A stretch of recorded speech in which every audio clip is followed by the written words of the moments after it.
This story begins with the hero almost losing in a battle with a demon when all his comrades fell. He is rightfully called the Emperor of the Blade, but now his opponent was one step away from victory. Hoping for a decisive blow, the demon was sure that today the hero would lose this title. However, the man only smiled as he had accomplished his main goal, which made him relax a little. But that was precisely why he was ready to die at the hands of the demon, and now he did not regret anything. The woman asked him not to be so serious, but suddenly the smile on her face disappeared as she tried to approach the man. Another man immediately stood in front of him, holding out his sword to protect his comrade. John apologized for being late, but promised that he would take care of everything himself from now on. At that very second, the boy soared into the air while the demon asked who he was. At the moment, the guy was the Death of the Moon Sage, and he is a swordsman who cuts the moon. The next second, he used his strongest skills to instantly deal with the demon. The woman immediately howled in pain as her body was cut by the blade and two dragons created by Yan. On that day, 9 streams of sword energy rained down from the heavens onto the demon. 6 years later, at the Warring Estate, a woman was beating her child quite severely. She sternly asked him to become more serious and get up because she said that an important guest would arrive today. And knowing this, he simply ignored her order to clean up the backyard, even though it wasn't so. The boy stood next to the broken broom, shaking with fear as his mother scolded him. The woman suggested that he was ignoring her because she was not his real mother. After all, if this mother, who left him immediately after birth, had entrusted him with something, he would have done everything. The boy refused everything, which angered the woman even more, as she decided that he was trying to rebel. She decided that she would teach him a good lesson today by starting to beat him again while the other children watched. They saw that their brother was so scared that he didn't even dare raise his head, comparing him to a turtle. However, the oldest of the children did not smile, but only silently looked at what was happening. Meanwhile, a cortege was arriving at the estate. I wished to see my father's adopted brother, Uncle John. They had almost reached Varang, so they decided to check that there was not a speck of dust on their clothes. Meanwhile, one of the girls was looking for Jan, but was told that she had settled on the roof of the cart. She asked her to come down because she had said earlier that if it fell, it would break its legs. However, this was already the order of things, and Jan would hurt me with her level of martial arts. The son was more interested in hearing about Uncle Jan, because he was so strong that even his father, the Blade Emperor, acknowledged his strength.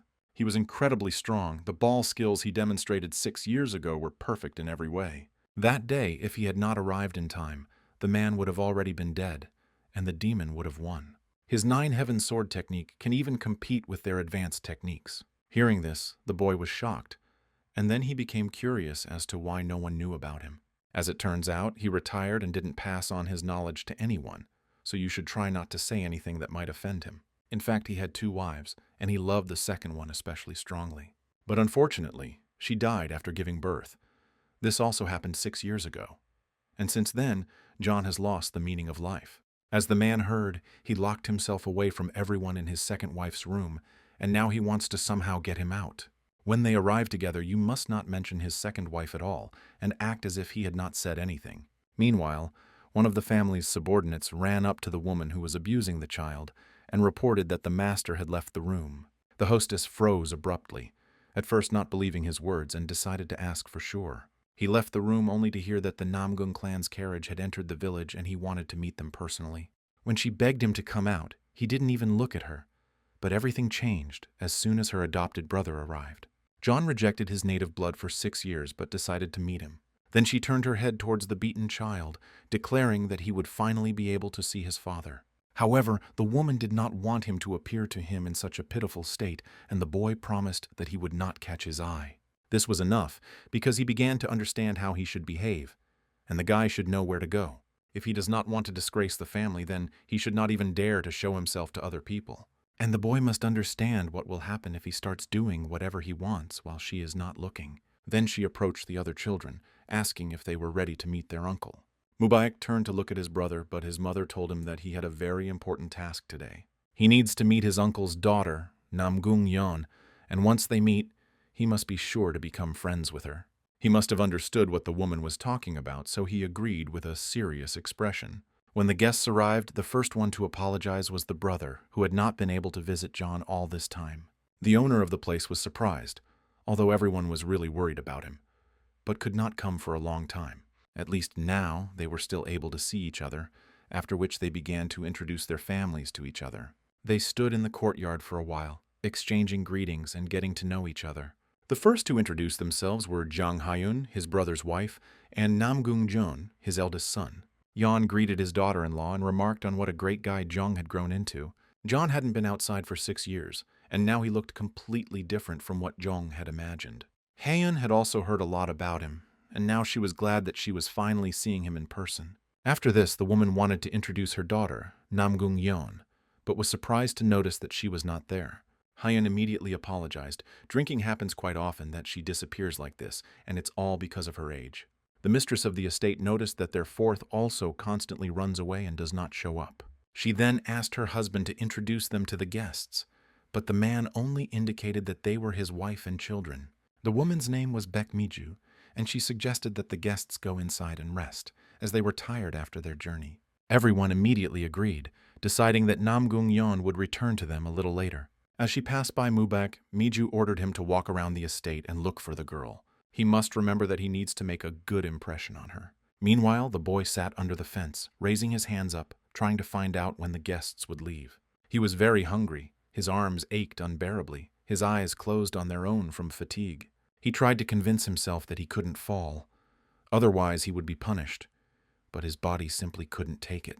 Suddenly, the boy heard a rustling sound nearby as if someone was approaching him. He saw only the silhouette of a person, so he hastened to apologize, deciding that it was his mother who had come. The boy immediately sat down in his seat, raised his hands up, and began to explain that he had passed out for only a second. At the same time, he began to reproach himself, because he had made a mistake and angered his mother again, and now she would not forgive him. But when he opened his eyes, he noticed that it was not his mother standing in front of him, but a rather pretty girl. Meanwhile, at the estate, it was proposed to hold a wedding with the Namgung clan, since becoming related to the Waryeong house was an ideal option for them. It was a joyful event for Miju, because it was also wonderful news for their children. Then the man decided to ask his brother what he thought and whether he would become his family. John was grateful for his offer, but it would be better if his children chose who they would be with. This was quite logical because parents should not tell their children who to marry, and their lives do not belong to them. This arrangement did not please Midge, because he almost directly said that he regretted their marriage of convenience. Then she decided that their children might like each other, and they would visit them more often to get to know each other better. The woman apologized for getting ahead of herself, but decided to ask for a favor. Her face changed dramatically as she stated that she wanted the Namgung clan to give her son Mubayak some lessons. Brother Jonah was surprised because they should have their own techniques, and this was not a question that he could solve on his own. But suddenly, Yeon decided to ask him for the same thing, if it would not embarrass him personally and the entire Namgung clan. The brother was surprised that he didn't want his son to inherit the Nine Heavens technique. However, their techniques are not as difficult to learn as Namgung's techniques, so Mubayak could already master Yeon's technique. The man decided that his brother was joking, because 6 years ago he had seen with his own eyes how Yeon used the advanced technique of the Nine Heavens. But in fact, in his current state, he cannot pass on the knowledge, but he decided to tell his brother the details later, personally. He wanted to do this when they were returning to Mount Mudan, when suddenly Yeon began to cough wildly. Realizing that something was wrong, the brother immediately ordered a doctor to be called, not knowing how to help him. Meanwhile, Mubek was in the backyard of the estate trying to find Namgung Yeon. Suddenly he heard voices around the corner and someone was clearly delighted, continuing to ask questions. It was Mubek's younger sister who asked Jung later how he had defeated his sworn enemy. The girl read this in a novel, The Blade of the Azure Cloud, killing all enemies in its path. Even though that's what they really call him, the part about the murders is a lie, and it still confuses the guy. At that very moment, Mubarak ran up to them, calling out to Solju, who was not particularly happy to see him. The guy immediately decided to apologize to Chan for his sister, but he wasn't particularly upset. He then introduced himself to the guest, while Solju also asked him not to forget her name. Mubek asked his sister to stop being rude to the dear guest, but the girl was sure that she was very polite. They then started arguing with each other while Jeong watched them in surprise. A guilty smile appeared on his face, but he was in no hurry to separate the brother and sister. In fact, he would really like his sister John to be such a cheerful girl. Suddenly, Mubak realized his mistake and apologized to the guest again, but he assured him that everything was fine. The guy then asked if Chan knew where his sister had gone, but he was looking for her himself. Then Namgung suggested that they look for her together, and then he could introduce them to each other. Solju heard that she couldn't speak, but that wasn't entirely true. In fact, she had a slightly sick heart. Jong hoped that she would get better once she became friends with them, and Solju promised that she would cure her. Meanwhile, the boy, who was sitting near the fence with his hands raised, was trying to understand what kind of beautiful girl was standing in front of him. Suddenly, he remembered that his mother had said that important guests would arrive and she was one of them. She also told him to stay away from important people, but now one of them has found him. The boy didn't know what to do because he would definitely be punished for such an offense. In the end, he couldn't think of anything better to do than run away, while the girl looked after him in surprise. But suddenly she grabbed him by the collar and pulled him back, causing him to fall on his back. Without making any sudden movements, he began to apologize, and the girl noticed that his body was covered with scars. She didn't understand what he was apologizing for, and he couldn't even stay on his feet, although she pulled him gently. His bruises and scars don't look like they're from training, and he probably doesn't eat very well either. His red hair is the same as the swordsman who cuts the moon, so he is his son. John just sat down next to him, and the little bundle became even more scared and began to apologize again. The fear was compounded when the girl extended her hand towards him, and the image of his evil mother appeared before the boy. John herself realized that he had never been treated kindly. But instead of scolding or punishing him, she simply patted him on the head. The girl decided to find out his name, learning that the boy's name was Yoka, after which she promised that she would protect him. She was surprised when the boy burst into tears and decided to comfort him with a strong hug. Suddenly she stood up and extended her hand to him, deciding to take him to another place. John led him to a fence that had a hole hidden by bushes and began to climb in first. Yoha hesitated for a while but still decided to follow her as interest took over. A couple of minutes later they were at the market, surrounded by various people. John noticed how eagerly the boy looked at the food, so she decided to feed him. Yoha swallowed the food almost without chewing, but the girl looked at it with a smile. As they continued to walk through the market, a tall man with an evil look suddenly stood in front of them. That same evening, the owner of the house woke up in his bed while his brother was sitting next to him, as he was very worried. John was ashamed because he couldn't even stay in a normal state until the guests left. However, right now he had to focus on resting. He needed to get better for the sake of the clan and the children.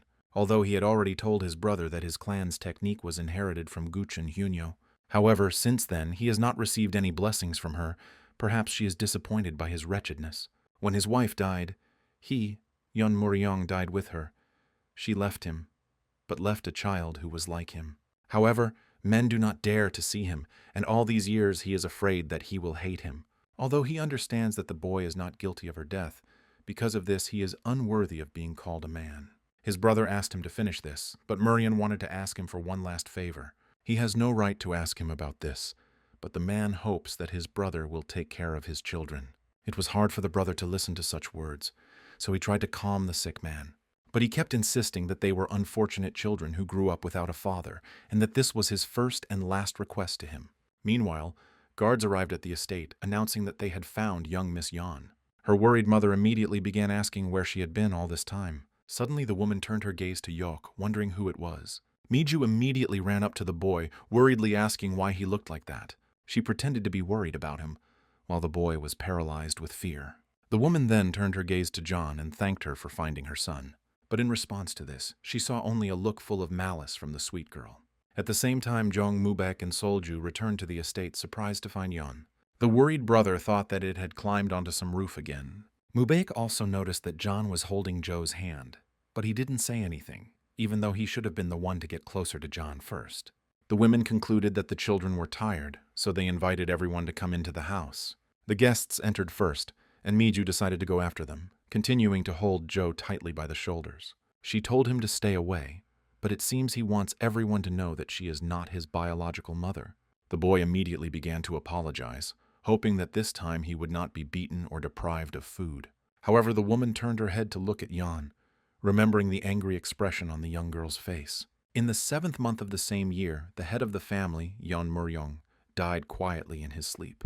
But after his death, Baek Miju summoned 21 Baek clan warriors to the Yeon clan to make up for the lack of a leader.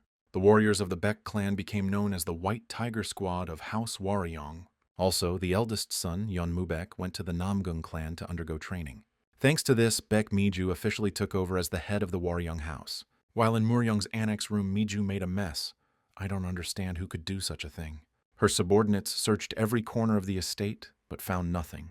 Mr. John did not leave a single allowance, which made the landlady even more angry, although she herself heard how that man said something about her late husband's advanced technology. Miju ordered all the things related to Muryong to be moved to a warehouse so that she would never see them again. The subordinate bowed low, promising that they would take care of everything. The man immediately called the members of the White Tiger Squad to him so that they would gather in front of the extension. But suddenly Miju stopped him, asking him to lock Joe in along with his things. Sometime later, the boy was captured, but his changes did not save him from being imprisoned in a warehouse. He was informed that this was now his room for the foreseeable future. One of the men asked them not to hold a grudge against them, because they had to do this if they wanted to survive. Yoha begged for help, but no one could do anything for him. The boy was given a hint that he had his father's things with him, and this could be considered a way to honor his death. However, this was not what interested Joka now. He wanted to be free much more. He then turned his head to find that he was in a rather creepy and dirty place. He was very scared, and it was also unclear how long he should sit here. With these thoughts, the boy quietly fell asleep. He woke up to find breakfast in front of him, not believing that he could eat. Yoha was incredibly hungry, but even the food they gave him was disgusting. When suddenly he discovered some light in the depths of the treasure, morning came, so now he was not afraid. Once he got there, he removed the unnecessary things, discovering a huge mirror. It was all covered in dust, which is why Yoha couldn't see anything, and after wiping it off, the boy noticed his reflection. Suddenly, the reflection began to talk to him and move in its own way, which frightened the boy. A couple of months later, winter came, and the guards were interested in whether the boy was alive in such cold. However, they were sure that he was constantly screaming, which calmed the men down a little. Besides, someone was eating the food every time, and it was obvious that the blood of the master was flowing in him. They would have frozen to death long ago, but this guy turned out to be much tougher than he seemed at first glance. However, he would die soon anyway. This was evident from the extent to which his food portion was cut. The guards were sure that they would soon have to remove his body. Shivering from the cold, Yoha asked his reflection in the mirror to sit quietly, as it was distracting him. He is no longer afraid of it, because he simply does not have the strength to be afraid. And there was a feeling that he would soon die from the cold.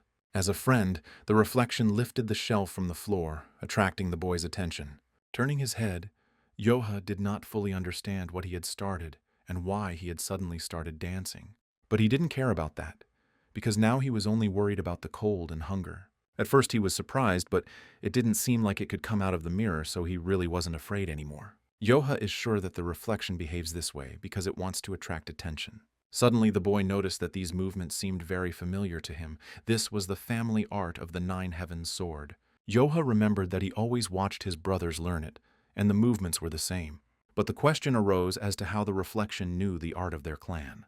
If a person uses the Nine Heavens sword technique correctly, he will be able to control his internal energy. Along with this, he will be able to create yang energy with its help, and be able to create and maintain it. This is the first step to mastering the Nine Heavens sword technique. Yoha immediately remembered that his brother could surround himself with warm air even in the cold winter. For the first time, the boy decided to trust his reflection, after which he took a stick and began to repeat its movements. But he asked not to look at him like that, because if he had a choice, he would not think of repeating after him. If he continued to sit there, he would surely freeze to death soon, but for now he had to at least try. If it showed the true movements of the Nine Heavens family sword art, then he would be able to resist the cold. Hope entered his heart, but suddenly the boy stumbled and fell. For a long time, Yoha tried to repeat all the movements perfectly over and over again, and at one point he didn't feel cold at all. When he performs the technique's movements, warm air spreads around him. All that remains is to support it. Suddenly, the reflection began to get indignant and show him more powerful movements, but this was to no avail. Initially, Yoha did not intend to repeat exactly after him. It was enough that he was able to warm up, and that meant he had no reason left to watch his annoying movements. Since it was no longer needed, the boy thought about turning the mirror towards the wall. Suddenly, the reflection began to make new movements that the boy no longer recognized. He then realized that what it was teaching him was the Nine Heavens family sword art. Yoha decided to ask about it directly, hinting that he was not interested. He doesn't need martial arts, so he's not going to repeat these complex moves. Hearing his statement, the reflection only began to mockingly laugh. Yoha took it as a challenge and then declared that he could do better than him. However, this turned out to be much more difficult than all previous movements. And even if he could somehow repeat the movements themselves, some attacks seemed completely impossible. This only made the boy even more exhausted, as he couldn't understand what exactly he was doing wrong. However, the reflection continued to repeat this every now and then, thereby setting an example. Reflection was mocking Yoha, but the truth is that he really doesn't understand how to do it.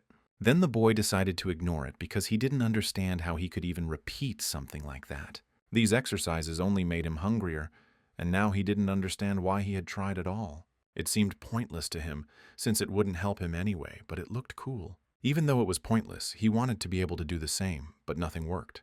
But when Yoha mentally compares them with the movements it showed earlier, he can see similarities in some elements. This doesn't make the task any easier because these movements are still an order of magnitude more difficult. This martial art is more advanced than the Nine Heavens technique, and the brothers have never practiced such movements in training. Obviously, they are related to the art of his clan, but it is unclear how the reflection even knows about them. Suddenly, Yoha decided that the reflection was deliberately missing something, because he was repeating it exactly, but something was missing. Seeing the sly smile, the boy decided to respond in kind. He covered the mirror with a cloth, deciding to stop looking at it and simply not study. Suddenly, the boy noticed with surprise that the reflection began to peek out from underneath. Tearing off the cloth, Yoha asked him not to dare lie again, otherwise next time he would lock him up forever. At the same second, the reflection raised its finger up, pointing the boy to the hieroglyphs. It shows some inscription which means the true mirror of the goddess Gucheon. In that same instant, the 900 words hidden inside the true mirror appeared before him. Even if their meaning was too deep and complex for a child, Yoha felt the meaning of these words penetrate his head. So he realized that the art he was trying to replicate was called the Sword of the Nine Heavens. He had been bullied by his clan for as long as he could remember. His life was one big misery. He was doomed to die. But it was this evil fate that led him to a fateful meeting with the mirror of Gucheon Yongyo. An abandoned child already considered dead began to rethink his existence. The secret teachings of the Nine Heavenly Realms sword technique were lost due to Murion's death. This is what everyone thought, however. Slowly but surely, this knowledge found a new owner. It was a cramped warehouse where Yoha was locked up and had to live a miserable existence while awaiting death. But it became a great place for him to focus on training without any interference. As time went on, the boy continued to train, and his technique became stronger and his movements smoother. Day after day, year after year, and 10 years have flown by unnoticed. That's how long it took for the guy's movements to become exactly like those of a reflection. Meanwhile, a carriage arrived in Luoyang, carrying a man who had arrived home. It was Mubek who returned after 10 years and was immediately greeted by Miju. She was delighted that his son had returned so courageous. The brother and sister also came out to greet Mubayek, meeting him with a smile. The boy greeted his mother, announcing that after 10 years he had finally finished training. The woman was confident that now the Waryong estate would become the strongest in the entire Henan province. Suddenly she realized that she had been too focused on her son. Miju noticed the guests from the Namgung clan and apologized to them, as she had not seen her son for a long time. Chong has become stronger in 10 years, and there is no one in Jianghu who does not know the name of Azure Cloud Blade. John has also changed beyond recognition. Compared to her, the other girls are just withered flowers. The guests were probably tired after the journey, so the woman suggested that they rest. She also asked about their father's health, but he was feeling fine. Yan ignored Miju's words, constantly looking around, trying to find Joe. The woman decided that her illnesses were still not cured and she was worried about them. Zhong clarified that she felt better, and the mistress of the estate invited them back into the house. Moving away from the guests, Miju turned to her subordinate, who immediately flinched. He had to tell everyone that John was not to go anywhere near the garden. She's looking for Yoch. They can't be allowed to meet, and it's surprising that she remembers him even after so many years. The subordinates were looking for time to tell the owner that he had looked into the warehouse last night because it was too quiet. There he discovered that Mr. Zhou was not inside, which scared Mia quite a bit. The woman also grabbed him by the throat, demanding that he tell her everything he knew. The day before, Yoha, as always, was training, honing the skills he had learned. Many things were broken, but he finally managed to perform the movements perfectly. A smile appeared on his face because this movement was very difficult. The reflection in the mirror, which was still a child, applauded him. When he remembered all 900 words that the reflection showed, Yoha realized the part that he was missing. He wanted to study further, but the reflection pointed him upward, and when the boy raised his head, he noticed a hole in the ceiling. The reflection smiled, realizing that the boy's long training was complete. For Joe, who had spent 10 long years in a dark, dusty warehouse, The sight of the sky, which he had forgotten, was beautiful. He looked at the sky for a while and couldn't bring himself to go outside. However, the guy was able to overcome himself and climbed onto the roof, looking around. Yoha was genuinely happy, and so he asked his reflection to rise and look too. But suddenly he noticed that there was no one in the mirror, which immediately made Yoha feel sad. A little later, Miju ran to the warehouse and, after unlocking the doors, found no one inside. She noticed a hole in the ceiling, but couldn't figure out how the guy could get to it. The subordinate suggested sending a squad to search, but the owner refused. The woman didn't think that anything would change if he ran away, because she didn't even have to make any effort. He is a 6-year-old in an adult's body and doesn't even know how to make a living and survive. Miju was sure that after some time, Yoha would begin to starve and die alone. After some time, Mubek asked his mother if Joka had really left home. It's been 3 days. They sent people out to search, but they couldn't find him. Yoha is not one to run away from home, but perhaps he was worried once, and when he heard about his older brother's return. Their conversation was overheard by Yan, and her face changed in an instant, which surprised Mubek. Miju realized that she came because she was worried about Joe, but she didn't ask him not to make such a big deal out of it. The woman tried to explain that he was simply at the age when people like to run away from home, but John didn't believe her. They said he left 3 days ago, but there wasn't a speck of dust on the furniture, as if it had just been cleaned. But otherwise, the room was completely neglected, and there was not a single sign of human life. Miju continued to insist that they were trying their best to find Joe, but the girl didn't believe her.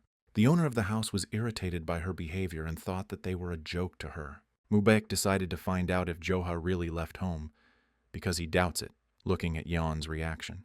A flower telepath with a face as beautiful as a flower, she reads people's thoughts. That's how people speak about Yan. If she was emitting bloodlust, then it must be for a reason, but Miju continued to stand her ground. If she had killed him, John would have left silently, but her son was still interested in what had happened. The woman admitted that he did not live in that room, but he did run away. This surprised the guy, who decided to find out where his brother had been living all this time. He had never seen his father, so Miju made sure he could at least admire his things. Mubayak, hearing this, immediately jumped up and headed towards the warehouse where his brother was imprisoned. He was surprised to see John in front of him. I don't understand how she knew to come here. This is his most secluded place on the estate, and yet there are so many guards around. Looking at the place, she understood why they did it, overgrown with dirt, filled with the smell of mold. If someone had told her about this, she would have thought that they were hiding demons or something like that here, and would have decided to report it to her father. Since Mubek is her father's student, she will not spread rumors to the outside world, but their relationship cannot remain the same. The girl firmly decided that she and her brother would return home. Mubek clenched his fist, realizing that the alliance between the Waryong family and the Namgung family was hanging by a thread. This situation instantly ruined the long-standing relationships between him, the teacher, and his brother and sister. Meanwhile, Yoha, walking around the city, noticed that everything around him had changed a lot. Absolutely everything has changed, even the streets themselves. He almost gets lost here, trying to remember where the exit is. Thinking about this, the guy accidentally collided with a passerby and hastened to apologize. The man simply asked the clumsy boy to watch where he was going. Joe's eyes widened as he recognized the boy as a warrior from House Warang. Frightened, the guy promised that he would be more careful, after which he decided to leave quickly. However, the man immediately asked him to wait, because it seemed to him that he had met him somewhere. The warrior frowned, deciding that he was forced to check the guy's identity. Joe's heart began to pound as he thought he had been found out. While the warrior was calling him over, the boy decided that he didn't want to end up in the warehouse again. He realized that he had relaxed because he didn't have to go on the ice outside, and suddenly he decided to simply run away. The gate out was definitely somewhere here, so he couldn't let himself be caught. Yoha wanted to run as far as he could so that no one could find him. However, the man continued to chase after him, not understanding how he dared to escape from the warrior of the warring house. Squeezing through the people, the man promised the guy that when he caught him, he would be finished. Yoha noticed that at this rate they would soon catch up with him, and if so, they would drag him straight to his mother. He didn't want this until the very end, and the warrior gave him a final warning. The boy decided that he would never return to the warehouse again and did not want his mother to punish him again. One of the guards warned him that the gates were closing, but the guy continued to run forward. Yoha was on the edge, but he was confident that he could cross the gate. Suddenly behind him appeared the very warrior who had finally caught up with him. Since he was trying so hard to slip away, it was not for nothing that the man paid attention to him. Suddenly Yoha hit him with a sharp movement, running towards the closing gate. The warrior noticed with fear that the gate threatened to crush him, but Yoha held it with one hand. This picture stunned the warrior, who could not believe what was happening. Let's say in the head, the guy admitted that he didn't want to get caught again. The warrior explained that he was simply following him, which pleased Yok, who was worried for nothing. After this, he decided to leave, lowering the gate all the way, leaving the man in the city. The warrior himself tried to understand what kind of guy this was and what he had just seen. In Jianghu, they say, "Don't look down on children, women, and old people," which was absolutely true. While walking through the forest, Yoha realized that he had not eaten anything all day and was very hungry. He might get poisoned if he eats something bad in the mountains, but he can't eat nothing at all. The guy picked a mushroom and decided that everything would be fine, since these mushrooms looked very appetizing. When night fell, Yoha noticed that everything inside was very painful. Everything was swimming before my eyes, as if the world was spinning, and there were also fears that wild animals would appear. He needed to quickly find a place to spend the night, but his eyes were already closing. Yoha fell to the ground, although he knew he couldn't fall asleep right there. Suddenly, he heard unfamiliar voices discussing what to do with the guy. One of them decided to help him because it could turn into a better life for them.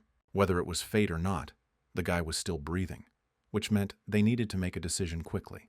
Then the leader decided to take him with him because she didn't believe that this weakling could be more terrible than them. He looks like a beggar. If they save him, the guy will be grateful to them. There were already 6 of them in the family, but they decided that they would die because of one more mouth to feed. Yoha himself saw a dream in which a goddess appeared before him. Then his eyes suddenly opened, noticing a stranger in front of him.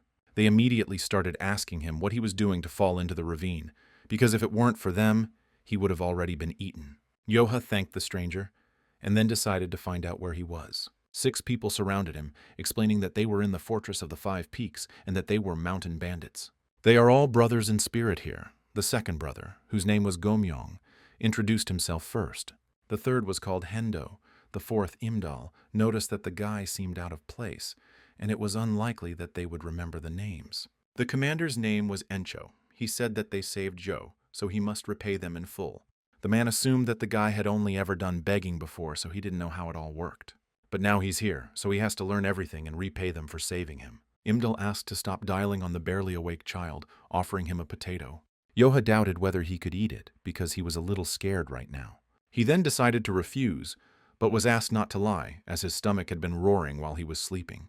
The guy said he had no money, but they didn't ask him for anything, and he just had to eat. Encho noticed that the guy spoke strangely, as if he were speaking like a small child, although he looked about 16 years old.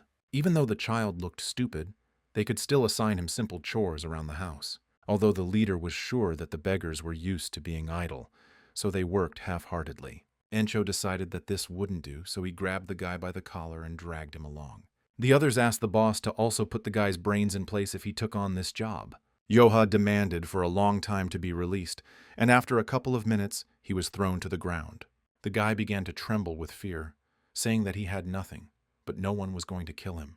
Encho realized that the boy had been beaten all his life, and he doubted that he could survive in the fortress like this. Yoha did not understand what fortress they were talking about, and why he needed to survive in it. Encho decided to give him a chance to live like a human, and not become a snack for animals. He will not starve if he joins them. Yoha began to doubt that he could become a mountain bandit.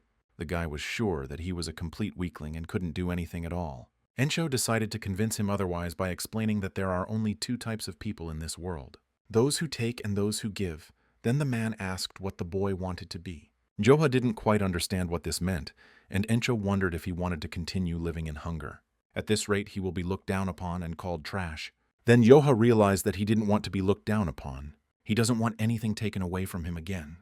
And if someone is going to take it away from him, it's better to be the one who takes it. Encho was pleased with this answer, because such determination was all he needed. They are the top.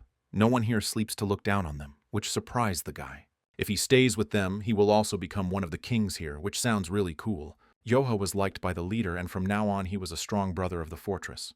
There are some things he needs to remember if he decides to become one of them. After this, the man took a deep breath and shouted loudly that they were the strongest. At that moment, Yoha felt a tremor that shook his entire being, because of the family and stepmother who are over him every day, because of a life of deprivation in a forgotten warehouse. His heart turned to stone, and only when that stone cracked did the boy become free from the pressure of the past. This sword art of the 9 heavenly realms that had been dormant within him until now responded to his desire to enter a new life. Yoha also took a deep breath and then repeated after the leader. This roar, which conveyed everything that he had kept within himself for years, spread over all 5 peaks and dispersed the clouds around. It was like waking up from a long sleep, and with it, Yoha opened a new page in his life. Encho praised him, noticing the boy's loud voice despite his skinny body. It would be a waste to waste such a spirit on cooking and cleaning, so he would teach him martial arts. But for now he needs to follow his brothers and still learn housework since he is still weak. This is how Joha began his life as a mountain bandit, and the first thing he began to learn was the basics of survival. Although he was childishly naive for his age, he had spent almost his entire life in captivity. The new brothers accepted him, and he also opened up to them and quickly adapted to his new life. Overall, he lived a normal, ordinary life, but of course things never go smoothly. Because the bandits came from common people, they were not particularly strong in martial arts. And when they went into the mountains, they never returned without wounds. Despite this, Encho always returned home with loot, thereby delighting his brothers. They knew how to enjoy ordinary things and enjoyed every day they lived. Although Joha was born into a renowned clan of martial artists, he never had the luxury of a carefree life.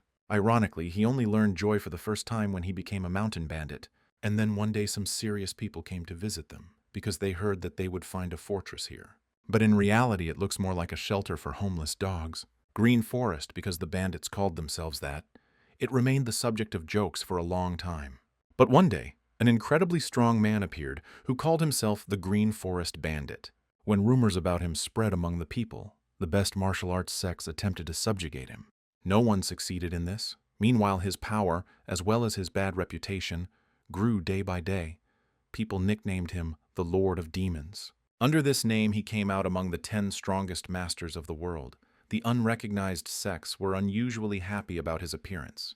As a result, many masters from all over Zhonghuo began to seek out him, wanting to enter the Green Forest. And he, having by that time become the head of the bandits, accepted them. As a result, the Green Forest gained power unprecedented in the history of Murim. The cult's reputation grew, and they began to be spoken of as the unattainable dream of all mountain gangs and unorthodox sects. And now, the 2 vice-chiefs of the fortress in the Debyul Mountains, Sanchiol and Chanan, listened to Yoncho's requests to join them. They wanted to join the Green Forest, but Chanan was against it. He doubted that a rabble of less than 10 people deserved to become part of their force. If it was just a matter of numbers, the leader promised to recruit 3 in less than a month. Encho knelt before him, hoping that in this way he could get the coveted chance. Chanan considered him impudent, after which she pointed to Zhou, who could not be considered a member of the gang. However, the men tried to dissuade him by pointing out the boy's usefulness, but it did not work. Chanan concluded that there were only 6 people in the gang, and the area around them was quite large. At this time, Yoha was trying to understand who this person was to communicate with the commander in this way. The vice chief realized that 10 people would not be enough to keep everything under control here, so he decided to leave. Suddenly, Sanchiol approached him, deciding to talk to him face to face. Chanan couldn't trust this rabble, even considering all the circumstances. They have only recruited 1 distant fortress, so they don't have any more time. On the 15th, the boss will check their progress, and he will not be happy if they do not complete the task. Hearing this, Chanan felt a shudder run through him as he understood the full responsibility that had been placed upon them. Trying to double the number of their fortresses is simply unthinkable, but it is an important choice. If word gets out that they're accepting people like them, their heads might roll. Sanchiol asked not to worry about this because he himself mentioned the size of this territory. Large groups have divided it among themselves and are firmly standing their ground. Even they would have difficulty establishing their fortress here. This means that one of the larger groups may come to this gang with a sword.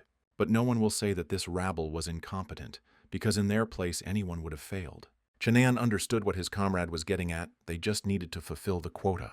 Then he announced to Encho that they needed to recruit 10 people before winter, and that they were also not allowed to run away from other groups. They are also forbidden to abandon these territories, because by doing so they will spoil the reputation of the Green Forest. The 5 Peaks bandits were happily drinking, unaware of the whole situation, and the masters, knowing how strong the neighboring groups were, left with the confidence that the fortress would not hold out for even 2 months. They had doubts about Yencho's gang, but their expectations were not destined to come true. From today on, they were in the Green Forest, so they had to try hard.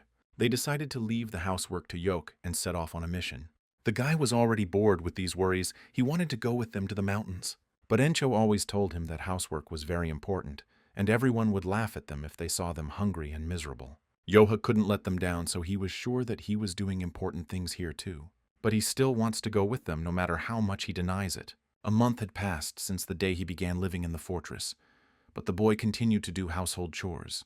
The second month came, and then the third, but nothing changed in his life. Yoha had already gotten the hang of doing everything quickly, and now he didn't know what to do before their arrival. Suddenly, a realization came to him, and he went into the forest, taking some kind of stick. He decided to remember everything he had learned in the warehouse, and to prepare well for the day when he would go with them. If a guy wants to repay their kindness, he must train hard. One day he will definitely be able to help them, just as they once helped him. A little later, new people wanted to join the Five Peaks Fortress, and Encho wanted to make a statement. And now they will issue titles to those entering depending on the order in which they arrived. The man introduced himself as Cheolson and fled the city because he was accused of attacking a judge's son. The other was Gideok, who moved to the city because his family had too many mouths to feed. The girl's name was Cheng. Her father sold her to a brothel, and she ran away from there and decided to live as a mountain bandit. Gomyong said to Joha with a smile that he wouldn't have to clean anymore since the new ones had arrived. Now, he would finally be able to go with them to the mountains, because it was obvious how much he had been waiting for this moment. Imdal knows that the boy has been practicing sword fighting in the backyard and has wanted to join them for a long time. A smile appeared on Joe's face as he gave his consent. Meanwhile, Yoncho indicated that Cheolsan would be the 8th brother, Gideok the 9th, and Chung the 10th. However, Cholson decided to ask if he could rise higher if he could prove that he could do something. The leader gave his consent because they are part of the Green Forest where the strong rule. 3 years ago, the man trained at a martial arts academy, so he learned a few things. Encho asked to tell him which of them he did not want to serve, and if he beat him, then he would be given that rank. Cholson decided that he was not ready to put up with serving a skinny boy and pointed at Joe. Encho frowned, asking the boy if he would defend his position or give in. If he ran away from the fight, he wouldn't be able to go with them to the mountains, and Yoha didn't want to let that happen. Gomyong was hesitant because Cheolsan looked like an experienced fighter. However, the leader gave the go-ahead for the battle, thinking that it would be interesting. These two will fight right now, and the loser will become number 8. The older brothers were proud of Joe's fighting spirit and tried to support him. Cheolsan decided to quickly deal with him and become the 7th brother. The man changed in front of the guy, declaring that he would knock him out with one punch. Yoha reacted instantly, dodging the fist, which surprised his opponent quite a bit. The guy swung his hand sharply, as if he was holding a sword in it, after which he remembered that he was unarmed. Cheolsan was startled for a second, then swung his fist again, hitting Joe in the face. Lying on the ground, the boy tried to figure out how to attack without a weapon, since he had not been trained in this. Gomyong suggested stopping them, since he doubted that Yoha had ever fought before. Suddenly, the boy screamed loudly, not understanding why he was in pain from such blows. Unable to bear it any longer, he jumped up and aimed his fist straight at Cheolsan's jaw. It was a pretty strong blow, but the man didn't even lose his balance. He just got even more angry. He literally stomped the guy into the ground, ordering him to calm down and accept defeat. However, Yoha refused to do this, being confident that he would win. Cholson continued to beat him until the boy lost consciousness. The man warned him and he just had to lie down, but in the end it was his own fault. A joyful Cheolsan addressed the leader, announcing that he was now the 7th brother. But his face froze in surprise when a voice behind him informed him that this was not the case. Rising to his feet, Yoha ordered him to attack, determined to fight to the end. Yoha's spirit was revived and he was ready to fight again. Cheolsan couldn't understand how this guy was still standing. Even bigger guys went to bed after a fight with him, but he took several blows to the head and is still standing. Encho decided to hurry the man because if he didn't fight, it would be counted as a defeat. Without wasting any time, Cheolsan rushed forward again, threatening that he could seriously kill him. Although Joha had learned the 9 Heavenly Realm sword technique in the warehouse, he still didn't know how to use it in battle. For the same reason, he didn't realize how strong he was. And his desire to go to the end of the mountain, and his unwillingness to lose anything again, that turned out to be more than enough. Thanks to this, he was able to release the energy of the 9 Heavenly Realm sword. When the boy decided to think of his fist as a sword, it scared Cheolsan out of his wits. This second's hesitation was enough for the man to take an incredibly powerful blow to the chest. Noticing that his opponent was still standing, Yoha hesitated for a second. He decided that it didn't work. Maybe it only worked with a sword. But at that very second, Cholson collapsed to the ground, losing consciousness. Not noticing this, Gomyong decided to stop them, but suddenly froze in place. He couldn't understand why that guy was lying on the ground and what had happened. The others only saw that he ran towards Yok and suddenly fell, and now lies unconscious. Many were distracted by conversations with each other and did not notice whether the guy had delivered the blow. Encho declared that the title fight was over, and Joha remained the 7th in the Five Peaks Fortress. Towards evening, Gomyong called him to hand him a huge sword. "This is a gift from the boss. He seemed to like the way the guy fought today. Tomorrow he will start walking with them," which made Yok incredibly happy. It's great that he's filled with fighting spirit, but fighting with a sword is completely different from fist fighting. After all, if he overestimates his strength and behaves recklessly, he will be killed immediately. Today he got off easy because he went out without a weapon. But the enemy's path is the sword. He would have died 12 times already. Gomyong decided to take pity on him and learn his demon-slashing blade technique. He lived in a temple when he was little. He doesn't know all the technology, only 3 pieces of information. It will be difficult for Joha and them because he has never dealt with sword techniques before. Joha seemed to have inspired the second one, because no matter how much the others begged him, he did not want to teach them this technique. Encho was determined to take the boy with him, because they no longer needed to fight for their rights. The next day, a huge caravan entered the mountain gorge, carelessly moving forward. One of the men had a bad feeling. He had never had such a bad dream before. He was worried, because his instincts usually didn't fail him. But Khan was confident that even the people from the Sea Dragon Fortress would not touch him when he walked through their territory. With such an escort, the owner of the caravan felt better, but he still felt uneasy. Suddenly, Khan caught an arrow in flight that was flying towards your master in the war. The warrior immediately turned his gaze forward to find out who had decided to cross their path. A group of Yenchos came towards them, declaring that this was the territory of the fortress of 5 green forest peaks. If they want to go this way, they have to pay a certain amount. The Khan was stunned that they were accepted into the green forest in such a group. Then he laughed, deciding that they were underestimating the Mansu Trade Union too much. Encho wanted to shoot an arrow at him, but he just caught one with his hand. Then the leader asked them not to try to jump above their heads, and decided to show them what happens to those who contradict them. After giving the signal, the rest of the gang began shooting at the caravan with bows. Khan just smirked, saying that was why he didn't like fighting with people like that. He easily deflected each arrow, not allowing it to get close to the caravan. Yeoncho and Gomyong were stunned that he had just blocked all the arrows with his sword. The leader realized they were in trouble, not realizing when the merchants had gotten such an escort. In front of them was clearly a martial artist they were unable to defeat. The Khan announced that they would all die by his hand and asked them to prepare for battle. Encho asked the brothers to stand still because if they ran, they would definitely die. The leader decided to distract them and buy time while the others had to flee. But while Yencho was giving orders, Yoha walked past him with a confident gait. Khan assumed that they had decided to send the child away in order to escape like rats in the meantime. The martial artist doubted that this snot would be able to buy them time. Yoha announced that the master was in big trouble, which discouraged Khan. One day the boss told the boy that in the 5 peaks no one could bully them. Khan could not believe that children in his time were so fearless or stupid. However, he was not going to hold back just because he was a child, and he thought to spare him if only he admitted he was wrong. Yoha noted that he talked too much for someone who was about to die. Meanwhile, Gomyong asked his boss with displeasure why he taught him this at all. Such speeches greatly angered Khan, whose patience had already snapped. The man flew into the air, swinging his sword straight at Joe. The guy wasn't scared. With one swing of my sword, I cut Khan's blade in 2.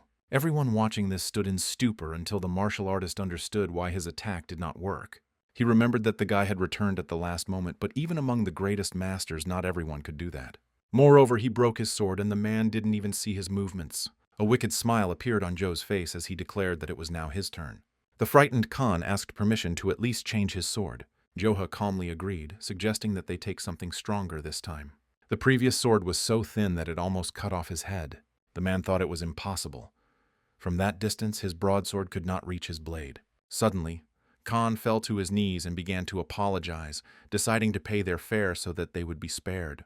He was sure that there was a monster in front of him, because the boy had already mastered the control of internal energy at that age. The man had never heard of anything like this, and Joha himself was surprised by such a reaction. They decided to charge them a considerable amount of money, but the guy's friends were shocked. After some time, Yencho decided to find out from Yah what he did then. It was clear that they were talking about a sword, and the leader was interested in where he learned to use it. As it turns out, this is the demon-slashing blade technique that his second brother taught him. It was strange because Encho's heaven and earth blade technique, like the second brothers, were only third-rate. Cutting through a master like Khan's sword with something like that seemed completely unrealistic. If this was really so, then the man was interested in looking at it again. When they returned to the Five Peaks fortress, Yoha once again took up his demonstration stance. He began to use his technique, raising leaves into the air and attacking the tree. With one movement, he chopped it down, leaving only the stump, and the trunk itself fell to the ground with a crash. The guy was sure that there was nothing wrong with it, but the others shouted with delight that it was cool. They couldn't believe that this was really the second one's movement and asked to be taught these movements. Chen also praised Joe, asking how he did it. She then started asking if he could teach her this too, which confused the guy. Encho doubted that the demon-slashing blade technique was always that powerful, which the second brother also confirmed. For several days after, the gang continued to block the path of trade caravans. Yoha easily dealt with everyone who stood in their way. The guy patrolled from autumn to winter, and during all this time, not a single member of the trade union could withstand his attack. A bandit of the Five Peaks who was a master of the sword, rumors of their fortress spread throughout the surrounding area like wildfire. Almost all the brothers began to ask the leader what was going on. Encho himself didn't know what the situation was. Most likely it was all because of the rumors about their Joe. The fact is that new people have arrived to them again, and if they accept them, there will be 25 of them. 3 months later, the Five Peaks fortress had grown rapidly. They had made a name for themselves in Henan province, and their fighting spirit was high. However, the larger their gang became, the higher the people's ambitions stopped. Some discussed how they only needed to take out the 7th, and then they would be able to pass. Then we need to deal with the commander and vice commander. All the rest won't survive the blow. Huang heard that their commander uses the heaven and earth blade technique that he learned from a merchant. Yanggak, who was 26th, was disappointed because the higher-ups were using such garbage techniques. However, another oddity confused him: how such weaklings were recognized by the Green Forest. Huang was surprised when he heard this, and his misunderstanding made Yanggak even more angry. The man couldn't believe that his comrade might not know about them, being a mountain bandit. The Green Forest is the pipe dream of all bandits. Beggars are a sect of the poor, and they have a green forest. The boss of the Green Forest is the demon lord who crushes the skies and is known for his incredible strength. And that is precisely why Yanggak, a minister of the Orthodox sect, came here to become part of the Green Forest. Huang realized that it was quite difficult to become part of the Green Forest, and he wondered how this bunch of losers had joined him. Then they both assumed that Yoha was much stronger than they said. Yanggak still hadn't seen it in action because they weren't out on patrol due to the weather. Suddenly the door opened, and another man asked not to worry because it didn't matter how strong Yoha was. He is uneven with the northern sword Gumul, and has stood up to the masters of the 5 great clans. Also, the Green Forest took a course for expansion because the Orthodox Union expanded. There were no significant fortresses here, so they were ready to accept anyone. In fact, Yencho's group is just a gang of mountain bandits, and there is no need to look for a hidden meaning. They give people a rank based on the order they joined, so it's hard to believe that such guys became part of the Green Forest. At that same second, all those present fell to their knees before Yanggak, expecting a reward. Whatever the reason, luck is on their side because they will be able to seize power in the fortress of the Green Forest so easily. They themselves said that it was strength that determined their position, which meant that Brother Beck and he would easily become the head of the fortress. Meanwhile, Chung informed Joha that the new additions had requested a title fight. However, the guy had already heard about this from others, but did not see anything special in it. Chung explained that she heard them belittling the boss and speaking ill of his sword technique. She was scared when she heard the crash. Yoha broke the table asking who humiliated the boss. Not hearing an answer from the girl, he decided to get an answer from them personally. Imdal noticed Joe on the street, deciding to find out where he was going so late. The guy explained that he heard that the newbies were humiliating the boss, so he decided to rip out their tongues if it was true. However, this was what Yencho was worried about, that the guy would want to kill the newcomers they had recruited with such difficulty. And looking at Joe, Imdal is now also worried because the guy can chop them into cabbage in a fight for the title. Yoha agreed with this, because he will not forgive those who bully his brothers. This answer satisfied the brother, but they would have to return to the mountains once the snowfalls ended. And when that happens, they're going to need the arms and legs of the new guys, so now's the time for the guy to go back. The next day, Yencho gathered all the brothers because the title fight had been abandoned. Chul-san was asked if he would try, but he decided not to be rude to Joe anymore. Yanggak noticed that Yencho had a good tongue for trash, but it didn't last long. The leader noticed 3 men walking towards him. They must choose the one whose rank they want, but from 7th and up, they must rise 1 rank at a time. The duel is conducted fairly in front of everyone, so they must accept the results without objection. Smiling, Yanggak stated that they all wanted number 1, which made Encho nervous. They will not regret it at all, because they are well-known masters of Henan province. Some of them certainly won't be afraid of some merchant's apprentice. Gomyong became very angry, but the leader asked him to stand still. Yanggak noticed that it was chilly today, so he asked to finish everything quickly. This was too impudent of him, so the other brothers asked for the opportunity to teach him a lesson. However, they had to go in turns, as stated, so Encho called Joe forward. The masters laughed at the gang's hopes for this child, but they wanted the world to know that his skills were exaggerated. But suddenly they noticed that the guy walking towards them was radiating a deadly energy. Yoha thought he would die from excess anger, and now he wanted to know which of them to beat first. Seeing this, Yanggak decided that they shouldn't go first. It wouldn't look very good.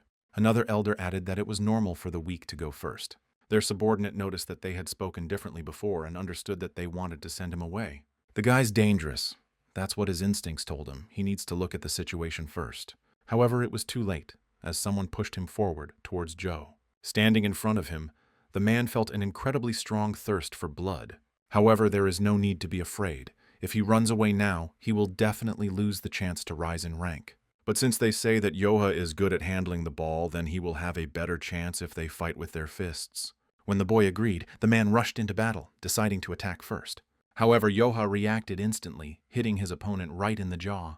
He knocked him out with 1 blow, then asked the next one to step forward. Savun also decided to choose a fist fight, but was also defeated by 1 blow. Huang decided to fight with swords, noticing that he had no chance with his fists. However, even here the elders were in for a disappointment, since the guy did not spare anyone. Yoha took down all 3 too quickly. He was stronger than the elders thought. They need a little time because they can't decide which of them has a higher rank. They noticed that the guy had a lot of arrogance, but he was definitely strong. Then Beck stepped forward, deciding not to use his sword in a friendly duel.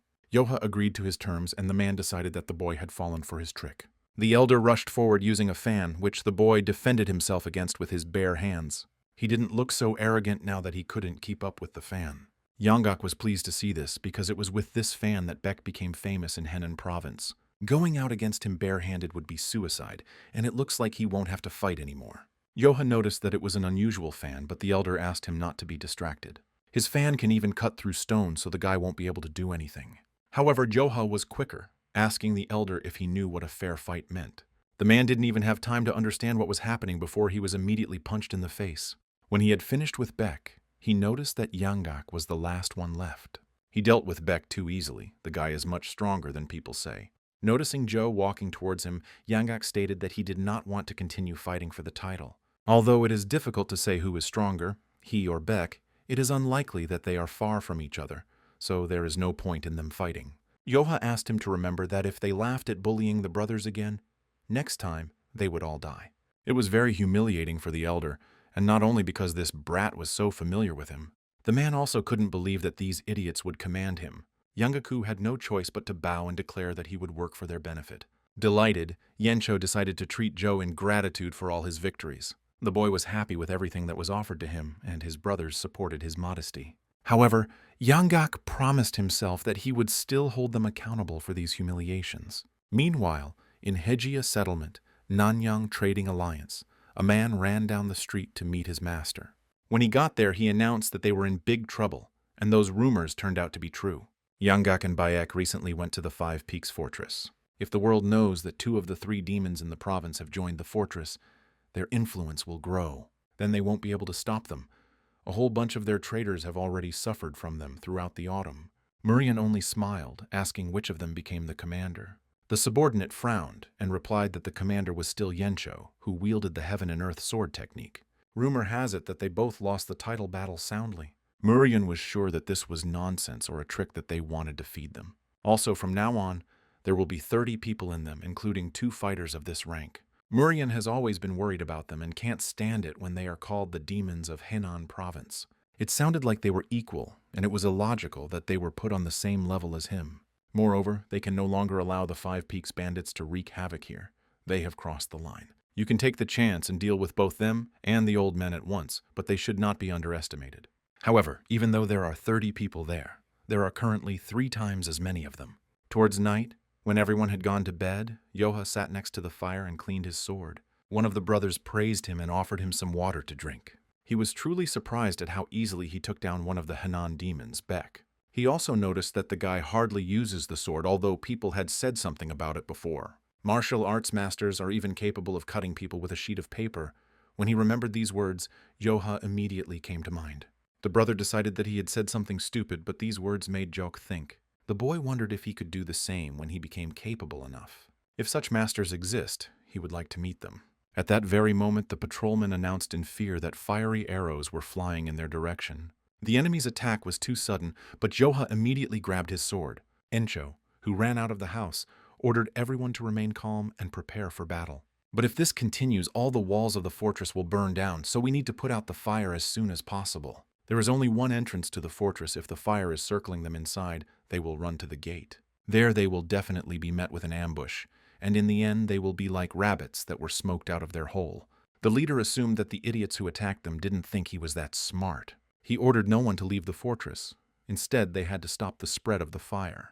Yoha couldn't believe how they dared to set fire to the fortress and asked whoever it was to wait. Murian noted that although they were only mountain bandits, they were smart, since no one even tried to escape. He felt sorry for a second because they could have finished everything quickly, but it wouldn't change anything. His subordinates released hooks to bring down the walls. Everyone supported the leader of the Union, asking how he came up with the idea of using fire to attack. Murian was sure that as soon as the walls fell, they would easily break them down. But suddenly shock appeared on their faces when they noticed new walls. Now they didn't know what to do, because the oil was gone and it looked like their strategy had failed. Murian asked everyone to calm down because they expected something like this. He decided to try a different strategy, taking his axe and heading towards the wall. Looking out through the crack, one of the brothers reported that some guy with an axe was coming. Encho couldn't believe that he was going alone, so he asked everyone not to relax. They didn't think he'd just hit the wall with an axe, so he definitely has some kind of trick up his sleeve. Yanggak decided to see for himself and looked out through the crack, frozen in a stupor. He recognized this man, Li Murian, the divine swordsman. He realized that a trade union had come out against them, and their leader was one of the 3 demons of Henan. Yoha was the first to speak up, deciding to check if the enemy leader was right in front of them. Meanwhile, Murian swung his axe, declaring that the wooden wall would not stop him. One blow from him would be enough to smash her to pieces. But as soon as he struck the first blow, the wall in front of him collapsed, and he was thrown back. Yoha began to ask if he was their leader, and Murian was surprised that there was a child in front of him. However, he didn't have time to be distracted as the guy had already started attacking. As they exchanged attacks, Murian noticed that his hand was shaking, and this was after only one blow. The man immediately realized that the boy was a 5-peak sword master, and did not expect him to be so young. However, what matters most to Joe now is that it was because of him that their fortress burned down. They didn't seem too pathetic to the guy, there were so many of them, but they still used fire and tricks. Murian explained that this was a strategy, but Joha did not understand what he was talking about and wanted compensation. However, the man came precisely for this reason on behalf of the entire Henan province to rein them in. After all, paying for the ride is theft, and these mountains do not belong to them alone. The guy thought differently, and now he was unhappy that his opponent was talking too much. When people have different opinions, they cannot agree, and then the one who is stronger will be right. Murian doubted that the guy would survive after provoking him. Throwing aside the axe, the man took out his sword, deciding to teach Joe a lesson in good manners. He won't let his guard down like the 2 of you, and there won't be any concessions. However, that's what everyone was saying, so the guy asked him not to relax so he could have fun. Murian had already rushed forward, declaring that if he began to beg for mercy, it would be too late. He won't come up with a clever plan. He'll just use the strongest formation and finish it all at once. Murian used movement and stillness, which noticeably surprised Yoke. It was even more interesting than he expected, but he managed to block this attack. A smile appeared on the guy's face as he decided to counterattack. Murian blocked the blow, and Yoha praised the man and his techniques. However, moving while still was a technique of the Manhwa sect. The bandit would definitely not be able to block it. Murian began to ask who Yoha was, where he was from, and what art he used. He replied that he had no homeland, and his art was the technique of a blade that cut down demons. It's incredible, but no one has ever withstood more than one blow except Murian. Joha was glad that he showed him his technique, and now the guy didn't want to repeat it. This angered Murian, who doubted that the guy could do it. His art includes hundreds of movements, which are much more difficult to replicate than third-rate techniques. However, Johan noticed that there was nothing complicated in this technique and began to copy it. The others watched in shock as the guy seriously managed to repeat it on the first try. Exactly the same. Murian was genuinely shocked and did not understand how this was possible. Movement in stillness is the latest information of the Six Swords fusion technique belonging to the Manhwa sect. Ultimate stillness may look like a normal lunge from the outside, but the warrior is making hundreds of changes in body position at that moment. In the Manhwa sect, the six-sword fusion technique is taught to absolutely everyone, but even the main branch disciples face difficulties. Murian mastered the fusion of six swords to perfection, despite the difficulty, and became a master. However, now his pride in the titanic efforts he had put into his apprenticeship was instantly destroyed. He was sure that this technique could not be learned just by looking at it. However, the man decided to remain calm because he knows this technique better than anyone. There can be only one true body here, and the last one is the real one. But when he was attacked from several sides, Murian realized that each body was real. This wasn't just an imitation. Joha had truly surpassed him.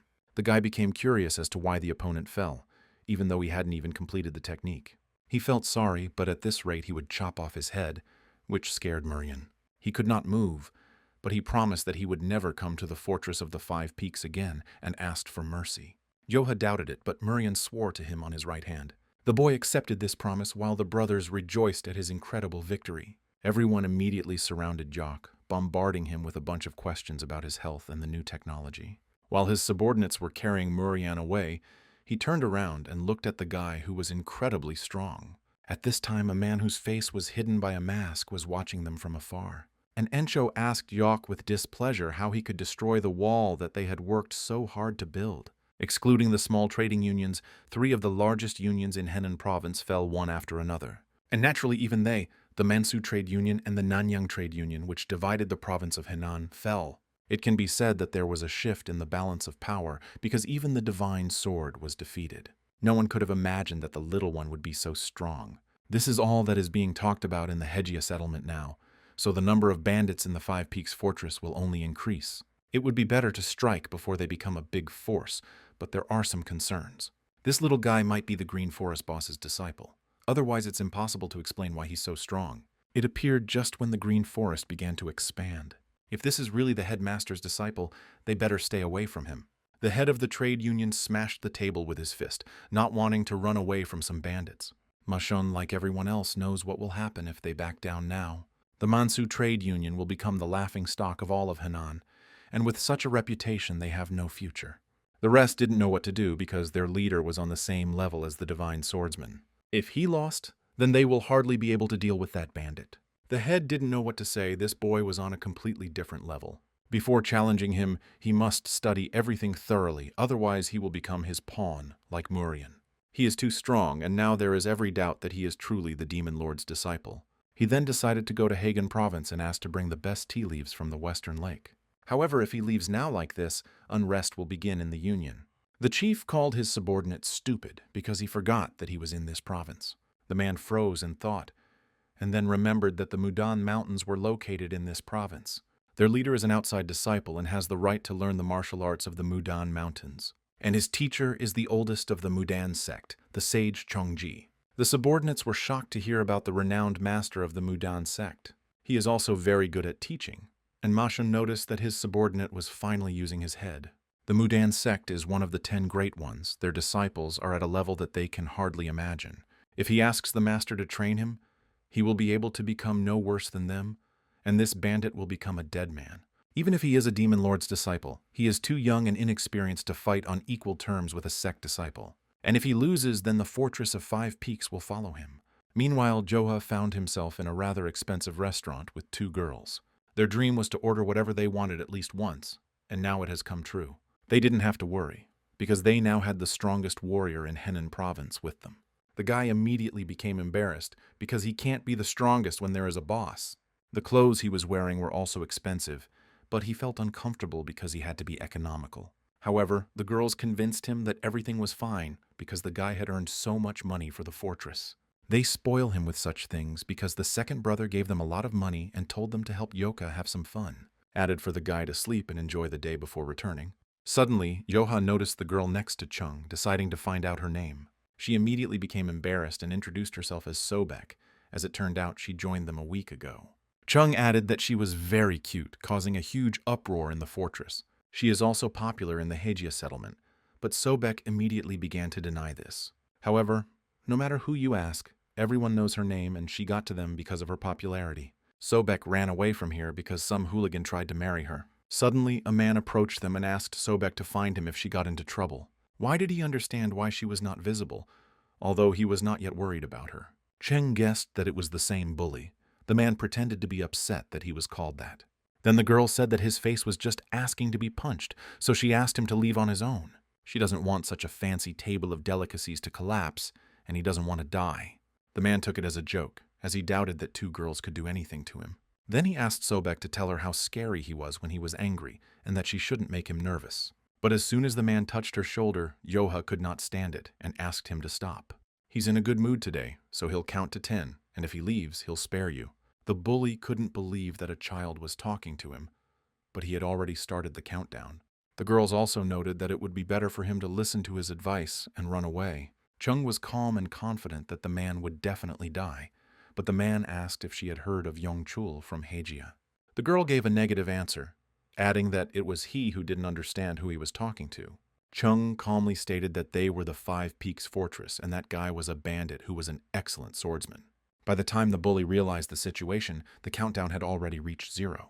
When Yoha noticed that the man was still there, he didn't stand on ceremony and kicked him in the chest. After smashing his body through the wall, the boy noticed a man on the street who was using a strange technique. For a few seconds they looked at each other silently, appraisingly. Earlier, Machon had wondered why his teacher had arrived unannounced. Otherwise, he would have met him properly and called a carriage. Then they would be able to get to the trade union with all the comforts. However, the head of the union was most interested in why he decided to come in person.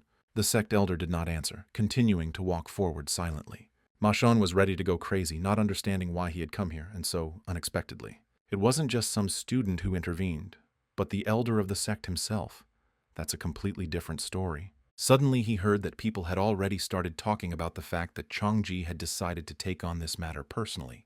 When you look at it that way, it's impressive that the trading union managed to attract even an elder. However, the man's words were immediately laughed at, since Machon was a disciple of the Mudan sect. It turns out that he was scared of the bandit and cried to the teacher, although he had previously behaved arrogantly. Machon began to lose his temper, and his teacher could not believe that he was angry because of market rumors. Turning around, Changji threateningly declared that he still had a lot to learn. Once it's all over, he must go into secluded training. Suddenly, at that very second, a man flew in front of Changji, breaking through the wall. People on the street tried to find out what that noise was. Suddenly, Machon's eyes widened when he saw the same boy in front of him. The atmosphere around him is a little different, and you don't see hair this color every day. Machon immediately announced to the teacher that it was him, but the man asked him to shut up.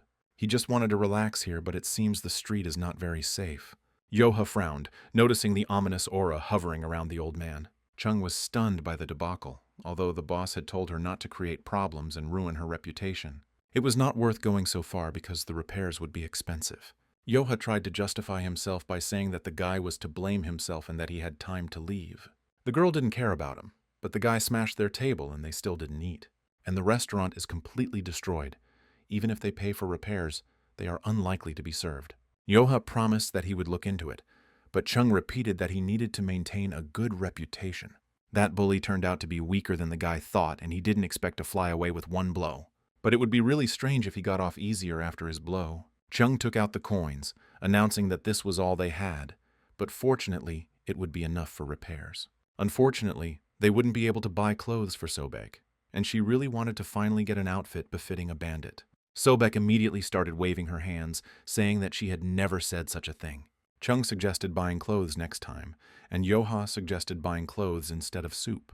However, the money is still not enough, but if he really feels sorry for these troubles, he should listen to her request.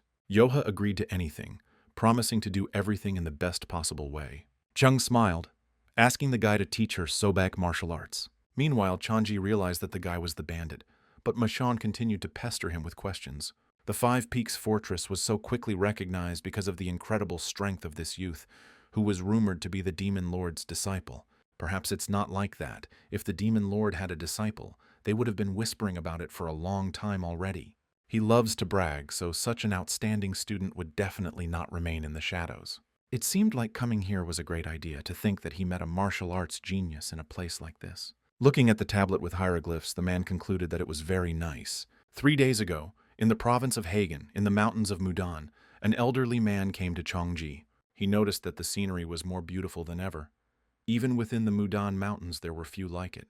Tae-hei brought him some Westlake tea leaves as a gift because she remembered that he loved tea. Junji frowned, knowing that these leaves were incredibly difficult to obtain. Since Tae-hei brought such a valuable gift, he definitely has something to talk about. The old man smiled, not expecting it to look so obvious. The merchants are in huge trouble, all because of the bandits in the Fortress of the Five Peaks, and their connection with the Green Forest cannot be ignored. If Greenwood is involved, things can get too problematic. They have a reason that the head of the trade union is a former student of Chengji. It was he who brought this tea to appease the teacher. Sending a teacher to observe the progress of his former student is a plausible enough excuse. Changji realized that they wanted him to look after the Green Forest. He remembers how much trouble the Moon Sage caused in the past. That incident showed that the Orthodox Union needs to become stronger. The Moon Sage used terrifying martial arts to take over the central continent. Then, the Sword Emperor and the Moon-Cutting Swordsman still managed to win, but their strength could no longer be relied upon. No one can guarantee that Murim will not face such a threat again. It is unknown how long this peace will last, as unorthodox sects also pose a threat. The head of the Green Forest, the Lord of Demons, many swordsmen polyglot his hand, and hardly anyone can stand against him. Chongji suggested that he should strengthen his influence over the trade union before he began helping the Demon Lord. His students always brought them all a good reputation, and this is another opportunity to improve their opinion. They will also increase their influence over Henan Province, killing 2 birds with 1 stone.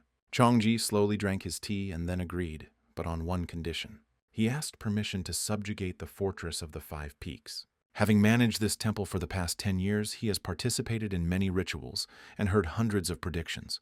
However, whenever I tried to look at my success in my endeavors, it was always the same. He saw only possible failures. It seemed that he was destined to live a smooth life, devoid of ups. However, today the prediction has changed, and he has been predicted to have incredible success. It must be heaven itself that has sent him this opportunity, which he cannot refuse. Although Chongji doesn't believe the absurd rumors that the bandit is a disciple of the Demon Lord, there is definitely an unusual aura around him. But if there is a possibility to put this idea into practice, the influence of the Mudan sect will skyrocket. Meanwhile, at the Yencho Fortress, they reported that they had finished construction. The leader looked at the brand new Five Peaks Harmony Pavilion.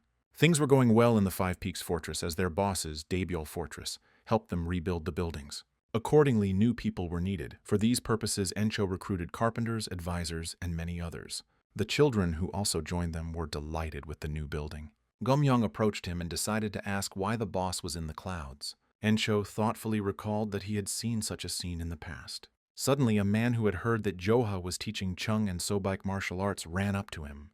He also wanted to ask, but he was nowhere to be seen, to which Gomyong said that they had just gone into the forest. Meanwhile, in the forest, Joha explained to the girls that today they would learn breathing techniques and would have to remember 300 words. Anyone who intends to obtain the power of the 9 heavens must first tame his heart.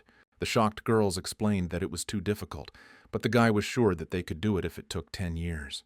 But he asked them to close their eyes and slowly repeat after him, and over time it would become easier for them. After a while, Joha looked at the girls and noticed that they were completely focused. It's the first time he's seen someone else train like that, and it's a feeling of being able to clearly hear something that you couldn't hear before. Towards evening, Chen opened her eyes and wanted to turn to Joha, but suddenly froze. He and Sobek watched in surprise as the boy, who was extremely concentrated and hovering above the ground, looked at them. Now he was inside himself, clutching the sword tightly in his hand. However, no matter what movements he made, everything was wrong, and he did not understand what needed to be done to understand more deeply. Suddenly, his old reflection advised him to calm down and focus on the voice of his heart. Joha began to move as if they were one with him, the blurry formations becoming clear one after another. Chen and Sobek couldn't believe their eyes when they noticed 3 golden lotus flowers above the boy's head. When Joha opened his eyes, he couldn't understand why the girls were looking at him like that. They said it was amazing and hoped that one day they could do the same if they continued their training. He was embarrassed, advising them to read these words to them every morning and night during meditation. When the company reached the pavilion, they noticed Encho standing with his back to them. Yoha was surprised. I also tried to find out from the boss where everyone disappeared to. The leader turned his head towards him, announcing that Sage Chongji was going to attack the fortress. All those who had recently arrived to them ran away in fear. The Mansu Trade Alliance has attracted the Sage Chongji, and now they are planning to attack them. They would be right here tomorrow, so Imdal suggested that they also run away somewhere. The leader didn't like this idea, so he decided to ask Yanggak's opinion. He snorted, confident that such a trick would not work on the sage. It seemed to him that the others did not understand that the Fortress of the Five Peaks no longer existed. Zhongji is the elder of the Mudan sect.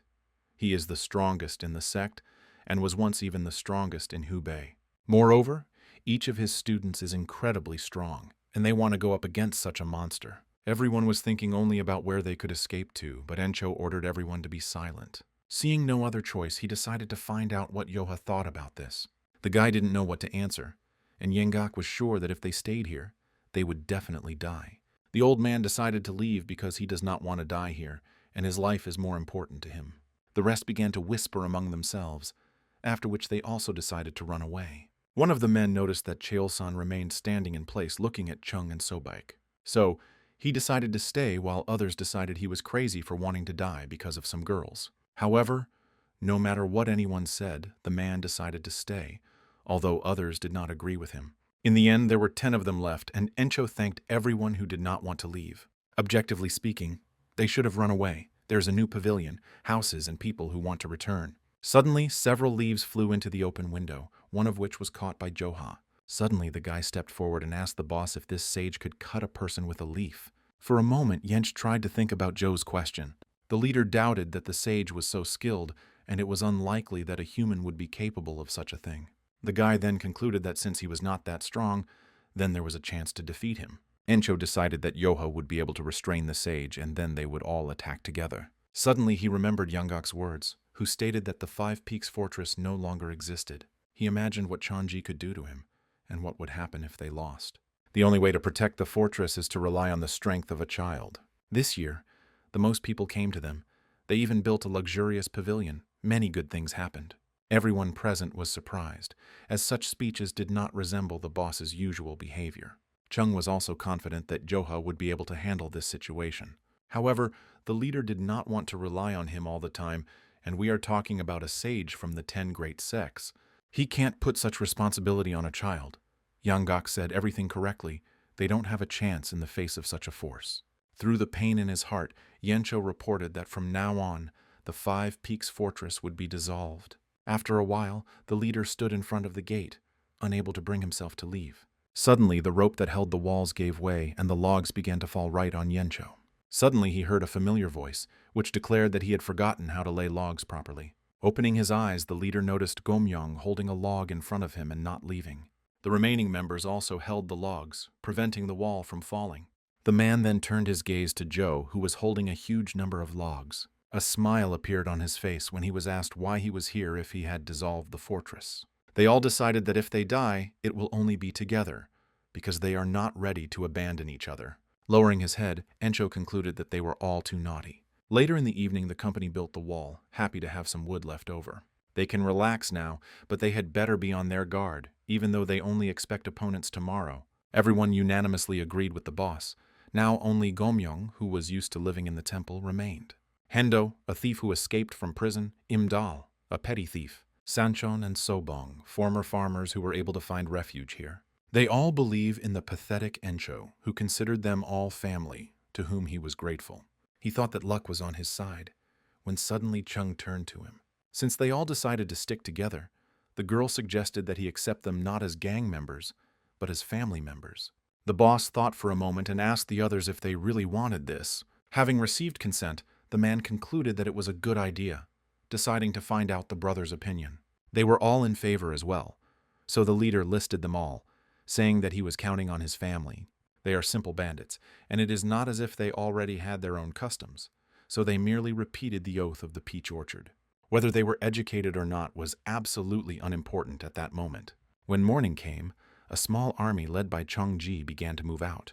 Meanwhile, in the fortress, while everyone was sleeping, Yoha woke up first, going outside. He couldn't sleep, and although he tried not to show it in front of others, he was actually worried. He didn't know if he would be able to defeat the sage, but he simply had to win so that they could stay here together. Suddenly, the guy felt someone's presence behind him and immediately swung his sword. His eyes widened in surprise when he noticed a frightened Encho. The boss scared him, but the guy realized that he was going to keep watch. The guy scratched his head nervously, explaining that he didn't feel like sleeping.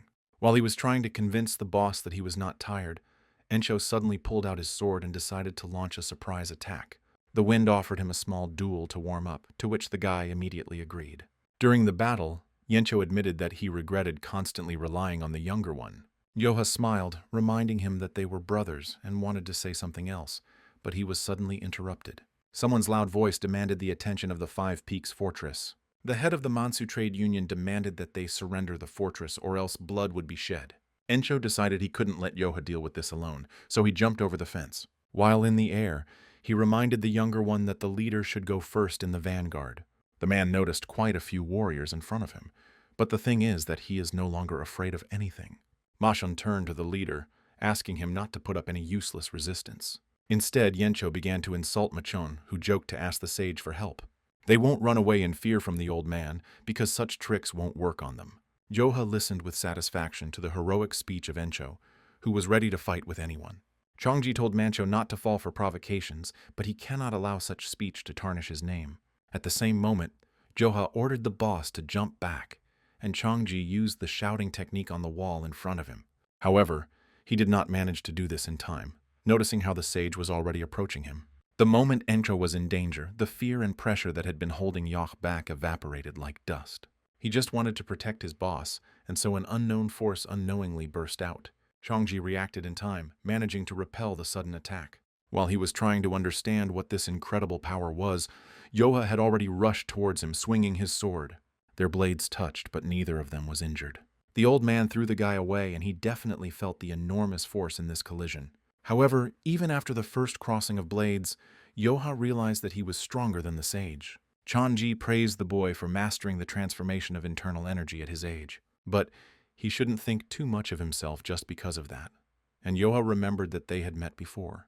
It was that time near the restaurant when he felt its incredible energy.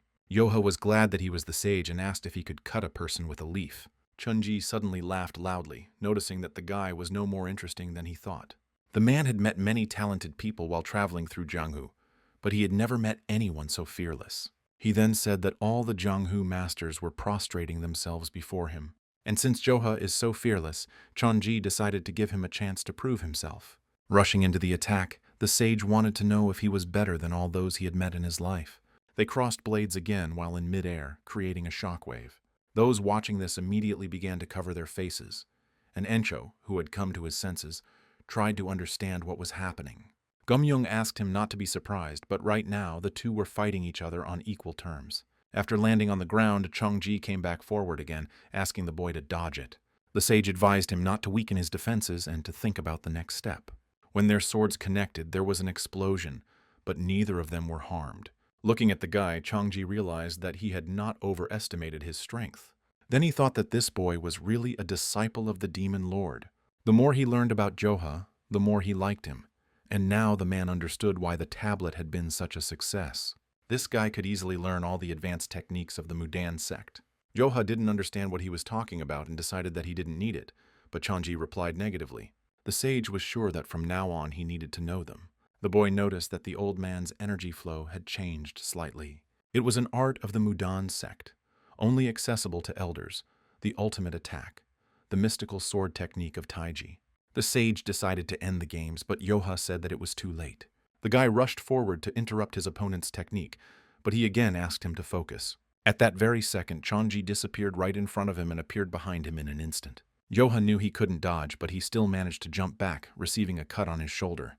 The sage asked him to get up, as he did not believe that everything could end so soon. Rising into the air on the created slabs, the man swung his sword. Those watching Yoha were very worried as the sage was about to strike. As he reached his target, there was a loud explosion, causing the others to run to a safe distance. Changji hadn't fought at full strength for a long time, and he was so immersed in the battle that he could barely control his strength. Suddenly, he was stunned to notice a huge golden dragon in front of him, not understanding what it was at all. Meanwhile, in the eastern part of Luoyang at the Warang estate, a celebration was underway. Mubak thanked the elder of the Yeon clan for coming, as he had learned a lot over the past 10 years in the Namgung clan. And today he would like to show everything he can do, proving his strength. His martial arts have reached 7 stars, although he is still far from his father's level. This should be enough to be recognized as a master. When the boy began to draw a movement, the elders at first did not believe their eyes. Mubek imagined a huge dragon and its claws tearing the earth apart. He abruptly lowered his sword, and at that very moment the marks of the dragon's claws appeared in front of him. It was an incredible sight, and everyone wanted to take a closer look. And now Changji was watching exactly the same thing, unable to believe what was happening. Yoha decided to ask the old man if he had been hiding his strength.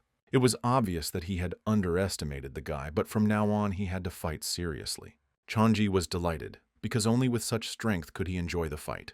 He then asked Joe to try to resist it by rushing forward. At that very moment, the man discovered traces of the dragon's claws next to him. He recognized this technique, and Joha stated that it was he who told him not to get distracted. After this, the guy himself ran into the attack, stunning the sage. Changji had exhausted all his internal energy and only had enough strength left for one last attack. When their attacks were over, the man asked the boy to state his name again. Yoha introduced himself and with a smile on his face explained that his name means Red Dawn. After this, Changji let go of his sword and fell to the ground. His comrades could not believe that their youngest brother had emerged victorious. After a second of silence, everyone suddenly exploded with joyful shouts. Yoha was surprised when the leader picked him up on his shoulders, declaring that he was incredible. Mancho didn't understand how this was possible. I couldn't believe that the teacher lost. He ran up to him at that very moment. The sage was covered in wounds, so he offered to take him to the doctor as soon as possible. But suddenly Changji laughed, which noticeably surprised the student. The man explained that today he lasts a mature heaven above the heavens. It is impossible to take this fortress unless the emperor himself leads an army. Pointing at Zhou, Changji advised him not to even think about defeating him. Sometime later, in the southern region of Henan province, people were discussing Zhongji's defeat. They didn't understand how the elder of the Mudan sect could lose to some bandit. Initially, the sage went to the fortress of the 5 Peaks to subdue it. Everyone heard about it, but no one personally saw how it all happened. And since they don't know the truth, most likely these are just rumors which sounded quite logical. Suddenly Murian, sitting nearby, declared that it was not entirely impossible, and this guy could beat the sage. The men immediately turned their heads in his direction, asking who he was. Murian replied that they could call him the one who met this bandit personally. It was truly incredible, and one wonders if anyone can resist him. Those around him immediately became interested in whether that guy had beaten him up too, and Murian asked the same question. They were all knocked down by his blow, but Murian was able to withstand several. The Mansu Trade Union failed to subdue them, meaning that in Henan province no one is equal to the 5 Peaks fortress. For the sake of the reputation of Mansu and the Mudan sect, Machon did his best to suppress rumors of their defeat. However, this news quickly spread to southern Henan. The 5 Peaks fortress has gone from being unknown to the strongest. However, they said that part of the sage Changji's law was false, but at that time other rumors were spreading. They talked about 10 heroes who defended the fortress of 5 Peaks, and the name of one of them was heard especially often, a bandit who was an excellent swordsman. Meanwhile, one of the Green Forest's subordinates told all these rumors to Shan'an. Only 10 people defended the fortress, so they are now known as the 10 heroes of the 5 Peaks. A couple of months ago, they were just a gang of 7 bandits, and he personally told them to recruit 10 people. He thought they would be crushed by the pressure of the trade unions, but it seemed they were lucky to pick a strong guy.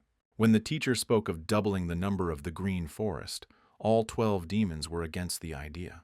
They reasoned that if they expanded mindlessly, their reputation would only suffer. The man ignored any requests to join the Green Forest. Hopefully all these nobodies would disappear by the time the clan met.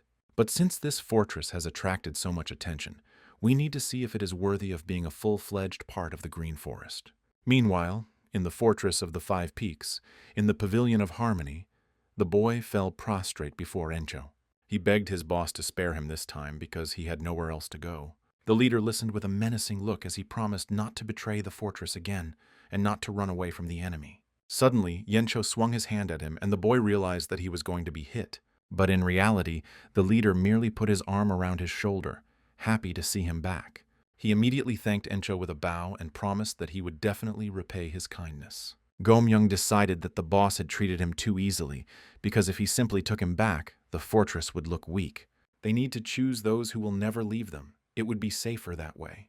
However, a recent incident showed the Licker that they are not recognized as part of the Green Forest. When they expanded, they were joined by a dozen fortresses, but they only think of them as a common gang of bandits. No one from their side came to their aid, as if they had completely forgotten about the existence of the Fortress of the Five Peaks. Encho thought that the name of the Green Forest would protect them, but for now it is just words. He also doesn't want to put all the blame on Joe like he did last time, so they need to get a genuine confession from the Green Forest. He had a little idea, as there was going to be a Green Forest meeting soon. This is their chance to show everyone that they are worth something. If they succeed, they will be equal in status to the other fortresses of the forest. To do this, they will have to go away, and they will need people to look after the fortress. They will have more hungry mouths to feed again, so they need to work harder. When asked where Joha had gone, Encho received the answer that he had gone to look for that old man too. Then the conversation turned to rumors about them, because everyone only talks about the top 10 heroes. Meanwhile, Chongji, sitting on a huge boulder, received a letter from the hawk. It said that if an elder was absent for a long time, he would set a bad example for the youth. The man threw away the piece of paper, after which he noticed that there was a young guy standing behind him. Yoha immediately frowned, then asked the old man why he was still here. Chongji didn't want to leave, as he hadn't had a rest for a long time, and decided to have a little fun. But the guy asked why he was staying here and not going to the trade union. The man explained that Yoha had not yet made a decision. The guy decided that he was trying to take him on as an apprentice again, but it was just the opposite. He was called the strongest disciple of the sect. He could accumulate internal energy faster than anyone else and easily master advanced techniques. And this year, it will be 30 years since he began studying the technique of the mystical sword Tai Chi. However, no matter how hard Chongji tries, he cannot break through the 3 limits. These words interested Joe, and he became curious, and the sage said that he would like to learn from him. However, the boy couldn't teach him the demon-slashing blade technique because Gomyoung only shared it with them. The sage didn't need this technique because he wanted to learn from Joe, not from Gomyoung.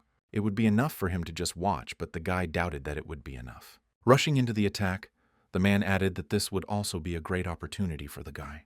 Chongji stopped his fist right in front of Joe's face, creating a shockwave behind him. The boy noticed that the bamboo behind him had broken, and he wondered how the old man had done it. The sage offered to tell him not only this, but on the condition that they make a deal. Yoha should give him a little advice, and the man will help him fill in the gaps. The guy is quite strong, but he can't use all his strength. This is all because he doesn't know the basic theory of martial arts, and thanks to the basics, the effectiveness of techniques will increase. Yoha accepted the offer and they began training together for some time. After training, they headed towards the fortress where children were playing. It was clear that one child was shy, after which he decided to give the flower to the sage. The man promised to keep it, and the boy asked to play with them again. Yoha noticed that they had become closer, and Chongji called these kids wonderful. However, the boy hated children, and the sage became interested in why. Yoha frowned, declaring in a satisfied tone that children were the most terrible creatures. They constantly laugh, mock, and make fun of others. But here in the Fortress of 5 Peaks, all people are kind, regardless of age. Chongji didn't expect that the Green Forest Fortress would look like this. But a fortress is just a place where people live, so there may be differences between them. By evening, Chung had prepared a huge amount of wood. Taking 2 bars, she decided to go back, but suddenly the sage decided to help her. She felt awkward that a sect elder could do such work, but he had a lot of free time. Chung thought that the elders were not like ordinary people and would not do such things. However, he also had misconceptions about the mountain bandits. He didn't fully understand what had dispersed them, but he knew for sure that the 5 Peaks fortress wasn't bad. The girl agreed with this because their fortress was not like the others. Most of the bandits were used to committing robberies, but they gathered all those who simply escaped from the hardships of their past lives. As long as the boss accepts all those in need and the Joha protects them, the fortress will remain just as calm. Then Chongji asked to tell under what circumstances this guy got here. Chung wasn't entirely sure because she didn't know all the details. But she heard that Yencho and the second brother saved him when he was on the brink of death. Then the man understood why Yoha was so protective of this fortress. But Chen also thinks that he is so devoted to the fortress because he thinks of them as his own family. Meanwhile, far from the fortress, someone grabbed a man by the throat, killing him. One of the subordinates congratulated the woman on reaching the level of a great demon general. The anger she felt 20 years ago is impossible to forget. She returns to it in her thoughts again and again. She was too impatient then, but she won't make such a mistake again. The Sword Emperor, the moon-cutting swordsman, and all the Jianghu sects, they would all prostrate themselves before her. The Moon Sage. A well-known demon from Henan province, he is often called Evil Squared, because if you encounter him, you won't leave alive. With his smile, he slyly hides a sharp sword, the northern sword of Gumil Yanggak. And now he was faced with an incredibly dangerous situation in the form of Zhou and Changji. Yanggak and his company reached the village of Hejia and sat down at a table in a restaurant. They said that the Five Peaks Fortress had dealt with the Mansu and Chongji trading alliance. Wherever you go, people only talk about their strength, which sounds simply impossible. If the sage himself had entered the matter, this fortress would have definitely been smashed to pieces. Suddenly, Yanggak assumed that Chongji's attack on the fortress was a lie. He had to destroy the fortress of the Five Peaks and defeat the arrogant joke. And not only him, but all his brothers, but then the rumors should be completely different. The fortress of the Five Peaks should be empty, and only the flag of the Green Forest flutters lonely above it. Since there is no chapter there, he will appear as a hero and become the boss of the victim's fortress. At least that's what he thought, but things didn't go according to plan. Suddenly he heard the other visitors talking about the 10 heroes of the 5 summits. They heard that the White Wolf captain and the sect elder had lost outright. Since they are called the 10 heroes, it seems they are stronger than Yanggak thought. Moreover, they accepted everyone who left, showing themselves to be generous. The fortress is also already filled with people. Everyone started flocking there after hearing rumors. Yanggak decided that Mansu was bluffing about the sage. It was hard to believe that the elder would go and deal with the bandits. They didn't know what to do, because Yanggak had told the others that they would reach the top if they went there. The man became angry because he assumed that they now blamed him. When Bu suggested going to the fortress of the Crimson Winds, Yanggak said that those who betrayed the fortress would be despised, so they trusted him and did not turn back. But if they continue to follow him, they need to rely on something. But if these guys weren't lying, then the fortress of the 5 Peaks is taking back everyone who left. It seems that in order to continue to be part of the Green Forest, they need to have more people. They can come back, and it will be better than going to the fortress of the Crimson Winds. These 2 options were difficult to accept in their own way, but now they need to decide where they will ultimately go. They knew that their boss was extremely tough, but Yoha could be tougher, and it was unlikely that he would accept them so easily. However, Yanggak assumed that they simply temporarily left the fortress to protect it. There was no point in them rejecting Yanggak, so they had to wait for them. Yanggak Fortress is the one who knows the most about the world of martial arts. After some time, they arrived at the fortress of the 5 Peaks, but people did not understand how they dared to show up here. After all, they were the first to betray the fortress, even though they also decided to return. But these guys are completely impenetrable. Yanggak's subordinates noticed that the atmosphere was tense and that people were unlikely to be happy to see them. The man asked not to pay attention. They just needed to meet with the boss and say that they had no intention of betraying the fortress. It felt like they were all being treated as criminals after their escape, but they hardly had anything to worry about because they wouldn't dare tell them anything. Suddenly they noticed 3 huge splits in front of them, like dragon claws. One of the subordinates suggested that some idiot was trying to cultivate the land. But these traces are clearly left by martial arts. There is only one person in the fortress capable of such a thing. But no matter what kind of monster Yoha was, these were definitely not traces of his demon-slashing blade technique. Suddenly, a familiar voice behind him asked how Yanggak dared to appear here. The man couldn't understand who was talking to him in that tone. It turned out to be Cheol-san. Yanggak decided that he had gone crazy. But to his interlocutor, everything seemed the opposite. The man said that he was gone for nothing, and the entire hierarchy went down the drain. Letting go of the axe, Cheol-san suggested that they first greet him, their elder. Meanwhile, one of the people announced to Yencho that Yanggak, Yomyong, and the others had returned to the fortress. The leader reacted calmly, not expecting that the old man had actually decided to return. Gomyong noted with displeasure that this man didn't care about the opinions of others. He hoped that being with her would take him back, because he never liked this old man. Whatever his reasons, he was the first to decide to leave them in their time of need and took the others with him. That was true. But the demon of Henan province was the person they needed. But Gomyong believed that this fortress had already become stronger because Joha had trained them. Now there will be those here who can compete with Yanggak or Beck, Encho thought, realizing that the 2 had lost to Joe without a doubt. However, this old man has some good skills that could be useful to them. At this time, Cheol-sun decided to show Yanggak that he was no longer who he used to be. The man fell for the provocation. Suppose that the guy wants to die. At that very moment, their fists collided and Cheol-san blocked the old man's blow. Yanggak was surprised by the block, while his opponent said that there was nothing special about it. The old man's subordinates were surprised. Although Cheol-sun was strong, he was not strong enough to fight Yanggak. They were curious about when he became so strong, and Cheol-sun noticed that after training, Joha Yanggak no longer seemed problematic. The old man smiled and realized that this man had grown a lot, having come from a boy. But then he suddenly appeared behind the enemy and declared that he was still far from fighting him. After this, the old man grabbed him by the back of the head and trampled him into the ground. Yanggak asked not to joke with him anymore, but Cheol-sun said that the fight was just beginning. The guy was sure that he couldn't lose to someone who ran away like a coward. The old man was surprised that this man was actually trying to defeat him. This angered Yanggak, who decided that he had asked for it and asked not to blame him. But just as the man was about to deliver the decisive blow, Chonji touched his forehead and ordered him to stop. The sage didn't know who stood before him, but he doubted that it was worth using deadly techniques here. Yanggak couldn't believe that he stopped that attack with just one finger, realizing that there was another monster here. The old man asked not to separate them because he almost beat up the arrogant guy. Chonji noticed that understanding the difference in abilities was also a skill, and Yanggak was several times stronger than Cheol-sun. However, the boy had not yet shown all that he was capable of, so the sage did not need to interfere. As soon as Yanggak heard these words, he froze in a stupor, not believing that the elder of the Mudan sect was in front of him. Chonji confirmed these words, looking menacingly at the old man. Yangaku thought it was impossible, but he was in no hurry to do anything rash. He was just trying to understand that the rumors about his loss were true. The man then decided to ask why the elders of the Mudan sect were in the Green Forest Fortress. Suddenly, another familiar voice stated that he was not even a member of the fortress, so he did not need to know about it. Yoha added that if he came back and created problems here, it means he is ready for what awaits him.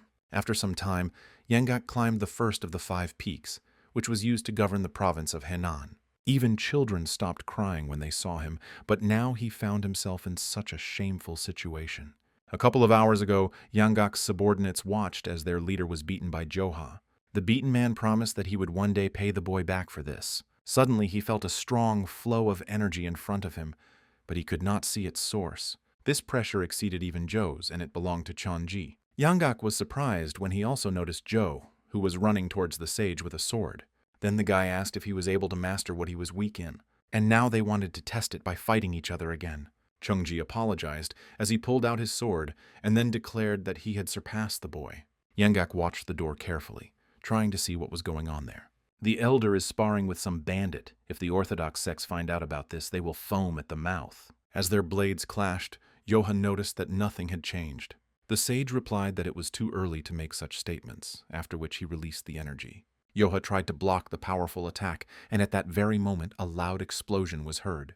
Yanggak noticed how much power was even in his aura, realizing that Sage Zhongji was a monster. He decided that it was all over, because even Yoha wouldn't be able to continue the fight after this. But the boy stood on his feet, deciding that it would be foolish of him to continue relying on the technique of the blade that cut down demons. Yoha smiled and flew into the air, declaring that he would be serious now. Yanggak couldn't believe the guy was okay. I was trying to figure out what he was made of. Chonji also smiled and decided that he would also fight seriously. But when Yoha used the second information of the 9 Heavens sword, Yanggak was shocked. With this skill, the boy was able to cut through the sky, noting that he had become stronger thanks to the sage. Chonji understood that if he had been hit directly, he would have turned to dust. Yoha asked him not to act like a weakling, because he knew that the sage had not shown everything. However, Junji didn't think there was any point in showing anything else, and he didn't want to lose his confidence that he had built up over the years. Extending his hand, the sage declared that it was enough for him, and that he had learned a lot from Yoha. However, the guy was disappointed, because everything had just become interesting, and he decided to end it all. But if Yoha injures him with his attacks, the sage will have to stay for a couple more months. He wouldn't leave without a reason, although it would be interesting to see if the sage would turn into a mountain bandit. He had been planning to return for a long time, but the time spent here had truly been a great fortune for him. Chonji will remember the guy's kindness and pay him back in full in the future, and in the end, they both benefited from this 3-month training. For the sage who wanted to ascend to a new level, it was also of great importance to watch Yoha grow. When his journey ends, he will wait for the boy in the world of masters, and so, with the beginning of summer, the elder left the fortress. Yanggak, who was watching this from behind the scenes, decided to abandon revenge. The fortress only continued to strengthen its position, and a month later a lone man was walking in this direction. Suddenly, an angry bear appeared in front of him, but was unable to scare the drunk man. He decided that she was the mother of those cubs whom he punished for getting in his way. Releasing his claws, the man attacked the bear, declaring that he, the sovereign Yin Wind, was not so merciful. Meanwhile, the story takes us to the head of the Green Forest, the demon lord Mu. After his appearance in the world of martial arts, he gained fame as one of the strongest masters, as he was never defeated. And in the past, he was a worker in the Shaolin Temple, and he went to the temple to study Shaolin martial arts. But his fierce desire, innate strength, and developed skills were enough to attract the attention of others. However, his life principles were too far from the ideals of Buddhism. But one day he discovered a time-worn statue of Buddha in an abandoned warehouse of the temple. He hoped that he could learn martial arts if he ingratiated himself well with the monks. But in the end, Mu broke it, and this turned out to be an unexpected success for him. Inside the statue, he discovered an ancient martial arts tome called the Dark Sky Scripture of Asura. Having studied the tome, the future demon lord left the temple and went on a journey across the country. Soon after, he rose to the rank of head of the bandit union and stirred up all of Murim. He subsequently took 12 of the best bandits as disciples and imparted to them the knowledge embodied in the Dark Sky Asura scripture. And the power they had gained shocked even the elders from the 7 largest sects and 2 schools. Thus, the 12 demon generals of the Green Forest, also known as the Grim Reapers, were born. At this time, in the Fortress of 5 Peaks, a rather loud guest was trying to find the leader. He claimed to be a messenger from the Green Forest and also a disciple of the Demon Lord. Running outside, Encho found Ingale, the Mad Cat Lord of the 12 demon generals. He demanded that the head come out to him quickly and greet him properly.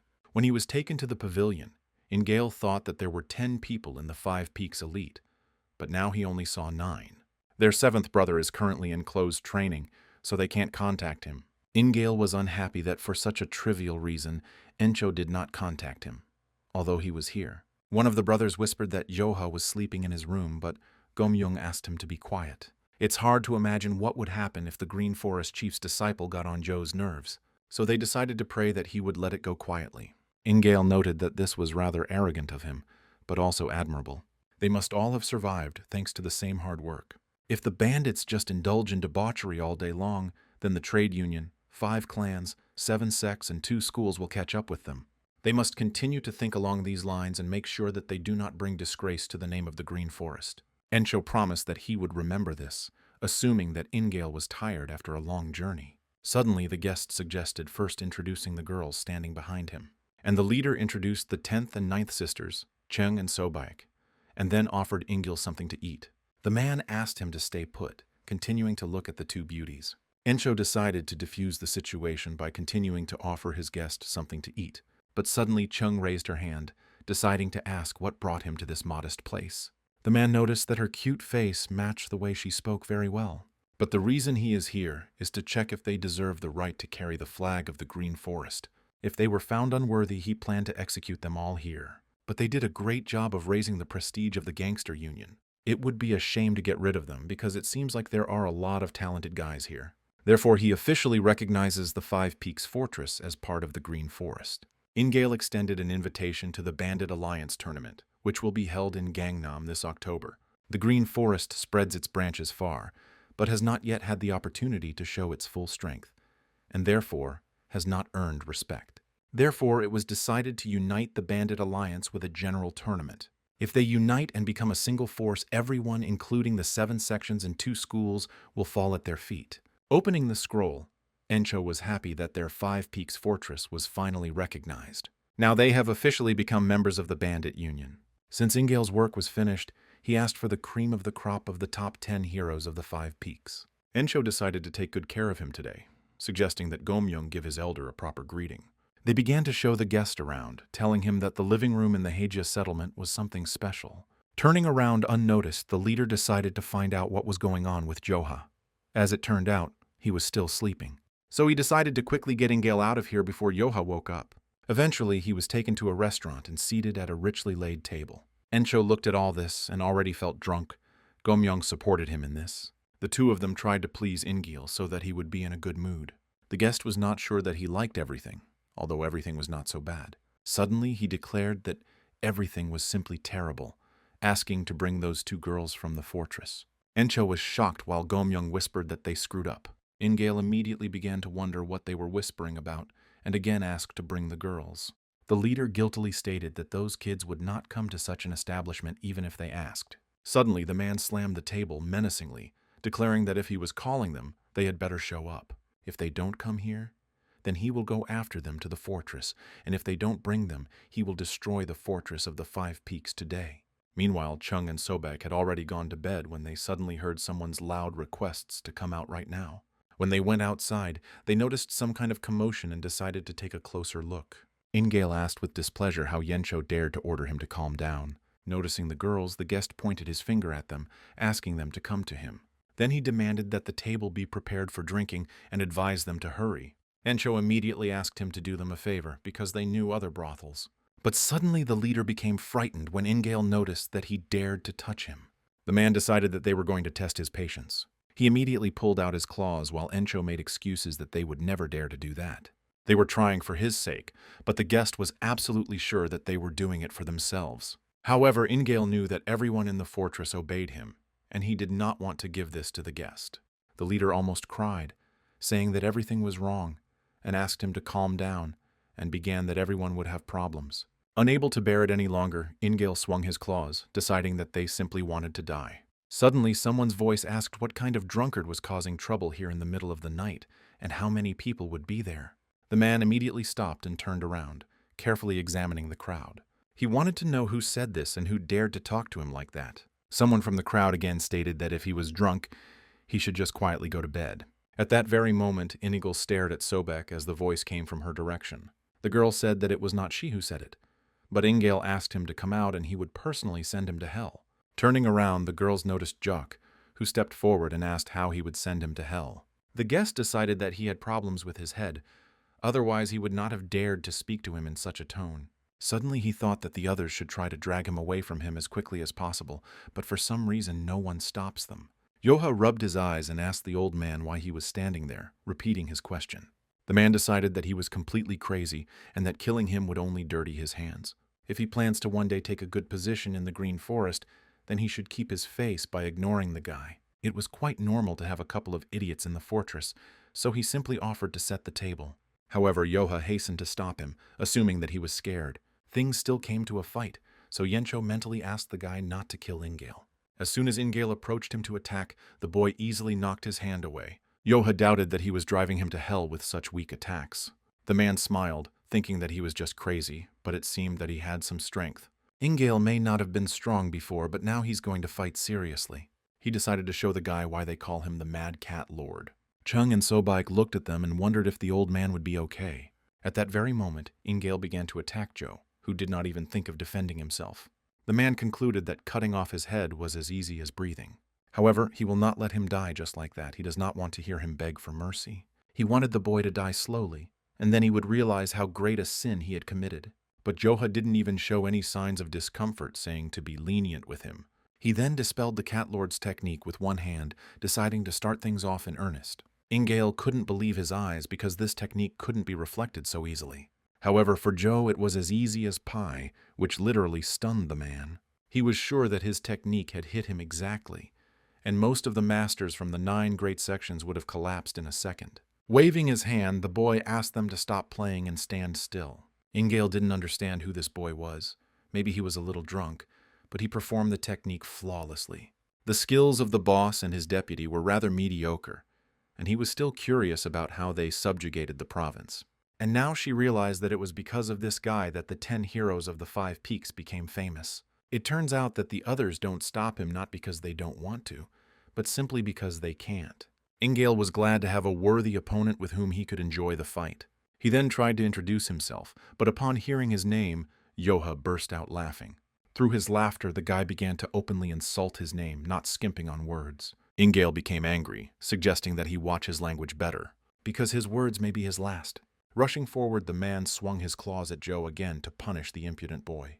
Standing there, the guy realized that this man was one of those who was only good at talking, but in reality was very slow. Ingale used the Mad Cat Lord's special ultimate technique, Corpse Claw. He released the snake from his hand, but all Joe needed to do was stretch out 2 fingers in front of him. From the man's side, it looked impossible, as the boy blocked the attack with just 2 fingers. The teacher told him not to use this technique, but now he has no choice but to use Asura's Dark Sky Strike. He went through a lot of pain to learn this technique from the Demon Lord. Having mastered it masterfully, Ingale has never lost to anyone since then. It is so powerful that it can harm the elder of any sect. But the man never thought that one day he would use it on some boy. However, Yoha asked for it himself, so the Cat Lord asked not to blame him later. Grabbing his hand, the boy noticed that he had created a cold wind and given it some strange color. Interrupting his technique, he continued to hold the man's hand, calling out his name along the way. Ingale decided that the guy had gone completely crazy, and Yoha asked the old man to remember this. His friends are not toys for people like him. After these words, the guy swung his fist at the guest.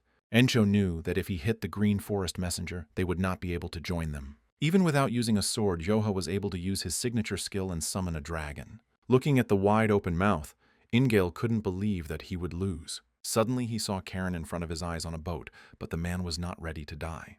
When the realization hit him, he saw the guy's fist a few centimeters from his face. His knees immediately gave way and he fell to the ground, not understanding how this was possible. Suddenly, Yoha declared that if it weren't for the boss's request, he would have seriously sent him to hell. Now the old man can consider himself lucky to have escaped a terrible fate. The Mad Cat Lord had not yet gone all out, but it was too late. Now after what he saw, he lost all will to fight. The pressure he felt from Joe was something he had only felt from the Demon Lord before. A frightened Ingale suggested stopping there since he admitted his mistake. The guy asked him to behave normally the next time he wanted to get drunk again. Then Yoha suggested that he say goodbye to everyone and leave. Ingale was surprised, as the boy did not know how the hierarchy of the Green Forest worked. Then the guy sternly declared that he wanted to sleep and did not want anyone to make him nervous. Having jumped up from his place, the Cat Lord ran towards the exit, saying goodbye to the inhabitants of the fortress along the way. Encho and Gomyong were surprised by the politeness with which Ingale spoke at parting. Hearing something like this from a demon general is a shocking event. It's like a low-ranking clan member becoming related to the clan leader. Thanks to Joe's actions, the status of the 5 Peaks was not affected, but not everyone in the fortress was happy. Most of the brothers decided that Yoha was perhaps stronger than even the Demon Lord, and therefore envy, respect, and trust towards him increased to the maximum. Encho doubted that everything would be okay with them in Mansipen, but Yoha was with them, so everything would work out somehow. Meanwhile, the fleeing Ingale could not believe such humiliation, and that such a monster was hiding in the fortress. If he reveals himself at the Green Forest meeting, his existence will cause real chaos throughout their hierarchy.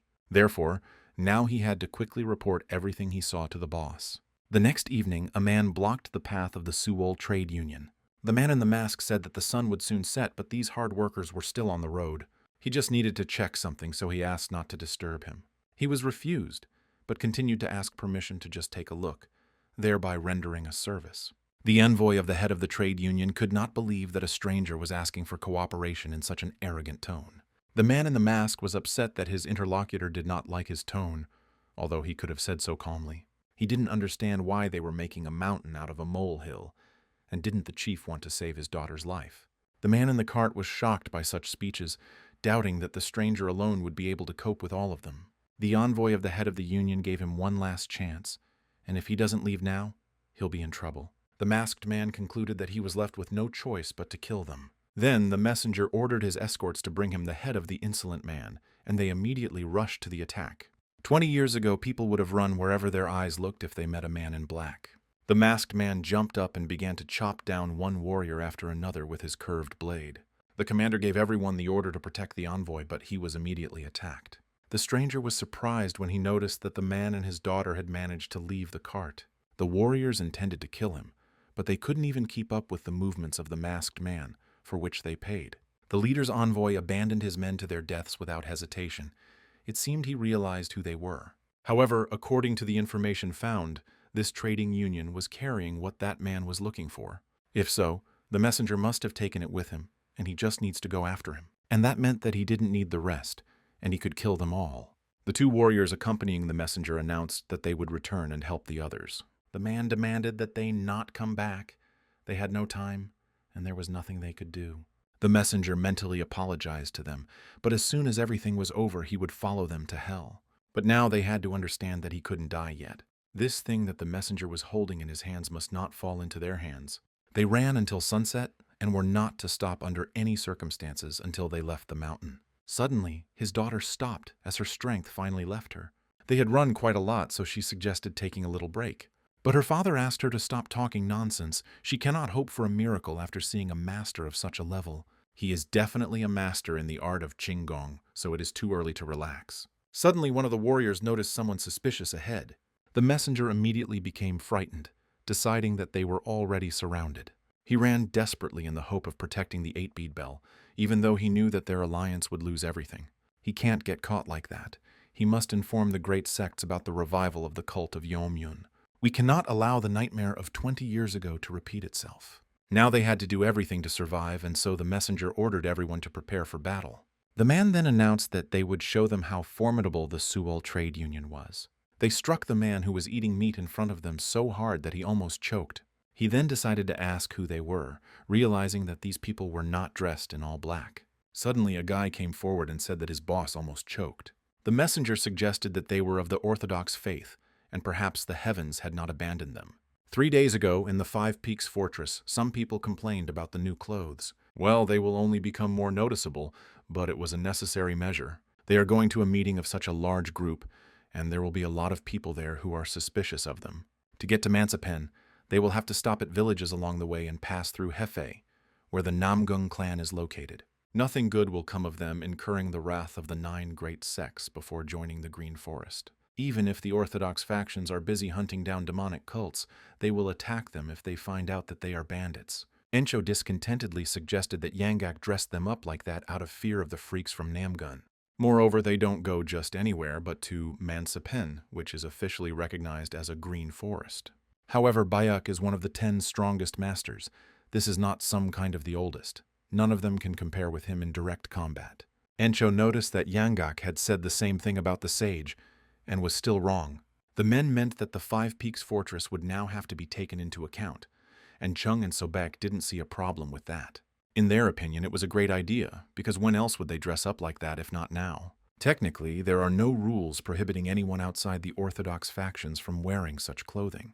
Encho assessed the girls' clothes, who were very flattered by his compliments. Suddenly, a guy appeared behind them, asking if he had put everything on correctly. Yoha had never worn anything so complicated before, and wasn't sure if he had messed something up. The girls immediately blushed, noticing how incredible the guy looked. They immediately ran up to him, ignoring Cheol-san, who was hoping for their attention. Before leaving, the leader asked the rest to take care of the fortress and not let themselves be beaten here. They promised to crush everyone at the Green Forest meeting, but they just need to wait. Yomyong swore on his life to protect the fortress, and they could count on him. There shouldn't be any problems, as trade unions are now compliant. Although their martial arts are good, one should not relax completely. The reason Yanggak insisted on disguising himself was not only to avoid a clash with the Namgung clan. The Henan trade unions are so quiet because of the 10 heroes of the 5 Peaks. If he knows that the 10 have left the fortress for a couple of months, they will not miss such an opportunity and will attack. Encho thought that their faces were quite recognizable here. There might be people who remembered them. You have to be careful when dealing with trade unions. There's a good chance one of them might remember them. But everything is fine, since they so carefully disguised themselves as Orthodox. They all look completely different from each other, so it's unlikely that anyone will remember them. Yanggak then asked what the leader would say if people asked him what he did for a living, and now he said that they were on their way from Henan, and they themselves were disciples of the Flying Dragon sect. The ambassador of the Seoul Trade Union called himself Hanan and suggested that they go together. Upon learning that they were from a trading union, Encho decided that they were going in different directions. Hanan laughed as he had not yet said where they were heading. Encho became noticeably nervous, deciding to clarify where they were heading. Suddenly, Yanggak stated that even if they were on the same path, there was no reason for them to accompany anyone. And they also say that they are from a trade union, but there are somehow few of them, and everything looks suspicious. Now they are in a hurry and they don't need unexpected problems, so there is no need to take risks without knowing why. The ambassador's subordinates doubted that these people were able to help in any way in their situation.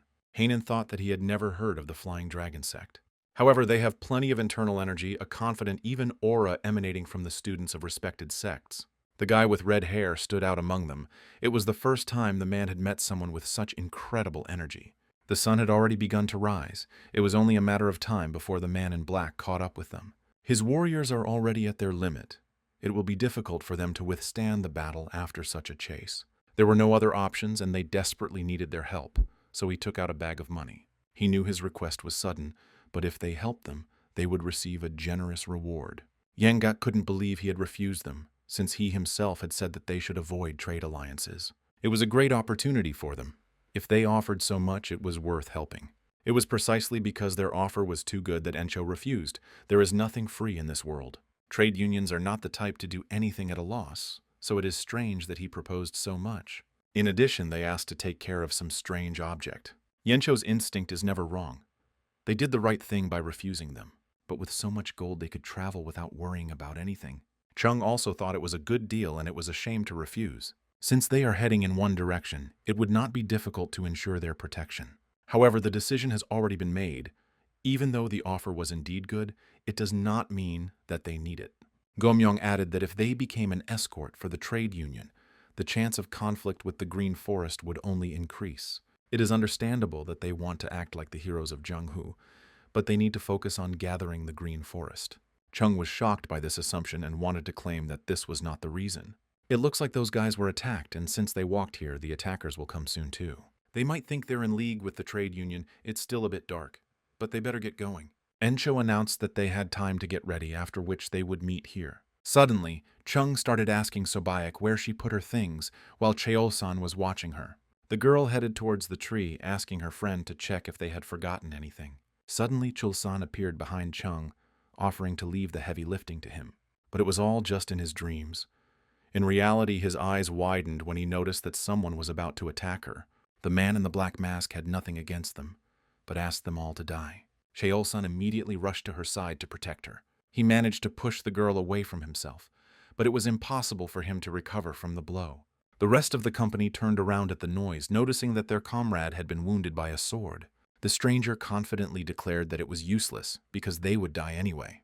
However, he didn't notice how some guy appeared behind him, swinging his leg at him. At this time, Chung looked at Cheol-san with concern, not knowing how to help him. She didn't understand why he was so stupid and tried to block it, because she would have dodged it herself.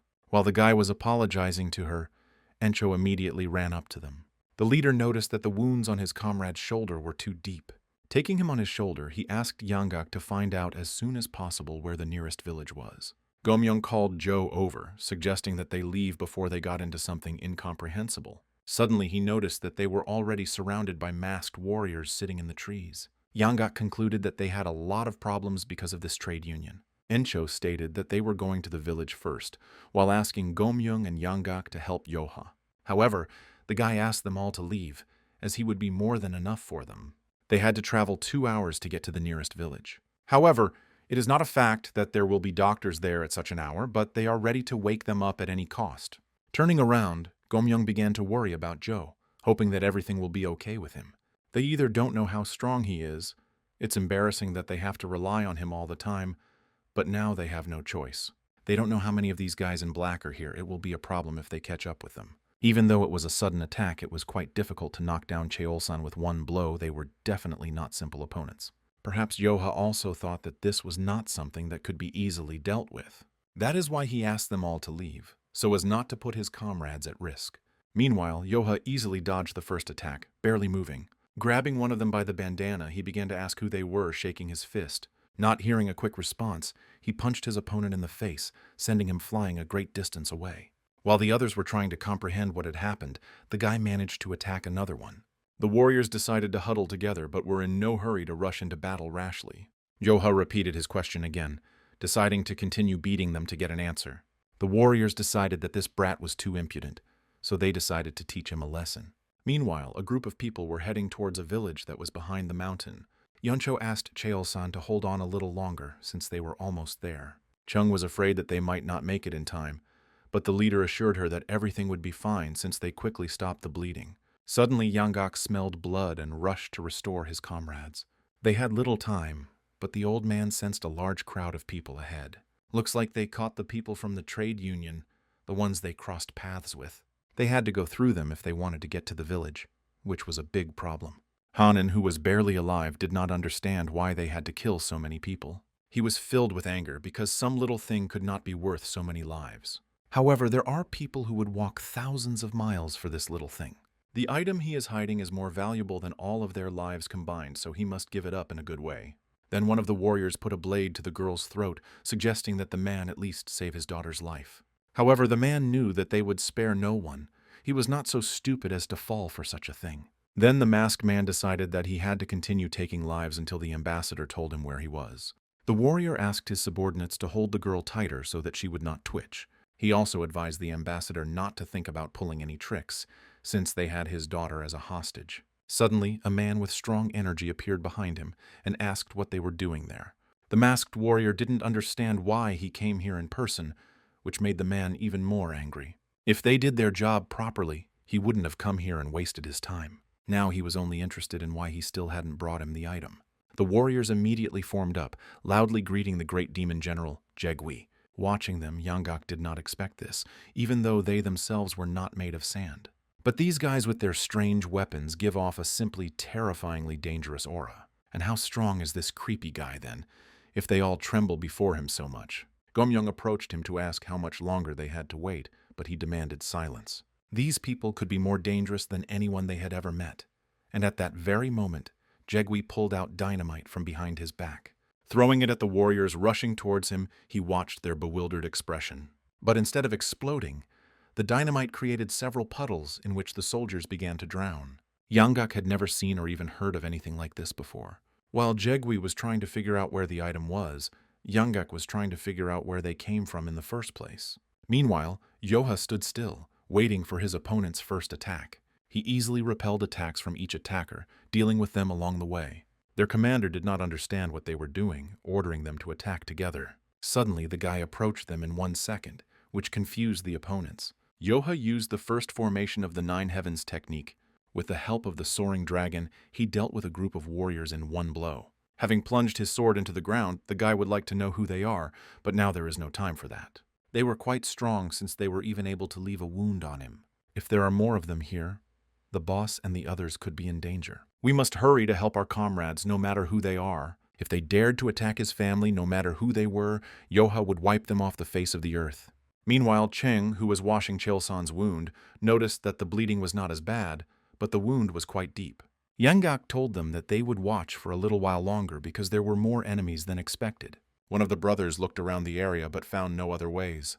To go by other paths would mean making a huge detour, and Yoha could lose them. Then Yencho decided to check everything himself, heading towards the tents Yangaku and Gomyong. Sneaking up behind them, he startled the men with his presence, asking what they had found out. As it turned out, they use martial arts that the old man had never seen before, and their power is terrifying. It would be better for them to go around them quietly while the demon general was busy with the hostages. Meanwhile, Jegwi was surprised because the item was not so valuable that an entire trading alliance would sacrifice their lives. Perhaps Hanan knows how to use the 8-bead bell. Although the cult had to deal with everyone who might know this, some still managed to survive. Jegwi wondered how much longer the man would be able to get away with it if he ordered his men to play with his daughter. The general calculated that he had 25 men in total. Hearing the order, the soldiers immediately grabbed the ambassador's daughter, who began to scream loudly. The girl fell to the ground, demanding that they stop, but they didn't even think of listening. Hanan also asked them to stop, which brought a smile to Jegwi's face. He was ready to give him the bell just to make them stop. This was a very wise decision in the eyes of the general, who asked where it was hidden. After some time, the envoy's subordinate brought the treasured item. The man couldn't believe that it would end like this. If they got the bell, these demons would become even stronger. The nightmare of 20 years ago could repeat itself, but he saw no other way out. Jegwi accepted the bell, feeling the energy of the holy object emanating from the box. The envoy had a good plan. If the general had killed him madly, it would have been difficult to find the bell. Now he will pay the price for the trouble he caused. Jegwi addressed the Black Shadow Corps, ordering them to get out of here when they had had enough of playing. Hanan screamed in indignation because he had already given him what he wanted. He is simply a beast in human form who does not fear heavenly punishment. Turning around, Jegwi glared at the man and declared that he was the heavens. The girl will die anyway, so let her satisfy everyone one last time. Suddenly, some unfamiliar voice shouted that they all had no honor at all. It was Yencho, who rushed forward wanting to punish the offenders. Gomyong didn't know what to do in this situation, but Yanggak didn't know what to answer either. Jegwi was surprised to see that they had a rat there and ordered him to kill it. Several warriors immediately rushed towards Encho, but he had no intention of retreating. The Black Shadow Corps couldn't let him break through, but the boss had no intention of losing. The commander ordered not to mess with him, because the demon general was looking at them. Suddenly, an arrow landed in front of their feet, causing everyone to stop and look up. Chung didn't understand why the one who was supposed to solve the problems rushed straight there and only multiplied them. Gomyong agreed with her, because if the boss got involved, they couldn't stay away. They have nowhere else to go except here, so they don't really have a choice. Gomyong turned to Sobek and decided to leave Cheolsen with her. Encho apologized to his comrades and then asked them to fight with him. After this, the whole group descended from the mountain to support their leader. There were quite a lot of opponents, but they had to do everything, even if it was bad. You just have to not think about it, because no matter what decision the boss makes, they have to follow him. A fierce battle began, in which no one wanted to give in to the other. They did pretty well, and Gomyong promised that they would answer for everything. But suddenly he noticed that he was inferior in strength, and the balance was not in his favor. Yanggak reminded him that he had watched them with him and that they were quite strong. When hitting, you have to put all your strength into it. They have no room for error. This is not the time to be so careless. They have no chance of winning this battle, but they must hold out. The old man didn't know what the boss was thinking when he jumped on her, but now there was no turning back. But at this time, arrows began to fly towards the Shadow Corps, or is achieved. The commander ordered to finish off the archer first so that he would not cause them problems. However, the archer was pleased with this arrangement because he knew that he would not be easy prey. As a friend, one of his opponents appeared behind him, disrupting his plans. But at that moment, Chung came to his aid, and she could not allow her family to be harmed in front of her. Having dealt with the enemy, she told the archer that if he weakened his defense even for a moment, he would die. There was no end to the Shadow Corps, but the archer suggested that she continue shooting. She should keep them away from him. At this time, one of the warriors went to Hanan, who could cause them trouble if he escaped in the noise. But suddenly Encho jumped out in front of him and stood up to protect the messenger. Having dealt with the enemy, the leader asked if any of his men knew medical techniques. One of the warriors knocked Imdal to the ground, which was noticed by a worried Gomyong. He understood that all his comrades were already tired, and there were still many of them on their feet. What's worse is that each of them uses unconventional martial arts, making them difficult to deal with. It was unclear where they came from and what they were supposed to do.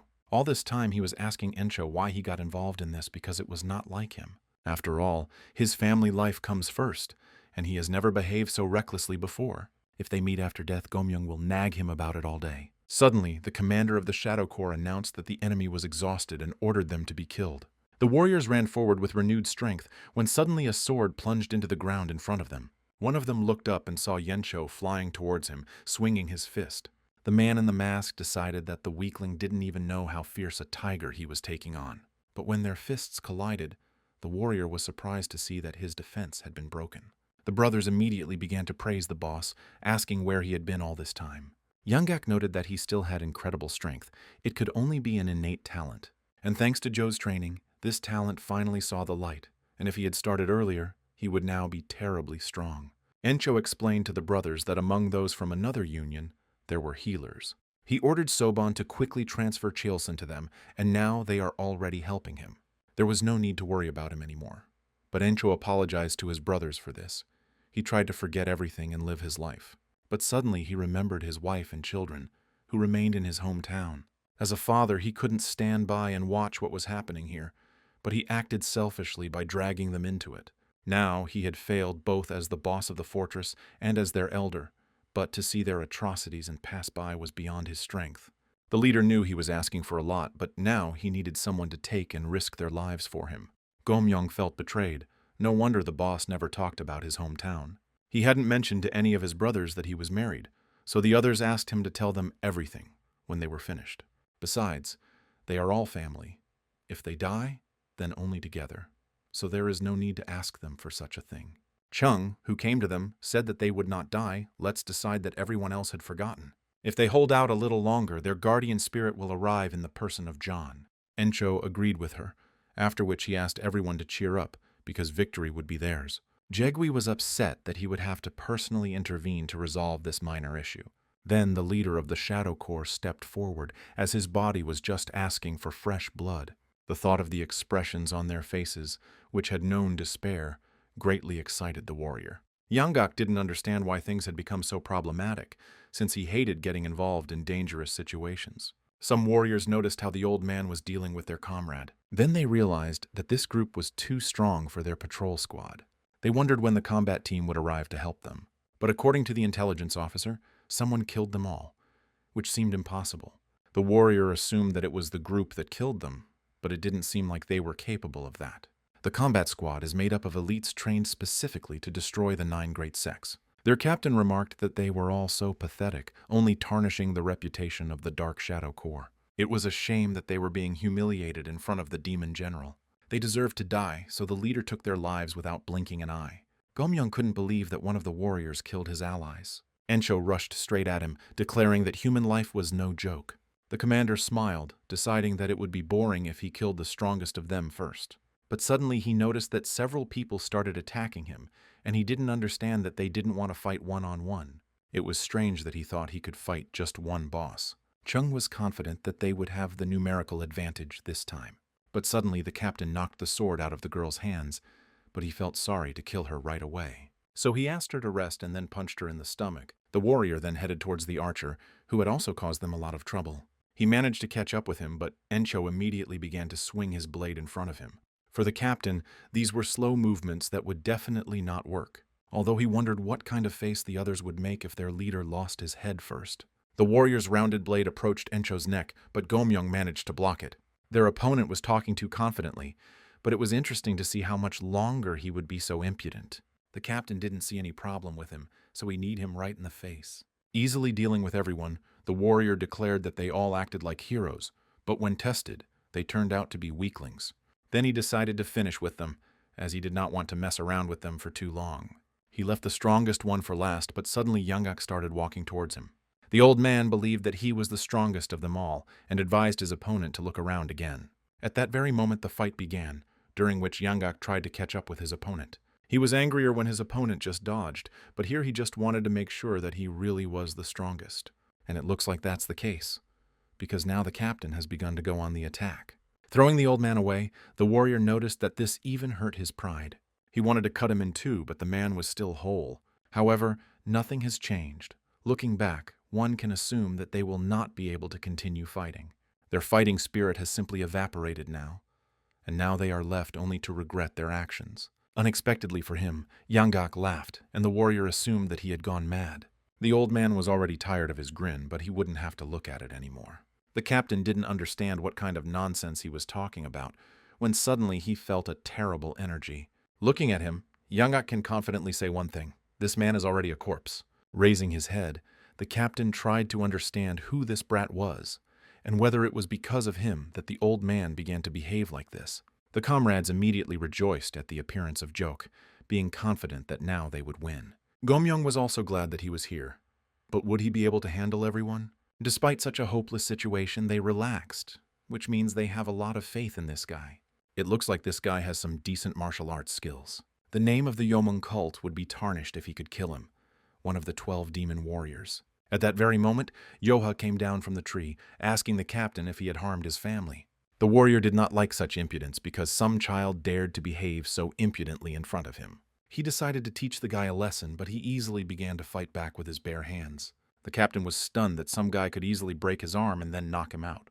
The warrior only thought that he couldn't let the great demon general see him like this. He managed to relocate himself and landed on his feet, deciding that he had let his guard down. He needs to get his act together and deal with him immediately, but Jegui asked him not to underestimate him. Yoha sternly stated that he had harmed his family and therefore must pay for it. After becoming one of the 12 demon warriors, he began to look down on even the elders of the 9 great sections. So now he doubted that any boy could be his equal. But Yoha easily knocked the sword out of his hand, noticing that people on the verge of death always talk a lot. Suddenly, Jegui appeared behind the war, declaring that he was no match for this boy. He hastened to protect his subordinate, when he suddenly noticed that he was losing to Joe in strength. When their forces collided, an explosion was heard, the shock wave of which affected everyone around. As Yanggak thought, that guy with the strange technique is very strong. When Joe arrived and entered the battle, all his subordinates froze. Jegui couldn't believe he was being pushed back. Suddenly, he noticed a guy flying straight at him. While in the air, Yoha assumed that he would take everything for his subordinate. It was unbelievable for the demon general, but he acknowledged the boy's strength. The man pushed off the ground, dodging the attack, while simultaneously taking out dynamite from behind his back. This guy is worthy of testing his demonic art, Shadow Soul Destruction. Yoha was surprised because they didn't even touch him. Then the dynamites went into action. Yanggak became afraid for the boy and then demanded that he go away. However, it was too late. Small explosions were heard and Joe was surrounded by dark energy. The demon warrior personally witnessed the results of his impudence, as no one survived this technique. Watching the huge sphere that the boy was inside, the warrior concluded that this was his end. Once inside, Yoha felt that he couldn't breathe normally. His body felt heavier, as if he had fallen into a swamp. But he tried to cut this space with his sword, but he couldn't release the power normally. During the time when Jegui was wandering around Jianghuo, many people challenged him, but no one could stand up to him. It was his technique of resolving the shadow soul. It grabs a person's shadow and pulls out his soul. When this technique earned him the title of one of the 12 generals, people began to say that he had no equal. He was already immensely strong back then, and over the years his strength only grew, which raised him to the top. He naturally began to think it was impossible for anyone to withstand his technique because it had never failed him. Yoha was caught off guard. A person who fell under the influence of this technique seemed to fall into the darkness of hell. His senses were failing him, and his eyes were not seeing anything. For the first time in a long time, the guy thought that he was going to die. Helplessly frozen in confusion, he could not understand anything, and no matter how much he thought, he could not figure out how to get out. He remembered how the sage had said that he might meet people who used truly extraordinary techniques. This is one of the reasons why simply being proficient in martial arts is not enough. Yoha can withstand most techniques, but one should be careful with sorcerers, because he has no experience fighting them yet. If you get caught in their technique, it will be very difficult to get out, so you need to learn how to dispel it. But it all depends on who he meets. Usually they all need a little preparation before use. Therefore, all that remains for him to do is to try to break what they have prepared and through which their power works. The guy realized that this was one of the witchcraft spells that the sage had spoken about. If you remember, then 4 smoking things were stuck into the ground around him. He wouldn't throw those stick-like things at him without a reason. They must be related to his technique. In its current state, it cannot destroy them directly, since it cannot sense anything, but it can destroy the ground beneath them. Even if the guy doesn't understand where the ground is, he just attacks in all directions at once. Meanwhile, his comrades began to worry about Joe, not understanding what this strange technique was. Jegui never thought that he would use this technique against some boy from the Jianghuo Plains. He met a really interesting guy, but not for long. The demon warrior felt ashamed that the general had to fight, so he offered to finish what he had started. Jegui was about to give the order when he suddenly felt some kind of earthquake. Turning his head, he found his own dynamites in front of him, although this was impossible. At that very second, the sphere began to crack and gradually collapse. Watching this, Yanggak concluded with a smile that Yoha was a monster that wasn't even worth worrying about. The guy still managed to get out, but this strange technique really irritated him. The demon warrior was shocked, because the guy got caught in the technique of destroying the shadow soul, but was able to escape from it on his own. He took it and destroyed it, which angered the general. Perhaps he will even remain a witness to the awakening of the true power of Jegui. His true power should be enough to burn the entire Jianghuo to the ground. But looking at the shocked general, the warrior began to doubt his conclusion. None of the Shadow Corps could believe that such a monster could actually exist. Suddenly Yoha turned to the sorcerer because, thanks to him, he experienced an incredibly disgusting feeling. So now it's his turn and he'll pay for making him angry. Jegui couldn't believe that such a young brat was able to break the demonic art with his own strength. The general then turned nervously to the Corps, asking how much longer they were going to stand and watch. The demon warrior didn't understand how they could stop him, if even the general couldn't. But there was nothing to be done, so he gave the order to kill this ungrateful brat right now. At that very moment, a crowd of warriors rushed from the spot to take Jock by force of numbers. The guy realized what their plan was, but he started chopping them down, even though they didn't even notice his movements. Watching this, Jegui concluded that even if he used all his strength, he could not hope to win. He knows that Jianghuo is huge, but martial artists of this level have never appeared out of nowhere before. In the current situation, the priority is to avoid anything that interferes with the execution of the order, and taking the bell away is now the most important task. If the people from the trade union survive, people will find out about the existence of their cult. Everything has become too problematic.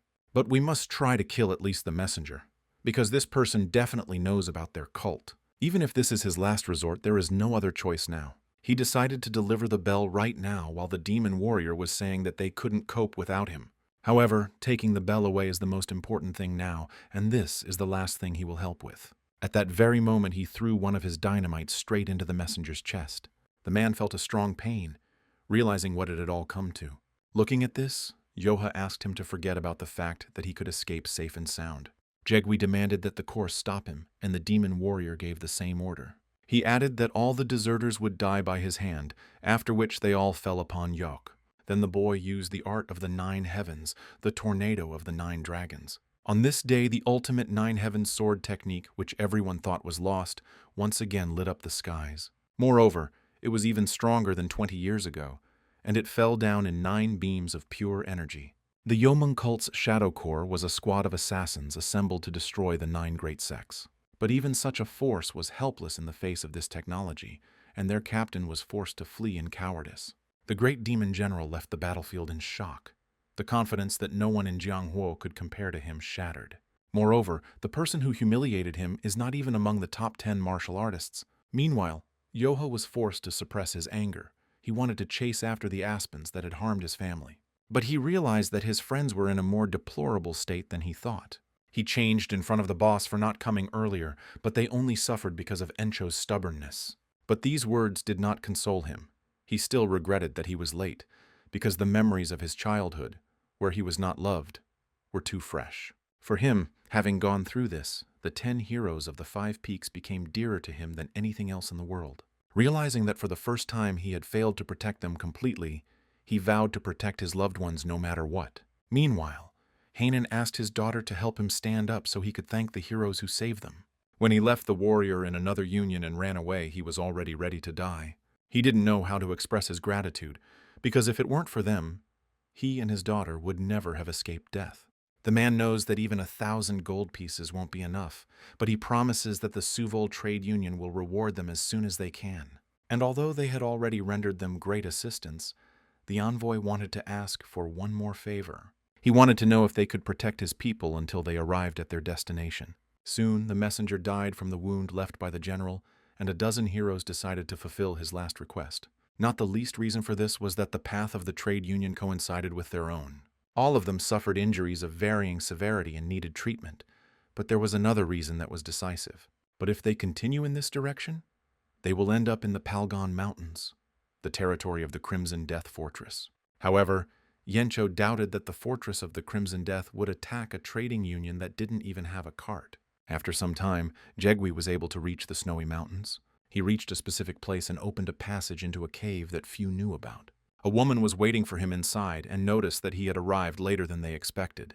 He only recently became a general, but he already behaves too respectfully, although the situation turned out to be more complicated. She asked him not to be late again. It was a great rarity when all the generals gathered in one place. The woman hoped that she could maintain her reputation by not causing similar problems in the future. Jegwi was able to bring back the 8-bead bell, albeit not without some effort. With this, they now had 7 bells made of 8 beads. This was a great job, as the fighting power of their cult increased significantly. Since everyone had spoken approvingly, they decided on the next candidate for Great General. With him, the cult will have 7 demon lords, although some thought that 6 would be enough. That was true, but if they took into account the Heavenly Demon King's Soul Summoning Festival, it would be foolish to miss out on such an opportunity. They finally collected 7 bells, and it would be nice to find 3 more candidates. It was unclear why some people started arguing, since they had already agreed to this. The decision to choose a 7th general was made by their great cult leader. However, since he is absent, there is no need to rush to the Heavenly Demon King's Soul Summoning Festival. They need to use the bells to increase the number of demonic soldiers. With the power of the demon lords, they would easily be able to completely take over this era and take over the entire Jianghuo.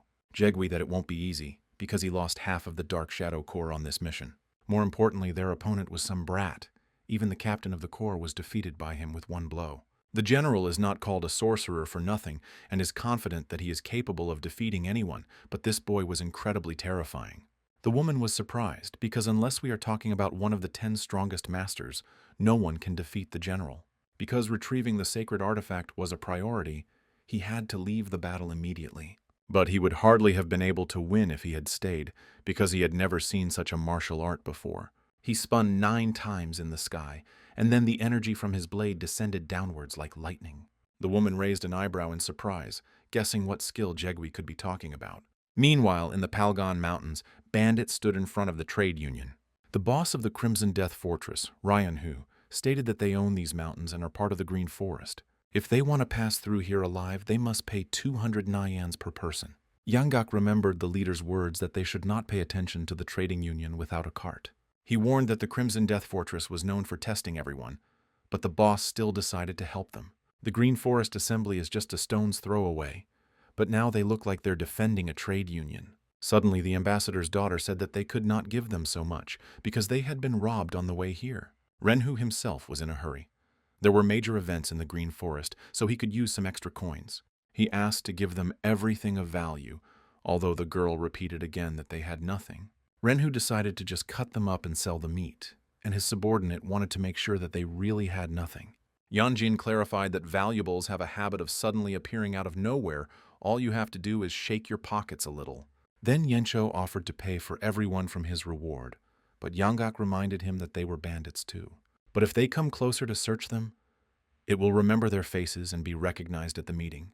And then if they don't pay and fight them, it will cause even more problems. While the rest of the group whispered and laughed, the leader tried to find a way to resolve the situation. He again suggested to the old man that he simply give them money before trouble came to pass. He himself doesn't want to fork out the money, but it's scary to imagine what will happen if they piss off Yoch. Yangjin was surprised that the merchants were laughing while in such a situation.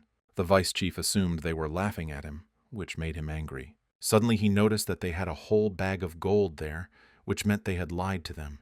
The ambassador's daughter screamed that they were not lying and that this gold did not belong to the trade union. The man decided that they were definitely making fun of him, the vice chief of the Crimson Sunset. It's their own fault that they still haven't realized what situation they've found themselves in, and now they won't be able to escape in one piece. Then Yangjin pointed at Sobek, who laughed first. Insulting them, the vice chief could not understand how they even reached their mountains alive. But now they have met him, and they can no longer hope that luck will help them. But his speech was interrupted by several gold coins that hit him painfully on the forehead. Yanggak was surprised, not understanding where all the gold had gone. Renhu was also shocked, as he didn't even sense the approaching attack. Now he was sure that someone among them was a martial arts master. Encho and Yanggak sighed heavily, realizing that things had finally come to this. At this time, Yoha stated that they can say whatever they want, but they should not even think about touching his family. More gold coins flew towards the foreheads of Renhu and his subordinates. Encho asked his comrade to cover their faces. Maybe they would forget them when they passed out. But Yoha attacked them openly, so it's unlikely they'll forget it. The Crimson Fortress was diligently robbing travelers in order to leave a good impression on them at the meeting. Even if it was slow, they successfully collected money until, of all the people in the world, they came across Yoha. All the leaders of the Crimson Death were knocked out before the great meeting even began. Meanwhile, one of the demon generals doubted that anyone could defeat any of them. However, Jagwi put his hand on his heart, admitting that he could not defeat him. It was the first time he saw this kind of martial art, and she wouldn't believe it even if he told her all of it. Indeed, the woman could not believe his words because she knew what kind of technique it was. Only one person comes to mind, but she heard he died. Yet, not many people can use technology of this level. She decided that this man was not young, but Jegwi clarified that he looked 15 years old and had red hair. The red hair and the connection to the order made it clear that this was the son of that man. 20 years ago, the sect leader ordered them to build a temple in Jiangnan, and then a man came who used this art. Later, he became known as the swordsman who cuts through the moon. It still infuriates her because he ruined all their plans. True, back then she was only a 10-headed mnemonic soldier, but now everything is different. She is ready to take revenge on the day that moment comes. Then the Nangon clan and the Crouching Dragon estate will be erased from Murim history forever. Meanwhile, in Wannan County, the city's peaceful residents had a shocking experience. When the time came for the Bandit Alliance tournament to begin, the bandits from the countless mountain hideouts were driven into the city. Although due to the fact that the bandits kept their distance and were wary of each other, serious unrest was avoided. It felt like all the gangster groups from the Central Valley had gathered here. One of the Silent Guy's comrades said that there really were too many bandit hideouts. They looked at the other guys, not understanding how they were even accepted into the gangster union. Maybe they were accepted into the union for their pretty eyes, because they didn't look like bandits. Considering how they parody a trading group, it's obvious that they are from some unknown gang of bandits. The man was sure that these brats were just there for the show, but they would hardly be able to withstand even one blow. Then the silent boy spoke up, declaring that he still had a lot to learn. If he values his life, it's best not to fight this red-haired guy. It is better not to look down on the poor sex. If you fall under their sights, his life will be like. Towards evening, the bandit communities set up a large camp. There were only the leaders here, and that was already a lot. If all the members had gathered here, they would have gathered an army. Encho asked to stop talking nonsense and unpack things, calling Gomyoung to him at the same time. They have come all this way here, so they need to greet the brothers from the mountain refuge of Dabi. They chose them and took care of them. It would be right if they were the first to say hello to them. Meanwhile, Sobek found Joe lying on the grass, although she had been looking for him for a very long time. Everyone is unpacking and setting up camp while he just chills out here. He had something to think about, so he was just putting his thoughts in order. Suddenly he noticed that she was always with Chung, but he hadn't seen them together recently. The guy decided that they had a fight, but in fact, Chung was next to Cheol-san the whole time. Sobek had the feeling that her presence was only a hindrance to them. But since they are not in a quarrel, then everything is fine, so Joha suggested that she take a rest with him. The girl was surprised because she thought that the guy didn't worry about anything. He didn't have any particular problems, but Sobek had never heard of his past. In fact, he was thinking about his parents, but he can't remember their faces. His mother died when she gave birth to him. He didn't really see his father until he was 6 years old, so it's not surprising that he doesn't remember him. But he clearly remembers the person who bothered him, which surprised the girl even more. It was someone who was trying to kill him, and that was what made Yoch the most angry. Sobek did not understand what could threaten him at the age of 6, assuming that he was of royal blood. Then she offered to take revenge on this man if he was still alive. The guy said it wouldn't work, but the girl was sure he would die as soon as Joha moved his finger. But as soon as he said that she was his adoptive mother, shock immediately appeared on Sobek's face. While Joha was telling her about the estate of the sneaking dragon, she could not utter a word. She expected that the guy might have had problems in the past. After all, there is a sad story behind everything. However, the young guy, who looks even younger than her, could overcome all the difficulties and dangers on his way. So Sobek thought that he had not had any serious litigation in his life. It was Joha, whom she had been envious of all this time, but in reality, everything was not so funny. Suddenly the guy noticed that she started crying, reacting emotionally to his story. She didn't know he'd gone through anything like that, and she felt terribly sorry. She started apologizing to Joha, but he didn't know how to act like a crying girl and started apologizing himself. At this time, Renhu stated that the rules of the bandit union said that he was forbidden to interfere with other bandits. However, those who attacked them and helped the trading group were spotted here. They were members of the Wufeng Mountain Bandit Alliance, disguised as part of a trading party. At a time like this, when the Bandit Alliance tournament is starting, such a refuge cannot be allowed to participate. They broke the rules, and that's why he requested a meeting with the head of the Green Forest. The man sitting in front of him remembered that Mount Wufeng had only recently been formed. The demon lord glared at him, asking what he wanted to report. He boasts about the incompetence of the Red Sand Shelter, or blames the strength of the Wufeng Mountain Shelter. Since it was the Wufeng Gang, it meant that not much time had passed since their formation. Renhu himself reported that the Crimson Sand was defeated by the newly assembled gang. The demon lord couldn't tell if he wanted to tell him about the weakness of his gang or the strength of another. Suddenly, Ingale, who was with them, realized that that guy must be to blame for everything. Completely disregarding the hierarchy of the mercenary union, this little one has no respect for his elders.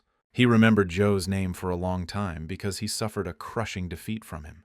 Muhi decided to keep this in mind, so the head of the Crimson Sand can go. He then turned to Ingale, asking about that scum, the ball-carrying mercenaries from the Wufeng Mountain Gang.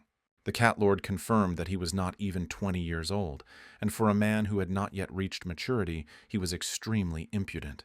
Moosh was surprised that the Demon Lord's follower was defeated by someone who was not even 20 years old. Ingale tried to justify himself, but the head of the Green Forest had already made his decision. This guy is supposed to show up at the Mercenary Union competition, and if he shows up, Ingale will fight him.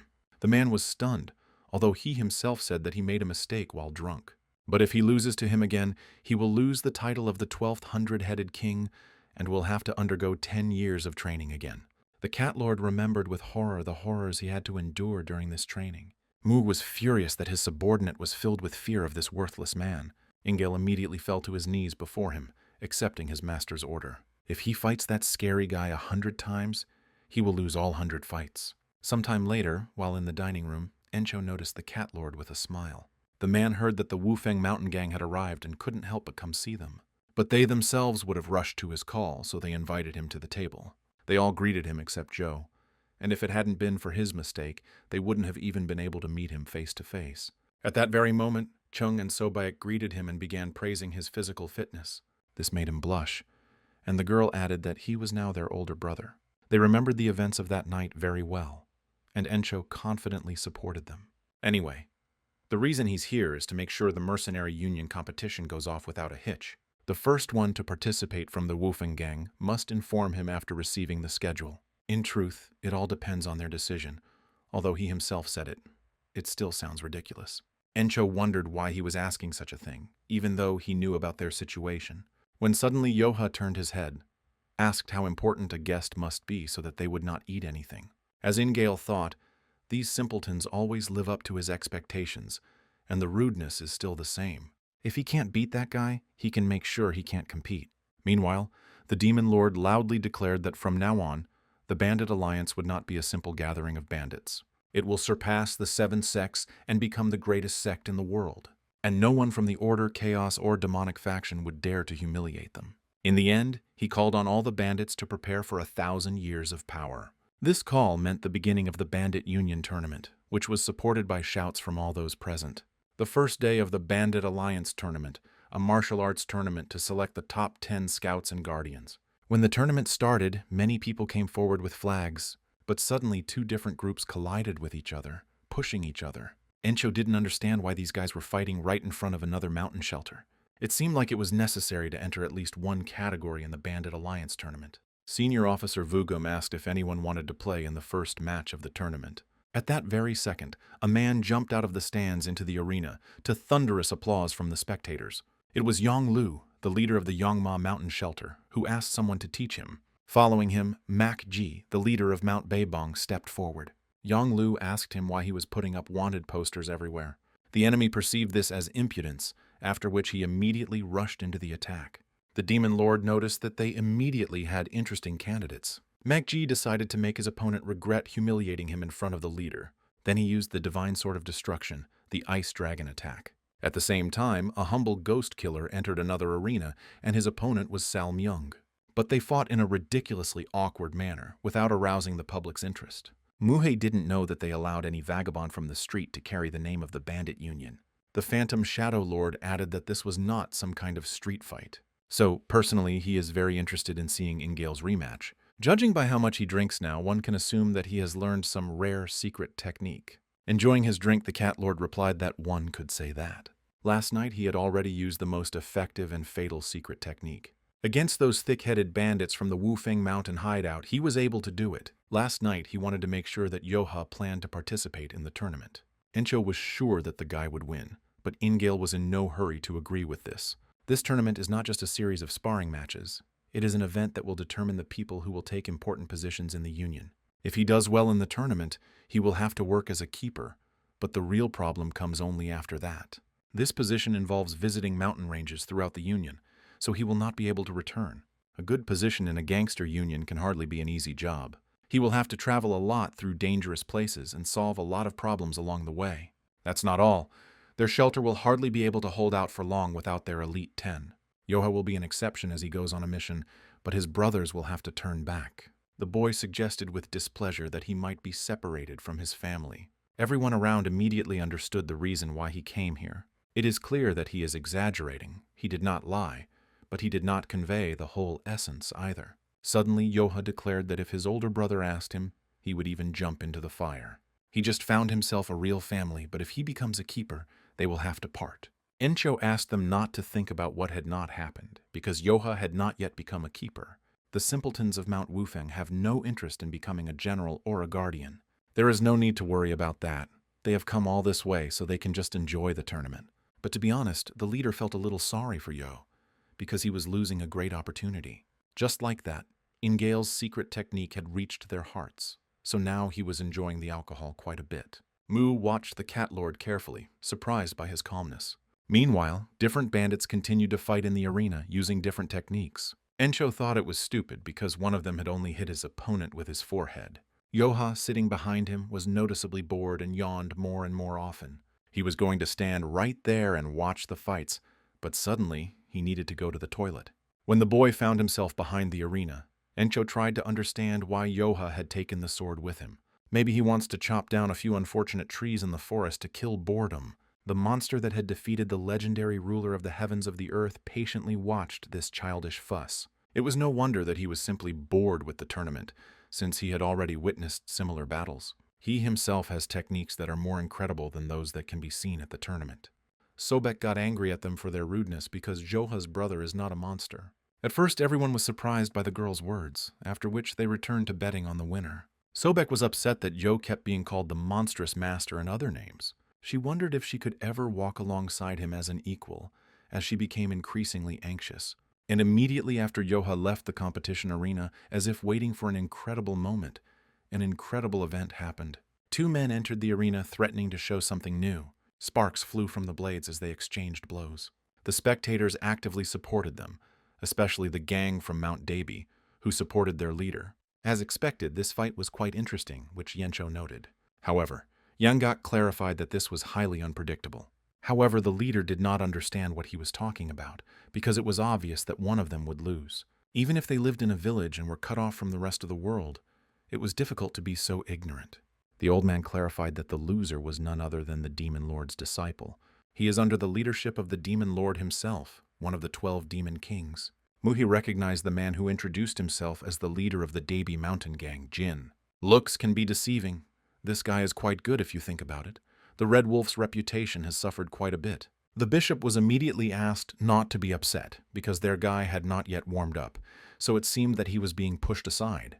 The real competition has just begun. You need to relax and enjoy the fights. He asked the Red Eye Lord not to forget what the competition and the joining of the 12 Demon Kings really meant. Suddenly, the warrior told the leader of the Mount Daby gang that they had played well together. However, he was a little tired of dancing to his tune, so he decided to end this fight. Instead of putting on a show, the Red Eye Lord wants to break his opponent with one blow. He then used the bloody split technique to release myriad snakes towards the enemy. The subordinates asked the leader to leave, but Yanggak concluded that this was the end, even if the leader of the Dabiye gang was against him. But this is also impressive in its own way. The head of an unknown gang fought on equal terms with the disciple of a demonic lord. If he is so strong, even though he is not up to Joe, he should have become famous. Then the Red Eye Lord rose into the air to deliver the finishing blow. Meanwhile, Yoha wanted to stretch his legs a bit, but noticed that it was going to rain. He walked up to a fairly thick tree, deciding that this was the place to start today. The guy threw the sword up, caught it with both hands, and then swung it. Just as he was about to strike, a voice asked if he had decided to wake her up. Yoha managed to stop the sword in time, which plunged only a few centimeters into the tree, frightening the girl. She didn't know whether she should thank him for his mercy or just beat the crap out of him. The guy was surprised because he didn't even feel her presence. Judging by her appearance, she was also one of the bandits, but it was unclear why she was here and not at the tournament. However, the girl does the same as he does, and with these words she stretches lazily. She was tired of all these battles and wanted to take a good nap in the forest, but he almost killed her. Yoha was surprised that she called him a young leader, clarifying that this was not true. As she caught up with him, she wondered if there were people in his gang who were stronger than him. The guy suggested that their leader had something more important than strength. Suddenly he stopped and asked suspiciously why she was following him. He managed to notice how the girl tried to attack him with a hairpin, and immediately took a fighting stance. The guy understood what kind of friendship was being discussed, but he was not at all against it. Yoha stood in front of the unfamiliar girl, holding his breath, and eagerly prepared for the start of their duel. He felt a little sorry, because he had hoped that she would at least be able to cut a person with an ordinary sheet of paper. The girl did not understand what was being discussed, deciding that the guy was talking in his sleep. For something like this, he would need to find someone at the level of an elder of the 5 sects. After these words, the stranger soared into the air, deciding to start first. She used the black lotus blossom to create a vortex flow around herself. Yoha replied that he already knew one such person, after which he also rushed forward. The girl was shocked that this guy just jumped into her hidden weapon flower. He spun the sword in front of him, ignoring the wind flow created by the girl. The guy added with a smile that even that man couldn't answer his question. The girl noticed that not only was he fast, but he was also able to break through her hidden weapon flower with one blow. Meanwhile, the arena was in full swing and the situation was getting tense. As expected of a demon king, their skills are comparable to those of the disciples of the 5 sects. The red-eyed student apologized to the master for pointlessly delaying the lights out. However, the man asked him to be more careful, as the fight was not over yet. Turning around, the Red-Eye Lord noticed a huge spider created by the enemy. At that very moment, he used the ultimate poisonous insect strike technique. However, the enemy doubted that if he held out a little longer, anything would change. The gang leader thanked the second Demon King for the lesson with a smile on his face. At the same second, the spider attacked with several paws at once. "I will try to finish this duel." With a crash, the body of the Red-Eye Lord fell onto the arena, raising a layer of dust. Muhi tried to understand what was happening now, noticing the unusual flow of ki. Encho also didn't understand how the disciple of a demon lord lost to the leader of some nameless mountain refuge. Luckily, this blow did not hit any vital organs, so there is nothing to worry about. However, this man used a kai accumulation technique that Yanggak had never seen before. The old man frowned, not understanding what was going on at this tournament. While the crowd was shouting wildly, some participants only grinned contentedly and menacingly. The subordinates watched as Muif treated the Red-Eye Lord. He was much better now, but he had disgraced him and could not find the words to apologize. Suddenly, he was interrupted, asking why the master was personally restoring the circulation of ki. As it turns out, all the young students suffer from a lack of ki, and they can fight with dignity. Moreover, who else, if not an old and experienced master, is able to share his ki? However, there is more to the reason than that. He wants to confirm something by looking at the damaged ki of the Red-Eye. He couldn't believe that the master had figured out the identity of the leader of the Daby Mountain Gang. Red-Eye was ashamed to admit it, but Jin and the ki art he demonstrated were something completely different. It was simply mysticism to me. There was something terrifying in that technology. Besides, this gang had allied with the main gang. They were not unaware of the significance of this tournament. Despite this, the way they suddenly became stronger, you can't just leave it to chance. His comrades thought that he was deliberately trying to hinder the great will of the mercenary union. This could mean that the 5 sections are plotting behind the backs of their worthless selves. However, the reason is always a priority for them, regardless of the action, and they would not conflict with them in such a dirty way. Mu ordered them to be silent, as he saw no reason to continue the discussion. At the same second, he pulled out a spider made of dark energy from the body of the Red-Eye. It was a parasite imbued with a special and insidious ki, and there was only one faction capable of taking control of it. The demonic sect, and as it turned out, the dark sect did not abandon their stupid dreams. Meanwhile, one of the generals was informed that a mixed blood had killed a disciple of a demon lord. Then she became curious about the rest of the 10-headed demonic soldiers. The remaining 4 of the 10-headed ones will also take part in this. Meanwhile, a relaxed swordsman from the Samdu Mountain Gang was silently polishing his sword, and the leader of the Stormy Gang arrived, and his subordinates immediately met him. They noticed a man carrying 2 boars in his hands. In the East Lake Gang, there was a man who was surrounded by those same boars. This man was nicknamed the Bloody Hands That Take Life. It goes without saying that they will occupy 5 positions of both Guardians and Wanderers out of 10 possible. It's funny to even think about it, but I'd like to see it in person. 10 demonic soldiers trampling 12 demonic kings. The Dark Sect is trying to use its allies as a means of attacking Murim. Even killing these scumbags is akin to mercy, but they urgently need to take action. Suddenly, the Demon Lord loudly and angrily asked why he couldn't see Rio. He was informed that he disappeared shortly before the tournament began, so they are also in the dark. He rudely sent his subordinates to look for him, ordering them not to return without him. Mu couldn't understand where Rio could go while the demonic sect was up to something. Meanwhile, Yensho was surprised that their position in the mercenary union was so great. The guests kept coming and coming, but Yoha was irritated that she followed him all the way. The guy noticed a lot of liquor in the tent, deciding that he could kill himself with that amount. However, the girl clarified that when men fight, there can only be 2 outcomes of the battle. The first was the death of one or both, and she was in no hurry to voice the second option. The leader became curious about the second option and why she suddenly went silent, intriguing everyone. The boss decided that she was waiting for him to ask Yach, because the girl was doing nothing but staring at him. The guy was unhappy with this outcome, but repeated Encho's question. Since he was so interested, the girl decided to personally show him the second option. At that very second, she grabbed a huge barrel of alcohol and began drinking straight from it. The second option was to release their thoughts through this drink and become brothers. Yoha admitted that of all the people he had met recently, she was the most interesting person. Suddenly, the leader declared that now the elders must intervene and solve all the problems. This girl pursued them so much after their first meeting, so they decided to welcome her with open arms. They hadn't drunk liquor for a long time, so they pounced on the barrels in a crowd. The boss asked Joe to have a drink with the new guest, who could now feel at home. Hearing his name, the girl decided to remember the new brother in their gangster union. Chung asked Sobek to bring some snacks for their guest, to which she agreed. While enjoying the alcohol, Encho noticed how delicious the liqueur was. Younggak noticed that the boss was in a good mood, so he decided to join in. Their guest loudly declared that there was enough liquor for everyone, suggesting that they drink all night. Younggak didn't think she was even 20 years old and couldn't understand how she could carry so much expensive liquor into the mountains. In any case, the taste was to die for, so he drank another mug. At the same time, somewhere in the mountains, a crowd of people was heading towards the master. Mu turned to them, asking menacingly if they knew where Rio was. They are looking, but there are a lot of gangs participating in the tournament, so it will take some time. At the same second, 2 more people appeared behind them and were able to find him. Ingale brought a man who said that he had accompanied the miss to the warehouse and on her orders had taken away his alcohol. When he asked where, he was told that she was heading to the gang from the 5 Peaks Mountain. For some reason, he kept hearing about them ever since they arrived here. His subordinate suggested that spies had infiltrated the bandit alliance, and these could well have been those same degenerates from the 5 Peaks Mountain. This information caused a storm of anger within the Demon Lord. They know little about them, so they cannot trust them completely. The possibility that they are spies is very high, and this option should not be ruled out. Mu couldn't believe that his only daughter was now right in the lair of demonic degenerates. He was asked not to worry, as all the major gangs and their leaders were gathered there. Even if it was hard, he had to believe in the young lady and watch for a little while longer. There might be a rumor that the master or one of the 12 demons interfered with one of the gangs. And then, the main goal of this tournament, strengthening the position of the bandit union, may be lost.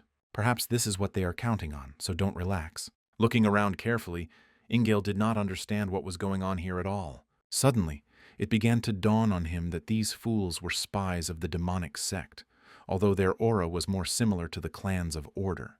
Perhaps the elder hastily made the wrong conclusion, since he had not seen them personally. But if such a misunderstanding occurs, everything can turn into a nightmare. At that very moment, Mu had decided to listen to the Cat Lord, because it was he who accepted them into the alliance. Now was a great opportunity for the Cat Lord, so he agreed with the first brother. This way he can get rid of these annoying fools without lifting a finger. The man had completely forgotten about it, but he remembered something thanks to the chief's words. A chilling aura, even though she was drunk that day. She remembers this aura emanating from Joe. If Ingale is telling the truth, they should arrest them right now. If they really are spies, then they need to rescue the young lady immediately. They couldn't calm down, because perhaps they already knew who she was. But at that moment, the little doubt sown by the Lord awakened something that no one should have touched. Not the demon lord who crushes the heavens, but the Father and his wrath. Based on the strength of his spirit alone, he was considered the strongest in the world, the Lord of Demons. But he was also an eternally kind father to his only daughter. For him, his daughter's safety was his top priority. It was enough reason to start a conflict not only in the bandit union, but also to start a war. Meanwhile, Sobek noticed that their guest was very fond of alcohol. But she also wanted to find out why this girl's face excited her so much. At this moment, on the mountain, the subordinates were asking if they should bring the young lady. The demon lord immediately insulted him because they cannot dance to their tune. The old man immediately began to apologize because he had not thought about it at first. Now they had to check if she was safe. If they didn't do anything to Rio, they'll think they only attacked them out of suspicion. It didn't matter who they were hiding among or what they were doing, because their goal was this tournament. Now these degenerates will start to act more aggressively. They will release their fangs and use demonic techniques. And if they can defeat the 12 demon lords, the name of the demonic alliance will be trampled. If they attack a gang for no apparent reason, they will not be trusted, and the union and their authority will fall to the bottom. At the moment, the most important thing is to increase the prestige of their union. The subordinates realized that the Lord would not tolerate any more mistakes, so they had to win. Then they began to worry about what they would do if the 5 Peaks gang did not participate in the battles. If you think about it, they might not participate because Ingale told them to. It might have just seemed that way to them. But if you think back, they acted as if they had just come to watch. And they don't care who wins. The suspects were supposed to be aiming at the guards, and during the matches, they didn't even participate. And yet somehow they reached the young lady, who wasn't even there. They may have a hidden agenda, but if they don't participate, it will be difficult to prove that they are using demonic techniques. But if they fight, they definitely won't use such techniques. Ingale didn't think about it, because if they didn't use them, his lies would quickly be exposed. The old man was surprised that the most suspicious would not participate, trying to find another way. The cat lord thought he could just get the reward, but things only got more complicated. At the same time, Yensho went outside, humming a song to himself. Along the way, he praised the liqueur, which he tried for the first time. Suddenly, he tried to understand what gang this girl was from, who was able to bring so much expensive alcohol. The people who were watching him from the bushes noticed Yensho, who was pretending to be a member of the Order clan. For Renhu, everything became much easier because there was no one around. When they decided to take action, this unexpected incident forced Yoch to act. The boy inside the tent suddenly heard the voice of the elder. At that very second, the guest jumped up next to him, sleepily starting to mumble something. At this time, several warriors attempted to attack Yensho, hoping to catch him by surprise. They hit him where it hurt, which seemed easy to them. Renhu asked them not to let down their guard, as it would be bad if other mercenaries came in response to the noise. They were now at a suitable striking distance, so they decided to drag him to a quieter place. Yoha, who went outside, could not understand how far the elder had gone. At this time, the bandits dragged Encho to the river, plunging his head straight into the water. But it won't be fun if he dies before they get down to business. To them, he looked like a rat that had miraculously survived after helplessly flopping around in the water. Encho kept wondering who was so kind as to sober him up by washing his face and even massaging his shoulders. In that same second, he realized that these were their brothers from the Crimson Sand Gang. One of the warriors swung his leg, ordering them not to dare call them brothers. But Yensho didn't lose his composure and immediately reacted to counterattack. He knocked out his opponent with one blow, adding that he was now sober thanks to them. He then asked the head of the Crimson Sand if he was doing this to him just because he had been beaten a couple of times by their brother. Renhu was surprised by such impudence, deciding that Encho still did not understand the situation he found himself in. Even in the mercenary union, there is a hierarchy. Their gang was included in the union only recently and occupies a low position. Moreover, they dared to use their Crimson Sand in this way. Then the boss asked to call the one who did it if they want to punish someone, because he had nothing to do with it. Renhu explained that the gang leader was also responsible for this. Encho realized that they had marked him because they were afraid that Joe would be an easy target. The interlocutor was shocked that the cornered man was putting on airs while standing behind his capable brother. But suddenly the boss frowned, noticing that they really thought he would be an easy target. Renhu thought he was a clumsy fool because he was always smiling. But as it turned out, he also had a fighting spirit, and now he wanted to change their minds. The chief's subordinates had a bad feeling, but the man was sure that he was just bluffing. However, when Yensho ordered them to attack, Ryanhu took off. But the boss was really bluffing because he can't use any sword technique without his weapon. However, he is not such a weakling that he would lose to freaks like them. What Joha was talking about before was something other than the martial arts that Encho possessed. Among these qualities there was one, and that was the divine spirit, the power bestowed by heaven. At that very moment, one of the warriors watched in shock as a huge boulder flew towards him. Seeing Ryanhu's discouraged expression, Encho asked again if he was still an easy opponent. Hiding the axe behind his back, the gang leader immediately decided to hush up the matter, not understanding why everyone in this bathhouse was such monsters. He tried to explain that the reason they brought him here was for something else. Suddenly, someone watching them said that he should be reprimanded for fighting outside of the tournament. He decided to just let it go until Ryanhu realized how he had ended up here. The Shadow Lord stood on the top of the mountain, watching them carefully. The man became curious as to how Encho had acquired such an impressive divine spirit.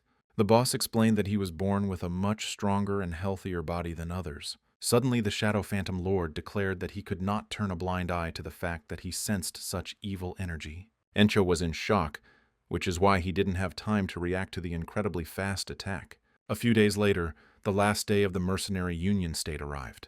In honor of such an important event, one gang will emerge as heroes, demonstrating the dignity of the union. At that very moment, several men with a threatening look headed into the arena. The spectators were stunned that 4 people came forward at once. One of them was the leader of the Sandu Mountain Gang, a swordmaster with a calm face. He wanted to say that no matter how hard they tried, unknown gang leaders like them could never stand up for the dignity of the union. Then he suggested that it might be the same in Murim. Muhe asked with displeasure if they knew how to spread the benefits of the alliance tournament. He looked haughtily at the warriors, who continued to smile menacingly. Then one of the leaders turned to the Demon Lord's disciples. He suggested that they use their Asura-bound scriptures against the 4 of them. The Shadow Phantom Lord realized that it was them. that filthy group of demonic sect that had infiltrated their alliance. Muhi understood the purpose for which they had come to the tournament and the roundabout ways in which they were trying to challenge him. Meanwhile, the people from Five Peaks Mountain were walking around the area looking for Encho. They knew that the leader never missed breakfast, no matter what, and it was already noon. The most restless one was Yoha, who was supposed to go out with him and look after him yesterday. It's all his fault. He was relaxed and thought nothing would happen. Suddenly, Rio noticed a man watching them from behind the trees. It was Renhu, who was trying to wake up his comrades. The gang leader wanted to escape, but Yoha was faster and attacked him with a sword. Having knocked him to the ground, the people recognized the leader of the Crimson Sand Gang, who ran away thinking that a tiger was chasing him. Yanggak asked what they were doing near their camp, suggesting that they had wounded their leader. They tried to take out their anger on their leader because they decided that he was an easy target. Since they had no chance of holding out against the one who had defeated them, they dared to lay a finger on their elder. Renhu began to be indignant because they themselves almost died at his hands, but this excuse did not convince Joe. The gang leader said that by this point he could have lost a lot of blood, and his life was in danger. They soon reached the river, where they discovered Encho's body. Although he was weak, he was still breathing, but they had to quickly move him to a safe place. Yoha decided to leave the elder with them because now he had to find the one who did this to him. Just yesterday, the Lord of the Phantom Shadow stated that he must tell Encho if he was asked about it. He was supposed to report that the Shadow Phantom Lord would be waiting at the tournament arena tomorrow, and so Joha announced that he had to meet someone right now. Last night, the Shadow Phantom Lord was disturbed to discover that the Demon Sex people had infiltrated the Mercenary Union. But if things don't go according to plan, the trust and cohesion of the Mercenary Alliance could be destroyed. Because he was very cautious and not quick to accuse the gang, even though the others suspected them. However, when he accidentally stumbled upon the battle between the Crimson Sand and Encho, he became filled with confidence. Their skills were useless when they accepted them into the allied band. But when they met them again, the Fortress of the Five Peaks seemed to have become completely different. Even if they learned the Asura Dark Heaven tablets in a year, it would be difficult to reach such a level in such a short time. For a guy who uses such a complex skill like the Heavenly Earth Blade technique, there is only one way to become that strong. That was why the Shadow Phantom Lord decided to immediately attack him. He couldn't understand that the 10 elites had mastered a rare martial art called the Nine Heavens technique thanks to Yoha. And so it is quite clear why he was so suspicious, although it was a small misunderstanding. But it was this that became the stumbling block that marked the fall of the Mercenary Union. Rio didn't understand why the Shadow Lord attacked the leader. After all, why would someone as meticulous as he take such extreme steps at such an important time? But when she entered the tournament arena, she somehow immediately understood the reason. There, the girl saw a terrifying battle during which strange techniques were used. She immediately felt danger as she looked at the 4 people who were brutally beating their opponents. It didn't just end with the loss of the disciples and the 12 demon kings. People fought as best they could, but they could do nothing to resist the demonic sect. Moreover, it shook the pillars of the Mercenary Union itself. It also affected one of the most important figures of Murim, the Demon Lord. Some viewers supported their gang leaders, calling them heroes. However, those who were at the head of the tournament could not believe such complacency. It was a great catastrophe that was destroying before our eyes everything for which this tournament was created. However, Rio didn't understand how the situation was related to the Wufeng gang.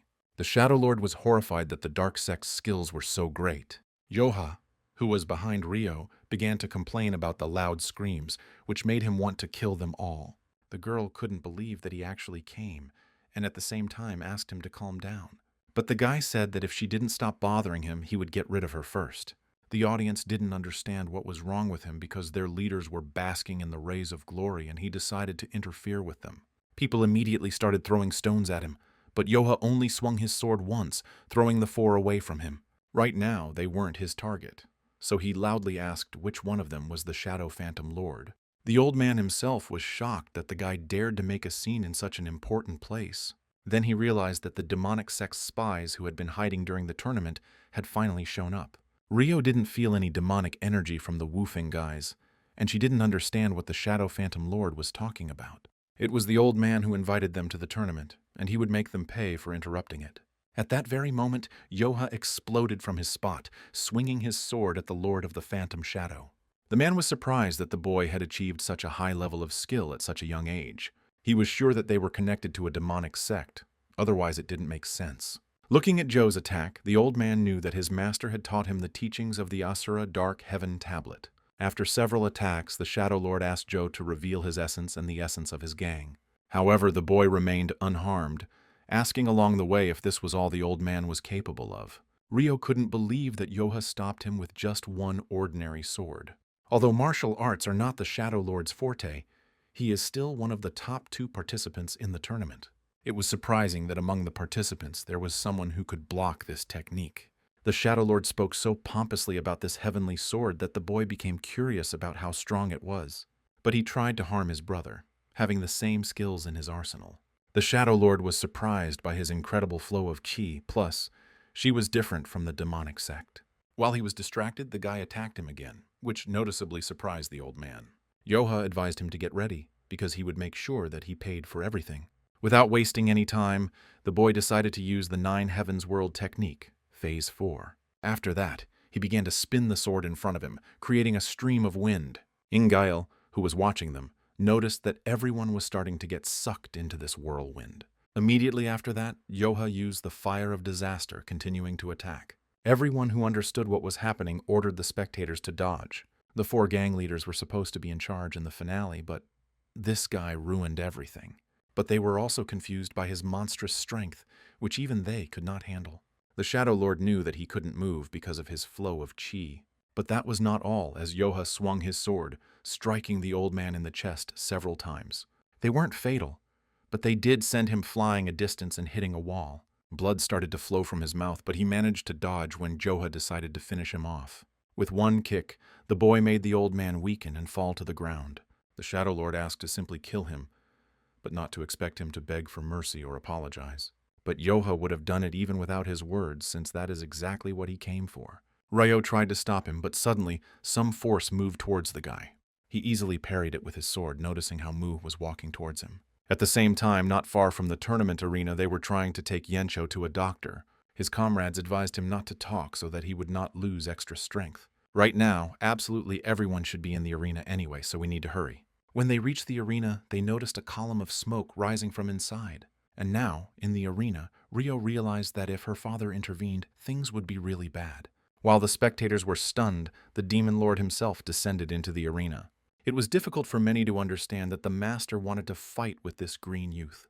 Until this moment, Yoha was just a mercenary who was quite good with a sword. But one of the 10 greatest masters, Muhei, entered the arena to meet him face to face. Misunderstandings and assumptions accumulated, causing the problem to grow to enormous proportions. Yoha and the Demon Lord. The scene of their battle will become a legend of the mercenary union in the future. Muha asked his name, deciding that he had done enough and should stop here and now. The bond between a teacher and a student is not much different from the bond between a parent and his child. So if a guy wants to take the old man's life, he will have no choice but to intervene. Yoha found this funny, because they say that the union of mercenaries is one big family. But in the end, those who are closer to them are still more important. But Muhei didn't know something. It was the Shadow Lord who first attacked his family. The Demon Lord noticed that the guy was quite impudent for not showing him respect. He is one of the 10 great masters, the head of the mercenary union, and a Demon Lord. Rushing forward, Yoha stated that he didn't need to know, asking him to get out of the way. The man realized that this whole conversation was pointless, so he pulled out his sword. Muhei decided to happily deal with the boy using the true spirit of the Dark Heaven Asura. At this time, Yoha used his technique, causing their blades to clash, shaking the arena. The guy noticed how strong the enemy was, several times stronger than the Supreme Elder. From the look on his face, Mu decided that he was already in a difficult situation. With one swing of his sword, the man threw the guy away. The guy's body flew straight into the wall, while Muhi realized that this guy's aura did not belong to the demonic sect. However, it was not similar to the aura of the 7 sects and 2 schools, which caused new questions to arise. The power that no one had seen, not even he, had enormous potential. Ingale was pleased because someone like this guy didn't have a chance to stand a chance in a fight with the master. But suddenly Yoha jumped up, realizing how strong the enemy was and that he could lose to him. However, this was no excuse, so Yoha used the 9 Heavens technique, 8th phase. The huge dragon rushed straight at Mu, but he managed to dodge. But this did not stop Yoha, so he sent the dragon after the man. Everyone watching this was shocked, thinking that the Demon Lord was in danger. However, Mu was pleased that the boy did not show fear in the battle against the head of the mercenary union. He liked his bravery, so he decided to do the same and give it his all. The Demon Lord used the Great Dark Heaven Asura, a secret technique of the Mercenary Alliance. They were not going to give in to each other, and so the Golden Dragon faced the huge monster. The spectators turned their heads to see that Yoha and Muhei were also fighting in the air. Among all the enemies the boy had encountered, there was hardly anyone as strong as him. It looked impressive for a Demon Lord, and Yoha was surprised that he was still on his feet.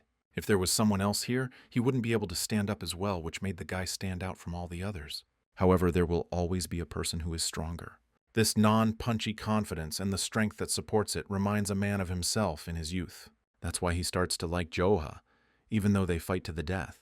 However, the guy simply asked to give him the old man who attacked their older brother. Suddenly, the Demon Lord agreed, seeing no point in avoiding it any longer. However, they should still finish their dialogue and end the battle with someone's defeat. As they both landed in the arena, there was a huge explosion that shook the stands. But while on the ground, they both still stood on their feet, crossing their blades. Suddenly, Yangak flew over Joe's head, carrying Encho on his back, demanding that he stop. The leader said that the guy had already done enough damage and his appearance forced him to calm down. At this time, Yangak complained that he could not find anyone else to go through all this chaos. Distracted by his older brother, the boy completely forgot about the battle that Muhei reminded him of. But the man did not attack him from behind, advising him to hurry up and go. Yoha immediately ran up to Enko, noticing the huge number of wounds. The leader asked him not to worry, as his vital organs were not attacked. At that very moment, Yoha became angry again, deciding that he had to finish off the old man. It would be wrong to create more problems for the tournament by offering to listen to them first. The guy was against it because Encho almost died because of the Shadow Lord. The leader placed his hand on the boy's head, concluding that he was still young. The boss confirmed that he was indeed okay, suggesting that he calm down and come back. Suddenly, the herald declared that this would be the end of their Mercenary Union tournament. The battle arena was completely destroyed, and even if they continued the tournament, no one could do anything. Rio clutched her heart, relieved that everything had ended so well even after her father had intervened in the fight. She found it hard to believe that Joha had fought on equal terms with his father, who possessed the Asura technique. He is the first person who has given her such an exciting experience. Suddenly she shuddered when her father called her, but the girl blushed and turned away, running to Joha. Muh was surprised when he suddenly ordered his subordinates to find a doctor to examine Encho. Ingale jumped up, unable to comprehend that Joha had succeeded this time too. The rest of the subordinates were discussing the fire dragon of the junior mercenary of the Wufeng gang. The Demon Lord was playing with him because the boy was still too young, or so everyone thought. Suddenly, Muhi announced that they could not take care of the tournament winners yet, due to the current circumstances.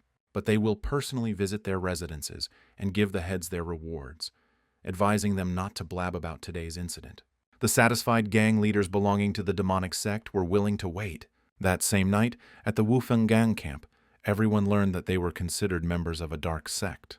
While they were bandaging Encho, he complained that it was just ridiculous. The doctor had just stopped the bleeding, but the man was already too active. The Shadow Lord stated that it was his fault, and he could not find the right words to apologize. It was just an excuse, but he thought that the Crimson Sand Gang would report everything to the Wufeng Gang right away. And now, looking at the faces of those present, he should know what to expect from these people. But Encho concluded that the old man had almost died at Joe's hands, so the leader did not want to complicate the situation.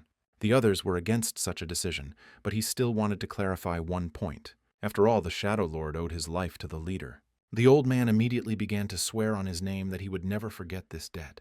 Encho was pleased, deciding that the misunderstanding had been cleared up, and then suggested something to eat. However, he became curious as to why the Demon Lord had called Joe to him. Meanwhile, the boy listened to Muth's proposal that he become the head of the Mercenary Union security. The man has already said that he wants to appoint him to this position, so he does not have to repeat it. The guy doesn't want this because he heard that this job is quite boring. Muhi didn't understand who told him all this nonsense. After these words, Yoha gave up the Cat Lord. The Demon Lord decided that Ingale had gotten drunk again and had mixed everything up. But even if things are different, Yoha does not find his gang trustworthy. Whether he's the head of a gang or the head of security, whatever you call it, he doesn't want to be one of them at all. Noticing such impudence, the man wanted to know who the boy's mentor was. After all, he doesn't show an ounce of respect for those who are higher in status than him. Yoha became angry, deciding that things would be bad if he overestimated his strength. Suddenly, a girl entered the tent and noticed that they were missing a battle in the arena. And all because there are no drinks that always accompany a man's meal. Muha noticed with displeasure that she was again talking about alcohol, without which she could not live a day. Then she turned to Yoha and asked why he threw away such a good medal. The guy didn't understand who she was, but Muha clarified that they had been drinking together all night. It was the daughter of the demon lord and the young leader of the Blackleaf Sage gang, Rio. Yoha was surprised when he was able to recognize the girl he had invited to his home. However, he thought that she was much weaker physically than she should be with such and such Kai. Rio was surprised that this was all he would say to her, even though her beauty had been revealed to him so dramatically. The rest of the gang were stunned when they found out who Rio was. Yoha didn't know if she was beautiful or not, but she was definitely the daughter of the demon lord. The others were surprised that she dressed like a boy, although she probably had her reasons. However, Sobek didn't understand how this related to what was hanging on Yo's belt. He said he didn't want to be a guard because he would have to leave Wufeng. The guy still thought so, but the head of security had to visit the gang that was having problems. Also, on the way back, someone will try to attack them, taking advantage of the fact that their leader is seriously wounded.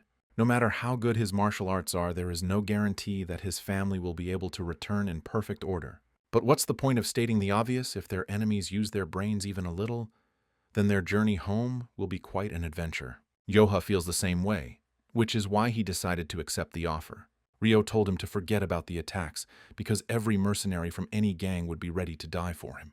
Encho concluded that the head of security was one of the highest-ranking members in the mercenary union.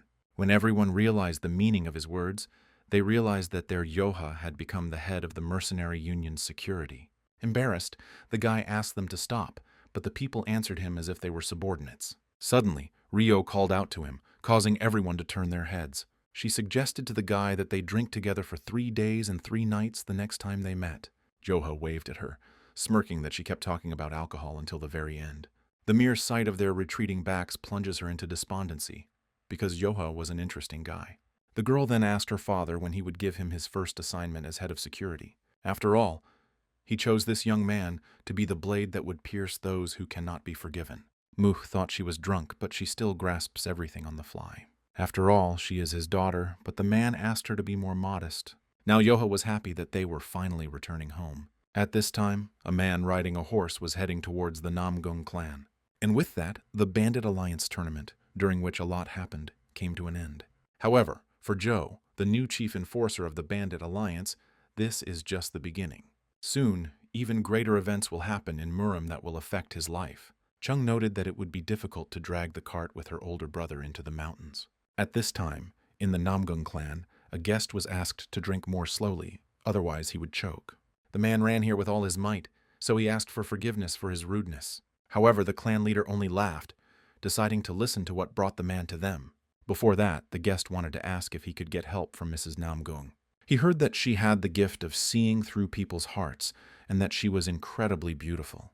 He made such a rude, uninvited visit in the hope of borrowing the lady's powers for the benefit of the School of Ascension. Hearing his daughter's name, Book replied that he was too kind. Her guesses come true thanks to simple luck, but in fact, his daughter is an ordinary child. However, he decided to put the conversation about his daughter aside, because the head of the Ascension School had personally come to their clan. Therefore, it was his duty to listen to the problems of the dear guest. As it turns out, there is a student in their school named Dong, who has recently made a name for himself in the world of martial arts. 4 days ago, he left home and suddenly just disappeared without a trace. The head of the clan was surprised by this story, although it was quite natural for a young man to leave home for a few days. He was absolutely right, but the guest had reasons to worry. As soon as he disappeared, a strange rumor spread through the streets. Everyone was talking about how the Soaring Dragon School, which he had never heard of, was coming to the aid of the Ascension School. Buck hadn't heard of such a school either, which made him frown. They never asked for help from this school, and as soon as they showed up, their student disappeared. Headmaster Namgung agreed that the rumor about the Soaring Dragon School sounded strange, but he doubted that his daughter would help with it.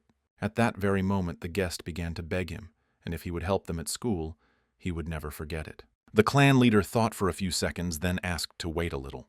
A little later, Chan knocked on the door, but a female voice answered that his brother could come in.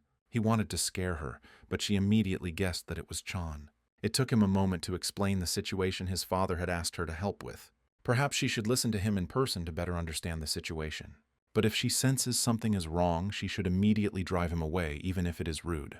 When they entered the dining room, the guest immediately greeted the lady. He thanked her for giving her time for the benefit of their student. Chan asked to write everything in detail so that his sister could solve his problem. Suddenly, the clan leader asked if the Order Union had expressed its opinion on this matter. As it turns out, the Soaring Dragon School may be a new sect or a false name, but he wants to know who is behind this, and if they really want to help the School of Ascension. And if it is too difficult to reveal their essence, the man would like to know if his student is okay. Suddenly, John jumped up from her seat, surprising those present. The girl silently walked out of the dining room, stunning her brother. A look of confusion appeared on the guest's face as they tried to explain to him that John had gone to prepare to leave for the climbing school. He could notice himself that this girl is quiet. Well, even though she doesn't talk much, she will solve their problem. The man thought that he had come here trusting the name of the lovely seer. But, judging by his observation, she could be a simple charlatan. Some time later, when they arrived at the scene, the woman tearfully begged them to find their son. They were willing to do whatever they could to ask for details. 3 days ago, a student of the floating school, the swordsman scholar Dong, suddenly disappeared. As his name suggests, he is a brave young swordsman with outstanding skills. For someone like him to disappear for 3 days and not be heard from again, he most likely had to enter into battle. Everything is only getting more complicated, and it is unclear where they should start. Based on what was said 3 days ago, without waiting for breakfast, he headed to the floating school early in the morning. He was supposed to assist in the investigation of the missing monk. Suddenly, John suggested that they first go to a hotel in a neighboring village. Book didn't always understand what was in his daughter's head, but he agreed. When they got to the place, they decided to ask the owner for some information. They started asking if the young swordsman had appeared 3 days ago. The man understood that it was difficult to remember everyone who had been here recently. However, the owner decided to answer his daughter's question by stating that he remembered everything. But he doesn't even want to remember these events, which surprised the guests. A serious battle ensued here, as a result of which his entire hotel was destroyed. A bald man got into an argument with Dunn and broke the table with one blow. He couldn't understand why the guy started showing off here. Dunn replied that he had visited the village to investigate the case of the missing monk. He didn't want to quarrel with anyone, but the man continued to provoke him. The guy wanted to resolve everything peacefully, but he is ready to use force if necessary. After this, a scuffle began, which turned into a real battle. They crossed their blades, and Dunn assumed that he should help him. After all, his opponent studies in an Orthodox school, but he, on the contrary, puts a spoke in his wheel. His interlocutor replied that no one cared about this monk. This made the guy angry, but he immediately received a kick to the chin. Then the bald man decided to find out what was so important about the missing monk. It was surprising that the guy would risk his own life because of him. Yoha, who was nearby at the time, noticed that such a fight had broken out over nothing. Youngak noticed that the bald man had already won, so he suggested stopping them. Encho decided to bet his leg that the bald one would win, which made the old man nervous. At that very moment, the fighting man suddenly knocked the gold coin away. And now John pulled out that very coin from the column that was stuck there. The tavern owner reported that they were stopped by a young swordsman who was not allowed to eat in peace. This guy also loudly announced that he was from the Flying Dragon School. This was the very school that the leader of the floating school spoke of. Jan also noticed that this school literally appeared out of nowhere. At this point, she was the prime suspect in these events, but something didn't add up.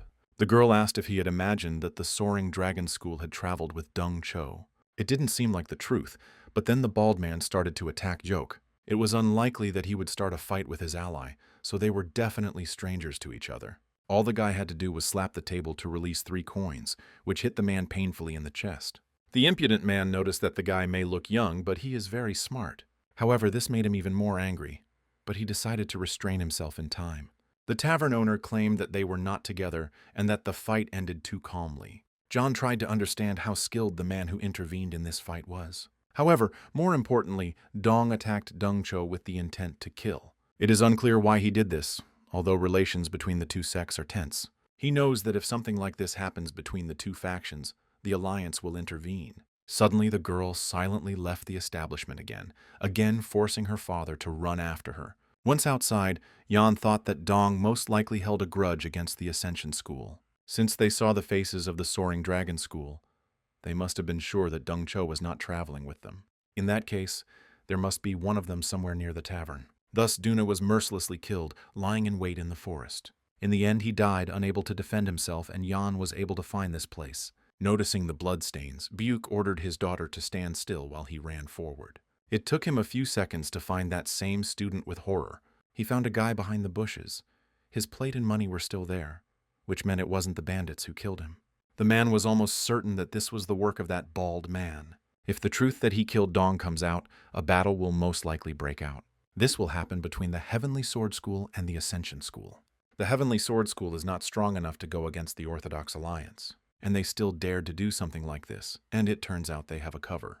Moreover, Dong has no head. It is too similar to the incident that happened 20 years ago.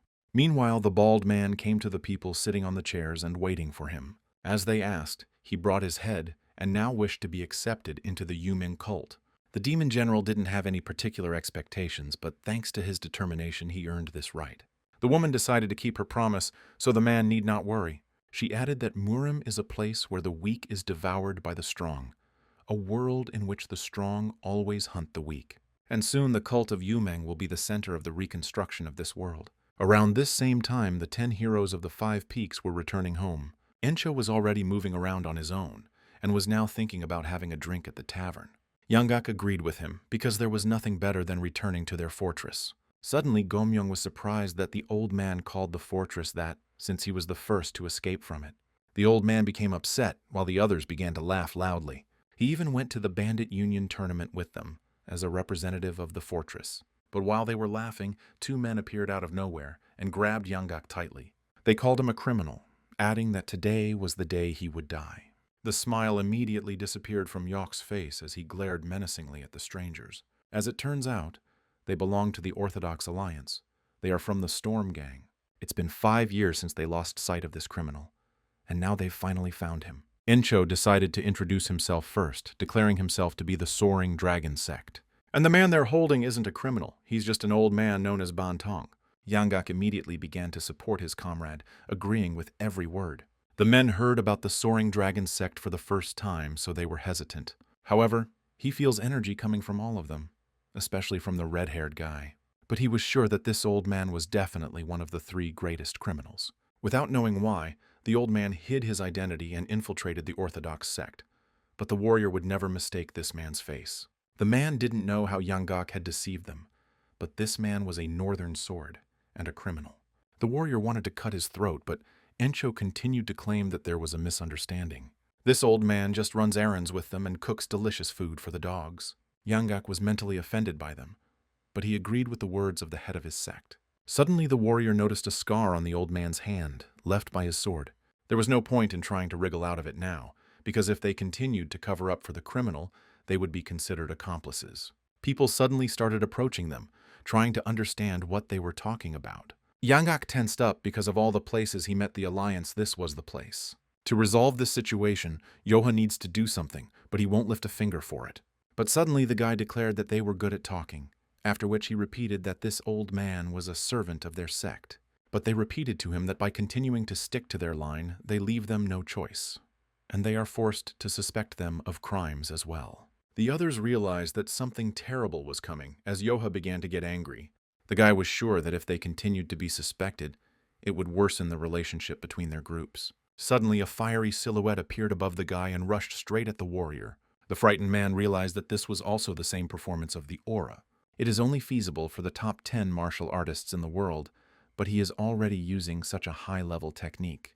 The warriors did not understand how this young man was capable of such a thing, and the boy asked if they still did not believe their words. One of them insulted the guy, asking how he dared to talk so brazenly.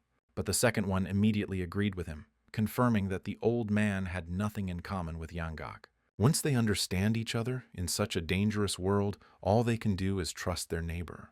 Pushing the sword away from himself, Yanggak agreed with them, putting a smile on his face. The subordinate did not understand the change in the captain's mood, because he also saw the wound on his wrist. Then the warrior decided that the captain was signaling him with his eyes to rein them all in. The man quickly realized what he wanted to say and was about to do so, but the captain wrote an order on the ground to remain silent. At that very moment they apologized for disturbing us and ran away as quickly as possible. Yanggak really thought it was the end, but everything ended well. Gomyung was curious about what brought them here. It was rare for the Alliance to send people to such a remote place. The meeting of the 10 heroes and 2 people on the path leading to Hefei made a significant contribution. From that meeting onwards, people began to notice that the Orthodox Alliance had made the first move. After all, it was this organization that carried out the orders of the Orthodox faction. Meanwhile, Book and Yun brought Dun's body to his mother, who began to sob as she sat over him. The warriors standing next to her began to insult the Heavenly Sword sect, which was involved in the murder. However, they explained that he died because he dared to show off on their territory. The clash of these sects, the Ascension sect and the Heavenly Sword sect. In order to settle the situation between them, the Orthodox Alliance, under Muram's control, had to intervene. Dawn insisted that the murder took place during a duel, so the killing was not premeditated. As a result, the Orthodox Alliance ordered the Heavenly Sword sect to provide equal compensation. And in the Orthodox faction, the word of the Orthodox Alliance is law. Even if this decision was difficult to make, they had no choice but to follow it. And the one who played the most important role in summing up this series of events was the flower telepath. It was John who had the final say in this situation.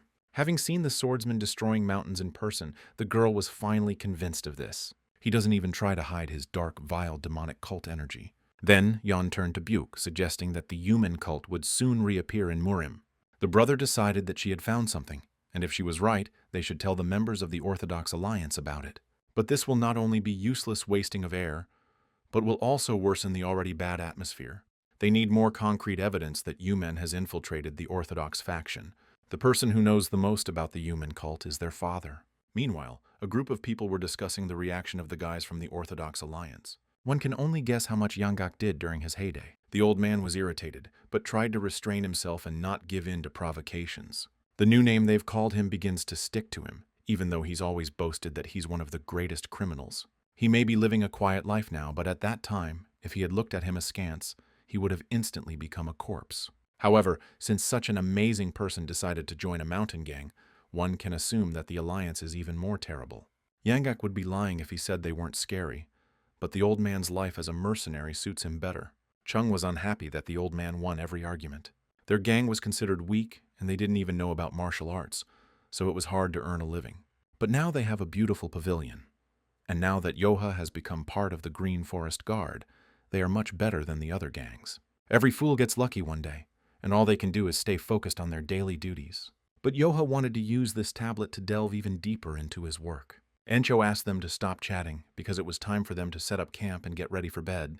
When night fell, the leader found the boy on the mountainside, deciding that something was bothering him. The rest were exhausted, although they tried not to show it and were now fast asleep.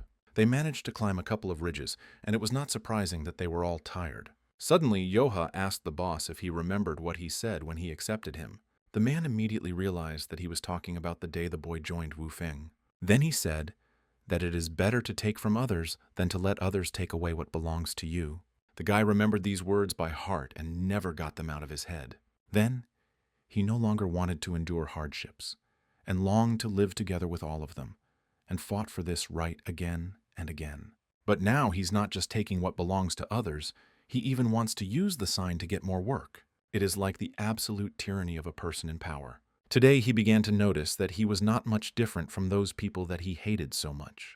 But he values the time he spends with all of them, the people who helped him escape from that place. At the same time, in Waryong Manor, thanks to the insight that Miju possessed, she was able to acquire investments from merchants. Thus she built a military clan led by Chong. The income received from escorting merchants nurtured this power. And now, in order to spread the influence of the estate throughout the world, she desired to obtain the Green Forest.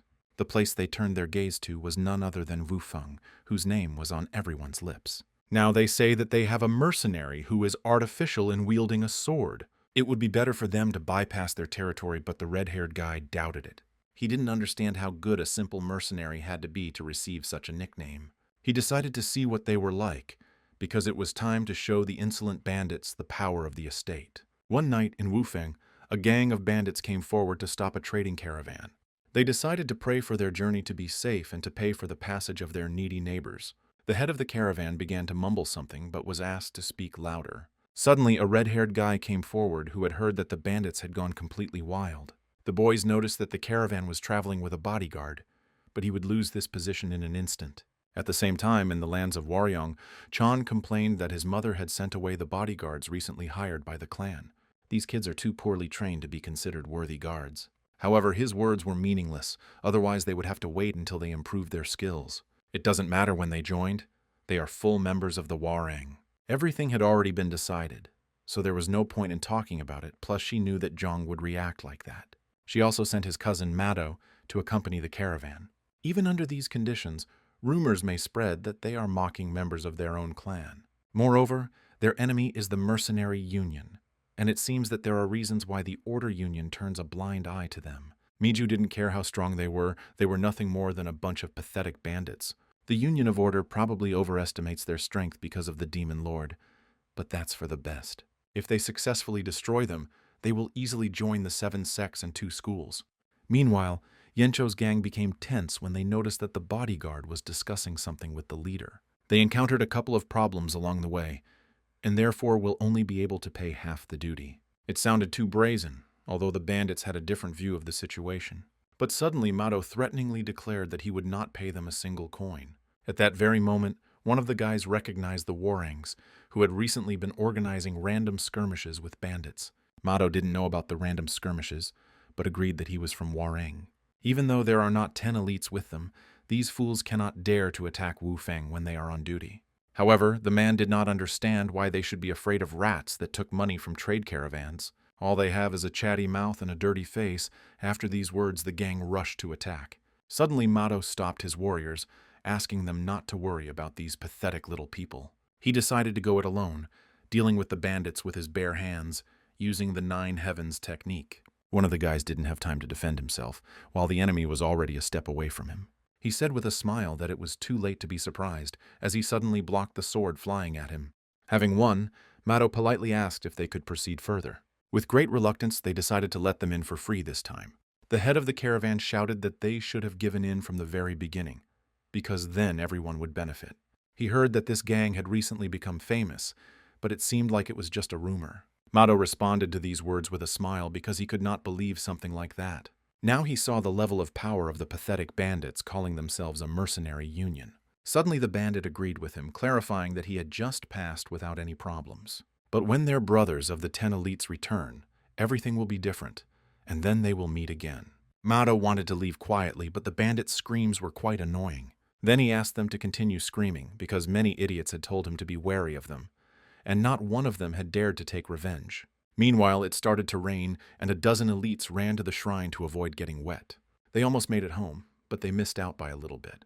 They were lucky that there was a shrine there, but they had nothing to change into, as everything was soaking wet. Encho suggested that everyone spend the night here and set off early in the morning. Sobek and Chung noticed that it was quite creepy here, as if a ghost could appear from around the corner at any moment. Yanggak advised them to live to 60, and then they would only fear people. Chung hit the old man because she already had goosebumps and he was making it worse. After that, they started arguing, while Yoha looked at them indifferently. Encho hoped that their gang would be fine in this weather. Suddenly, Yoha noticed several masked men walking towards them with bags on their backs. He immediately ordered everyone to be silent, as someone was coming. Everyone immediately prepared for battle, while the strangers had already burst into the shrine. They looked at each other in silence for a while, and Yoha noticed that something was moving in the bags on their backs. The masked man asked who they were, but the gang asked the same question, since they were the first to settle here. What kind of impudence do you have to come in here and start talking nonsense? Judging by the bags, they were all sorts of thieves, so Gomyong decided to find out who they were working for. Besides Joke, the others also noticed that something was moving in the bags. In front of them were the kidnappers, who began to take out weapons, but the gang was ready for this. The strangers noticed that their movements were surprisingly synchronous, and they were definitely not ordinary guys. Moreover, the red-haired boy has a terrifying aura. One of them decided to find out his name, and the guy suggested that he wanted to erect a memorial plaque with his name in this temple. Instead, he suggested ending it and attacking, after which all the warriors rushed to attack. But to Joe's surprise, the strangers passed him by, wanting to attack the rest of the group. But they immediately began to crowd him, and he realized that monsters were hiding in this temple. At that very second, Enko ran towards him, cutting his chest with his sword. Yanggak realized that the energy emanating from these people was identical to other people he knew. It was the energy of those they met on the approaches to the Mercenary Union tournament. This eerie, incomparable energy and strange sword technique. Encho felt like he was having a hard time fighting, perhaps because he hadn't fully recovered yet. Then, in the battle with these people, they had a hard time, so hard that their own lives were in danger. Gomyong stated that his brother needed to rest, and the old man was surprised that his comrades had grown in strength in such a short time. After this, the gang began to attack the dark shadows in response. Yanggak realized that at this rate these guys would catch up with him in strength. Suddenly, one of the warriors decided to get rid of this old man first. The man realized that he had relaxed too much, letting this killer get too close to him. The rest of the group noticed with horror that the old man had taken a powerful blow. At that very moment, some unseen force threw the warrior back, frightening the rest of the masked men. Yoha said that it wasn't enough for them to kidnap people. They also dared to touch his family. The guy got really angry and asked the dark shadows to get ready. Yanggak was glad that Yoha considered him part of the family. However, the guy did not hear this, incredibly quickly catching up with the one who struck the old man. The man didn't have a chance to parry the blow or dodge it. Then he realized that this boy was beyond their capabilities. Encho thought he would be able to stretch his legs for once, but it was all over. Then the leader of the shadows decided to retreat, but they will definitely meet again soon. As they ran away, they promised that next time they would tear the guy to pieces. Times are completely different now, but they still steal people, and the whole problem was in the youth. Encho decided to find out what kind of beauty it was that made them act so basely. Opening one of the bags, they jumped in fright when a man jumped out of it.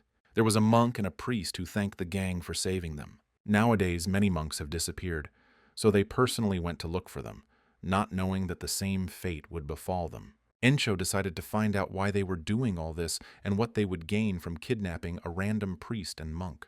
But they also did not know what the reason was, but were still very grateful for the rescue.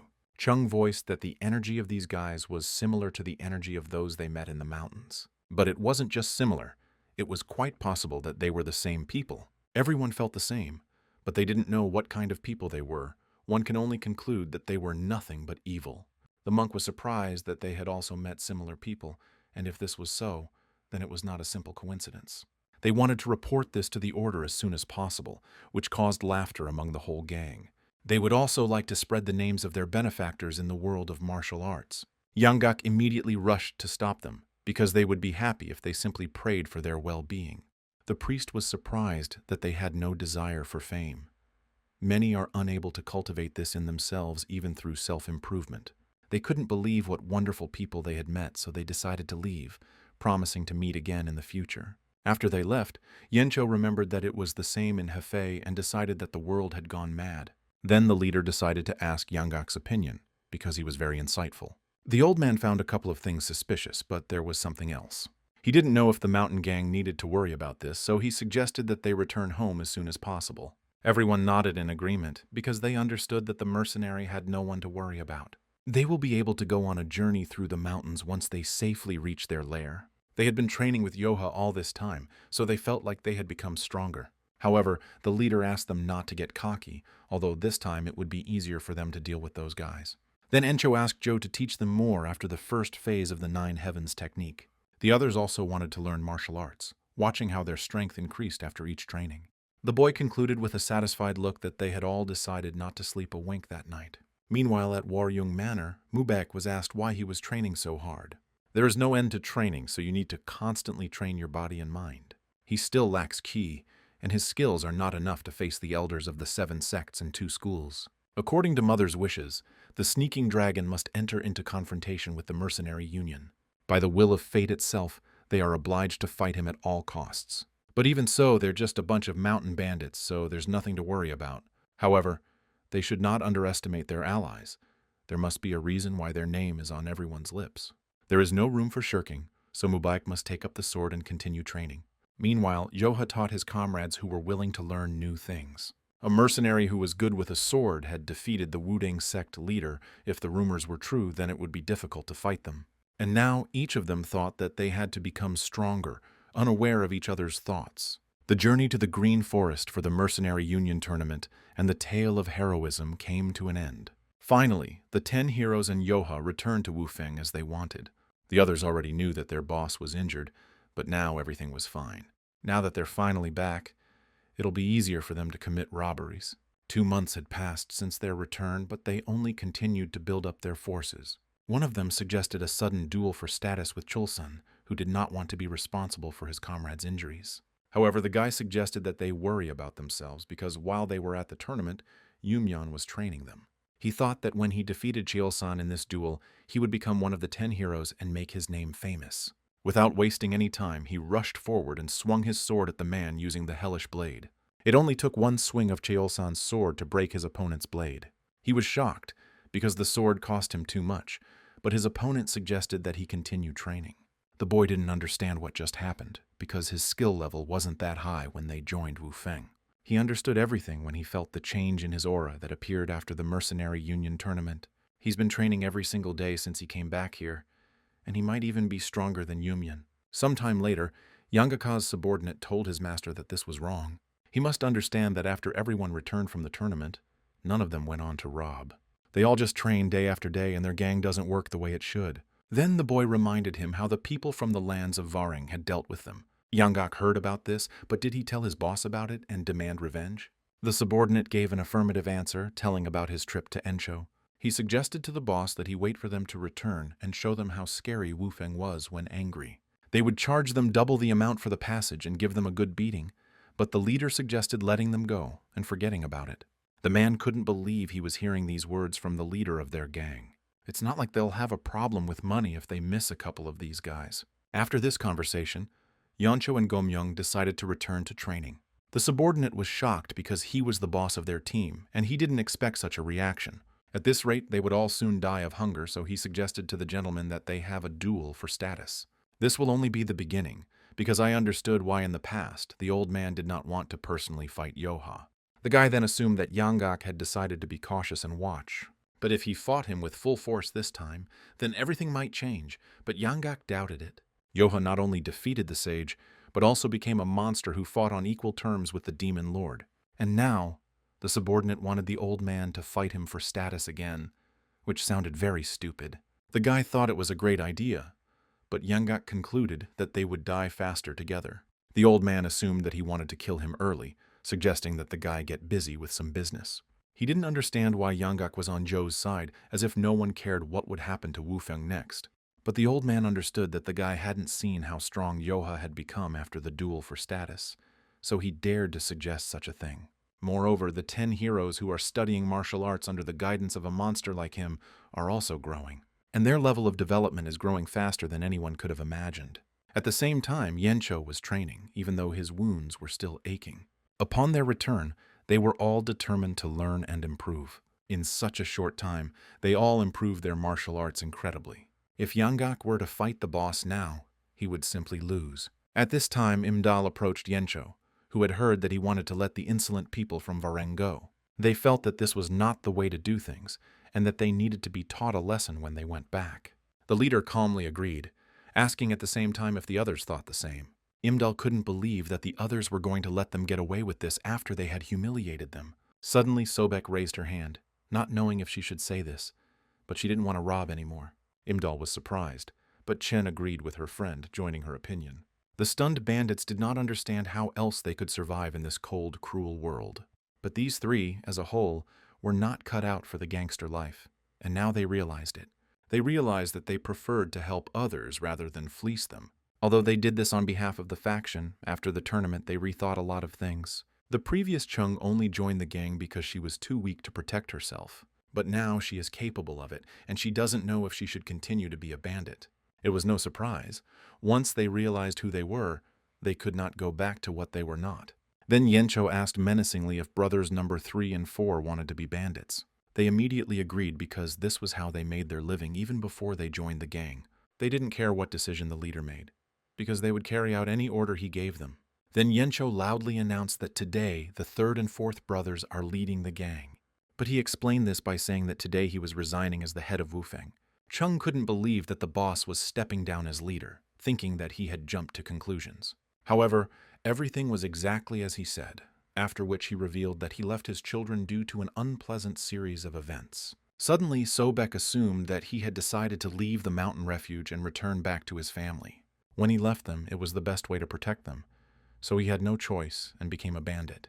Like his younger members, the boss also had his own circumstances and was also having a hard time. However, it's not all bad, because he doesn't say that he regrets the time he spent in this shelter. He met them all and they became real brothers, having experienced so much together. They were even recognized by the gangster union, and it was truly one of the best moments in his life. However, after their shelter expanded, he felt himself becoming stronger. This was the reason that she reminded him of his family more and more often. The rest concluded that if this is what the older brother wants, there is nothing that can be done about it. However, they became curious as to why he was leaving his refuge on Imdal, since the second brother was also here. Gomyong revealed that he was an orphan with no history behind him and no place to return to. However, he had been following his big brother for a long time and had become too attached to him, so he decided to go with him. The others couldn't believe that the two of them had made plans on their own without telling them. Encho apologized because he wanted to tell them earlier, but didn't know how to bring it up. Gomyong asked them not to be upset, as it was difficult to decide to tell them everything. The leader remembered that Sobek wanted to open a tea house, and Chung wanted to run an inn. Chosan would obviously work there with her, which would be very nice. His gangster work never brought negative feelings, but now something has changed. Imdal smiled and suggested that he wanted to stay with his brothers in the mountain refuge. But in reality, he just wants to focus on training and getting stronger, not robbing. If he succeeds, then he will become the most powerful innkeeper in all of Murim. Encho shared his mood because he also preferred training. He doesn't say that he will leave the shelter right now. For now, he just wants to step down as the leader and focus on training. Sobek suggested that they would all say goodbye and each go their own way. She didn't like it, because if 10 heroes dispersed, then Yoha would too. The leader understood her feelings. But this is the life they choose for themselves, and they all should try to realize themselves. Gomyong couldn't imagine that they were seeing something like this, although after meeting Yoha, everyone had changed a lot. They thought that they would live together like bandits forever, until the end of their days. Suddenly, the leader declared that even if they dispersed, they should not forget one thing. They are brothers for life, so if one of them finds himself in a difficult situation, he can ask for help. Everyone immediately made a promise to each other, when suddenly Yanggak's subordinate ran up to them, declaring that they had problems. He asked the old man to stop, while the others looked at him in bewilderment, waiting for an explanation. Meanwhile, Yoha noticed the old man with surprise, not understanding why he came here. Yanggak was just worried whether the guy had eaten lunch or not, since lunch had already passed. As it turned out, Yoha ate with his big brother, so he asked the old man to go back. Suddenly the boy turned around, seeing Yanggak bowing and asking him to teach him martial arts. Yoha asked not to complicate this situation for either yourself or him. Until this moment, the man felt no guilt at all when he robbed, beat, and killed people. All his life, he was hunted by the Orthodox Alliance, and in the end, he became a bandit. For him, martial arts were just a tool to control the weak. But after his arrogant judgment was destroyed by Yoha, something inside him changed. This also happened when he saw the shelter members using martial arts.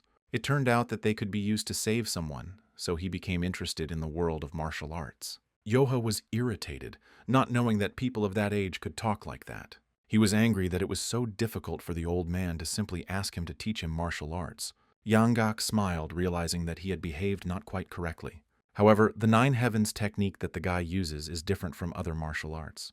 Therefore, if something goes wrong, his QI may go into an uncontrollable state. And if he is so ready, then Yoha will train him, but will not be to blame if something goes wrong. The guy doesn't want the old man to appear in his dreams and regrets his decision. Yanggak loudly promised Joe that he would not haunt him in his dreams if he died. Imdal was surprised that Yanggak was seen training with Yoha. They said they would train deep in the mountains, and they had a lot of things with them. Because of this, he can overdo it in training, which surprises others. However, Chung was not surprised by the old man. She was more surprised that Yoha agreed to this. Sobek decided that it was because the guy remembered Yanggak's deeds. Even though he grumbled a lot, he really helped them. The others agreed with her, when suddenly Encho remembered that the old man had a bad back. Meanwhile, Yanggak, who was climbing the mountains, began to complain of back pain. He didn't know how much further he had to climb, but Yoha said that they weren't even halfway there yet. There's one more thing he needs to know before they start training. If he ever sees Yanggak using the 9 Heavens art for something wrong, he will personally destroy him. The old man knows better than anyone how scary the guy can be, so he wouldn't dare do something like that. Having reached the cave, Yoha suggested starting the training. To become a master of the 9 Heavens art, he needs to memorize a magic spell. A person who studies the art of the 9 Heavens must get rid of emotions. When he sits, a heavenly flower blooms and the fish becomes a phoenix. Yoha was surprised, because they had just started, and the old man had already memorized 300 words of the spell. The next morning, when the boy opened his eyes, he was surprised to notice that Yanggak had been doing this all night. But the more the old man tries to remember the spell, the more he feels that complex thoughts are leaving his head. Suddenly his nose started bleeding and he felt like something was wrong with his body. Yoha realized that Yanggak had overdone it, so he hurried to help him and bring him to consciousness. The boy guessed that the art of the 9 heavens was incompatible with the demonic art. Using energy circulation is pointless now, but we need to help him somehow. Without thinking twice, Yoha picked up the old man on his back, determined not to let anything bad happen. He decided to take a shortcut by jumping straight off the mountain to get to the shelter as quickly as possible. The old man noticed a very unlikely way to get down the mountain. The guy asked him to keep his promise if he died. However, Yanggak remembered this because he is a man of his word. Yoha was glad that the old man could speak. It meant that they still had time. He asked him to hold on tight because now he would run at full speed. After some time, the doctor did everything possible to save Yanggak. All 8 of his extra meridians are damaged, and he is already old, so it will be very difficult for him to fully recover. Encho couldn't believe these words because he assumed that the old man would die. However, the doctor was referring to martial arts, which can have an impact on health. If he doesn't overexert himself, everything should be fine, which reassured the leader. To begin with, the doctor asked to prepare medicines to treat his internal wounds. The boss asked him why he even decided to study martial arts at his age. Yoha went outside and remembered the words of the old man who became interested in the world of martial arts. He trained them all his life, and now in just one night he lost them. For him it was the same as death. A week later, Imdal was training with another brother when he noticed a man sitting on the rocks. It was Yanggak, who was approached by Yoha. The old man noticed that the guy had been training here all week. Perhaps he did this because he was afraid that Yanggak would kill himself by biting off his tongue. He then asked the guy what he thought about how he looked, since in fact the man had aged noticeably. However, Yoha couldn't think of anything, noticing that he had aged a lot during this week. Meanwhile, the bald guy informed Yumyun that it was time for the people from the Crouching Dragon Manor to return. They didn't want to let them go so easily, and each of them had the right to speak out. Even the old man turned into who knows what while they still think about revenge. Considering how they kicked Yangaku's ass, it seems like he really has lost his martial arts. They became curious as to how the passionate hidden swordsman had turned into this. They could not stand aside while such parasites ate away at their shelter. But when they wanted to strike their comrade, Yoha suddenly appeared behind them. He wondered who was kicking the dust on the field early in the morning, noticing that their hands were itching to throw something out. Then he himself offered to become their rival. But the others immediately became afraid. They ran away with their tails between their legs while the old man began to complain of pain. This body is one thing, but his heart is empty and aching from the loss of a part of his soul. When he harmed others without any good reason, he had no idea what it was like to be attacked. Yoha noticed that he had matured a lot, but suggested that they stop belatedly reasoning.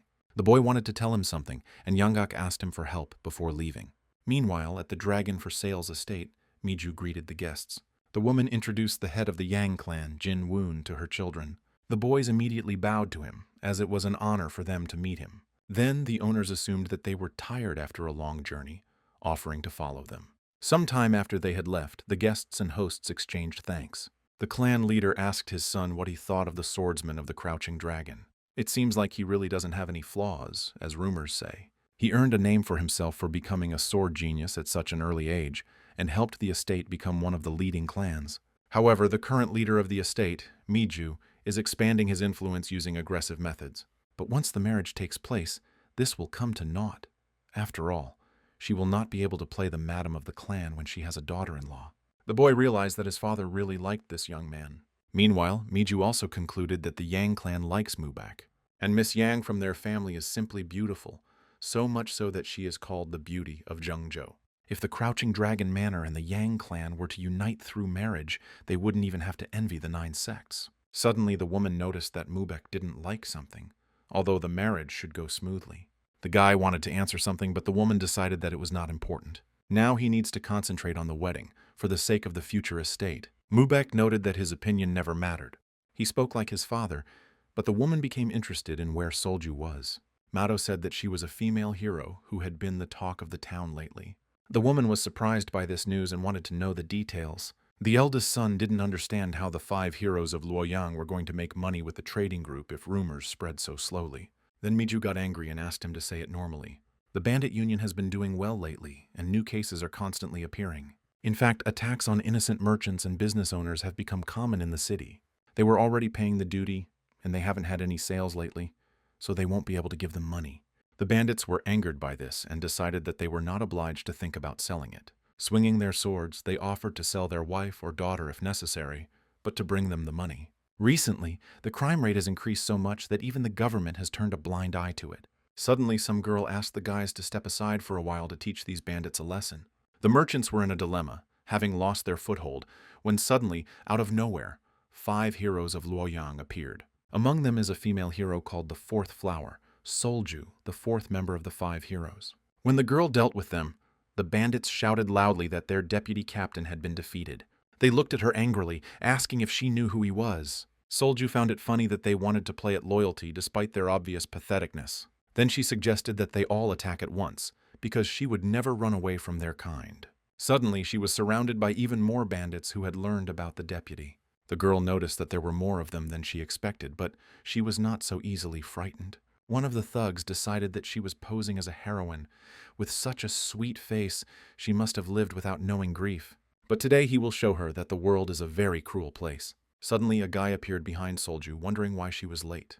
With a sharp movement, he pulled the sword from its sheath and with one swing defeated the running bandit. This man was the first of the 5 heroes of Luoyang, the 8th immortal sect, Huang. The bandits, noticing that their comrade had been beaten, also decided to go on the attack. Suddenly, another person appeared behind them, who noticed that all the fun had started without them. He understood that if Solju was late, she was probably in trouble. This was the second of the 5 heroes of Luoyang, the great sect of Nature Jun, speaking. And with him also came the 3rd hero Song. They easily scattered the bandits, but they did not calm down, and everyone wanted to kill them all. Solju couldn't believe that her comrades were able to find her so quickly, because then her chances of achieving anything significant would be close to 0. She alone is more than enough to deal with this scum. Since the other heroes have already achieved so much, she can't just sit back. The people gathered and talked among themselves, saying that Solju's martial arts were strange and powerful. She is always one step ahead, like a fireball, and people are happy to see her. That's how she became one of the strongest heroines in Luoyang. Miju couldn't believe her son's story, because her daughter was supposed to stay away from martial arts and prepare for marriage. Moreover, Mubek knew about this and allowed her to do this, but the guy had a good reason not to interfere with her. The woman became curious about the reason, and as it turned out, the reason was the 5th of the 5 heroes of Luoyang. The reason why the 5 heroes reached such heights lies precisely in her. She is from the Heavenly Sect, one of the 9 great sects, and the 3rd daughter of the sect leader. Miju asked him to wait a minute, trying to process the information. Zhang, the Supreme Heavenly Sword, one of the 10 strongest martial artists. And she is his beloved granddaughter, and is also famous for her incredible swordsmanship. She is the 5th heroine of Luoyang from the Heavenly Sect Ming. When they expand their forces in the near future, the best scenario for them would be to have close ties with the Heavenly Sect. The woman called her son a fool, as if he didn't know his sister. It's clear as day that she's going to get into trouble for her impudence, and it's going to happen pretty soon. This will not only fail to improve, but will also ruin their relationship with the Heavenly Sect.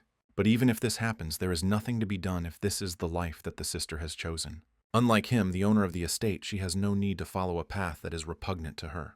Miju asked him to stop talking nonsense and bring Solju back before she did something stupid. Meanwhile, on Mount Wufeng, Yoha asked Yanggak if he was upset about losing the art. However, there was nothing to be upset about. He had lived his whole life in a world where the strongest survives. It is therefore fair to conclude that the fate of the weak in Murim is to be eaten alive. In the end, he turned many people into mush, so this should be regarded as punishment for sins. The old man continues to be exhausted and cannot even control his own breathing. Yoha reminded him of the last part of the spell. In the past, Changji told him about this. He asked what the fish needed to do to make a new transformation. However, someone like the old man could not know the answer to such a question. Suddenly he realized that it was about restructuring the body. This was the only way. The other Joha brothers could only memorize 100 of the 900 words of the spell. That was all they could do. But the old man was able to learn 300 words in such a short time, which is why his body aching in pain is a natural result. So if he is able to unlock the blocked energies, he can become 3 times stronger than others. Yanggak couldn't believe that he had a chance to restore his internal energy. However, he will die of old age before his martial arts are restored, so it will all be in vain. Yanggak doubted, because the heavens allowed him to learn 300 words of the spell. Yoha was surprised that he was a villain. He believed in the will of heaven. A person really needs to live a long time to see everything. The old man thought that the boy was too young for such words. In any case, he said everything he wanted, so he suggested going downstairs, otherwise the boss would start whining. Yanggak kept wondering because he has been watching him train for a long time, but his punches seemed different. Then he suddenly declared that Joe's martial art was for swords, not blades. Yanggak heard that he learned the basics of martial arts from a sage. But what exactly did he learn? The techniques of the sword and blade are as different as heaven and earth. The difference is enormous. So if a guy uses a sword technique with his current blade, the power of the technique will be half as strong. Yoha explained that this blade was given to him by Enko when he first entered their hideout. He defeated Changji with this blade, so there's no need to worry too much about it. But it's very interesting to see how much stronger he will become if he changes the blade to a sword. Yoha grimaced when he noticed the strange expression on the old man's face. Meanwhile, in Luoyang's house, the heroes wrote and left their letters as Huang had asked them to. The second and third heroes immediately nodded, agreeing with the leader. The girls did the same, listening attentively to further instructions. They are the 5 heroes of Luoyang, who came from different groups and decided to travel through Jianghu together. After some time, a letter arrived at the great sect of nature, which was immediately taken to the master. The same thing happened in the heavenly sect, but the leader decided not to make such a big deal out of it. When Miju received the same letter, she was incredibly angry at her daughter. Min clarified that Solju's mother would be angry, since she is known for her nasty character. However, the girl was sure that everything would be fine. Lately, she had been constantly trying to talk to her about the wedding, so she decided to use this chance to show how serious she was. However, Min also does not want to marry a stranger just because her father told her to. Since she was born into a family of martial artists, she must take her life into her own hands. Their leader understood how serious they were, so he suggested that they calm down a bit. They need to leave soon, and if they delay, their families may send people after them. They are already adults, but their parents still exert so much control, it is excessive care. Then Solju asked the leader where they should go first. They must make their way to Mount Pingding, the fortress of the Crimson Wind. There are 2 notorious bandits, the Hell Bandit and the Killer Bandit. These names sounded very strange, as if they wanted the whole world to know that they were bandits. The heroes will quietly join the trade union so that the bandits do not find out about it and run away. Ultimately, they decided that the 5 heroes of Luoyang would take their first step into Jianghu. This is how the 5 heroes loyally entered Jianghu for the first time with the intention of crushing the Green Forest Fortress. Eventually, they arrived at the place where a bandit who was good with swords from the 5 peaks was waiting for them. At the same time, in Nanjing, the Orthodox Alliance, 2 men were talking to each other. The Suwon Trading Group, from the Fuyang Trading Alliance, was killed by a group of people in black clothes. The chief advisor, Jagal, answered the alliance leader, John, in the affirmative. But he suggests that these people were from the Black Shadow Corps, from the Yumyon cult. This demonic cult showed itself again, and those who saved them from the Black Shadow Corps were one group. They called themselves the Soaring Dragon School, which no one had ever heard of. But even if they were a small sect, the chief advisor couldn't find them anywhere. According to the survivors, there was one very young swordsman who crushed the Black Shadow Corps. The leader of the alliance couldn't believe that some young man could do this. The Black Shadow Corps is known for its skills and brutality. Anyone who can defeat them alone must be at least on the level of the top 10 masters. This means that this nameless young man is already at their level. More than 10 years ago, the Orthodox Alliance was able to defeat and put an end to the Yumyon cult. This was due to the incredible achievements of Muron and Buck.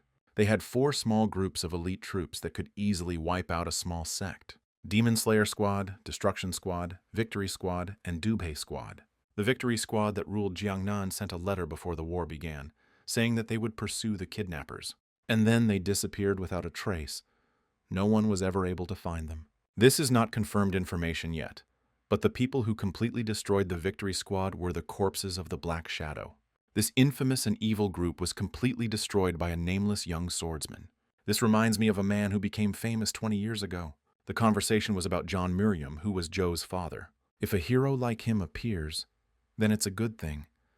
But what if he's another headache, like the Demon Lord? Since they introduced themselves as an orthodox sect, they should first learn more about this soaring dragon sect. However, a new question arose. What to do with the cult of Yumyon? Based on the master's words, hundreds of monks and nuns have disappeared in Henan. When one of the Black Shadows was captured, he answered the question of what they wanted to achieve. They needed a superpower that would help them leave behind the boundaries of conventional martial arts. They can achieve this by using sacrifices. If what I heard was true, then in the last 20 years there have been cult masters who possess that power. If they have been sacrificing people for a long time, it doesn't sound funny anymore. The place where the decapitated bodies were found may be the hiding place of the Yumyun cult. Since the Victory Squad is currently with the Heavenly Sect, it would be worth asking them to look into this matter. However, the man did not want to drag the Victory Squad into it and lose them a second time. Then the deputy head decided to ask for combat units near those areas for reinforcements. They have no choice as they must find out the cult's location as soon as possible. Finally, the Orthodox Alliance has begun to take the first steps to track the cult.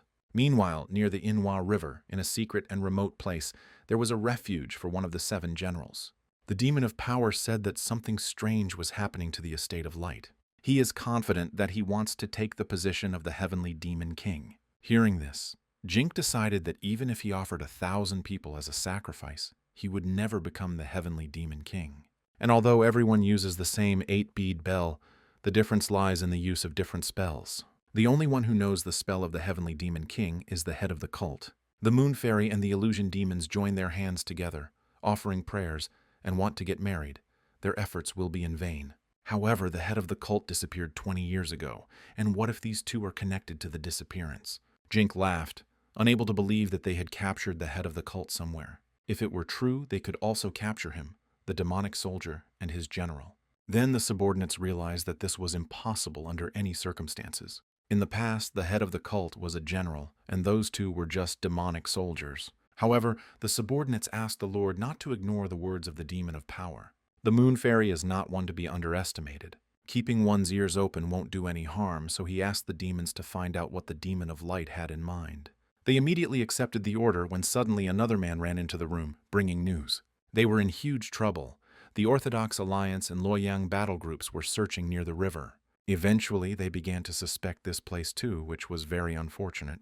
However, now they no longer have to hide and can show their strength.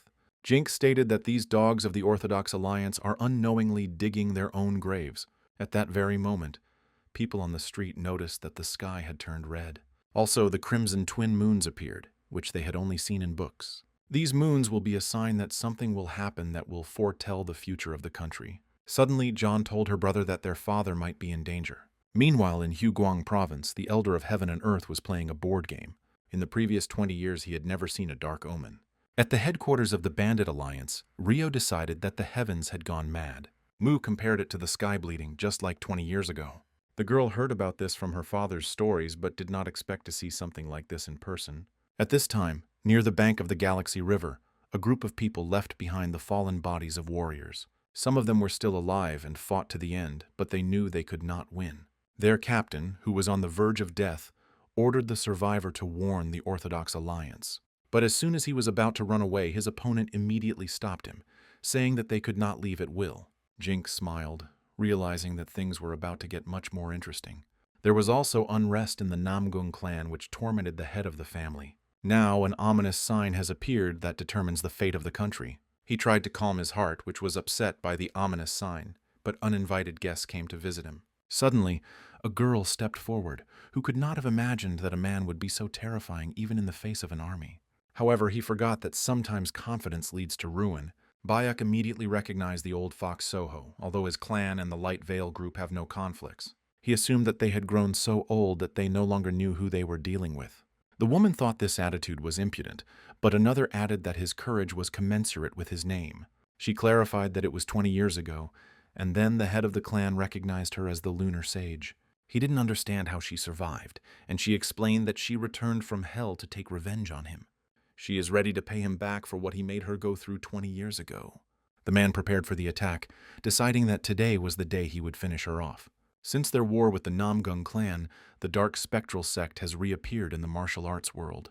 Meanwhile, at the border of Hefei, Yong and Chong fled to the place where their father was. The girl had no doubt that her father, mother, brother, disciples, and priests could be in danger. We need to get to them as soon as possible before it's too late. And so the Orthodox Alliance, the sects and the two schools, the smaller sects, and even the Bandit Alliance began to prepare for war. And in the end, it will not be possible to escape from the enemy you need to meet. At this time, the trading caravan stopped near the shelter of the Red Sand. They were stopped by bandits who offered to pay them for the ride and just continue on their way. However, they did not yet know that this caravan was accompanied by 5 heroes. At the Wufeng Mountain hideout, the gang was also shocked at the sight of the red sky. It all looks ominous, so they decide to find out everything from Yanggak. The old man remembered that everything was not quite like that, but something similar had happened once. 20 years ago, there was the most terrible war in the history of Murim, which was won by the Orthodox Alliance with the help of Murian. However, there were more victims than survivors, and almost all the sects then disappeared. It looked like a bloody war of a dark spectral sect that few people knew about. It seemed to the old man that all this was repeating itself, and the changes, although visible, were minimal. They are a very formidable bunch, and if they hadn't stopped then, Murim would have definitely become a living hell. Gomyong also doesn't remember it well since he was still too young at the time, but this sect used people as sacrifices. The girls were shocked that someone could act so cruelly. It may be a simple suspicion, but the group in black robes they had already met was connected to them. And with all these monk kidnappings, Yanggak thinks the dark spectral sect has started operating again. Gomyong didn't understand why the old man was scaring them so much, because it was just an assumption. However, the swordsman who cuts the moon has died, and the Sword King is already too old. So a cataclysmic-level bloodbath could occur in Murim. However, if this happens, they have someone to rely on, so everything will be fine. Encho put his arm around Joe's shoulder, who was quite surprised by such attention. But they will not rely only on the guy. No matter what happens, they will cope with anything together. Yoha confirmed that no matter what happens, he will definitely save his brothers. No one will dare touch them as long as the guy is standing on his feet. One day, bandits decided to attack a trade caravan. The deputy leader of the Crimson Wind Gang immediately demanded payment. But suddenly, the captain of the Divine Medicine Squad announced that he had been waiting for them. As soon as a man thinks about the existence of bandits like them, he wakes up with a heart filled with anger. To be honest, they won't get a penny of the money they earned today. This angered the gang leader, because he had once felt sorry for them and given them a discount on the payment last time. But now they had gone too far. From that day on, he raises their pay to 100 nians, and they must make sure that every last penny is paid. Suddenly, 5 heroes came forward who had heard a lot about this man. The bandit immediately realized that these guys were somehow strange and looked too self-confident. Huang announced that they were the 5 heroes of Luoyang and had come here to get rid of the annoying rats from the Green Forest. The gang leader heard that there was a group of runts hanging around Murim. The guy loudly introduced himself to his opponent to show respect. The bandit didn't understand what to do because even if they won, they wouldn't get anything out of it. And if they lose, they will be completely disgraced, and then they will suffer even more if they receive mortal wounds. But the worst thing is that his comrades do not understand that they are finished. At this time, Min also decided to introduce herself, stating that she was from the Heavenly Sect. The bandits were surprised by this, not understanding how long they would continue to introduce themselves. The leader of the gang decided to find out what her grandfather's name was, and the girl answered with surprise. Hearing the familiar name, the man realized that she was the granddaughter of the great Heavenly Sword. At that moment, Solju also wanted to introduce herself, but she was interrupted by the sudden cry of the gang leader. With a few movements, he broke his comrades' swords, which stunned them. He may work for the Green Forest, but he respects the great Heavenly Sword very much. He didn't understand how his comrades dared to raise their swords against his granddaughter. He will make an exception and let the caravan pass as a sign of respect for this man. After this, the man ran away in front of everyone, leaving his comrades in shock. However, Solju was unhappy that she was never allowed to introduce herself properly. When everyone had fled, the representatives of the trade union announced that they were lucky to have met the 5 heroes of Luoyang. They didn't expect that they would actually be able to get rid of the annoying bandits without any problems. The leader of the 5 was flattered, but he felt sorry that they didn't even draw their swords. Because of a certain family's reputation, they might never get to deal with Wu Feng. Solju is afraid that they will not accomplish anything during their journey, but she is told that Wu Feng is very different from them. Based on what the man heard, Chongji wanted to conquer Wu Feng, but decided to stop pursuing him and returned home. The others couldn't believe it, as the man was talking about the living legend of Wu Dan. Solju thought it was a dirty rumor spread by local mountain gangs. The captain laughed, because they had driven away the hellish butcher with just their greeting, so they had nothing to worry about. Once they drove away the Crimson Wind, they could drive away everyone else as well. At the same time in Wufeng, Yancho and Gomyong were spending their time training. Yoha did not lag behind and was with Yanggak, developing his skills. Sobayek and Chen were already tired, so they decided to go to the foot of the mountain to get some drinks. Once they set their goals and started training, it felt like everyone started training even harder.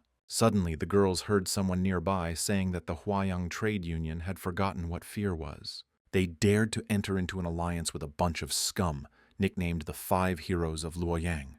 Huang answered him that they would only find out after the battle whether they were scum or not. And after that, the guy demanded that 10 Wufeng heroes be brought here immediately. But this time, the Fortress of the Five Peaks will defeat them as a warning to others and will prove their authority. Chung decided that this wouldn't do, and that she needed to go back to tell the others. Solju was glad that their first battle as the Five Heroes had finally arrived. But before they could reach their opponents, their path was blocked by a sword thrown by Yoha. Looking at him, the girl did not recognize him as her brother, asking who he was. Encho, who had just arrived, asked who these guys were and if they knew that this was Mount Wufeng, but they didn't care whose territory they were on, although they had been warned to be on guard with them. The head of the trading group knew about this, so he came here with these rising heroes. Younggak explained about the initiation rite, when famous disciples of the old sects defeat villains and earn a reputation. Encho didn't understand why they chose this particular place because they were just a gang. However, the consequences were obvious, so the old man decided to find out their names and where they came from. They pointed to Huang, explaining that this young man was a disciple of the Eight Immortals sect. Yoha noticed that they were either missing something or just stupid for not being able to introduce themselves. Solju got angry, loudly stating that it was very impudent to hear such a thing from such a young man. As she rushed to attack him, the guy noticed that she was also quite young. The girl decided to test how long his bragging would last. But when she attacked him with the first phase of the Nine Heavens technique, Yoha easily fought it off. He was surprised by the familiar technology, but now was no time to think. He decided to directly ask who she was, since she was using the Nine Heavens technique. Solju thought that he finally got scared, but it was too late to regret it. While in the air, she introduced herself as one of the heroes of Luoyang and gave her name. Yoha was taken aback and said out loud that she was a girl from Waring. He immediately remembered his childhood, which made his soul feel heavy. As the girl approached him, the boy swung his sword, throwing her back. Because of this, Solju lost her balance and fell to the ground. The other heroes were stunned, while the girl herself tried to understand what had happened.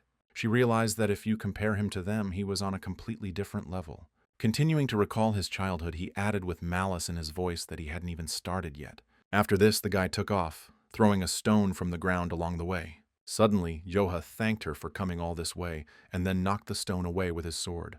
That same stone reached its target and knocked her down again. But Solju quickly stood up, deciding to see what he would say after her next blow. She wanted to use the second phase of the Nine Heavens technique, but Yoha quickly stopped her. As soon as he hit her in the stomach, the others noticed that Yoha was especially merciless today. Suddenly, Sobaik remembered the boy telling her that he had lived locked up in Warung for 10 years. The brother's enemy was none other than Varang, and now it was especially noticeable. Yoha asked her to be careful of the stones because he would not leave her. After that, he began to throw a bunch of small stones in her direction. Solju understood that she would not be able to dodge, but suddenly a comrade came to her aid. He asked his sister to get together and join forces to defeat this impudent guy. However, even if they join, things will not end peacefully, after which Yoha attacks Min. The girl thought that his mere presence gave her the feeling that her head was about to fly off her shoulders. 13th decided to ask her what happened, but Min noticed that this guy didn't even take a step. Yoha asked her to stand still because he was only concerned about the red-voiced one. The other heroes didn't know what to do, because interfering in someone else's duel was against the rules of the martial arts world. Such actions could undermine the great purpose of their journey. Suddenly, Min declared that she didn't care how strong he was, because she would never lose to a bandit. Yoha thought that she was smarter than Solju since she was quieter, but apparently he was wrong. It took the guy just one blow to knock the girl off her feet and render her unconscious. The head of the trade union was shocked that even a disciple of the righteous heavenly sect lost. This could be a bigger problem than he expected, and just standing and watching was impossible. The 5 heroes decided to save the sisters and rushed forward. One of them noted with displeasure that there was so much interference here today. Younggak warned the boy that if he couldn't protect them, a large-scale war would not be avoided. Encho asked him not to go too far, noticing that the guy was too angry today. Solju noted that this guy had the same last name as her, as well as red hair. Yoha got into a fighting stance and asked her to take a closer look. At first, she didn't understand what he was talking about, but the guy explained that he was talking about the technique of the great dragon hovering above the skies. While Solju was trying to figure out how this guy knew this technique, the rest of the heroes were defeated. The trade union tried to escape, but they were immediately surrounded by the rest of the gang, not giving them any passage. Meanwhile, Solju decided to ask Joe who he was, but he was disappointed that his sister still didn't remember him. Late in the evening, Yoha was sitting on the mountainside when Encho approached him with a vague premonition. He never thought that this guy was teaching them the martial art of the Waryang sect. Sobek told him a couple of facts, and the guy added that Joha was given to him by his father. It means red sunset, and he was curious why he named it that, but due to his death he was unable to find out. Instead of his father, he dealt with his stepmother, stepbrothers, and stepsisters, and that girl was his stepsister. When he lived in Waring, she mercilessly bullied him almost every day. It was no wonder that there was so much emotion in his fight today, and that was the reason. Then Encho remembered that they got 500 nyang from the merchants, and he fleeced Yumyon. The so-called 5 heroes of Luoyang are now in their camp, and now Yencho has officially resigned as the head of the gang. Among all the Wufeng elite, there was no one who would stand between Yoha and his goal. So he must do with the 5 heroes as he sees fit, and he must be satisfied. When the guy heard this, a crazy smile appeared on his face because he considered it a good offer. Jumping up from his seat, Yoha suggested that the leader return to the camp. They sat outside at a table, and everyone waited attentively to hear what Joha would say. Yanggak ordered the prisoners to be brought in. They were noticeably thinner and frightened. Yoha was surprised by their condition, not understanding what had happened to them. Yumyun warned them that they should limit their ability to use martial arts. Not only did he block their acupuncture points, but he also gave them a poison that destroyed the dantian. That's why they are like this. And at that time, Yencho praised Yumyon for his invention. The gang members immediately forced the prisoners to kneel down to pay their respects. And suddenly Min loudly asked to let them go, because they had already let the rest of the merchants' union go. With a bored look, Yoha announced that they would have to pay too then. As compensation for invading the gang's territory, those guys from the merchant union paid 500 nyans. All the heroes went against their families' orders to be here, so they had no money. However, Joha didn't care about this because they could get money from their relatives. Now they are directly threatening to demand ransom from their families, although they have actually run away from home to go into space. At this rate, a terrible rumor could spread that they had fallen into the clutches of bandits and that a ransom had been paid for them. In that case, their lives in Yangju will be completely destroyed. It was 28 who shouted with displeasure that after this the bandits would definitely not be safe. However, they told her that they would definitely not stay here if a family of 10 great martial artists came after them. By that time they will already be far away and it will be almost impossible to find them. At that very moment, the gang members pulled out swords and held them to the prisoners' throats. Suddenly, a wicked smile appeared on Joe's face as he announced that their severed heads would remain here. But before they part with their heads, they must tell their relatives about the ransom. Huang said that his family was not that well off, so even 500 nyang would be a heavy burden. At that very second, each of the heroes began to list how much money they could be bought out for. Upon hearing the lower amount, Huang asked to lower his price to 200. Min stated that her price was 100 nyang, hoping that the price would be acceptable to the bandit. When they had gone through everyone, Joha asked what the price of the Waryang sect's eldest sister's head was. Solju also decided to agree to 100 nyans, realizing that he was simply trying to humiliate them. But suddenly, Yoha declared that such a price was unacceptable to her because she raised her sword against him. Even 300 wouldn't be enough for her, which stunned the girl, so she decided to find out how much he wanted. Smiling broadly, the boy announced that he wished for 1,000 silver nannies for her life. His comrades were shocked, and Solju immediately tensed up. He is shaking with fear, even though he is opposing the famous Orthodox gang. Solju said that she didn't have that kind of money, and besides, compared to the others, she had to be paid several times more. Some of the gang smiled, while others remained calm, explaining that she was simply from Warang. Then Yoha concluded that if she had no money, she would have to pay with her labor and marry Yumyun. The man was initially stunned, but then he smiled, because he has certain preferences in women. Solju was scared when she looked at Yumyun, and Min was scared for her too. Yoha concluded that a decree had been issued and asked them to write a letter to their families. 34 noted that Yoha was born talented not only in martial arts, but also in gangster dealings. Yanggak didn't understand if everything would be okay, because now their enemies were the extraordinary children of Orthodox sects. Yoha found out about this, but thought that things would take an interesting turn. Demands containing the ransom amount for each of the 5 heroes were sent. The 8 Immortals sect, the Great Nature section, the 7 Suns sect, the Heavenly sect, and the Warong sect. At the last estate, Miju screamed loudly, "What is her brother doing?" The sons apologized, because they looked for her everywhere, but could not find any other traces of the gang. The boys didn't understand why Solju needed to run away from home for such nonsense. At that very moment, a man entered and decided to interrupt their conversation. He was obviously trembling, but some stranger told him to bring her a letter immediately. Having abruptly snatched the news from my friend, the woman declared that if this was anything more than a trifle, then he was finished. But when she read the letter, a grimace of anger appeared on her face. While one son tried to calm his mother down, the second understood the letter while reading it. Not only was she caught by the gang, but now they also have to pay a ransom. Moreover, it says here that they are being held by force and they should not contact other sects. When suddenly U16 declared that if they discussed everything with them, 1,000 nannies would not fall from the sky on them. She was tired of these Jonas and didn't understand why she always had to clean up after them. Suddenly, another girl came to them, saying that a letter had arrived asking the families of all 5 heroes to gather in the heavenly sect. Everyone present knew that this would happen. It was this sect that took the first step.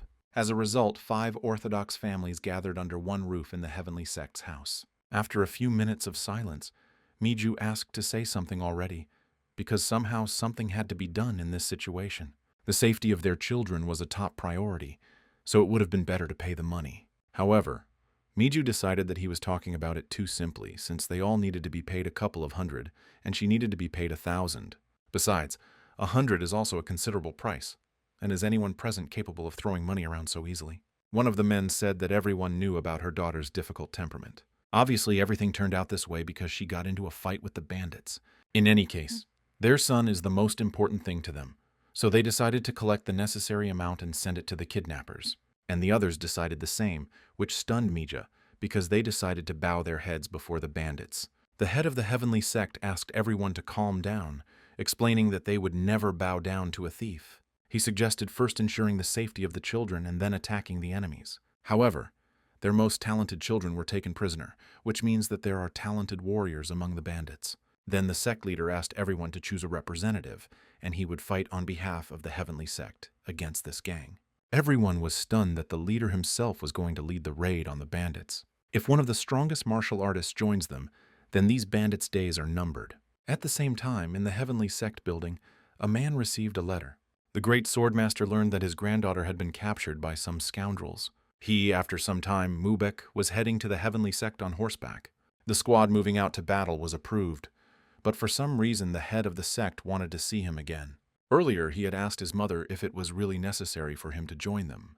The woman explained that he needed to demonstrate his fighting skills and impress the sect leader. But everyone older than her went to work with security, and now he is the only one who is able to teach lessons in Varang. And I'm 16 said that it doesn't matter, because he also has a brother. However, he was not good enough to teach others, but his mother did not care about that. As he got off his horse, the boy sighed heavily, realizing that he had once again lost an argument to his mother. Then a man approached him, inviting him inside, since the leader was waiting for him inside. There were already people from the battle clans there, and they were definitely not family members of the 5 heroes. Mubak didn't understand why they were there, and when he entered, everyone turned their attention to him. Noticing the head of the sect, he immediately bowed to him and greeted him. The man hadn't managed to get a better look at him last time, still trying to calm his mother down. He called him because they needed to discuss something. After some time, the guy found out that they were not going to go against the gang because they simply couldn't do otherwise. Mubike immediately asked who would join the expedition on behalf of the heavenly sect. However, the chief wanted to discuss something much more important than that. He wanted to demand that they all never mention anything he told them to the uninitiated.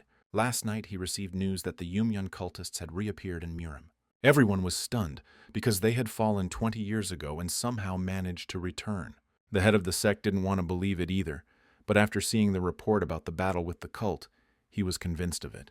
All this time they have been tracking the forces behind the recent horrific events. Their elite troops surrounded them but were unable to mount a single attack. According to the report of the group that arrived after them, the cult of Yumyun was definitely to blame. This was confirmed by the fighting techniques and swordsmanship used in that massacre. Given the circumstances, Orthodox martial artists must unite to fight back. Mubarak began to understand the reason why he could not participate in the raid against the gang. They have no idea when Yumyan will move his stronghold, so the leader prioritizes hunting them down. That's why he decided to gather a victorious squad right now in order to get rid of Yumyan. So he asked them all to help the victorious squad destroy the cult. The men immediately grabbed their swords, because this cult is the common enemy of all Murim. Mubek thought that this was definitely more important than hunting the gang. But if they both aren't part of the squad sent out against the bandits, will the expedition be successful? At this time, Solju and Min were walking down the street, looking around in fear. They had been here for a week now, and Min was sure that their families would come with money. Solju understood that her family could borrow money from the heavenly sect, but it would be difficult to pay back later. Suddenly, a disgruntled Joha asked if they were returning from the toilet. Then he asked what good they had done that they were being given such generous rations. They were already giving them one dumpling at a time, but the world is full of people who get by on less. Solju said that this was impossible and asked the guy to prove that such people really existed. As expected, he will not feel satisfied by letting them go and receiving only money in return. The girl didn't understand what else he needed, because there had to be enough money. But Joha smiled and explained that he was going to destroy all sources of funding for Varric. The girl didn't understand how someone like him could do something like that. However, now it was easy for the guy, because he was the main guardian of the Green Forest. Shock appeared on the girls' faces when they realized who this guy was. Any trading alliance protected by the Vareng in the Green Forest is to be banned, regardless of its status. Joha thought it might help, so he asked her opinion. Solju couldn't believe it, because if he was telling the truth, then her family's future was at risk. A little later, the heroes complained that they now had to make do with one dumpling a day. They didn't understand why the bandits had become more violent lately, but Min had an idea. Just then, the door in front of them opened, and Yumyeon announced that their ransom had finally arrived. They were ready to let the heroes go while several men brought chests of money. 5 clans arrived in Wufeng to pay the ransom for the heroes. All the sects sent their representatives, and the warring sect was represented by Mado. Thus, without knowing it, Varenka was reunited years later with their half-brother Joha. Mado noticed that this was the gang that the celestial sage himself refused to oppose. At first he thought there was nothing special about them, but as soon as one of the bandits sneezed, the guy immediately pulled out his sword. Encho laughed that they call themselves the sects of the 5 orders, but they were afraid of a simple sneeze. The man remarked that it was very humiliating to be ridiculed by those bandits. However, besides Mado, another person pulled out the sword. Joha smiled and noticed that the two hadn't changed at all. But after a couple of minutes, they brought out the 5 heroes who were still tied up. Those who arrived were shocked to see the condition of their relatives. Encho noticed that they began to look even more exhausted. Zhang asked what kind of disrespect this was and why they didn't feed them properly. None of them ever thought that hunger could be so terrible. Joha clarified that no one had died of starvation, after which he decided to clarify something. These impudent heroes burst in upon them with drawn swords and tried to harm him and his family without reason. Therefore, it was not logical for them to show any courtesy towards them. But even so, they spared them and provided them with the food and shelter they needed to survive. But if they are not happy with something, they can come forward and tell him about it personally. The old man was impressed by the boy's strength of spirit, but he knew that combat troops would soon arrive here. He announced that he understood everything, after which he asked to release the children. Encho noticed that everything was going smoothly, but Joha had already become attached to them. Then the guy pulled out a sword, frightening everyone. But it was aimed at the rope on the bodies of the prisoners. Everyone was surprised to see that he cut the ropes with such precision with that frightening sword. After that, Joha got into a fighting stance, and the others didn't understand why he was laughing. The next moment he struck them with the blunt side of his sword, sending them flying towards their relatives. He then turned to the 2 remaining girls, declaring that the same fate awaited them. The representatives who came to save them now began to catch each of their children. Mubek failed to catch his sister, and she simply fell on top of him. This is how loudly and hectic the negotiations for the ransom of the 5 heroes came to their conclusion. However, Ming didn't understand how the guy could do this to the representatives of the heavenly sect. This became the first spark in the raging fire of another conflict that would flare up later. When it was all over, the representatives and prisoners walked home in silence. Mubak couldn't stand it and started yelling at his sister that he had no more strength for her. She knows very well how terrible her mother is, but she still keeps getting into trouble. However, she has been through a lot, so she needs to get home quickly and think about the problems later. Min felt sorry for causing trouble for Mubek, but she didn't understand why he came instead of her father. The man assumed that she was so disappointed that an old man like him came to save the daughter of the head of the sect. Then the man frowned and explained that her father had gone to deal with the Yumyeon sect. This is an urgent matter, so the chief immediately set out on his way. As a result, he was unable to come here. Her father is a sword master and the head of the heavenly sect, so nothing will happen to him. And once he deals with these demons, he will wipe out the powder. The impudent Wufeng gang, the girl agreed with a smile, because for her father, it was not just a demonic sect. Meanwhile, Yancho's gang decided to throw a feast for the whole world. One way or another, I tell you, troublemakers, I've already returned. Their camp will be covered in silence for a while. Meanwhile, several warriors gathered near the river and announced that there was nothing downstream. We need to continue the search because the citadel must be located somewhere nearby. It was here that they lost contact with the entire detachment, as reported by the venerable Gonbaek. Then the head of the heavenly sect asked him what he thought of Yumyong's capabilities. Even the swordmaster Namgung was unable to kill any of their sages. 20 years have passed since then, meaning their strength has increased. And perhaps the current victorious detachment that they have gathered here will suffer the same fate. They all understood that the old man was talking about the fact that they could fall victim to a bloody massacre very soon. Gonbek noticed that they were all tense, but there was no need to be discouraged by the old monk's words. In any case, life and death are all predetermined by heaven. They must focus solely on the mission to suppress the cult and try to destroy them. Now that they have come this far, there is no point in being afraid, and all that remains is to complete the mission. Suddenly, 3 scouts ran up to them, reporting that they had discovered a suspicious building at the end of the path. It seemed to them that that place was the citadel of the Silver River. By this time, Jink was already aware that they had not learned their lesson and had invaded their lands again. Then he decided to find out how many suicide bombers came this time. There were 56 of them, including the head of the heavenly sect. Jink was surprised but pleased, since a victim of such a level had fallen into their nets. This time they must greet them even more warmly, if possible capture the monk alive and kill the others. They must also remember that Jink will personally take on the head of the sect. At this time, Mubak noticed how creepy everything looked here, although he initially decided not to give in to fear. Suddenly the guy felt them coming, and immediately 2 weapons on chains flew out of the building. He ordered everyone to duck and began to deflect the weapons with his sword. After that, Mubek used the 9 heavens technique, the 3rd phase. The monks noticed that this guy turned out to be a formidable opponent, despite his appearance. As expected from the air of the swordmaster, both his spirit and his skills are amazing. The head of the sect decided that if they were finished testing their strength, then it was time for the rats to stop hiding and leave. Warriors began to emerge from the building, noticing that they were definitely on a different level than those who had come here before them. It was obvious because this squad was led by the swordmaster himself. At that very moment, the group of warriors noticed that they were surrounded.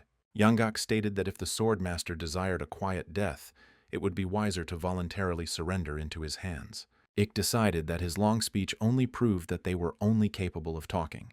When the battle began, Mubayek had already dealt with 2 opponents. They thought they could crush them with their crowd, lacking any skills. After this, the 2 groups rushed at each other, but the advantage was on the side of those who came. Each of the sect representatives used their own special skills. The battle was very fierce, but none of them thought of retreating. Thanks to the swordmaster's son, the spirit of the other fighters inexorably rises. He really does seem like a gem among the rest, despite his young age. It's a joy to watch the young masters rise to prowess, but they can't afford to buy them time to escape. It would seem that it would be much more far-sighted to join the squad and wipe out the enemies. There is no need for his assistance yet, and the monks are ready to do everything for him. After that, they entered into battle and used the 72 Shaolin arts. With their help, they were able to deal with their opponents faster. As expected, there is no doubt that their forces are superior to the enemy. But the head of the sect was still concerned about the cult's laxity. Then one of them decided to catch them and wanted to start with the monks. Then more experienced warriors entered the battle, and one of them waved an iron fan. Gonbek managed to react in time and jumped away from the weapon. Suddenly he noticed with horror that this fan had pierced his comrade's body. And when he landed on the ground, he did not notice that the scythe, flying from behind, had pierced his shoulder. The warrior who wielded the weapon couldn't believe that they had come to destroy their cult with such pitiful skills. It was too arrogant and a stupid decision that will lead to their death today. Brother Gongbek decided to avenge him by rushing forward and asking if they were afraid of Shaolin's fury. He then engaged in a fight with a man using clawed gloves. This man warned that when Gonbek died, his turn would come. At this time, the guy in the mask noticed that Gonbek had cleaned his bald head so thoroughly that it made his job easier. Then he decided to come to his aid, having 15, use the 9 heavens technique in the 4th phase. The guy swung the ball, which managed to push back his opponents a little. And at that very second, Gonbek informed him that the weapon was stuck in his shoulder. Mubek had already pulled it out with his sword, declaring that the cult does not serve everything as they wish. The others thought he was a weakling, but the boy had skills comparable to elite fighters. 31 stated that since the Orthodox sects had taken them seriously, they could not afford such careless behavior. Ik decided that it was his turn, so he asked the monk to rest. The fate of the cult extermination mission was a victory. But once again, the squad depended on the spirit of the swordmaster and the demonic sword. Jink reminded the swordmaster how much water had flowed under the bridge since their last meeting. He had been waiting for this day, and the sect leader was the reason he settled in Yumyeon. However, Gonbaek decided to ask who he was because he could not remember what had surprised his interlocutor. Jink got angry that he really forgot about him, asking him to take another look. However, the head of the sect could not remember him, considering him to be a very small fry. Gonbaek didn't understand how he dared to say such nonsense to his face. However, the chief remembered him, noting that he had never corrected his lousy character. Then the man decided right then and there to make sure that Ik remembered this day forever. Even the fearsome demon swordmaster became Yumyeon's watchdog. This cult has really gone to great lengths to attract strong fighters, and they certainly won't have it easy. However, even in the past, Jink was no match for him in skills. At that very moment, Ik used the sword that liberated the scorched lands. Looking at him up close, he remembered the vile face of the demon swordmaster. However, the man did not understand how a simple bandit from the mountains dared to do all this. Only chaos in the world of martial arts. Mubek was stunned that the head of the enemy citadel was thrown back by one blow from their leader. Even their leader's technicians are too fast to track with the naked eye. Then he realized that he was looking at the true strength of the Heavenly Sect's sect leader right now. However, Ik understood that this was not the end, and he was trying to weaken his vigilance. Jink noticed that he was still as collected as before, but this was only the beginning. After these words, Jink released the sword from his hands and threw it with a kick. Ik was verrast toen het vijandige zwaard hem niet bereikte, maar plotseling veranderde zijn traject. Now he rushed towards Mubek, but the guy managed to put his sword in front of him. This didn't help him much, as the enemy weapons moved on their own in the air. At the same second, the flying sword began to cut through the bodies of the rest of the group members. Ik thought it was impossible because Jink had reached a level that even he couldn't master yet. Suddenly, someone declared that the rumors were true, and these people had achieved true superiority. Went over to the enemy side. Then Jink noticed the very expression he expected to see on the face of the sect leader. Now they have turned into a bunch of scared little rabbits, and all that remains is to grind them into dust. And the subordinates accepted the order, after which they rushed at the remaining group of warriors. The monks were the first to come to the defense, deciding to fight until they gave up their spirit. Now we are transported to Zhang, one of the 10 strongest ballmasters. Having decided to devote his time especially to improvement, he went into seclusion, but today he finally returned. When he reached the heavenly sect, he found Ming there, who rushed into his arms. The old man understood how hard it had been for the girl lately. She began to apologize for disgracing the sect and ruining its reputation, but the man did not care about it. Then Min asked about her father, because she had heard that he had gone on a journey to crush the cult followers. Zhang declared that everything would be fine with them, because no one was fit to hold a candle to him. However, at that very second, Ik was barely holding his own against the enemy's equipment. Jink was disappointed that this was all the man could do, overestimating him. The head of the sect did not understand how he managed to become so strong, although he was weaker than him. Looking at how the others were doing, the man noticed with horror that they were losing. He couldn't believe his eyes that even the elite swordsmen of the Orthodox Alliance were cut into pieces by you. It's time to stop this chaos, as there are very few people left alive. Ik had to save them at any cost, even at the cost of his own life. Suddenly, the sect leader ordered everyone to stop fighting and retreat. At least one of them must return home alive and report everything. Mubek decided to help him, ordering the others to get away as far as possible. However, the gates closed in front of them, and their path was blocked by Jink's sword. He couldn't let them get away that easily, and then she swung her sword towards Ik, cutting off his arm. Mubek asked the gentleman to hold on because he couldn't lose consciousness. However, Jink was not finished yet, and decided that he would be able to take the life of not only the head of the heavenly sect, but also this youth. Mubek decided that this was how it would end for him, but suddenly his comrades stood behind him to cover him. Then Jink's sword pierced several monks at once, and they asked the survivors to save themselves. The guy couldn't do that, but otherwise their deaths would be in vain. Now they urgently needed to go to the Orthodox Alliance for help. After that, Gunback used his skill to push Mubek away so that he could survive. The monk gripped the sword protruding from his stomach tightly, concentrating the remaining energy within himself.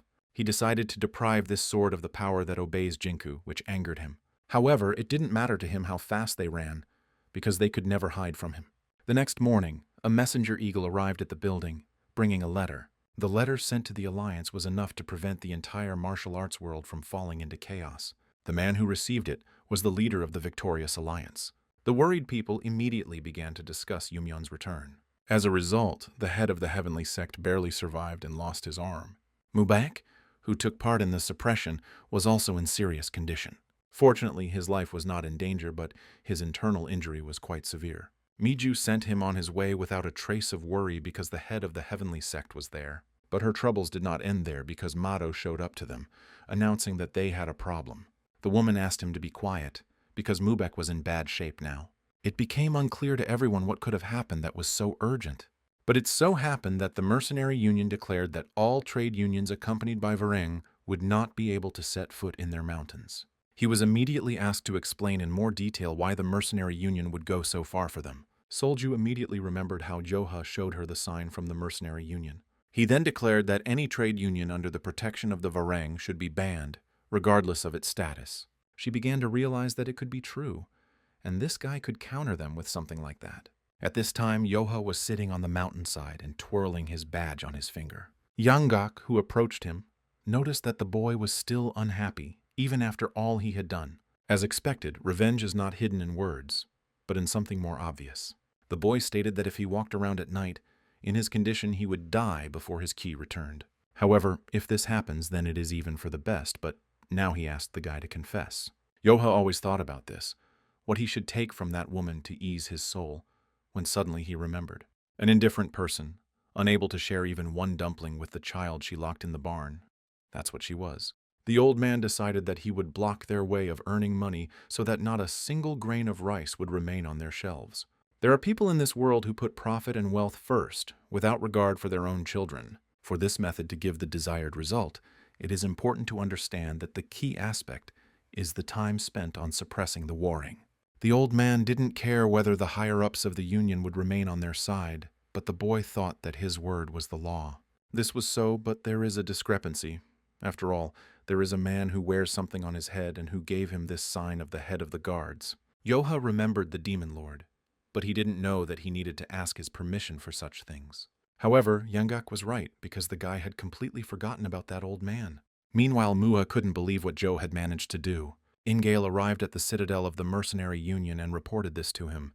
The man assumed that this guy was finished and explained that he was talking about the head of the guard. He arbitrarily declared that any trading alliance under the protection of the Varengs should be prohibited from entering the mountains. And the mercenary union survives due to the loss of trade caravans, but they cannot turn a blind eye to this. Muhi noted that his first move as the head of the guard was rather unexpected, so be it. Ingale couldn't believe that the master would just let him do this. But now his tone sounded as if he was the head of the mercenary union.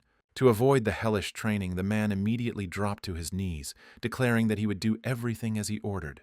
Mu had decided that it would be a good idea to do him a favor, so that he could later keep the unpredictable head of the guard on a leash. However, they still need to figure out what the relationship is between the head of the guard and the warring sect.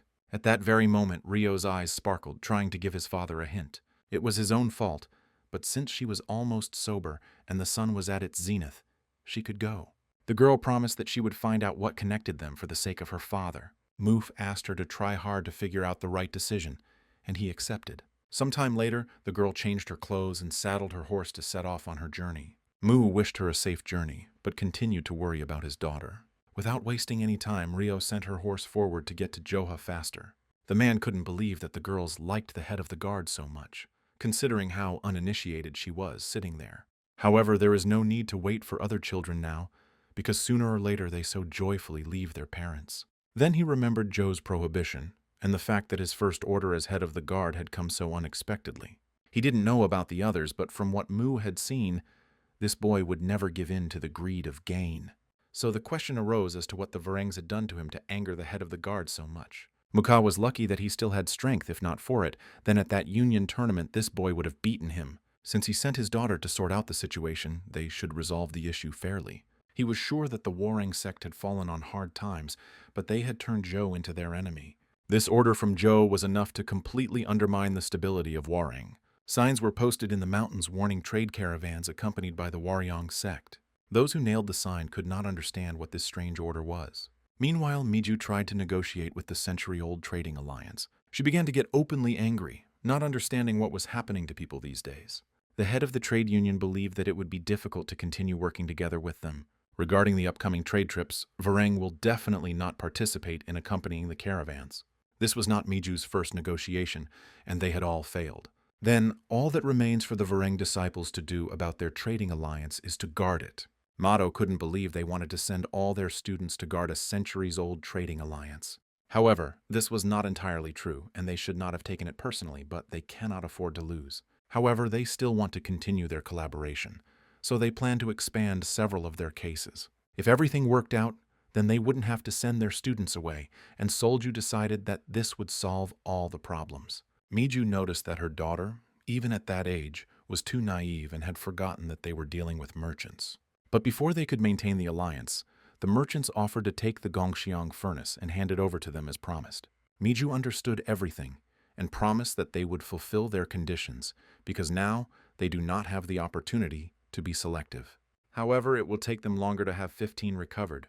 Until then, the traders were willing to give them time, but asked not to keep them waiting too long. If the Sanjin Chamber of Commerce grows, they will have no choice but to abandon Waring. Mado was unhappy that these impudent merchants dared to be so arrogant with them.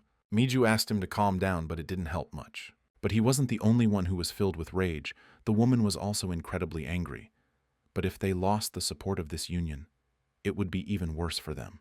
The man said that Mubarak would somehow figure out how to get them all back to work. But now he would like to go to Wufeng and destroy those bandits. Solju stated that the older brother could improve, but with his skills, Mado wouldn't last even a couple of hits. When they started arguing, Miju slammed the table and told them to shut up. I, a woman, could not believe that they were now so helpless in front of those bandits. It was unknown whether the great sword master of the heavenly sects had heard Zhang's call, but he decided to personally handle the matter. In the evening, in the heavenly sect, he decided to enter his son's room. He visited it only out of his own concern. His hand was already feeling much better, but Zhang decided to find out in detail what had happened. As it turned out, Ik didn't have the courage to face him after feeling like he had tarnished the honor of the heavenly sects. Min couldn't understand why her father was saying such things and what he was apologizing for. She was right, and the old man should not hear something like that from his own son, who did it for the common good. He asked her not to dare say such things again, and Min decided to support the old man. He also noticed that the demonic swordmaster was no match for him, but the question arose as to why he lost. Perhaps he used the Imperium that Yumyeon spoke of. His powers and fighting stance hadn't changed since the last time they met, but his ki had become simply terrifying. Zhong was surprised that the Yumyeon were cultivating their ki and using these unknown energies to plunge the world into chaos. Ik felt something similar from Wufeng, so he called Min to ask her. From what he heard, the young bandit Wufeng possessed incredible ki for his age. It can be assumed that he also received Imperium from Yumyeon, but it would have been better to listen to Ming. However, the girl could not answer anything because the guy defeated her even before she could fight back. Ik was een beetje teleurgesteld sinds ze een discipel was van de hemelse secte, maar Zhong probeerde hem te kalmeren. And since everything turned out this way, the old man decided to sort everything out himself. He still wasn't going to turn a blind eye to Problem 28. Once dawn breaks, the girl must follow her grandfather, and before dealing with Yumyeon, he will personally destroy Wufeng. After some time, Rio reached Haga village, realizing that she was almost there. Her stomach was growling from days of horseback riding without a break. She reached the tavern where they laid a rather rich table for her. But as soon as the girl touched the food, she heard someone asking Min why she wasn't eating. She had no appetite, but the interlocutor suggested that her proximity to Wufeng was making her anxious. Zhong said that her grandfather got into trouble in the south in the good old days. Even years later, the mere thought of those places made him angry and kept him awake. After his failure, he tore the sticks to shreds 10 years later, and since then, wanderings through those lands have delighted his soul. So he asked his granddaughter not to be upset, because now that he was here, Wufeng would become a place full of pleasant memories for her. Min immediately thanked him, while Rio listened attentively to their conversation. She hadn't even gotten there yet, and Wufeng already had this old man visiting her, a powerful aura. Suddenly, the other men pointed at Min, remembering that she was one of the 5 heroes their gang was making. However, she paid 100 nanny and went home, and it is unclear why she would return back. However, the old man next to her is one of the 10 strongest swordmasters. Rio was shocked by this information, not understanding what Yoha had gotten himself into. Zhang decided that those gangs must be idiots to attack his granddaughter, despite the glory of the heavenly sect. Suddenly the bandits realized that they were being talked about, so they decided to pretend that they hadn't heard anything. However, the old man immediately recognized them and ordered them to kneel. They began to beg for mercy, but Zhang had not yet asked them anything. The punishment for daring to harm his granddaughter will not be easy, and they will bear it instead of the other bandits. Rio immediately took out the needles and threw them at Min, not wanting to just watch this. The old man reacted instantly, knocking each needle off in midair. Without wasting any time, the girl pulled her sword out of its sheath, heading towards the sword master. It was 27 who did the same, after which he swung the blade in front of himself. He didn't expect that he would have to draw his sword from its sheath before arriving in Wufeng. And the old man suggested that she was a member of the Green Forest, to which the girl agreed. It was obvious that she was afraid of the name of the great heavenly sword master, but she cannot watch such a terrible fate befall his family, and so she is forced to show disrespect and point a sword at him. Rio knew that cheap tricks would only make things worse when fighting an opponent like that, so she just needs to give it her all and try to survive. She used Asura's dark heaven sword, surprising the bandits. Zhang noticed that her kui wasn't that bad, and he began to gather all the energy in one point.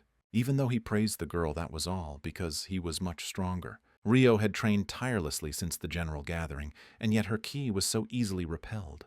The old man praised her skill, despite her age, which was expected of a demon lord.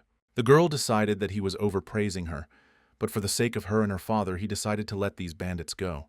The two boys also thanked the old man for his mercy, surprising Rio that they didn't thank her. Suddenly, the swordmaster asked her to tell the 10 heroes to come to the top of the mountain tomorrow morning. Later in the evening, a group of bandits listened to the story of two bandits. Some people didn't understand why there was such a fuss going on in the village. Encho expected that the heavenly sect would want revenge, but they didn't expect it to be a swordmaster. However, sighing will not get rid of the problem, but there is no point in getting upset because they have Yoha. In other words, an incredibly powerful swordmaster wants to kill them again. First the sage burst in here, then he fought with the demon lord. The guy was afraid, but did not want to avoid the battle, when suddenly he felt a strange fire in his chest. This happened because he decided to take revenge on his family, but he cannot risk the lives of his brothers. Suddenly they heard a familiar voice, turning their heads back. It was Rio, who immediately rushed into Joe's arms. She happily stated that she had crossed rivers and mountains to find him, and along the way asked what kind of trouble he had gotten himself into while she was gone. It seemed to her that the great master of the heavenly sword had come for their souls. Sobek asked if she wanted to take a few steps back and then continue, trying to pull her away from the embrace. Gomyong decided to check if the great swordmaster really said that he wanted to finish them off. He was very serious, as if they had killed his own father. He also said that if at least one of them does not come to the top, he will wipe out their entire gang. They have been working hard in training, so maybe they have a chance. However, Yoha stated that there was no need for this, since everything happened because of his personal feuds. However, Yencho did not want to let him go alone and suggested that they fight together. However, Yonggak declared that at this rate they would all go to their forefathers. Their enemy is one of the 10 great swordmasters, on par with the demon lord. And if weaklings like them join the fight, nothing but senseless deaths will happen. Rio didn't expect much from them, but it seems they also have their own strategist. As the old man said, a joint campaign against the master would be equal to death, but the girl decided to join Yo. When morning came, the boy came alone to the first of the 5 peaks of Wufeng. One of the 10 great masters met the skilled bandit Zhou. However, the guy was unhappy that Rio followed him, to which she explained that she was acting as a representative of the Green Forest. Suddenly the old man shouted that he was asking for all the heroes. The boy and the girl simultaneously stated that they had come together.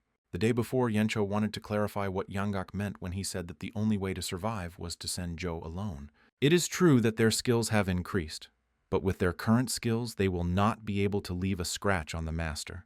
In other words, if everyone goes there and Joha loses, then the rest will definitely die. There will definitely be fewer victims if the guy meets him alone. Even if things go sideways, he will sort it out himself. But if the boy runs away, the great master may give chase to them. However, the old man will not do this, as his son was recently horribly injured in an encounter with a cult. Keeping this in mind, a great master will not want to bring things to sin. And now all that remains is for Joha to trust Yonggak and believe in his words. Meanwhile, Zhang noticed that they, the bandits, had realized something for themselves. Suddenly, Yoha noticed that the old man was moving the sword with ki. Zhang stated that they refused to face danger honestly, but still wanted to save their lives. Then the boy doubted whether it was worth trusting Yangak, because the old man became even more angry. The swordmaster was the first to attack, but Yoha did not remain standing still. He felt that his energy was truly incredible, but he was able to block the first blow. But as soon as the guy wanted to look at his opponent again, he suddenly disappeared. The old man standing above him said that at first he thought that the rumors about the skilled bandit were just rumors, but his sword skills are better than he dared hope. Zhang caught the boy off guard by using the third form of the heavenly sword. In turn, Yoha used the fourth form of the Nine Heavens art. Min watched them in shock, not believing that this guy was going against his grandfather without a hint of fear. Yoha felt that the master's energy was comparable to that of a demon lord. Meanwhile, the old man thought he was an ordinary bandit, but the guy's aura was incredible.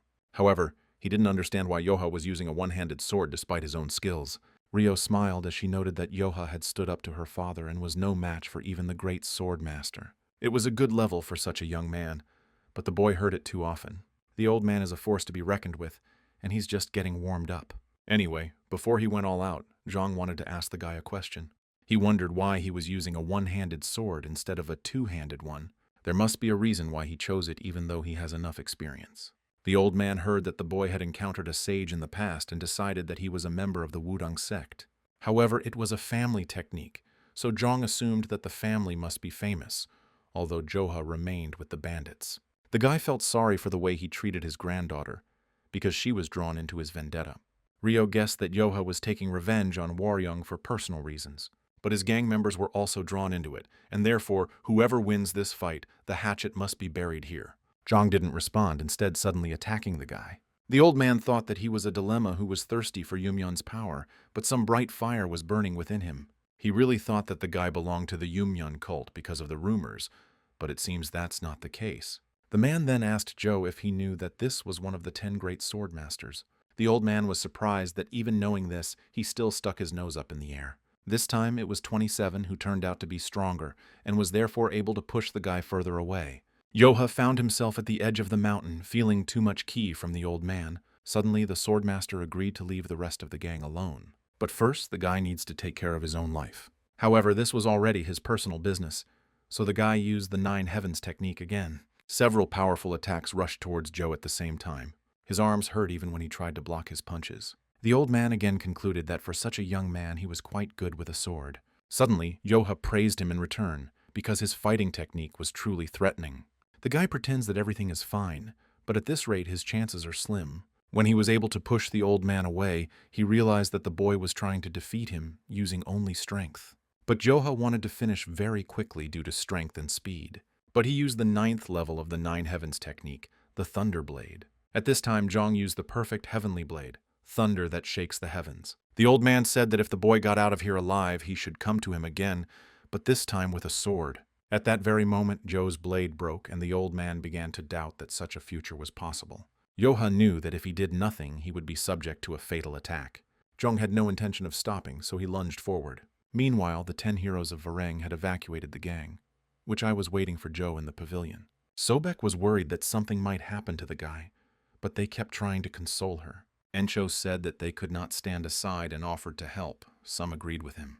Yanggak, who listened to these proposals, tried to explain that they would simply lay down their heads. While they were discussing this, the door of the pavilion opened and a guy walked inside. It was Joha, smiling and saying that he was back. Although he was unable to defeat the great master, his safety was much more important to the others. Zhang thought that Yoha only knew brute force, but in fact he was cautious and resourceful. Moreover, it is not so easy to block a blow at such a distance. His skills will truly make a name for him, so killing him would be a great loss. The old man didn't know which family he studied with, but if he found a normal sword instead of a blade, he would surpass 10 great masters. Having laid down his sword, he announced to his granddaughter that it was time to return, which surprised Min. She noticed that they hadn't taken revenge yet, but Zhang already knew that this guy wasn't involved with the Yumyan cult. There was no reason for them to linger here now, although the old man was curious about something. He still wondered how the boy's strength would increase once he took up the sword. But before Yoha could return, 2 people suddenly ran up to them and said that they urgently needed to go outside. Outside, they spotted a trading alliance climbing the mountain, guarded by Wareng's retinue. Along with them walked Mado, whose face the bandits could not forget. Encho didn't understand how they dared to show up at the foot of Wufeng. Then the leader suggested that the others finish what they started, to which everyone agreed. What did they have to fear after they had miraculously escaped the wrath of the great master of the heavenly sword? Meanwhile, Rio didn't understand where everyone was going, because it would be better for them to rest. The day before, in the warring sect, on the approaches to the forest, the representative of the trade union thought that he shouldn't have come here. Mato boasted that he had found a way to bypass the vetoes imposed on Vareng. The man decided to get straight to the point since they had little time and began asking how they were going to get around the ban. Mato didn't have a clear plan, but if they included him in their squad, he would solve the problems by facing the enemy face to face. They may have earned a reputation for themselves, but they are just a bunch of bandits, and the Warrings have no reason to fear them. If it comes to a fight, he will use the Nine Heavens technique and beat everything he can out of them. Now the head of the union thought that he took Mato with him because he was confident in his abilities. They were already approaching Mount Wufeng and didn't know if everything would be okay.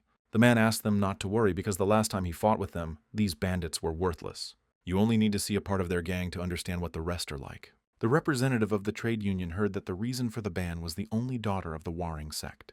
But while they were thinking about this, a sword was thrust in front of their feet, and figures began to appear from above. This time, in addition to the usual bandits, there were a dozen heroes here. Encho began to ask who they were to come here, since they must know about the ban. Mato greeted them and introduced himself, adding that it was an honor to meet the 10 heroes. Gumyoung interrupted him, asking him to go show off in front of the women and give them everything they had.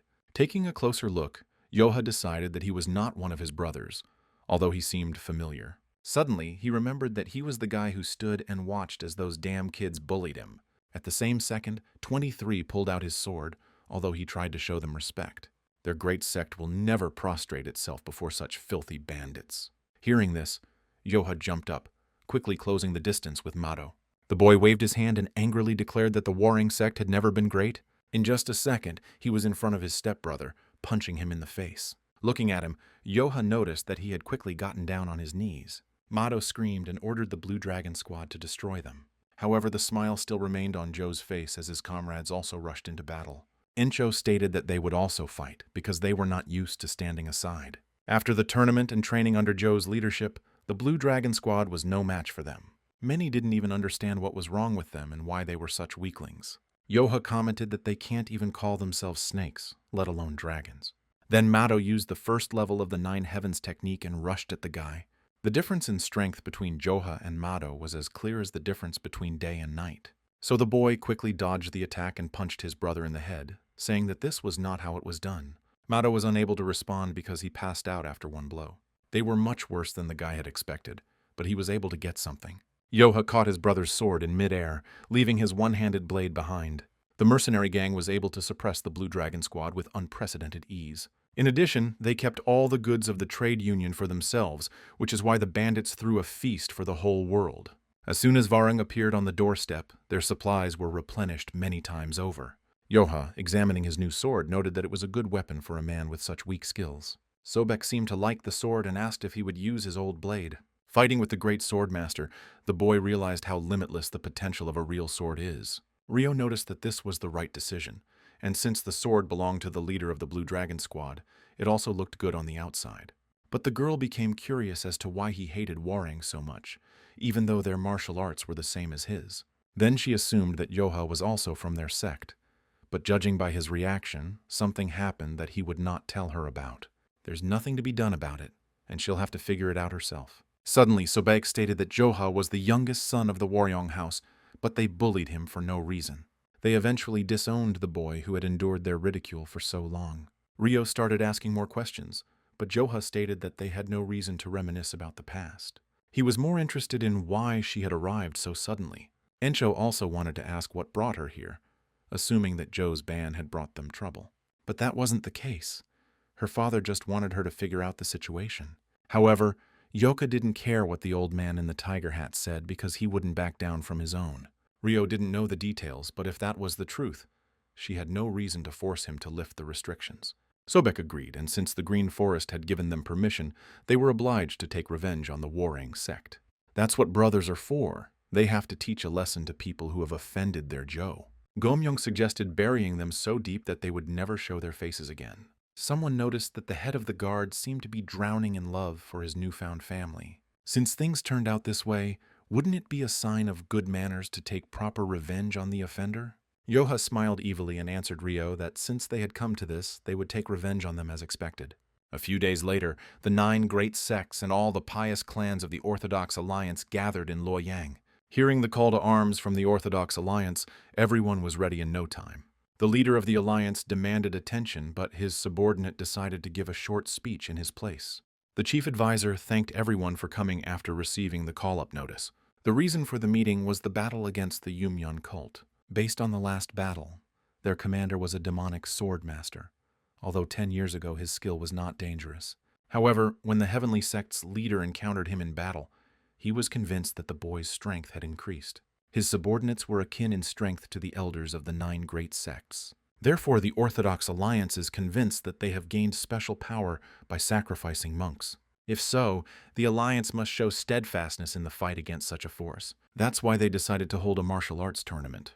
This is necessary to restore justice, leave our names for centuries, and show the power of goodness and wisdom. Thus, the tournament raised the spirit of the Orthodox sects and made them thirst for battle. He also summoned new heroes who could face the evil of the Yumyan cult. Miju couldn't believe that this was the level of an Orthodox sect. But if the Waryong sect can use them as stepping stones to greatness, then that's not such a bad thing.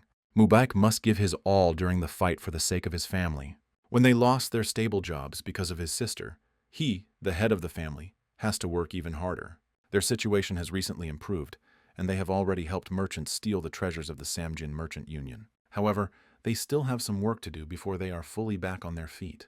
Therefore, he needs to achieve good results during the tournament by any means necessary. When the next fight was over, the judge asked who would enter the battle next. Miju sent Mubarak to show the power of the Waryong sect. The guy agreed, jumped into the arena, and waited for his opponent.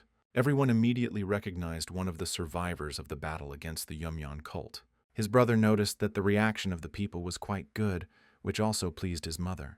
The guy said that maybe his skills are not that good, but he hopes to put up a good fight. The audience began to whisper that he was a skilled swordsman, and there was no point in doubting the survivor of the duel with Yumyan. Suddenly they noticed the arena where a girl began to descend. It was the daughter of the Sword King, the flower of telepathy, Yon Namgung. The mood of the tournament changed with the appearance of the heiress of the Namgung clan. While the public was eager to see her clan's martial arts, her first public fight began. The audience whispered that she could solve any problem, and that no one could match her in intelligence. Miju immediately got angry because if it weren't for this girl, Mubarak would have gotten all the attention. The woman asked loudly why she came here and ruined everything. However, Yoha became embarrassed and began asking how she was doing, since they hadn't seen each other for a long time.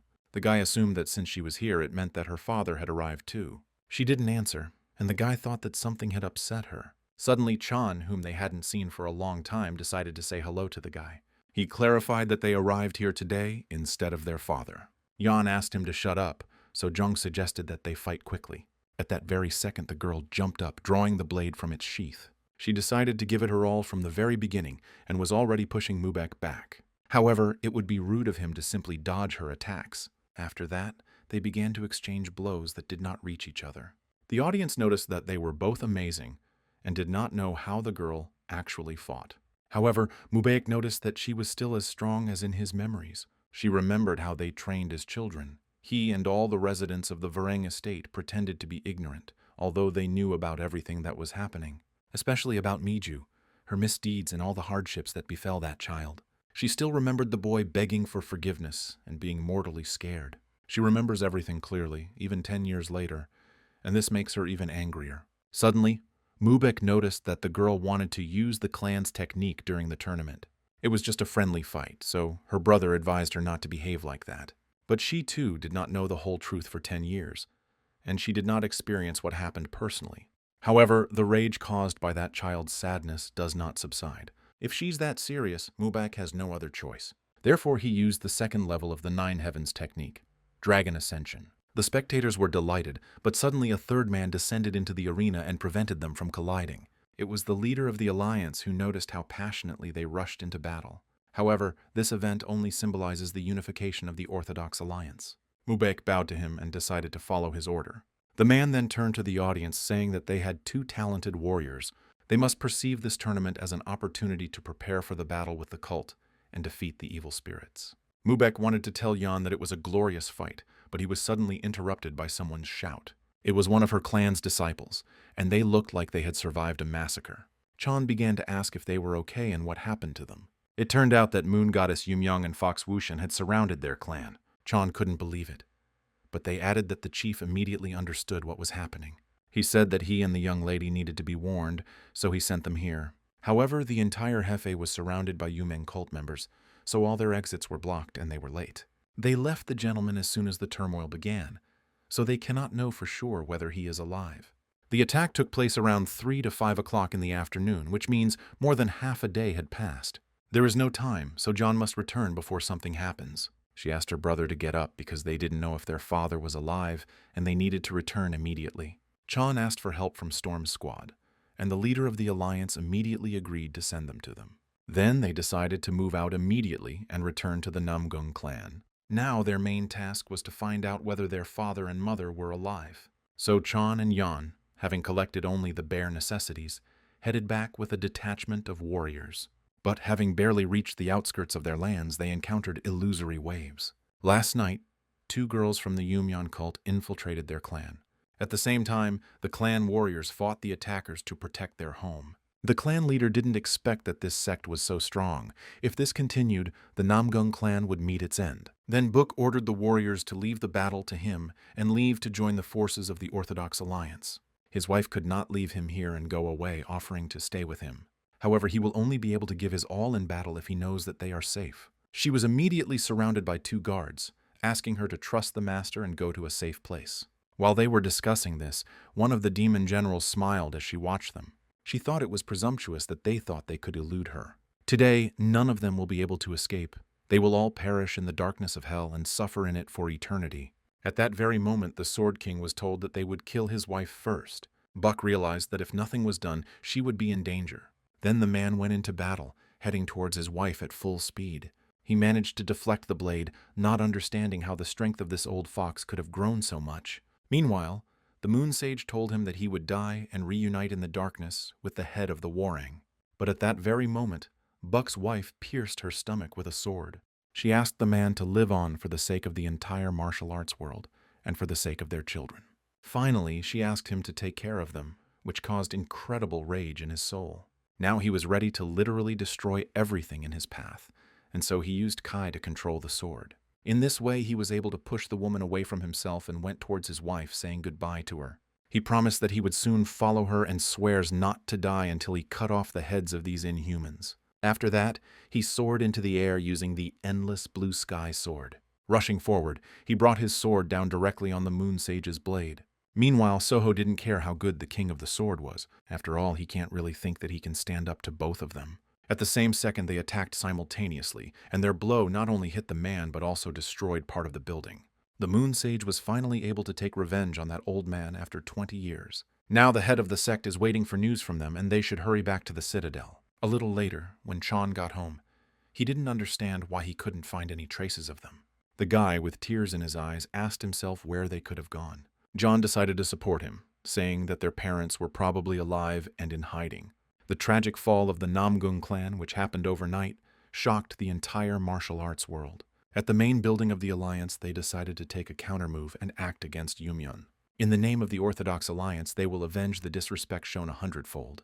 The entire Alliance vowed revenge and began preparing to destroy the Yumyang sect. At this time, an elderly man came out to his subjects in the Imperial Palace.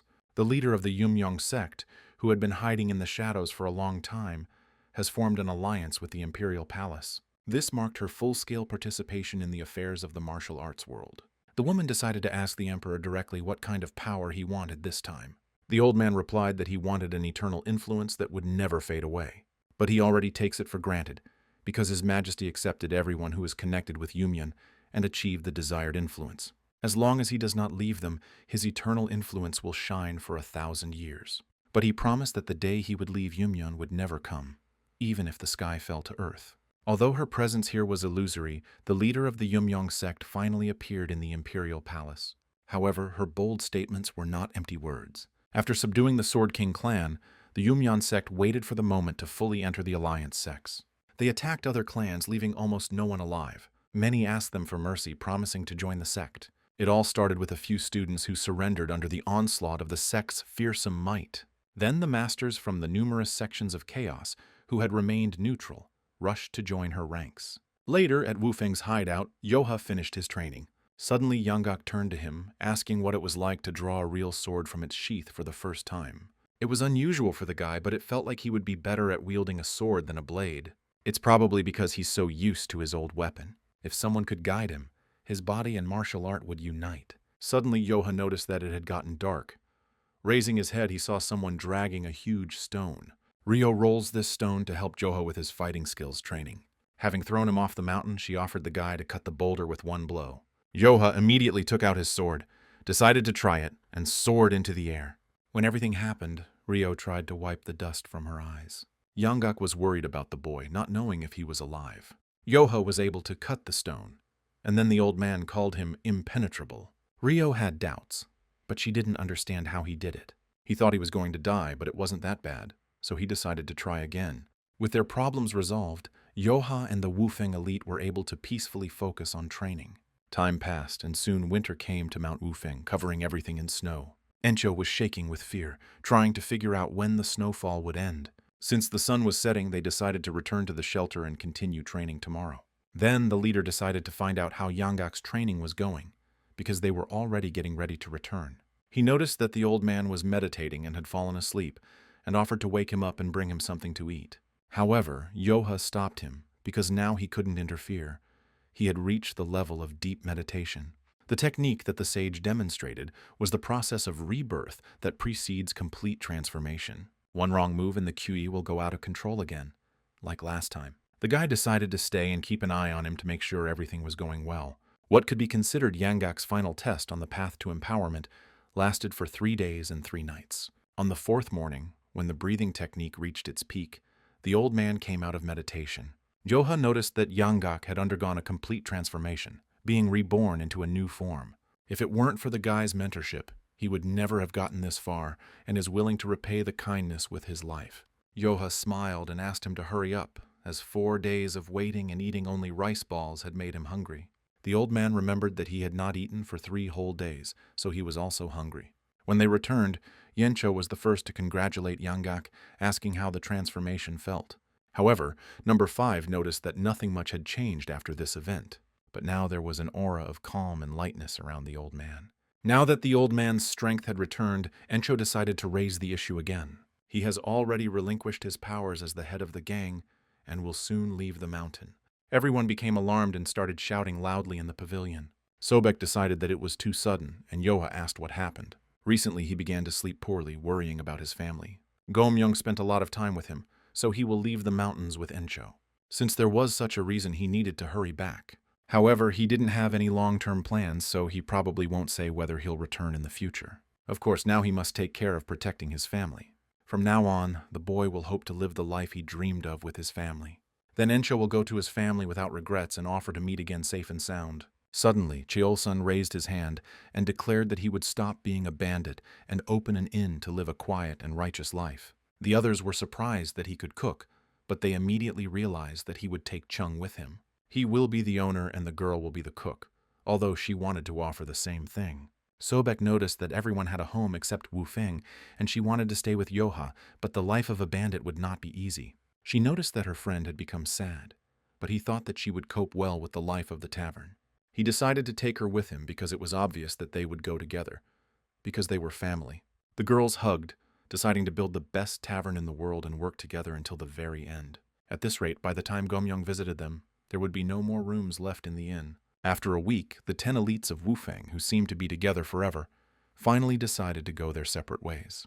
But their diverging paths became another step on the path to a different destiny. As they parted, Sobek hugged Joe and asked him to visit them if he ever left Wufeng.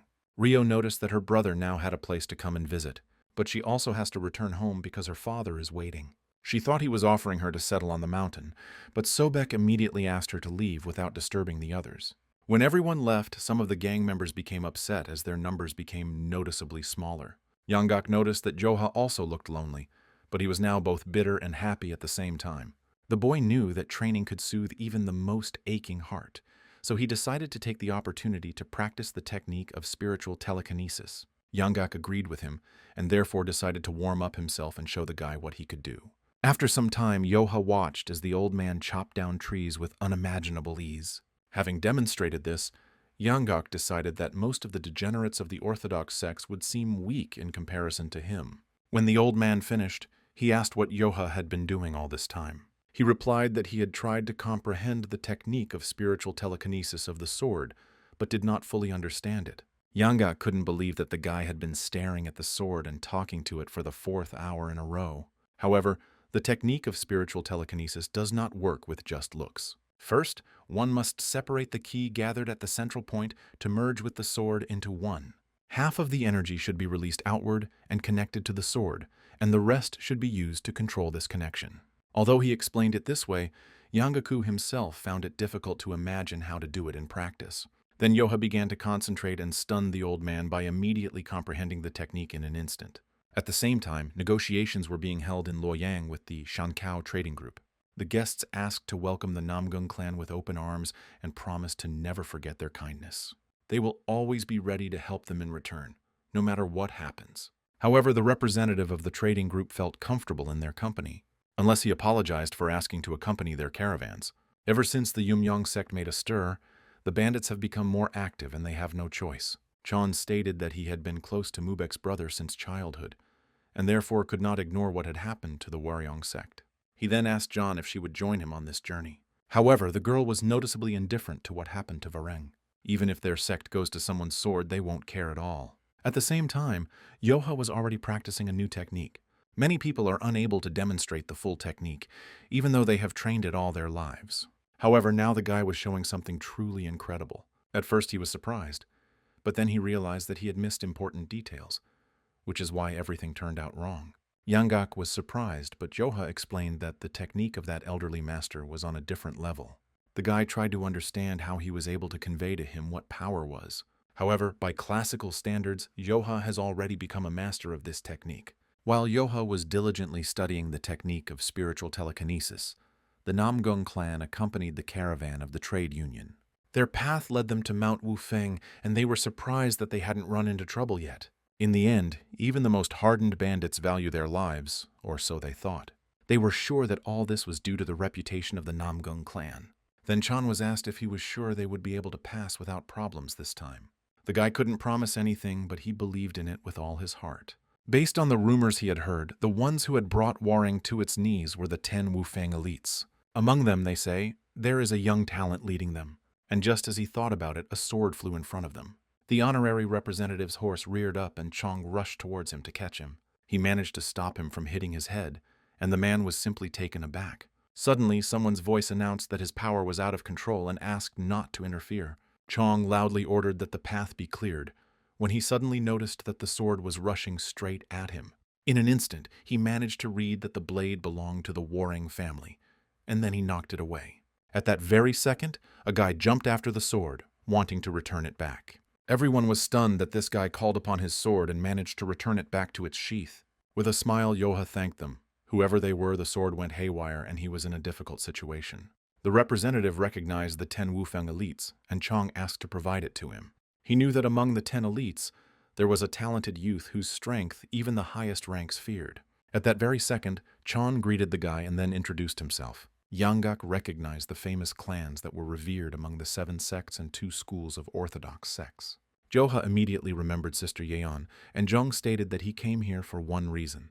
He dropped to one knee and asked to be taught a lesson and not to refuse his request. Yoha was taken aback as he did not expect to be approached with such a proposal. Yanggak was shocked that the Namgung clan would so boldly enter into confrontation. Namgung's comrades were surprised that the guy decided to offer a duel to the bandit. Chan decided to take silence as consent, then pulled out his sword and immediately attacked Joe. As he dodged, the boy thought that, as expected from the Namgung clan, his technique was frightening.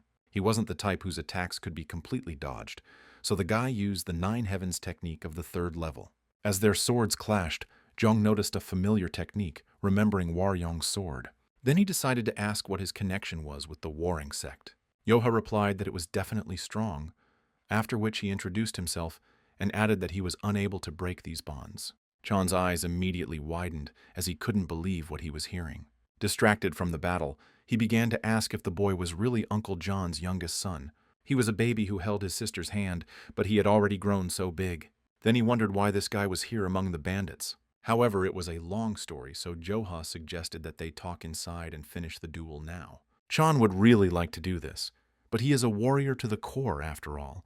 So looking at his talent, why did he ask if the guy would feel sorry for him because he was still attached to his sister? Yoha asked not to say that, because he had not intended to feel sorry for him from the very beginning.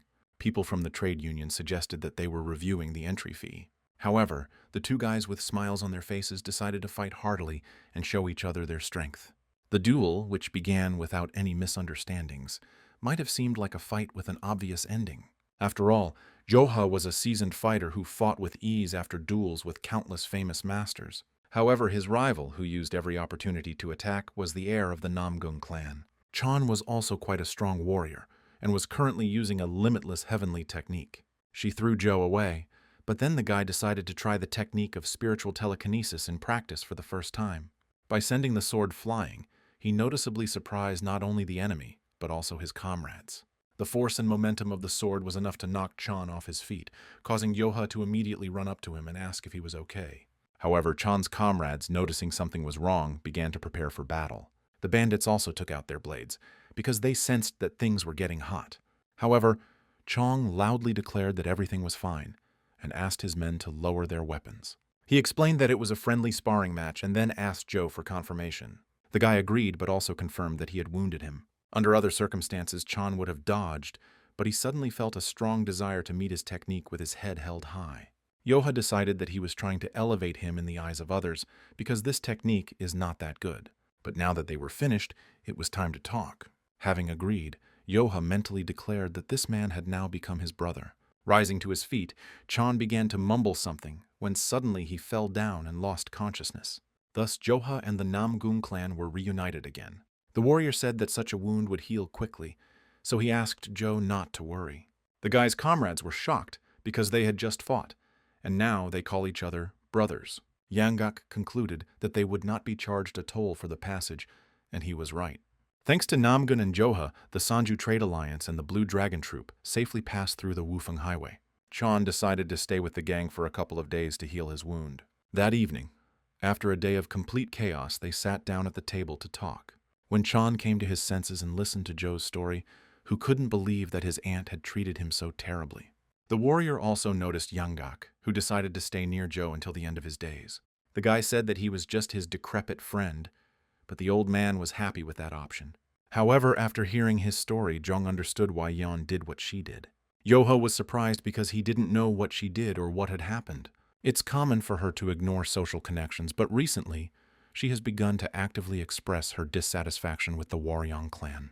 It's just a guess, but she acted that way because she knew what happened to the guy. Yoha began to bite his nails, trying to comprehend that the girl did this for him. He was bullied for so long in his home, but he grew up to be a worthy successor to Uncle John. Usually everyone who represents the one who would inherit his art, so he can be considered the heir. But now it has become curious how he achieved such a level at such a young age. The guy explained that he accidentally found a book about family martial arts in the closet, and out of boredom, trained like crazy. Chan was stunned that he did this from a book and without a teacher, which makes him a genius. However, Yoha decided that this was not such an achievement, and was surprised that his brother did not even doubt his words. Chan decided there was no need to downplay his talent and asked how long he planned to stay. Jianghu is currently in danger due to the return of the Yumyong cult, which is why it is important for everyone to work together to fight them off. Every martial artist in their ranks is important, so Zhang suggested that the boy leave this life of thieves behind. A couple of days later, having recovered, Chong went to catch up with his squad. He invited Joke to come visit if he decided to leave here, because his sister also missed him. Having planted the seeds of the idea of leaving in Yok's mind, these seeds took root, blossoming in the boy's soul. He had hours to think about what he had learned from his guest. A couple of days later, Yanggak decided to approach him, but the guy drove him away, explaining that it was his meditation. The old man offered him to practice his telekinesis technique, but he didn't want to hurt anyone again. Then, instead of isolating himself from others, it would be a good idea for him to establish connections. The sage would have an answer to this. The guy could even stop in Loyang and have a bite to eat on the way. He can also visit the merchants, where someone is waiting for him. Yoha doubted that this could be true, since she didn't even know he was here. The boy couldn't stand the old man's whining, but he understood that he wanted to leave the mountain. If Yoha can learn something from leaving Wufeng, then it's not that bad. Besides, now he has a home to return to. And what's more important is that there is someone he wants to see more than anyone else in the world. Yoha smiled, deciding that he had no choice but to leave here for the old man's sake. Yangguk smiled, replying that he would be happy to go with the boy anywhere. As a result, Yoha left Wufeng and embarked on a new path. He promised his gang that they would return soon and asked them to take care of themselves until he returned. Everyone was very upset and said that he had to come back. However, before they go to meet Yan, they must visit Master Changji on the mountain. Of course, after that he will go to Luoyang and see Yon. And a few days earlier, John was sitting in a restaurant and looking out the open window. Suddenly, drunk men started hitting on her, noticing that the girl looked lonely. They invited her to drink with them, but John immediately grabbed her sword and waved it at the insolent men. Then 2 more people approached her, saying that they were there to convey that the head of the Orthodox Alliance was eager to meet her. He couldn't go into detail right now, but it was about the Yumyan cult. A little later, Yoha and Yangguk descended from Mount Wufeng and entered the central regions. Meanwhile, the warring sect also underwent great changes. Today, the wedding of the eldest son of Warung and the eldest daughter of the Yang clan took place here.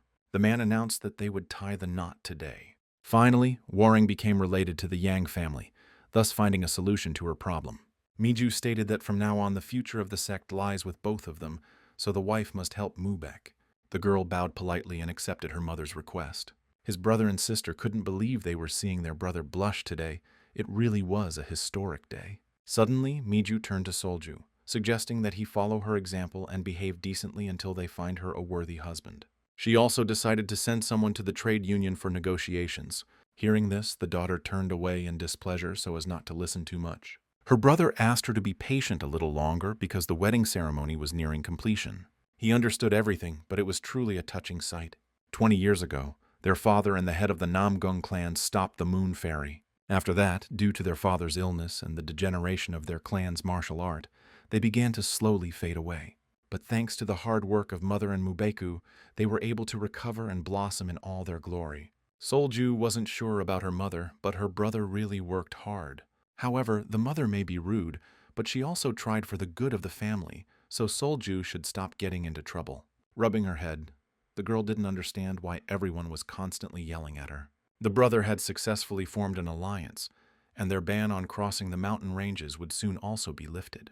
The boy hoped that his father was watching them as they continued to fight for a bright future. Suddenly, Miju loudly announced that today was a holiday, so she asked everyone to have fun from the heart. Following her, everyone raised their glasses to the greatness of the Waryong sect and the Yang clan. Mado told his aunt that only good things would happen to them from now on, so she should allow herself to rest today. However, she didn't care about her dead husband. The Waryong sect would finally forget its dark past and flourish in their Mubek hands. Solju noticed the sly expression on her mother's face and grimaced herself. The ceremony was almost over, so the girl decided to return to her chambers. They really think she'll lock herself at home and quietly get married before making her mark in the martial arts world. She has her father's blood in her, but just because she is a girl, she was not given a chance to prove herself in battle. However, Solju was determined that she would not become a slave to the trade union. At that moment, she was ready to run away from home and go to the heroes of Luoyang, so that her name would spread throughout the world. But as soon as the girl stepped outside the estate, she too was attacked by the Moon Sage. Everyone heard the explosion, but everyone reacted differently when they noticed the unfamiliar woman. Miju asked with displeasure if she thought her head would stay on her shoulders after being disrespected like that. However, this seemed funny to the guest as she glanced at Solju lying on the ground. Her revenge hadn't even begun yet, but now she was swinging her sword, destroying the estate. The warriors immediately gathered together to protect the important guests and begin the evacuation. Soho started laughing, suggesting that she try to fight back, and at that very moment the guy rushed at her. He immediately asked who she was and why she was being so unfair to the warring sect. The woman couldn't believe that when the swordmaster died she was not forgotten. Hearing this, the guy realized who she was but immediately received a blow to the stomach. She noticed with a smile that he couldn't dodge such a simple attack. Compared to his father, his skills are just laughable. Miju ordered to rescue her children and contact the Orthodox Alliance immediately. The woman didn't understand why Soho had appeared today, Suddenly, Solju screamed that the woman had barely managed to beg for mercy from their father, and now she dared to appear here. Soho was taken aback by such words, after which she concluded that this girl must be his daughter. Using her powers, she pulled Solju towards her, gripping her throat tightly. The woman promised to tear her to shreds, asking if her father would ever come out of the grave. Then she asked why the girl suddenly became silent, why she didn't open her dirty mouth any further. At the same second, Mubek headed towards them, quickly rising into the air. Soho reacted instantly and repelled his attack, but the guy only needed to take his sister. She thought that there were only weaklings here, but the tiger cubs had already cut their teeth. But it doesn't matter that much. Unless the Swordmaster rises from the grave, otherwise there is no one in the world who can defeat her. Meanwhile, Mubek turned back to the woman, wanting to attack her. Using the Nine Heavens technique, he ordered her to get out of here immediately. However, this only brought a smile to the woman's face, and she easily repelled his attack. Then he decided to see how long she could maintain her calm. She wasn't sure it was necessary. However, it was clear that Soho was only playing with the guy and not taking him seriously. Now the guy has personally encountered the power of the Yumyun cult and understands everything well. I need to finish her off with my strongest level 7 technique, Nine Heavens. When the attack was about to reach her, she was offered to experience the full power of the warring sect. However, she didn't even smile and swung her sword. In this way, she dispelled the attack that Mubek had put the power of all 7 of his stars into. It seems Soho overestimated them and didn't expect them to be so pathetic. Before the attack, she said that the guy wasn't even worthy of holding a sword. At the same moment, she struck with her bare hand, breaking the blade in two. Mubek thought he had defended himself, but Soho struck again. All his relatives immediately began to worry, but the guy could not answer anything. The brother then declared that they would fight as well, ordering the sect's warriors to protect the heir. However, Mubek tried to explain that they couldn't handle her. Without an heir, the sect has no future, so he must be protected even at the cost of life. One look was enough to understand how pathetic they were, and Murin did not want to teach his descendants. There was no point in her continuing this circus because the enemies were already at the walls. Soho ordered them to be burned to the ground, finding nothing of interest there. The warriors tried to defend the sect and the estate, but they fell one after another. Mubek couldn't believe that the martial artist would lose so quickly. At that very moment, the guy's wife turned to him and asked him to order them to retreat. If the battle continues, there will be many unnecessary casualties, and they need to escape to her parents. Now the guy had to make an important choice, but he didn't believe that the warring sect would really fall. Meanwhile, Miju sat on her knees and cried, not believing that she could stop this. Then Mubek loudly declared that everyone was retreating and they would have to surrender the estate. Thus, like the family of the Sword King, the history of the warring estate burned in flames. The Moon Fairy's subordinates began to ask if they would really let them go. However, such weaklings can be finished off at any moment. But for now, there are more important things to do. Noticing a familiar person, she said that she had no idea how long she had been waiting for this day. Not far from the estate, she found Murian's grave, declaring that he would not hide from her even there. The posthumous beheading, her hatred for the swordsman who cut the moon, was too strong. So she took all the bones out of the coffin and threw them away, which people soon began to whisper about. Hearing this, Yoha frowned and asked where exactly she had thrown the bones.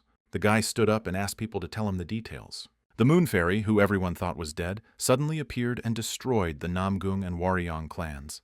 The head of the Namgung clan, one of the greatest masters, has gone missing.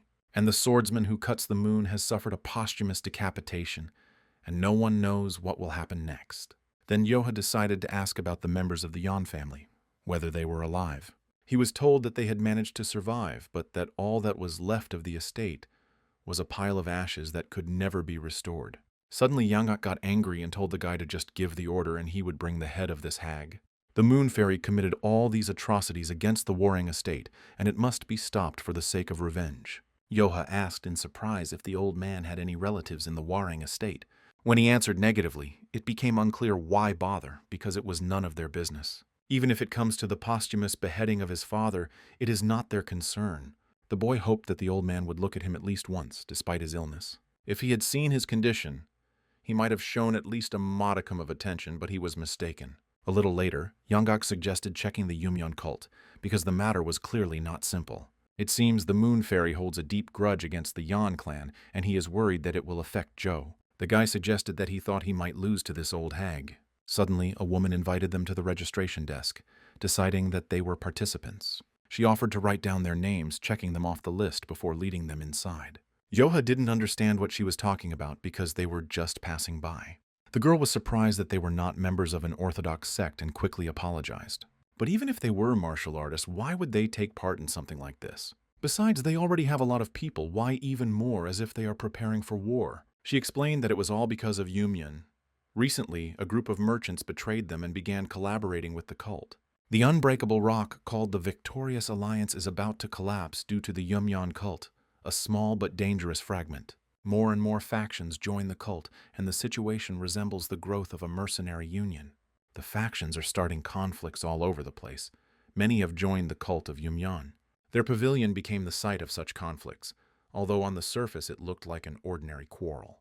But if you dig deeper, the battle was between the Victorious Alliance and the Yumyan cult. Many factions have suffered at the hands of the cult. The old man understood why the woman mistook them for enemies, because their opponent was Yumyan, and they were on the edge. When she saw the young master's sword, she thought that a powerful master had arrived to see them. Only from the pattern on the scabbard did it become clear that he was probably a high-ranking student. Yoha thought the guy's skills were disgusting, although the sword turned out to be good. The old man asked what they were going to do, but the boy didn't fully understand what he was talking about. Given the current situation, a clash with the Yumyan cult is inevitable. So why not infiltrate the ranks of the Sincerity Pavilion's assistants and assess their strength? Intrigued, Yoha asked if he would be paid to fight them. Depending on their achievements, they were promised from 100 to 300 mun per day. When Yoha asked to record him, the woman was incredibly happy. But when the boy said his name and clan, her eyes widened in shock. She said that looking at his hair made everything clear. Therefore, the guy expected at least 1 silver yang per day. After some time, the girl passed the information on to her elders, and they were shocked that the guy had entered without permission. Demanding 1 silver coin a day, this man was no different from the bandits. In addition, he used the name of the warring clan, as if they would not be able to recognize a direct descendant. Everyone knows that after the recent events, they left Luoyang, so they decided to check it out personally for Solju's sake. Bursting into his room, the boy loudly asked who dared to pretend to be a member of the warring clan. Yanggak smiled, pleased to see familiar faces. The warriors were, to put it mildly, shocked, and the woman who recorded Joe did not understand what was happening. Yoha was not surprised that even 5 heroes joined this action and put forward another condition. He demanded 1 silver a day plus all the money that was intended for these guys. The woman said that no one would agree to such conditions, but the heroes agreed without hesitation. After some time, Yanggak declared that it was time to forget about the Nanyang merchants. It was nice to relax for a couple of days and earn some money, but today it will come to an end.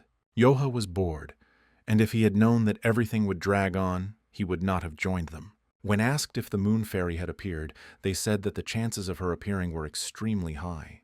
However, the boy became angry when the old man spoke of revenge again. The hatred and thirst for revenge that consume him at the thought of Vareng are equal to, but not stronger than, his anger towards the moon fairy. But things were complicated with my father. There was a period when he was seething with anger because of his father's indifference. What he felt when he heard about it at the hotel was pure rage. Yoha didn't understand why he felt this, because his father was cold and never gave him a glance.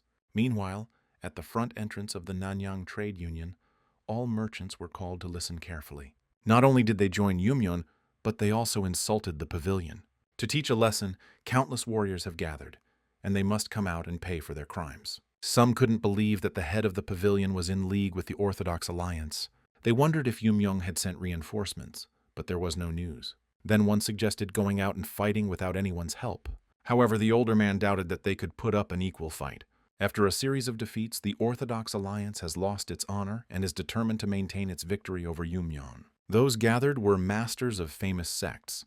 Some even sent elders to participate in the battle. If Yumyon doesn't join, they'll have to go back to the Orthodox ones. Suddenly, one voice noticed that among them there was...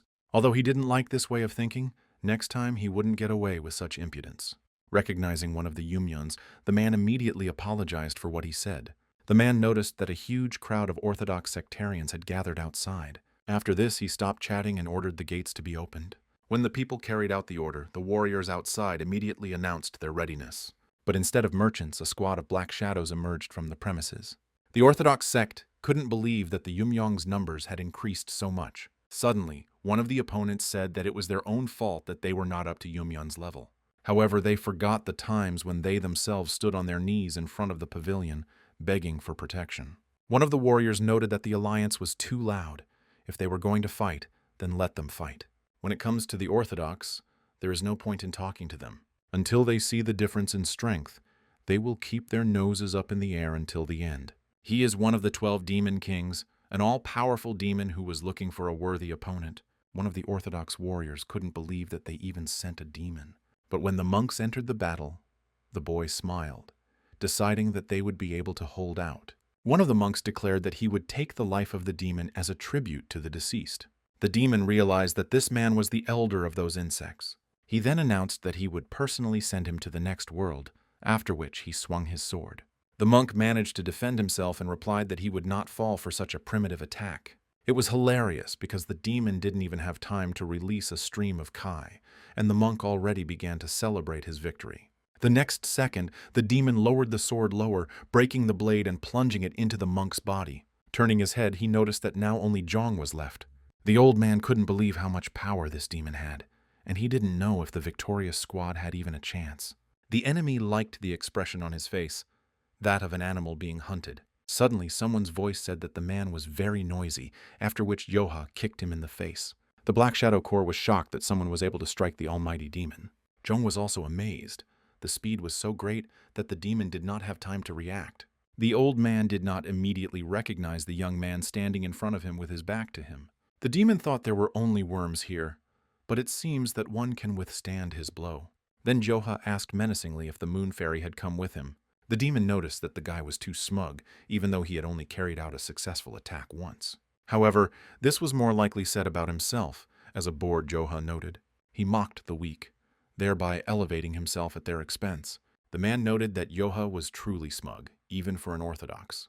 He decided to teach him a lesson, but the boy asked him not to cry later, and asked again if the moon fairy was here.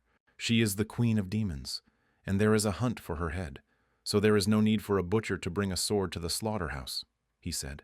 Yoha asked why he was talking such high-flown nonsense if he himself didn't know what he was talking about. The demon decided that the boy had lost his fear, and today he would show him why he should be afraid of Yumyeon. At this time, the rest were rushing to take the elders away. The monk said he lost face by losing too quickly. He hoped that the fall of the Waryeong and Namgung clans was just a matter of chance. However, they became curious about who this young man was, assuming that he was sent by one of the 5 great clans. Huang asked to speak out, stating that he is notorious in the martial arts world. He met the man personally and knows his reputation. But Yanggak interrupted the speech, pointing out that the boy's tongue was his enemy. He did not understand why they were so careless and asked them not to say anything for which they were not ready to answer. If Yoa hears, they will hardly be able to cope with his anger. Upon learning about the Swordmaster's son, people realized that a significant figure had come to them. The clan survived a terrible attack, and now they have received help. The old man explained that they were away at the time of the attack, but the 5 heroes were ready to confirm their identity. Suddenly, one of the monks called for a rally. The all-powerful demon king had begun to act. At that very moment, the man rushed at Joe, declaring that he had insulted the moon fairy. However, the guy simply asked if she was here or not, and did not see any insult. The man demanded silence, attacking with a blow from the almighty demon. Standing calmly in place, Yoha noticed that people like him always looked for trouble. Suddenly, he was informed that the moon fairy was not here, and Yanggak asked to leave the small fry to him. He then repeated the demon's words about the butcher not bringing a sword to the slaughterhouse. The old man successfully carried out the attack, asking not to worry. He was not so weak as to lose to a second-rate warrior. Hearing this, the demon was offended and decided to find out if they knew who he was. Yanggak claimed that he was a nobody, suggesting that he was a pathetic thief from Henan. At this time, Yoha suggested that there were still places where she could be hiding, and they needed to hurry. The demon didn't understand how they dared to chat while he was standing in front of them. Rushing forward, Yanggak declared that since Yoha wanted it that way, he would finish him off quickly. The demon also jumped forward, and they almost collided. Looking at the absurd battle, people thought that the old man was no match for him. Yanggak noticed that the demon had gained an unknown power in Yumyeon and was now exuding the power of a beast. Realizing his superiority, the demon declared that the power of his cult was terrible. But now it was too late to regret, and the demon again rushed to attack. He ran towards the standing old man, who was ready to take the blow. At the very last moment, Yanggak jumped up and dodged. He was surprised that the thought of beheading a frail old man inspired him so much. The demon realized his carelessness too late and missed the blow. The sword pierced his back. He fought with self-confidence, relying on his newfound strength, but underestimating his opponent cost him his life. Suddenly, one of the cult members declared that this should not be, looking in fear at the demon's defeat. Yoha noticed that the old man would do anything to attract attention. However, this act inspired the Orthodox sect. Smiling, Yanggak said that a little skill could boost morale. The guy advised me to stop talking nonsense. The moon fairy is not here, they are leaving. The 5 heroes appeared out of nowhere and disappeared into nowhere again. One of the men asked permission to know their names before they left. Another began to tell the fallen demon that he was pathetic. But suddenly the demon was enveloped in power, turning him into a monster. No one could understand that he was no longer a man, but a real monster. Even the Black Shadows did not understand what their elder had turned into. Yanggak realized the truth behind their special power. There is no place for creatures like him on their land, so the old man decided to deal with him personally. Yoha loudly asked to stop. He would not be able to defeat this evil spirit. Yanggak assured that he would defeat the monster with ease, but before he could get closer he received a strong blow. Lying on the ground and shaking, Yanggak told Yoha that he was not pretending this time. Yoha saw this and asked to just watch and not interfere. Pulling out his sword and approaching the monster, the guy asked if he could speak human, but he tried to hit him. The guy dodged and decided to respond accordingly. Then he used the 3rd level of the 9 Heavens technique. He tried to hit the monster in the shoulder, but didn't leave even a scratch. This made the monster even more angry, and the boy realized that he was strong and terrible. Yoha used the 9th level of the technique, but it didn't help either. The question arose as to how invulnerable he was, but the guy did not stop attacking. The others noticed that after the blows, the monster didn't even flinch. Yanggak was dumbfounded. Even the Demon Lord could not withstand Joe's attacks. But now the guy's attacks are not producing results. Johu began to get irritated by his screams. He was a brainless creature, but strong as a rock. If the 9 Heavens technique doesn't work, there's only one thing left. The boy used the first technique of the 9 Heavens Swordmaster, bestowed by the mysterious maiden. Yoha was sure that now the monster would shut up and the sword would penetrate the enemy's body. The attack worked, and Yanggak knew that the technique could not fail. But I noticed with surprise that even after the wound, the monster was standing. Suddenly, Yoha felt that he had come under the influence of his technique before the blow. He had encountered something similar during the battle with the Yumyeon sect. But now everything was different. There was almost the same darkness hovering around. He didn't feel pain or suffocation. He had to break through the illusion. Just as the guy was about to act, the illusion dissipated and the monster disappeared. The Black Shadows did not understand what had happened and where the monster had disappeared. The Orthodox were glad that the guy defeated the monster. The others noticed that Yumyeon had been acting brazenly at first, but was now shaking with fear. One man asked the Black Shadows to do something, but they pushed him away. They themselves did not know what to do. If they ran away, they would be punished. Ever since the 12th Demon King disappeared, their chances of victory had vanished. They wanted to report the strange transformation, but they were interrupted by Yak's voice. He thought they had a moon fairy, but it turned out they were real monsters and had to be destroyed. At that very second, they decided to retreat and rushed towards the exit. The man with him shouted that they had promised to take responsibility, but suddenly he was grabbed by the shoulder. The Orthodox declared that now all responsibility lies entirely with him. The fleeing Black Shadows thought only about how to get to the temple as quickly as possible. But suddenly their path was blocked by other warriors, confident of their victory. The souls of our fallen comrades who gave their lives will be avenged. Yoha put down his sword, noting that it was not needed here. The old man who came up said that he was incredible in battle. However, Yanggak didn't understand why the boy had hidden the 9 Heavens sword technique for so many years. Yoha did not understand what was being discussed, and asked if the old man had seen himself being sucked into the dark cloud. However, all the man saw was the monster crumbling to dust from the guy's blow. The boy realized that the others hadn't noticed this, which seemed very strange. Then he asked Yanggak to forget about it and leave, because the deed was done. The old man began to ask what incarnation the all-powerful demon had turned into. Suddenly, one of the warriors noticed their departure and offered to treat the rescuers to dinner. However, Yoha showed no interest and said that if they wanted to thank him, it would be better to give him money. The man was surprised because the guy said that he was a descendant of Murion, but spoke like a robber. But like his ancestor, his skills were incredibly strong and impressive. In the lost world of martial arts, a new master may emerge who can stand up to Yumyeon. Yanggak suggested that they would once again hunt down anyone who followed in the Moon Fairy's footsteps. However, this turned out not to be the case, and Yoha decided to first find Old Man Chanji. Yoha noticed that even a small fry of the Yumyun sect was capable of turning into a terrifying monster. That creature, nicknamed the Moon Fairy, may actually be much more terrible than the devil. If they're going to deal with her, they're going to need an ace up their sleeve. The first step will be the telekinetic sword technique. A few days later, someone asked Joe what made him climb the mountain. He answered honestly that he wanted to meet the sage, who said that he could come here whenever he wanted. He was immediately refused because they couldn't let him through without proof. Joe didn't have much evidence, so he asked to tell the old man that he had come. The boy's eyes could not be deceived, but it seemed incredible that the elder would allow the young man to come to him. It is difficult even for the heads of sects to arrange a meeting with the sage. Moreover, having reached the temple, Changji devoted himself to training and solitude. Yoha couldn't believe that he wouldn't meet him and offered to check his words. But he shouldn't have expected the elder to appear at his call. After a short while, a messenger eagle flew to Changji. The boy sent a message to his elder and promised to leave if he did not receive an answer within an hour. He didn't understand why this was so, because if they reported it, they should come immediately. The interlocutor thought that Yoha was talking nonsense, imagining himself to be a big shot. But at that very second, he heard a familiar voice and saw the elder approaching. Changji ran towards him with a smile, wearing only a towel. The subordinate hurried to bring him fresh clothes.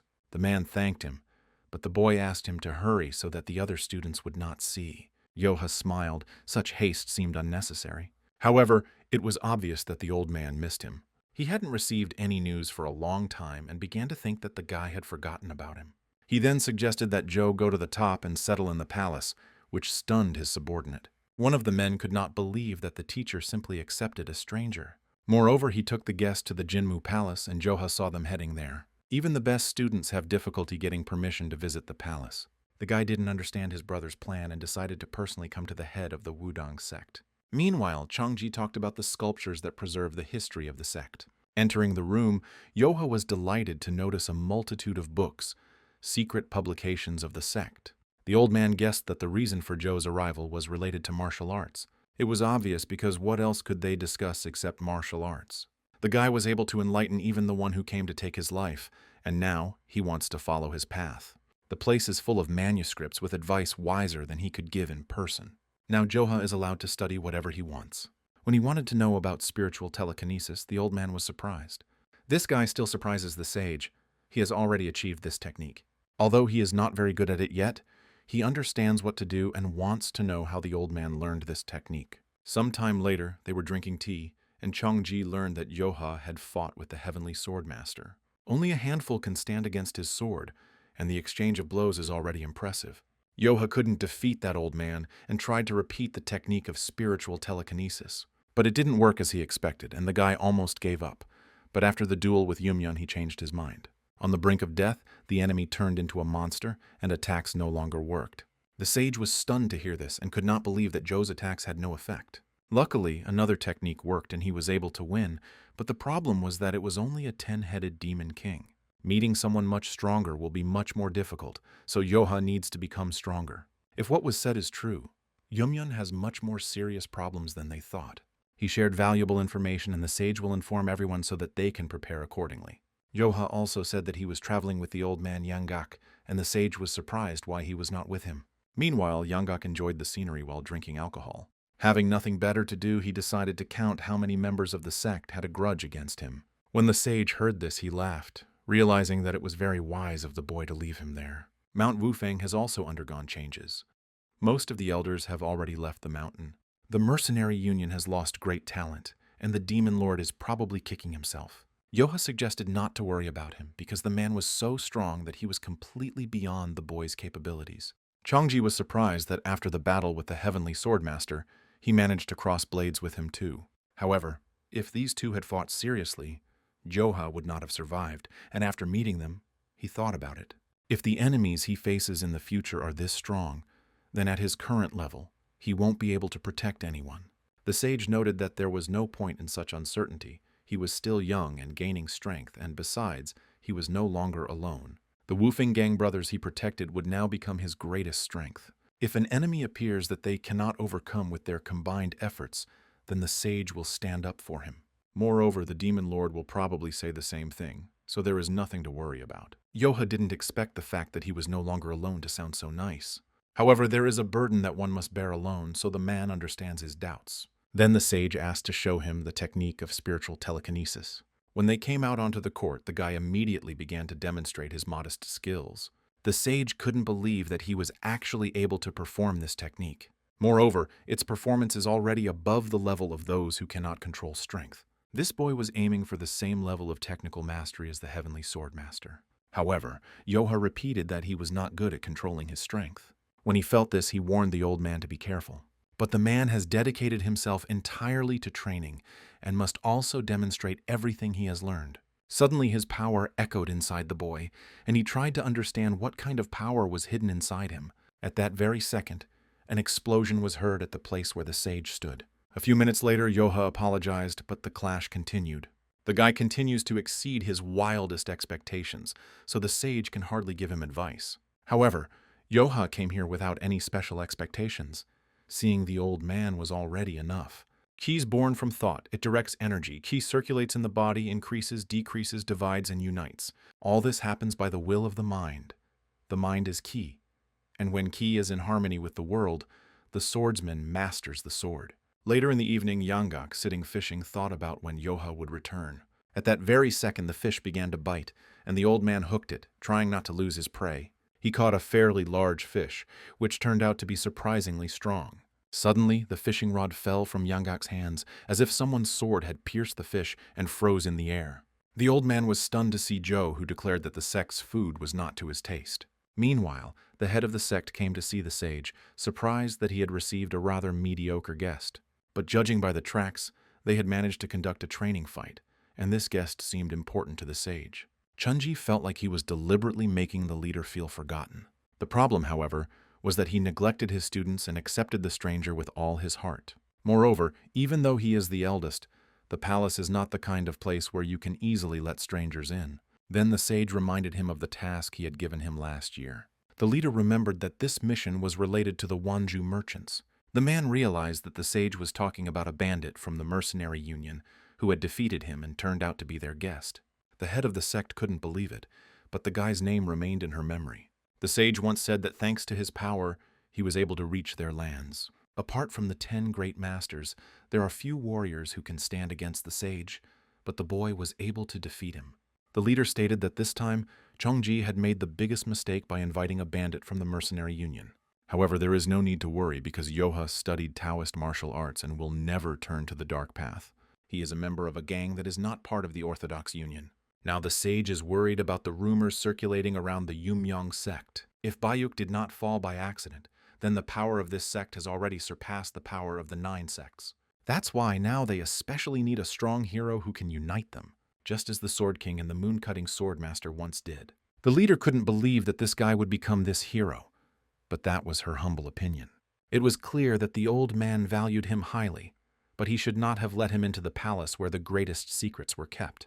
Chonji assured that Yoha had not read a single book inside this palace. He initially wanted to show him the manuscripts, but changed his mind and simply taught him the most extraordinary technique. This was the only technique he knew, the quatrain of the Heavenly Evasion Sword technique, a technique that the legendary immortal swordsman learned from the sage Zhenren. Although his students passed on the knowledge of Wudan, no one ever mastered the technique, cementing its reputation as unattainable. If he really did pass on his knowledge of this technique to Joe, then he was wrong to doubt the sage. He made the chief worry, but all the worries turned out to be in vain, and in this matter the chief completely relied on him. In future he promised to be more reasonable and not to disturb the head unnecessarily. Since he was coming down from the mountain for the first time in a long time, the chief decided to invite him for tea. The head didn't know that Joe's Kai had no limit, and the boy had reached a level where he didn't need manuscripts. He couldn't even imagine that he had already mastered the quatrain of Joe's Heavenly Evasion Sword technique perfectly. And since the sect leader valued Wudan the most, the sage decided to keep quiet about something. Namely, that Yoha had already reached the other end of the lands of swordsmen and was honing the technique of spiritual telekinesis. Having heard the quatrain and having attained absolute clarity of mind, the guy seemed to have already achieved enlightenment. Meanwhile, Yanggak continued to question Joe about his new techniques. The old man didn't understand how, with such amazing technology, they managed to master only the plum blossom technique and the infinite sword. However, the guy repeated that it was impossible to learn it. The human body is not capable of withstanding such force. But Yoha managed to learn it the first time. although what he understood may differ from what they heard. The guy didn't come to learn this technique, but thanks to it, he got better accustomed to the telekinetic sword. Yoha got tired of unnecessary talk and decided to find out how much time was left until Kafin. At this rate, they would arrive by nightfall, and Yoha realized that he would meet him today. He tried to calculate how much water had flowed under the bridge since he had last seen him because he missed him. By evening, Yencho looked completely beaten. His wife and children asked him to come back, but he asked them not to worry and to wait inside. His opponent laughed, noticing that he was acting tough in front of his family. Since I came home, I could have kept my head down, not creating problems and shortening my life. Today they will finally be able to avenge the fallen comrades he killed. However, Yencho recalled that it was their man who broke into the brothel and attacked the woman.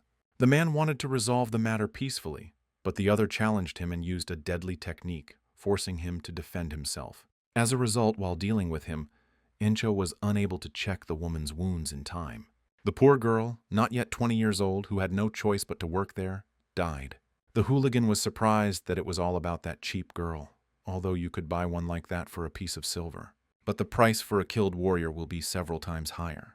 The hooligans rushed towards Yencho, deciding to take his family, income, and everything else as compensation. The man understood that he could not overcome them alone because his wounds were too deep. He needs to at least protect his wife and children. He can't lose them again after the long-awaited reunion. He told himself that he had to do it, when suddenly he heard a familiar voice behind him. It was Gomyong who came to the rescue. He would first solve the problem and then ask what was going on here. He couldn't believe that the hooligans dared to raise their hand against a member of the 10 elites, ordering him to make a dying wish. They recognized the one who always followed Yencho's shadow, and they were lucky enough to kill 2 birds with 1 stone. Gomyong thought he should have arrived earlier, but he noticed severe wounds on his comrade's body. Moreover, Yencho looked at him with a face full of disappointment, which stunned his brother. The thing is that the man thought that Yoha would come to the rescue, but they both understood that the guy would not show up here. The sun had already set behind the horizon, and they had only just begun the battle. Gomyong noticed that the opponents were strong, and that it was no coincidence that they had injured his brother. Their interactions are flawless, and they are more troublesome than most of the elite caravan guards. Meanwhile, the bandits claimed that he was a pathetic mercenary hired by the brothel. Gomyong understood why his brother was so upset when he saw him. Yencho asked not to be distracted because these people are professional fighters. Unable to bear it, the man asked who they were, but the bandits had the same question. They didn't look like simple security guards, but they weren't street bullies enough to wear down 2 serious warriors. They say that leaving home means dooming yourself to suffering, and they especially miss Joe. Yencho said that he was making him suffer for no reason, and now he felt awkward. Suddenly, the leader had a request. While he was distracting them, Gomyong should take him and his family away from here. The brother cried out in displeasure that they had agreed to die together no matter what happened. But Yencho explained that one day he would get married, and when he had a family and children, he would understand his feelings. However, Gomyong did not want to agree, and suggested that it would be better to defeat these freaks together. Then Yencho said that for him, Gomyong was already closer than a blood brother. That's why he asked for help and wanted him to listen.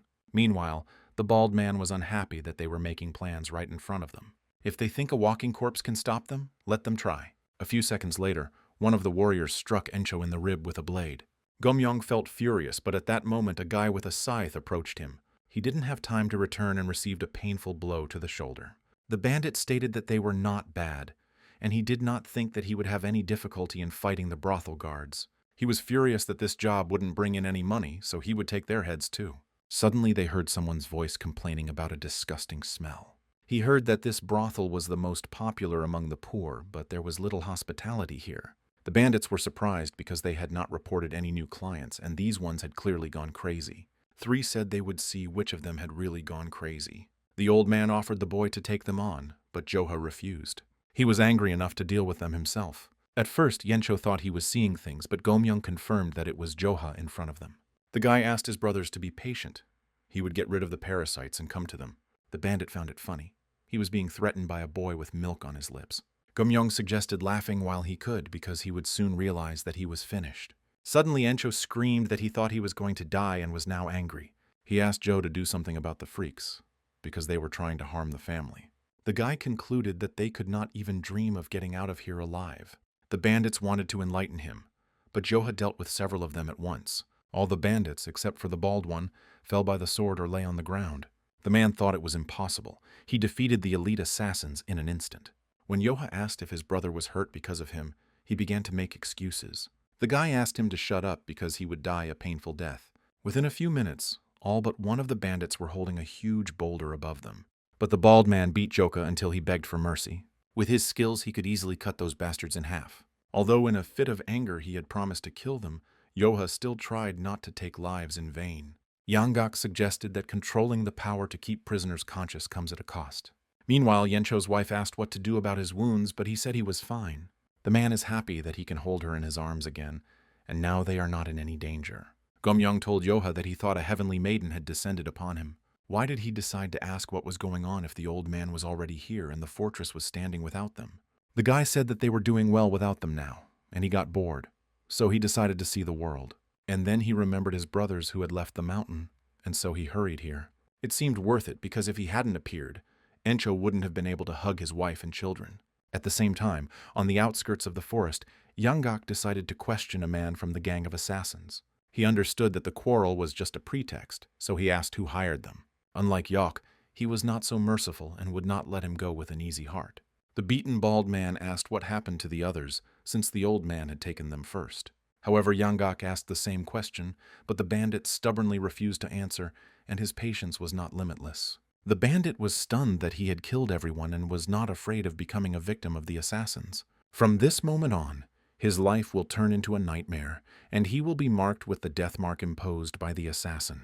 The old man smiled in response, reminding him of his lack of patience. Yanggak thrust the sword between his fingers so quickly that the man didn't even notice. The old man planned to start with one finger, but his night vision left much to be desired. It seems he just scared him, but this time he will cut off the finger properly. After some time, the man could not believe that the best assassins had failed. His subordinate did not see this personally, so he asked his master for forgiveness. He paid them 30,000 silver, and they couldn't kill the two guards. It was impossible because they had previously managed everything. But even with the brothel, there was a hitch. Suddenly, a voice behind him said that the man was upset that Encho had survived. The boss and Gomyong broke down the door, surprised that the man wanted him dead so badly. Yencho bared his teeth and asked the owner of the Yunhee pavilion to explain himself. Moon clarified with displeasure that he had already celebrated everything, so there was no need for unnecessary talk. Gomyong screamed that he was trying to take another man's wife by hiring assassins. The man asked not to talk nonsense and explained that he had been robbed. Then he declared that Yencho was not worthy of her and that she needed a better husband. 5 years ago, when he committed a crime and left the village, he ordered to take care of the family. But by the time he got to them, his pregnant wife was dying with a baby in her arms. He swore to protect her and the children, provided them with everything they needed so that they would not feel inferior to others. She was too good for him, and Moon waited patiently for her to open her heart to him. He vowed to make her even happier, but suddenly Encho appeared and started playing the role of a good father. Gomyong stated that he simply fell in love and got lost in his own fantasies. Due to his obsession with someone else's wife, he hired assassins and almost sent them to the next world. Suddenly, Yencho asked his brother to stop, as if he had forgotten how he had narrowly escaped death. Not everything he said was a lie, and he is sincerely grateful to Moon for caring for the family. However, after today, he no longer considers himself his debtor. From now on, if the man sees him again, there will be no mercy. Moon asked not to make him laugh because it would cost him to disappear, and no matter what it cost him, he would return them. He was ready to do everything to get her and the children back to him. Hearing this, Encho swung his sword sharply, cutting off the man's head. The thought that he would never see his wife and children again burned all doubts from his heart. He remembered the truth he had learned as a bandit, the law of the jungle. Not everyone is like his brothers, and if you show weakness, you will be eaten. If you become weak, you will not be able to protect anyone. This was the law that guided Yencho. Yoha and Yanggak, watching them from the tree, realized that there was no need to worry. They were renowned assassins, and a skirmish with them was a serious test. If there are more assassins hiding here, things are bad. The brothers are wounded, and the situation has become tense. The old man noticed that the boy was misperceiving them as a family.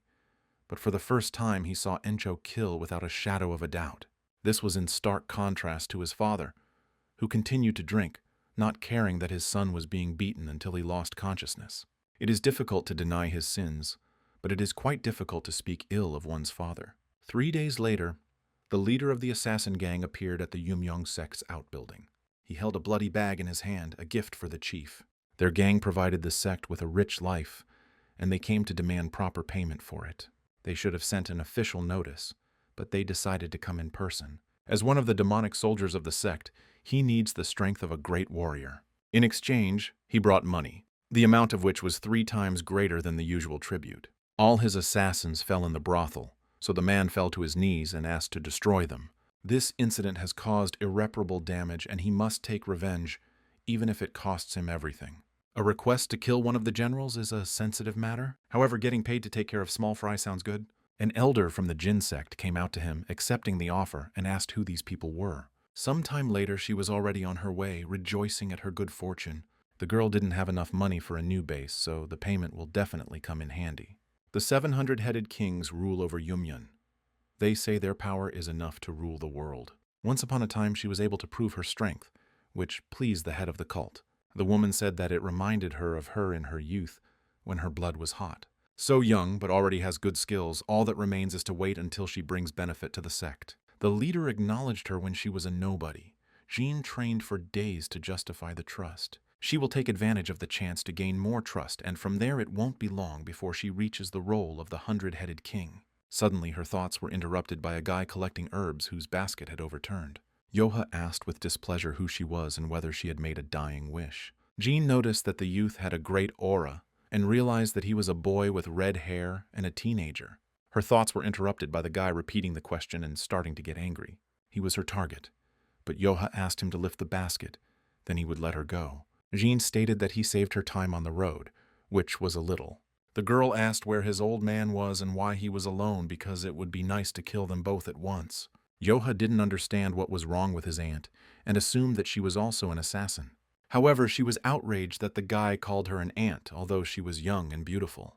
Moreover, he dared to compare her to the pathetic assassins, even though she was one of the 10-headed demonic generals. Yoha immediately realized that they were talking about Yumyon, which is ruled by the Moon Fairy. Hearing the insult directed at the chief, Jin became noticeably angry. The guy said that an insult is digging a person out of a grave and throwing him into a compost pit. The girl was surprised that the boy was talking about a posthumous mockery of the swordsman who cuts the moon. Yoha was also surprised that she decided to attack him head-on, but she explained that words were unnecessary. If he is related to the Waryong sect, he must consider Yumyon his main enemy. The guy replied with a bored look that he hadn't gone that far. But since there are reasons to kill each other, Jean has no intention of holding back. Compared to previous boyfriends, Yoha noticed that she would be better. The girl thanked him for the compliment, but he shouldn't relax. Releasing the sword from his hands, he almost touched Joe's eye, but he managed to kick it away. Jean was surprised that the guy reacted at such a distance. Getting even more irritated, Yoha said that his aunt had really surprised him. The girl asked if he had eyes, because how could he look at her and call her auntie? Then she realized that he was just showing off on purpose because he thought she was a beauty. He is young and has never seen such beauties. She is probably the most luxurious woman he has ever seen.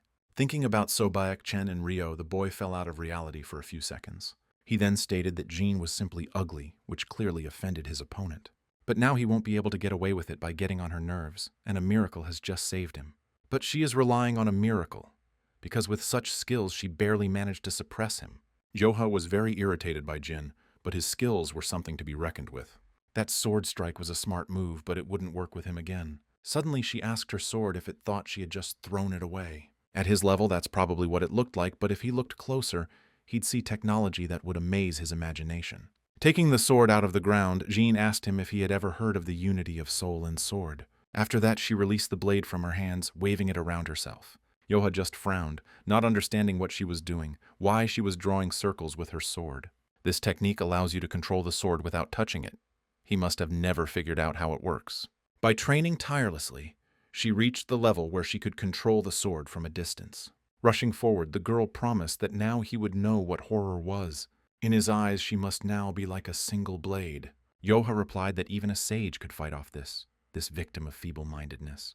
The guy only had to raise his hand up to prevent Jean from getting closer. She barely managed to dodge, after which she began to jump away from the guy's sword. The girl couldn't believe that this young boy already possessed the technique of spiritual telekinesis. Without thinking twice, she decided to retreat, since such a monstrous level of skill was beyond her capabilities. Yoha noticed that she was dodging and weaving like a rat, but was not about to attack. As Jean dodged another attack, she realized that the boy was playing with her. He noticed that she had good movements, but he was already bored. It was time to bring herbs to his brothers.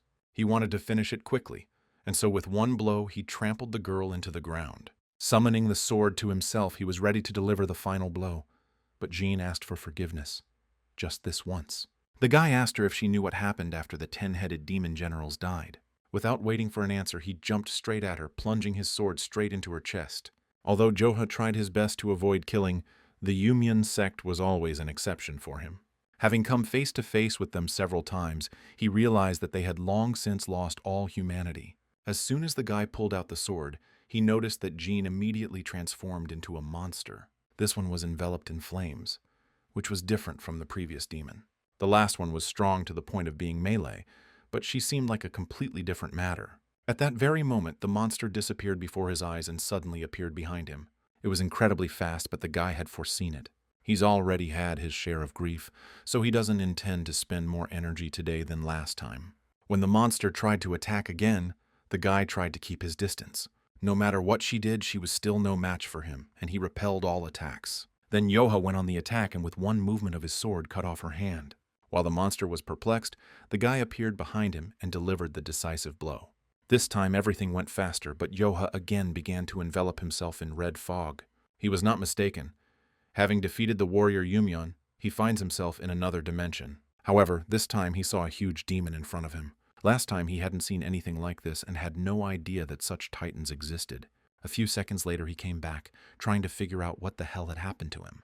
When it became known that the general had been defeated, Yumyun could not understand who was capable of such a thing. Based on the information, they were Old Man Yanggak and Boy Yoha. Both, according to eyewitnesses, used the Warang family technique. Jinx stated that if they had decided to take revenge, they would have taken it out on those involved. But why fight one of the 4 generals of the Citadel? They probably acted out of ignorance, since no one knew that the general had gone at the invitation of the Red Gang. The fact that they did not plan the murder in advance does not relieve them of the burden of their sins. They also wanted to avenge the general, but Joha discourages them from approaching him. As a result of the incident, the Citadel lost a general and a dozen demonic soldiers. It wasn't that they were afraid of him, rather it went against the direct instructions of the sect. Jink asked since when they had orders prohibiting avenging fallen comrades. Until they had defeated the Orthodox sect, they were ordered to avoid conflicts with other sects. This order was given out of fear of the growing Chaos sect, in particular the Demon Lord. Hearing this, Jink couldn't understand what this had to do with anything. During the investigation, the subordinates found out that Yoha was personally marked by this lord. In addition, he was appointed the second person of the mercenary union, the head of the guard.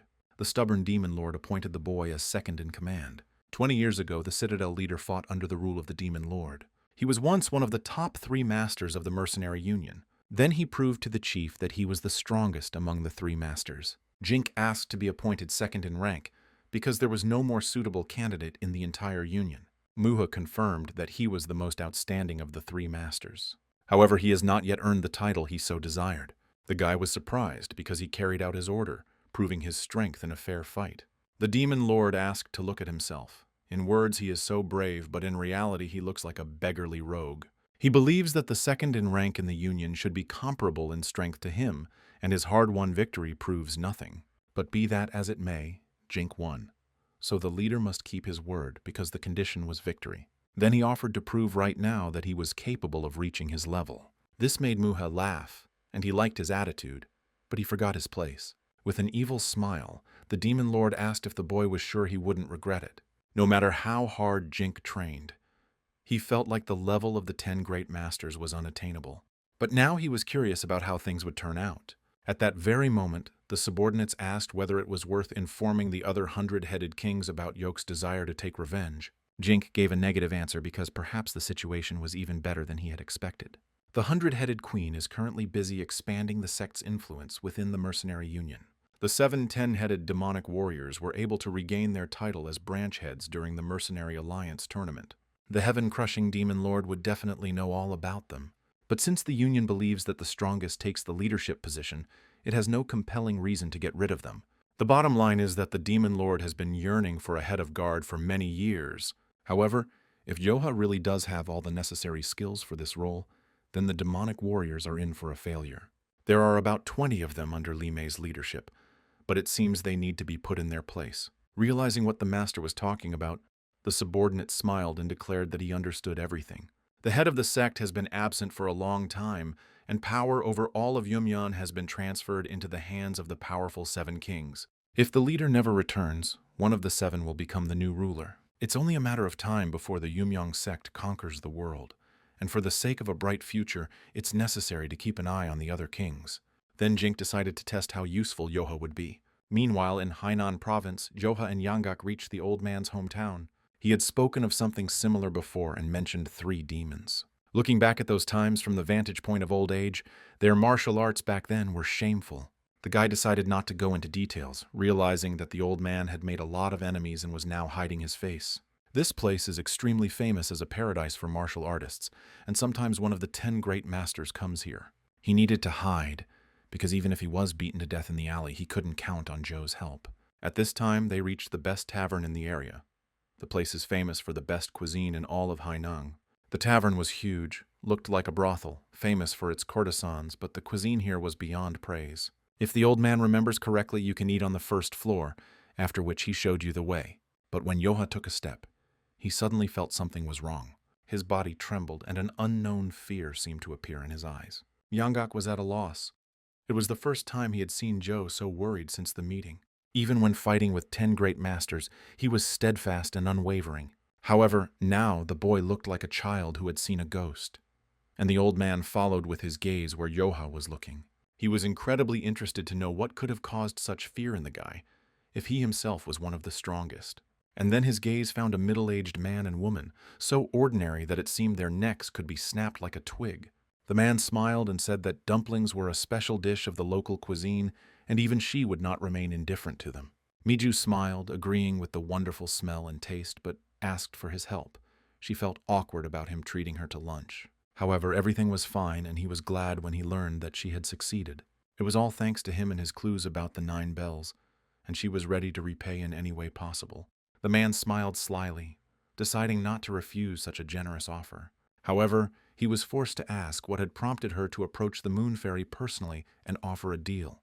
It was not easy for Miju to decide on this, but she soon realized that it was no longer possible to resist the will of the Yumyan sect and live happily ever after. After meeting the Moon Fairy, she was only finally convinced of this. The woman then asked if Miju really wanted to give the sect a sacred artifact as a sign of loyalty. Hearing the consent, the head of the cult valued her intention to extend a helping hand to her sworn enemy more than the gift itself. After this, the Moon Fairy asked to be told what her request was. Miju asked that the feud with her late husband not be reflected in the next generation. And now the woman, sitting on her knees, tearfully asked for help in reviving the warring sect. It has been 2 years since Yoha left the warring estate. It seemed as if the image of his 6-year-old completely helpless child had long since been erased, but he came face to face with memories that were like nightmares. Now he is strong enough to tear apart the source of all fears in the blink of an eye. However, now the boy was no different from his 6-year-old self. Looking at his comrade, Yanggak suggested that they eat somewhere else. The view of the surrounding area from the 7th floor must be breathtaking. Yoha immediately went forward, deciding that he needed to go up there. As they were climbing, the man agreed to Miju's request. However, upstairs they said they couldn't because the House of Pleasure was still closed. Yoha brazenly walked forward, although they tried to explain that there was no passage to the 7th floor. Yanggak asked to calm down because the House of Pleasure was about to open its doors.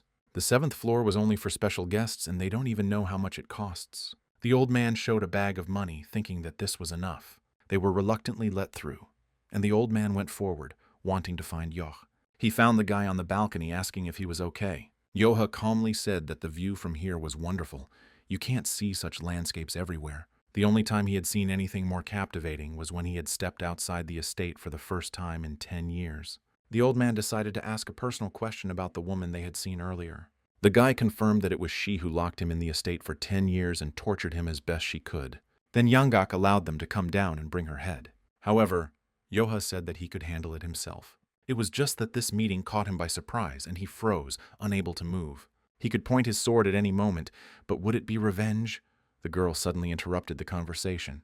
It was the owner of the first tower who declared that it was a great honor for her to meet such warriors. She would be happy to host them, but they have an important event today. She apologized and politely asked him to leave. Yoha was upset because he liked it here. Yanggak did not argue, and the girl thanked him for his assistance. A bunch of warriors hid nearby. But now she wanted to present the bill. If both of them paid 10 silver pieces, she would forget the misunderstanding. The old man's face frowned upon hearing the number. He asked to take a good look because they hadn't ordered anything. Even if they threw a feast, it wouldn't cost more than 5. The girl laughed, thinking that they did not know the prestige and reputation of the 7th floor. This floor is often used by members of the imperial family to relax, and you cannot step here thoughtlessly. The guy didn't understand what she was trying to say, but she decided to simplify it. This place is so prestigious that masters of orthodox sects can only dream of getting there. Since an important guest is expected today, they will show generosity by letting you go for only 10 silver coins. She heard that they had a lot of money, wanted to resolve everything peacefully, and recommended not to resist. The guests are important people. Each guard is a master of his own style. Youngak concluded that they were digging a grave, but those who were careless regretted their words in the end. The old man asked Joe what they would do, offering to teach him a lesson. The guy headed towards the chair, deciding that since it was his fault, he would pay the price. But after hearing the conversation, he immediately changed his mind. Just when he was feeling better, they ruined everything and he was in a bad mood again. He decided to see who the important guests were, and the girl ordered the guards to get rid of them. At this time, a carriage drove up to the building of the first tower. A man came out of it, noticing the guards complaining about the warrior. The guards at first mistook him for a stranger, but then recognized the master. They were glad that he had arrived, deciding that this was the end of the freaks. They told the story, adding that the situation had gotten out of control. On the 7th floor, Yangak, after defeating the others, was heading towards the girl. Yoha asked to stop because only he was having fun, and the guy didn't get anyone. He was hungry, asked to pack up and tell them to bring food and drinks. Suddenly the guard declared that it was too late to beg for mercy. They would soon understand the gravity of the sin. Their arrogance is over, and when they find out who has arrived to punish them, they will immediately fall to their knees. Yangak smiled that no matter who they brought, it wouldn't make a difference. The man shouted angrily that they would soon encounter one of the 10 great masters. This is the one whose interest Yoha has piqued. His face has changed. A rough voice asked the guard to get out of the way, tremblingly asking Joe what to do. Instead of answering, the guy grabbed his sword but suddenly froze, not understanding what this man was doing here. The head of the mercenary union appeared before them, looking different, without the tiger hat. The man wondered what kind of fool had the nerve to cause a commotion on the 7th floor. While he was laughing, Yangak bowed his head and greeted the union leader. When Joe asked how he ended up there, Muha could not ignore the monk's call for help. When the world falls into chaos, everyone needs the help of the head of the mercenary union. At this time, the owner of the establishment, having heard about the head of the guard of the mercenary union, realized that they had arranged a duel with an important person. The guards dropped their swords and fell to their knees, loudly apologizing for not recognizing the head of the guard. Recently they said that Joe's presence was tarnishing the reputation of the place, and now he fell on his face. The guy couldn't close his eyes because what would they do with his broken heart? Muhi asked not to mock them because he had an important meeting. There was a lot of time ahead. He suggested going downstairs and having a drink. Sitting down at the table, the demon lord concluded that they had met at the right time. After solving the monk's problems, he planned to go to the Wufeng Mountains and see the guy. Suddenly, Muha noticed that the old man was not himself and now wielded the sword well. Yangak did not hide the fact that he had adopted several techniques from Joe, but he still had a lot to learn.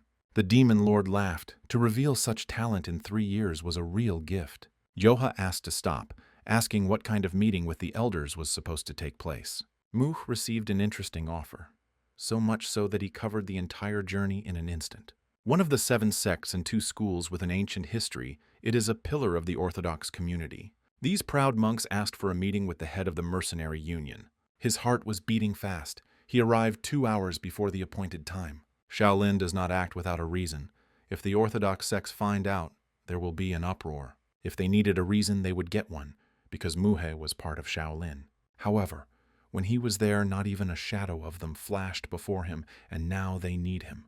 Yoha recalled that the man was going to look for him, deciding that he was planning to involve him in some kind of adventure.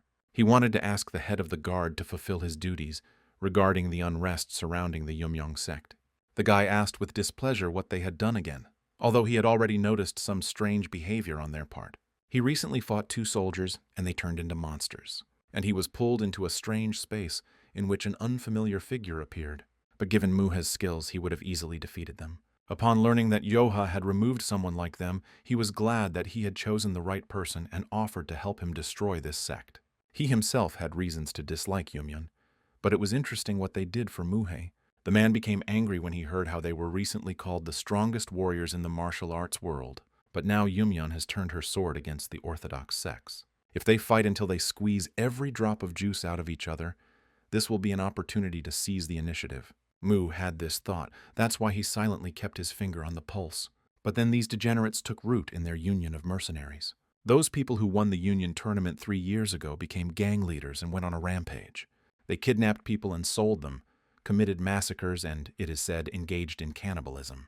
Yoha was surprised, because this was already beyond good and evil. However, it is unclear why Muhe let them get away with it, and since he personally took up the matter, it means the situation is not simple.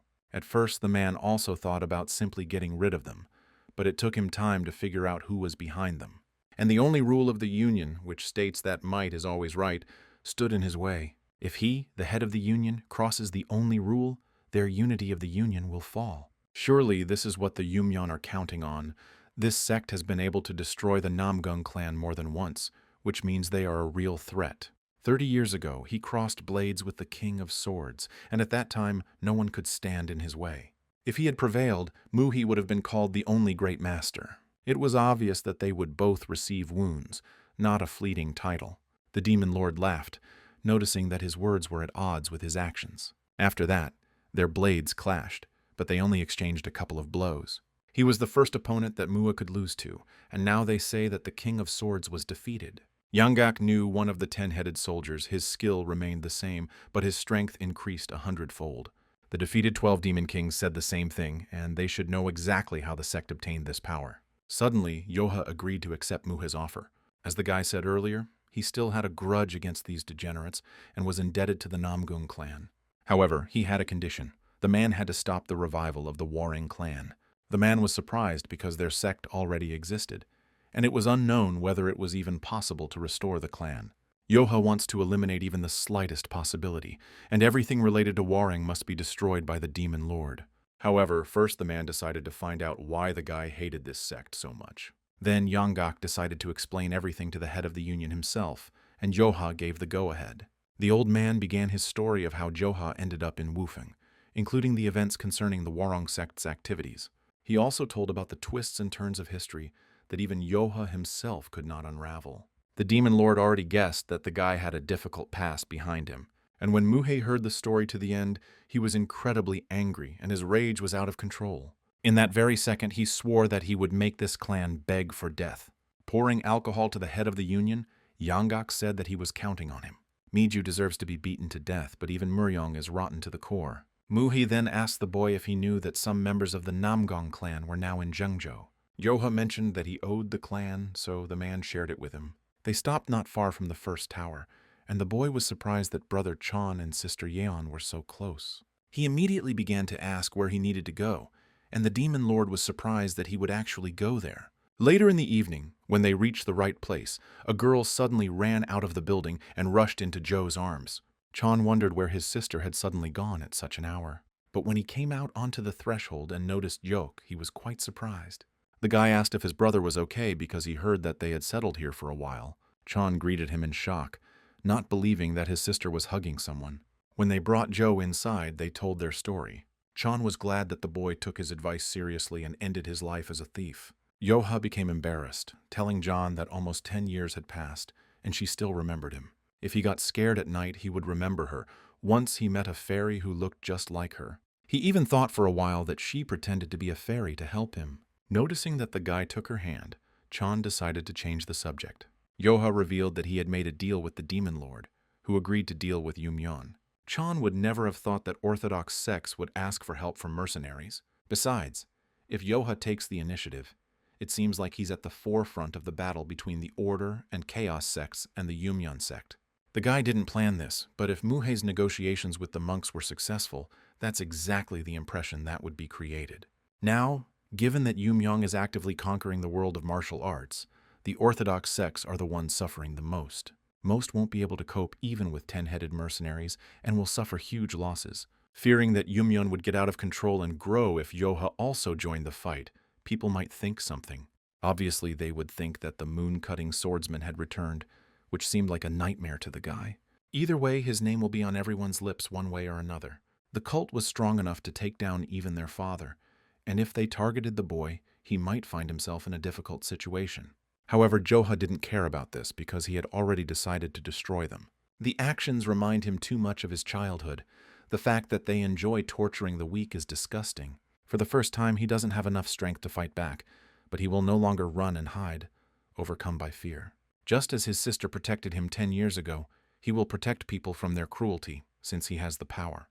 The old man reminded that underestimating the sect is fraught with consequences. If they send several craftsmen after him, it will be very difficult to deal with them. Suddenly, John announced that she would go with the guy. Chan was surprised that his sister spoke, but what was more important was that she decided to go with Yoha. Meanwhile, the demon lord met with the monks. They were not entirely happy to be invited to such an indecent place. However, Mu did not mock and simply chose the best establishment. As long as the hearts of those gathered are pure, they have no objections. Once they had figured that out, they decided to skip the small talk and get to the point. Regarding the temporary alliance against the Yumyeong sect, Muhei only has one condition to accept the offer. He asked to forbid the revival of the Warring clan. If they promised this, he would destroy the sect. The monk noted that the Vareng clan was trying to revive, and it was unlikely that the Order sect would oppose this. In the past, due to attacks from the mercenary union, Vareng suffered serious losses. Mu had no personal grudge against them, but their head of the guard had every reason to hate them. And among all the people, the one who will destroy the Yumyeong sect in his place must be him. Now the monks have no reason to limit the revival of the clan and unleash a full-fledged war. However, depending on the strength of the Union Guard leader, their view of the situation may change. This man's fighting skill must be as great as Mu's. The man confirmed that Yoha was truly strong, and he was convinced of this when he fought him personally. Even if he were to be counted among the great masters, it would not be an exaggeration. The Orthodox sects had already suffered huge losses, and so they had no choice but to accept the offer. And this decision was passed on to the very stronghold of the Orthodox alliance. The loss of one of the 10 great masters, the destruction of clans, the Orthodox sects were driven into a corner. And so the head of the Orthodox alliance made a decision. He agreed with the monks to conquer the Yumyeong sect, which meant that the sects of order gave way to the sects of chaos. It also meant that in order to get a break, it was necessary to swallow one's pride. If the world finds out about this, the alliance will be laughed at, and it's hard to believe that that kid is now in charge. Zhang became curious about how strong he had become during this time. A week later, people from the Orthodox Alliance branch met with Joha. They turned out to be 2 people, Saul from the Heavenly Sword School and Sik from the Golden Sword sect. They cannot be sure that the Mercenary Alliance will stand against the Yumyeong sect. Therefore, following the orders of the Alliance, they will join the expedition. It is not proper for the sect of chaos to turn up its nose because the Union of Mercenaries is still a group of bandits. Youngak realized that the Orthodox sects had been weak and had failed, and that the same thing would happen to them. The men felt that they had been openly insulted and decided to personally deal with everyone. Suddenly, a girl behind them quickly stopped them, suggesting that they not ruin this historic moment. They will do everything to stay out of Joe's group and moderate their hatred. She looked forward to working together, and then introduced herself as Sol Ha from the Changjin sect. A week later, Sol said that the man had said that if she had to choose between him and the whole world, she would stay with him. If it meant they could be together, she would put her life on the line. Sol Ha thought it sounded cool because she loved men like that, and it seemed that Joha was one of those who could say such a thing to a girl. Sik whispered to the lady that she had drunk too much, so he suggested that she leave. The girl was upset because she only felt more cheerful, even though she had only drunk a couple of glasses. Yoha also agreed that it was time for them to part ways, as they had a long journey ahead of them tomorrow. But when else would she have the opportunity to have a drink with such a handsome man in such a beautiful place? Unable to bear it any longer, her comrades immediately grabbed the girl and dragged her to the exit, promising that they would take care of her. However, everything turned out to be not so simple, and Sol Ha began to break free, but to no avail. The guys couldn't imagine how she managed to wear out even such a scary guy as Joe. Suddenly the girl calmed down a little, explaining that she hadn't even tried. Suddenly her expression changed dramatically, explaining that they needed to drink more. Until this moment, she had only pretended to be drunk and realized why they were both not married yet. Just a week ago, they were ready to cross swords with him, but now something made them tuck their tails between their legs. Even though it was just a training fight, even the heir of the Namgung clan could not resist him. However, Sulha doubted that the alliance would trust a weakling to destroy the Yumyan clan. Now she had to retreat one way or another. There were still many opportunities waiting for her. Sik decided to ask out of curiosity if she was interested in Joha, because it seemed like the guy was interested in her too. Perhaps she will become the wife of the head of the guard of the mercenary union. The comrade asked him not to speak heresy, because now, due to the threat of Yumyan, the alliance is forced to work with mercenaries.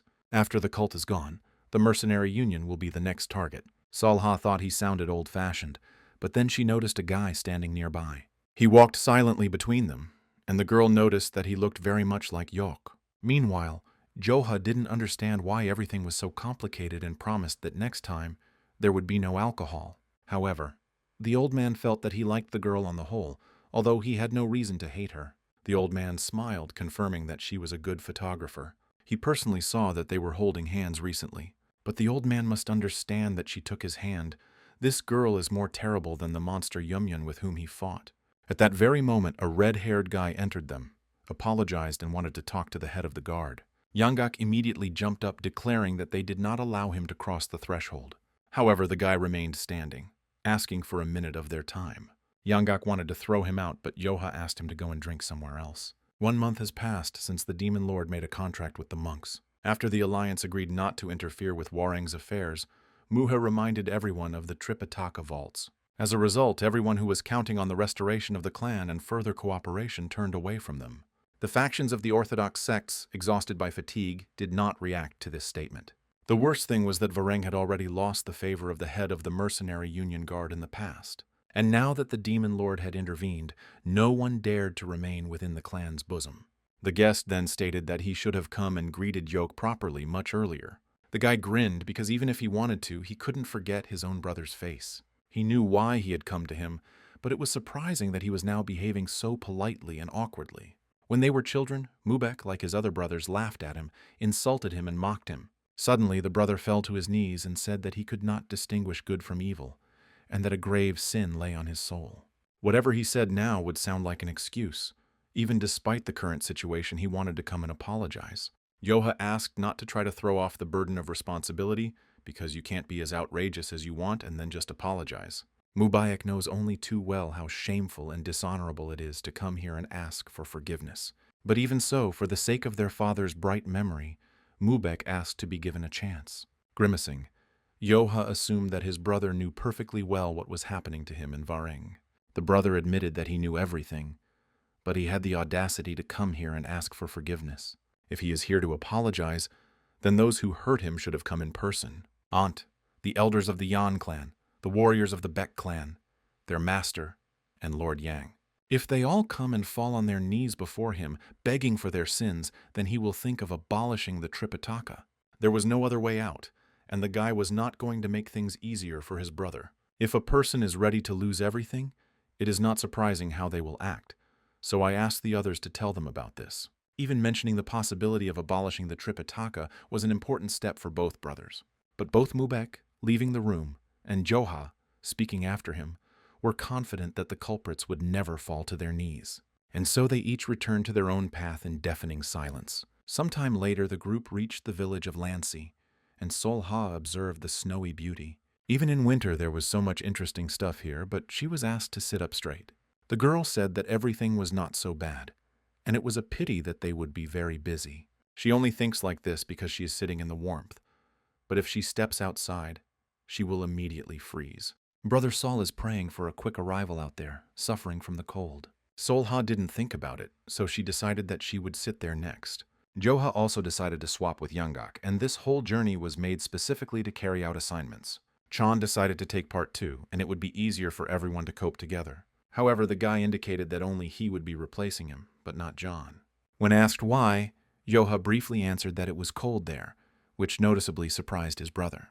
The guy decided to find out if he didn't like it when his sister was cold. Suddenly John smiled and said that she could handle it easily. Suddenly the others noticed that Solha had become surprisingly silent. Meanwhile, in the Du clan village, orders were given to seize people and take away their belongings. They needed no more than 20 captives.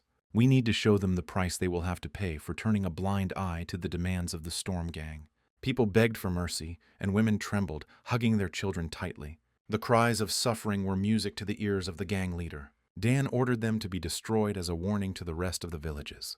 The neighboring village decided that they could not allow him to continue doing such things. But they are not strong enough, and can only rely on the demon lord. Meanwhile, Joe's group reached the village of Du, seeing a terrible picture. They didn't understand where the guards and the Union were looking, as if they were unable to send a detachment to help. The old man noticed that this village was the closest to the dwelling of Storm's gang. The bandits could not make money from the peasants during the winter cold. But the fact that they completely wiped an entire village off the face of the earth proves that the gang has gone crazy. Then Yoha asked if this was really what the mercenary union was. He was angry because Wufeng had never stooped to such a level, and it was all Yumyong's fault.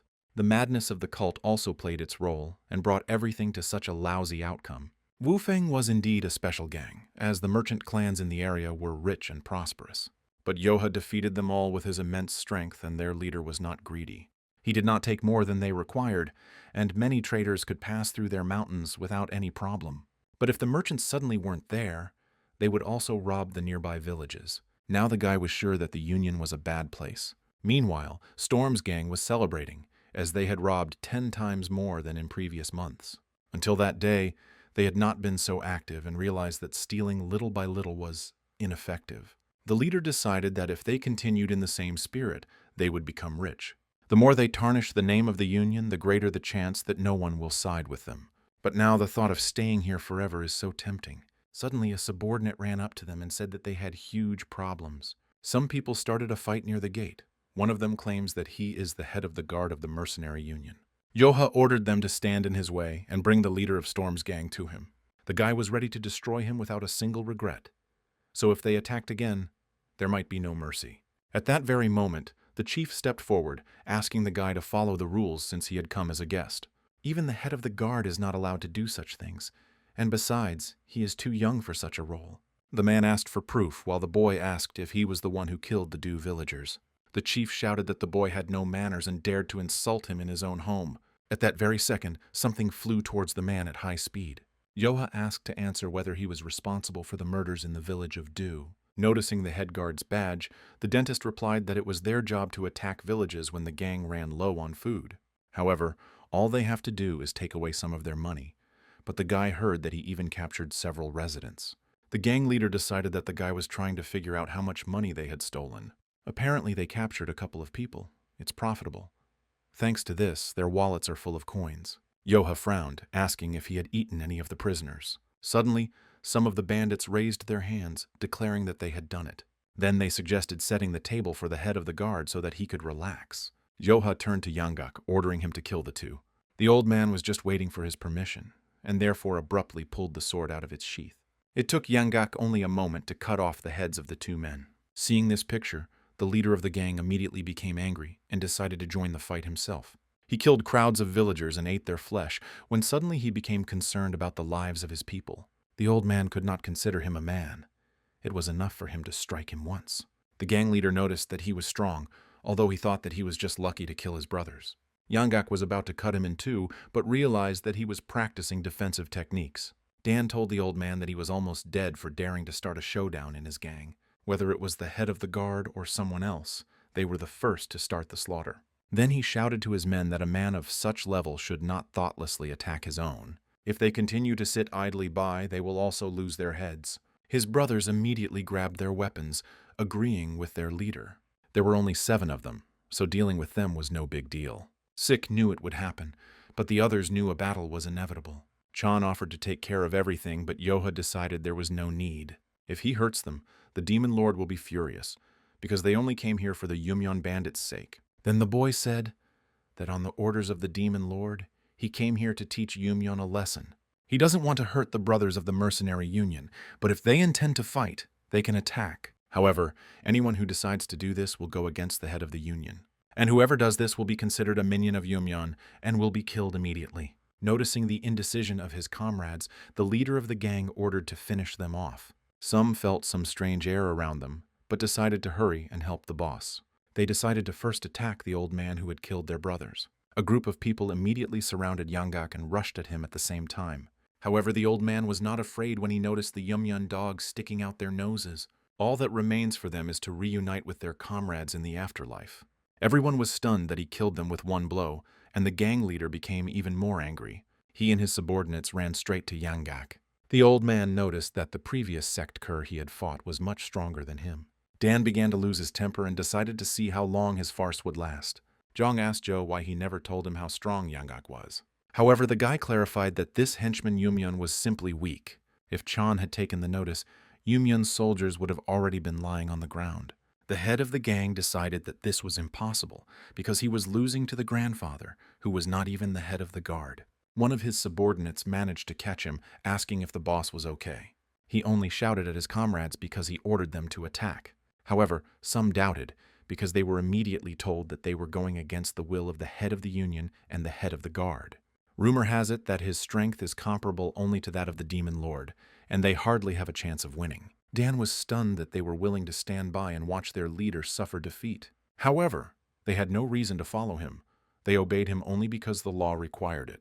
If you cut the head of the guards among them, there is no need to follow him, so they are ready to renounce their allegiance. Dan recognized the Moon Peak monster, deciding that it was his twisted way of getting revenge on him for taking his place. However, the man didn't care about this, and he can no longer turn a blind eye to his antics. They may be thieves who steal things from others, but they are not alien to the basics of human morality. But the leader said that it was thanks to him that their gangs raked in so much money, although before that, everything was bad. He concluded that Moon should have been killed back then so that he could not find a reason to rebel. However, the warrior asked not to make him laugh, because Dan had never been part of the mercenary union. Now everyone knows that it is no different from the Yumyan cult. His comrades had always thought he was strange. One of them had a friend in Du Village, and another had recently heard that guards might come here. Dan became angry, although in the past they quickly joined him. At that very moment, Yoha concluded that things were bad for him, and that it would be somehow even boring to dig further. Besides, the guy was hungry, so he suggested that he die quickly. Dan realized that this guy was obviously stronger than that old man and he didn't have a chance. Then he threw away nothing, fell to his knees, decided to ask for forgiveness, and tried to explain that he did not serve the Yumyong sect. He promised to track down the cult members as he wanted. First, he needed to survive, and when the opportunity presented itself, he would go back to the cultists. As the head of the guard, Yoha is obliged to forgive the gang leader since he apologized. But the boy knew that Dan was a 10-headed soldier. The man immediately began to assure him that this was not so, but the guy decided to check it out personally. Moreover, he would have finished him off even if Dan had been a simple member of the mercenary union. Saul decided that this was impossible, because the guy defeated the 10-headed warrior with one blow. And his fighting power truly knows no bounds, but that's just the beginning. Yoha told them that the death of such a soldier turns him into a monster. In order to successfully fight against the cult, they must carefully record every detail and send reports to the Alliance. Even after the transformation, the guy looked at him and remained calm. The same heat emanated from him as from that ant, but in appearance he looked more like the first monster. There is no need to think much about this, but Dan's comrades were seriously scared. Yoha called the monster to him, and it immediately turned its head in his direction. Since he decided to turn into such a freak, there was no need to make a scene. Yoha was hungry, but he was holding him back. Moreover, he still had 6 more gangs to get around. He had absolutely no time for him, so Yoha decided to deal with him quickly. Meanwhile, in the mercenary union stronghold, Rio brought her father a letter from Joe. The man recalled that he asked her to address him in public as the leader of the gang. He did not understand who would marry her, specifying that the future was becoming increasingly bleak. But she began to complain that instead of reading the letter, he began to get on her nerves. Mui asked not to worry when Rio decided to ask about what was in the letter. It was said there that he had already cleared out the first gang. This guy is a real treasure of the mercenary union. In order to rebuild the village, which had suffered significant losses, he gave all the money of the Storm Gang to its residents. He also released all the hostages and sent them home. It's not quite in the spirit of the union, but it won't hurt right now. Storm's gang had tarnished the Alliance's reputation in the eyes of the others, so Joe's actions were entirely justified. Rio agreed, but she couldn't believe that the monsters in the picture could actually exist. Although it is difficult to believe this without seeing it with your own eyes. The battle itself ended quickly, as Yoha began his rounds, and in less than 3 months he had successfully suppressed Yumyun's influence. The bandits ran away from their leaders as soon as they noticed that he had turned into a monster. They decided that they should tell everyone about it as soon as they arrived. Suddenly, Yanggak stood in their way, noticing that the rats had decided to sneak away under cover of night. But if their cult knows about everything, it will cause them inconvenience now. The bandits immediately grabbed their weapons, preparing for battle. Thanks to Yanggak's efforts, no one was able to escape. That's why Yumyeon didn't know about the raid, but soon an incident occurred that became a signal for them. One day, the bandit did not understand why the head of the mercenary Union Guard was interfering in their affairs. Yoha briefly explained that they are related to the Yumyeon cult. One guy attacked them first, thus declaring war on the Yumyeon cult. The guy had already visited 2 gangs, and it was the members of their sect who were hiding in the union of mercenaries and bringing chaos to the gangs. So he concluded that they were the ones who started all this first. However, within Yumyeon, there are different gangs with their own rules, and the man is not a part of this union. Well, one way or another, he is still a part of Yumyeon. The bandit realized that there was no point in talking any further, and then grabbed his weapon. Self-confidence clouded the boy's mind, even though he had only defeated a couple of 10-headed soldiers. However, they were indeed on the same level, although if he managed to entertain the guy, that would be even better. This angered the gang leader, who decided to teach Joe some manners. But at that very second, Yoha appeared behind him and kicked him in the stomach. Rising to his feet, the man concluded that the boy was indeed strong. However, he does not intend to give up, although it is difficult to fight him alone. This battle has already been won, after all. He is not the only 10-headed soldier sent here by the Life Cycle sect. Yoha wasn't particularly surprised that there were 2 of them, but if they both became monsters, it would be awkward. Suddenly, someone's voice said that he could not imagine that the bloody killer Gok would find himself in such a stalemate. Yanggak invited the guy to join, but he refused, deciding to handle it himself. Coming down from the roof, the man noticed Joe's confidence, and this in front of 2 10-headed soldiers. Du Yan, the demonic assassin of the sect, wanted to personally see what the guy was like. Yoha decided that they had met before, but he was doubtful at first. Suddenly, the man's eyes widened as he remembered that this guy was protecting a sales representative. Suddenly, a shudder ran through the man's body as he remembered it. Who would have thought that he was the head of the guard? But considering how strong he is, it's not that sudden. Even with 2 of us, it would be hard to fight him, when suddenly someone's voice asked what was going on here. There are 2 of them here, but they still look lost. Turning his head, Do Yan recognized the black and white demon brothers. They didn't really bother the first man, so he suggested that his brother deal with it alone. Noticing the 2 new arrivals, Yanggak remembered that he had already heard about them. This was the name given to the famous former masters of the Chaos sect, and they were equal in strength to the 3 heroes of the Mercenary Union. They say when these 2 fight together, they cannot be defeated. However, Yoha remained incredibly calm, although he understood that 4 was too many. A few seconds later, he entered into a fight with one of the brothers, who looked quite large. The battle seemed almost imperceptible to the eye, but it turned out that the demon was gaining the upper hand. It had been a long time since the man had met someone who had stood up to his blade for so long. Yoha noticed how strong the uncle was, so he had to give it his all. The guy noticed how good the opponent was at blocking, offering to block the next attack. His brother immediately asked him to leave quickly and rush to help. Yoha was unhappy that they decided to fight him together. The strong man began to complain, because Sim said that he would not interfere. He decided that age had finally gotten to him, since he couldn't recognize the level of his enemy. However, the man thought it was funny because he couldn't believe it. But since he can compete with him, the boy can go on par with 10 great masters. He pretended to be weaker than he really was in order to deal with them separately. Then Yoha smiled, noticing that they had seen through him too quickly. The strong man was stunned that this snot was actually playing with him, and he wasn't just playing around. If the man had laid all his cards on the table, this fight would not have been easy for him. Sim then approached the bloody demonic killer, offering to join. Jong and Yanggak also decided to enter the fight, deciding that they would definitely be able to defeat one of them. Yoha thanked them, as that was exactly what he was going to ask for. However, those 2 old men are stronger than them, so the guy will take them on. The problem is that they have to put them down one by one. If they all take on a monstrous form at once, only Yoha will be able to defeat them. If this is allowed to happen, it could lead to serious consequences.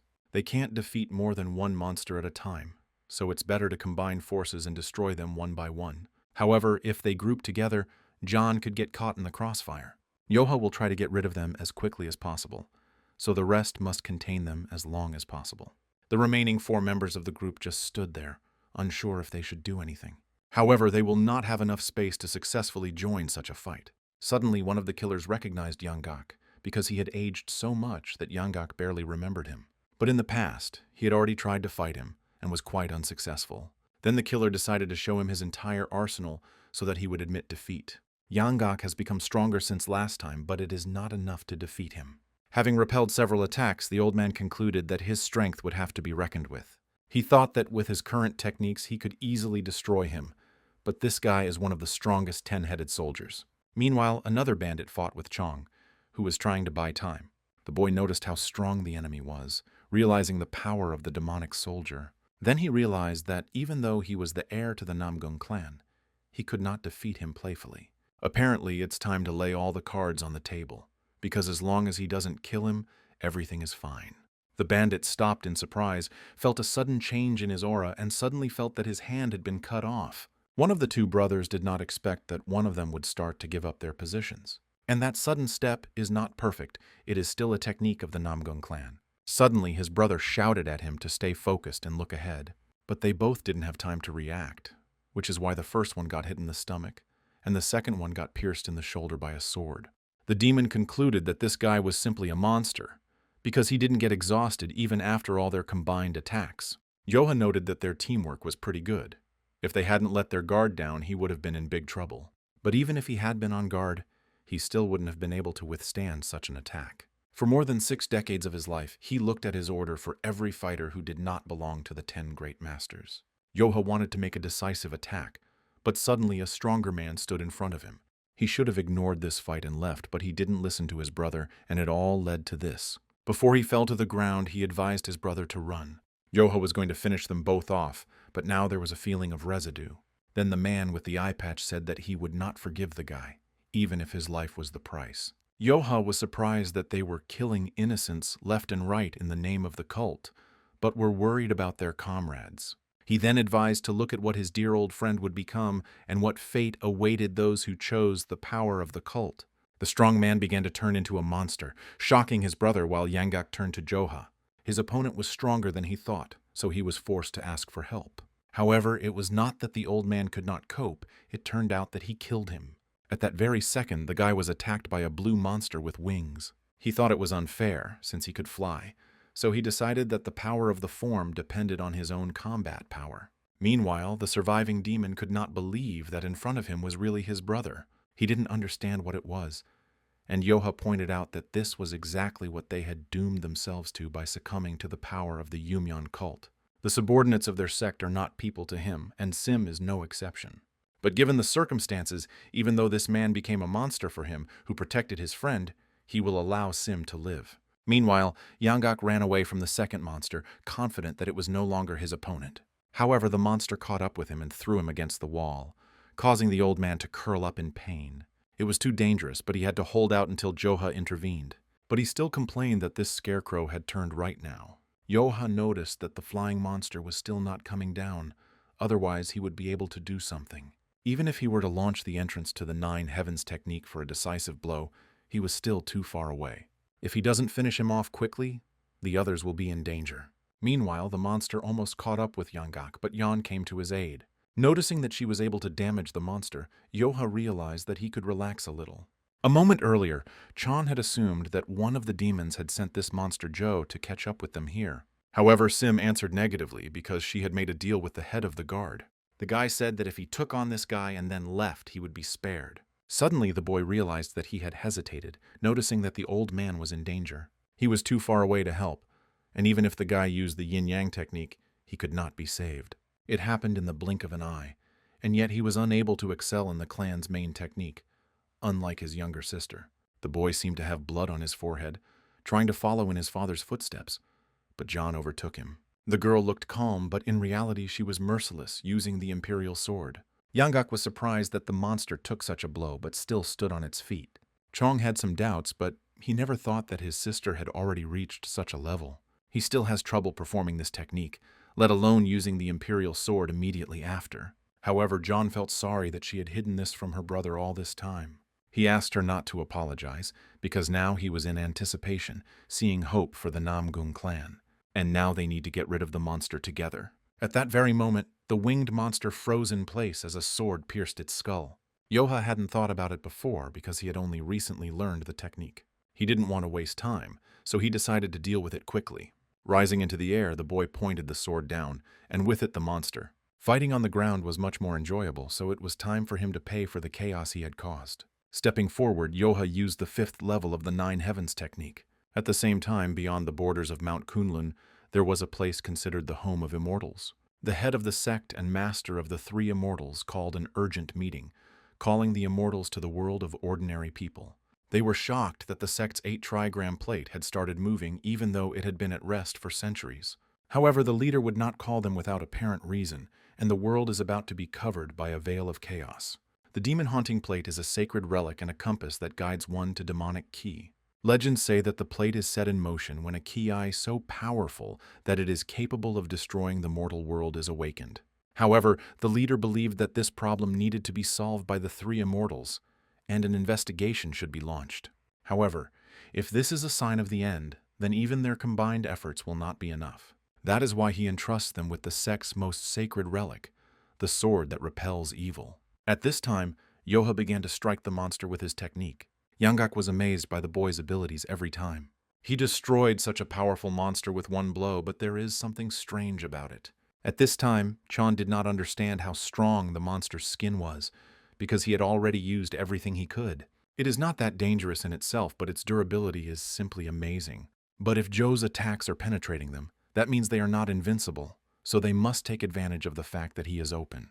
Yanggak understood that they could not compare to Yoha in strength, because even the Namgung clan could not harm the monster. Meanwhile, in a province near the city of Huayin, at the foot of Mount Hua, a man also fought a monster. But he could not have imagined that the information he received from the Orthodox Alliance would be true. If you kill a demonic soldier, he really does turn into a monster. They mentioned that after transformation, monsters become 10 times stronger. The man then decided to check if this was true and used the 5th level of the Plum Blossom. He was surprised to notice that his skill was not enough. After the transformation, these wars are completely different. Slower than before, but their power is immense. But once it dries, the vibrant plum blossoms should change everything. At that very second, the man tried to attack the monster again, but this also did not bring any results. He hesitated and almost missed the blow, but was able to dodge it. It's terrifying to think that the Yumyong sect has countless monsters like these. So, the fact that the disciples of Mount Hua cannot see them is truly a blessing. The Infinity Master, one of the 10 Great Masters, barely managed to defeat the soldier who turned around. Meanwhile, near Mount Jiaxiang, at the tomb of the Earth God, one of the soldiers also turned into a monster. Chan and Yan couldn't figure out how to defeat him even though they used all their skills. And even his sister, whose techniques were better, was also unable to injure the enemy. Suddenly, Yoha came to their aid and apologized for the delay. After that, he used the 2nd level of the 9 Heavens technique, literally destroying the monster. They could not believe that the monster, whose skin was like an armor, was destroyed with one blow. Despite his strength and skills, even the Namgung clan's techniques were useless, and Yoha killed him with one swing of his sword. Come to think of it, when he first fought the demon after his transformation, he used several powerful attacks. However, there were not even any abrasions left on the skin of those who had already been reincarnated. This means that since he can now defeat them with ease, it is due to the special technique of the 9 Heavens sword. Even if he is not a direct heir of Waring, he will not be able to fully master all the intricacies of the family technique. Even if you search all the central lands, you will find at least one person besides him who has mastered it. The 9 Heavens sword's special technique was originally a counter to the Yumyan cult's mastery. 20 years ago, the only reason Murian defeated the cult could have been because of this technique. Yoha may not like it, but he is already following in his father's footsteps. But as soon as the old man saw the guy's menacing look, he immediately remembered that he had made a mistake. Although they barely survived the encounter with the demons, the incident was reported in detail to the ruling Yumyong sect. This cult has shown the world its desire to return to the world of martial arts. And now, for the first time, he received news of his own defeat and massive losses. Soho couldn't believe they had lost 2 soldiers behind the mercenary Union lines. Each gang contained 10 first-class warriors, and not one of them survived. They immediately apologized to her, but when the Black Shadows came in person to make sure of everything, there were no survivors left. But besides their cult, the sect of the Cycle of Life also suffered, losing 2 soldiers. Soho suggested gathering the soldiers who had not yet been sent out to the gangs and sweeping away the enemies with one blow. But even when 4 demons attacked them together, only 2 managed to survive. Rumors are coming that the strength of the head guard is similar to that of 10 great masters. The woman couldn't believe that the guy's skill was enough to kill several soldiers at once. It was difficult to believe in Namgung's game, but she decided to check if they really killed the Sword King. His subordinates answered in the affirmative, because he definitely could not survive with such wounds. Even if he had fallen down dead on purpose, they wouldn't have been surprised, and the man had personally dealt him the finishing blow. Although he was unable to bring his head back, only King Yama himself could bring him back to life. Soho thought that by killing the Sword King, their cult would be freed from the obstacles in their path. They can't turn a blind eye to this, so they need to take all the warriors from each gang and bring them to the citadel. Her revenge will be absolute and bloody, as she will act against them personally. At the same time, on Mount Wudang, where only a few could enter, somewhere on a remote mountain range, a man sat. It was a sage who was meditating, thinking that the smoldering ember was once again bursting into a bright flame. At the gang's stronghold near the Yangtze River, all units were ordered to bring the head of the guard. Having discovered the red-haired guy, they immediately attacked. Yoha dodged, but was asked not to be offended, as there was a huge reward for him. The guy didn't understand why bandits were always so self-confident. Yes, even a 10-headed soldier is no match for him, but he decided that he could manage to rip his head off his shoulders. At that very second, Yoha began to destroy his opponents one after another. The trembling man asked him not to dare underestimate the Black Shadow Squad. Standing still, the guy simply threw the sword behind his back, thereby blocking it. The man had fought countless times, but he had never seen such a monster.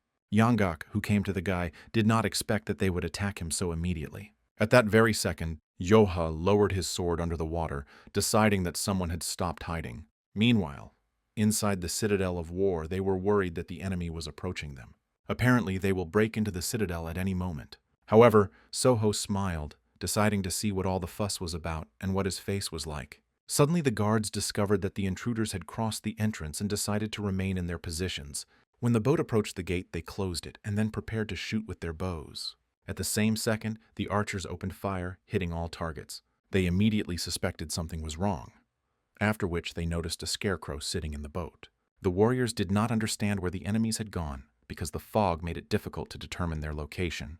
A week earlier, Joe's group sat around a fire, catching their breath after the battle. Chan remembered that the guy left 2 demons alive, but from now on, the 2 sects will unite to stop them. As Jung noted, it was dangerous for them to continue the campaign, because the next gang would team up with Yumyeon's elite unit. Considering how much trouble the 4 soldiers had caused them, it was impossible to fight them with their numbers. Thoughtless actions will lead to senseless casualties, so you need to retreat and think through a strategy. Yoha really wanted to see with his own eyes how strong the kings were. But if hordes of demonic soldiers come with them, they'll be in serious trouble. Whether they continue their patrol or not, the situation will not change. The Citadel and Mount Wu are located quite close to each other. Even if they change course, they will not escape pursuit. So it's better to pretend to continue the patrol, deceive the enemy and allow the Orthodox Alliance to strike from the rear. Saul saw a response from the Alliance a couple of days ago. They said they were on the brink of war. Led by the 3 great masters, hundreds of martial artists had already been divided into divisions. More than once, both Yumyeon squads focused their attention on them, knowing that the Alliance intended to engage in battle. However, Yanggak did not know if they could hold out until the Alliance succeeded in its task. Under current circumstances, no, but if they take into account the specifics of geography, then there is a chance. The area has long been known for its dense fog and poor visibility, and the forest will allow them to hide. But until they cross the threshold of the Citadel, the enemy is unlikely to show his true strength. They will try to trap them inside to kill them, so they need to split up at the entrance to confuse them. But if they get separated, it will be too difficult to hold out until reinforcements arrive. In this case, they may request support from a mercenary union. Having suggested this, Yoha immediately decided to hear Yan's approval. The mercenary alliance has hideouts scattered throughout the central lands, so they can send reinforcements without delay. Moreover, if the request for help comes from Joe, they will go to the call without asking questions. They will reach the Citadel in about a week, during which time they need to contact the mercenary union. The next morning after the patrol regrouped, the wings of the messenger falcon signaled the beginning of the Great War. The Demon Lord had already expected to receive such a letter, and therefore was not surprised. The bird obediently raised its paw, waiting for its owner to take the message. The longer the man read the letter, the more his face frowned. Meanwhile, in the Orthodox Alliance, the subordinates ran as fast as they could to the Overlord. He brought him an urgent message. after which the man stated that he was not particularly happy that the representatives of the Chaos sect would be in the vanguard. Having 8 eyes, I was shocked that Yoha had escalated the scale, although I wasn't particularly happy that I would have to fraternize with the Orthodox Alliance. The Orthodox sects will strike first at the citadel and refuge of Mount Wu. The Demon Lord promised that the Mercenary Alliance would come to Yoha immediately. At this time, the boy was throwing stones into the water, thinking that in 7 days he would finally clash in a duel with the kings. Somehow, he found himself at the forefront of this war against the Yumyong sect. If they turn a blind eye to their vile and filthy depravity, the boy will lose those he wants to protect. It won't be easy, so you need to become even stronger to protect everyone. While he was thinking about this, Sul-Ha approached him, noticeably surprising the guy. She hugged him, noting that if a man with such strength were to suddenly catch a cold, the rest of the squad would not be able to fight. Blushing, she suggested that they hurry up and return together. Yun, who had been watching all this, turned around abruptly and headed into the forest. Left alone, she realized how it was done, and then repeated Sul-Ha's words. However, Jian and Yanggak heard her, which made the girl become embarrassed and cover her face.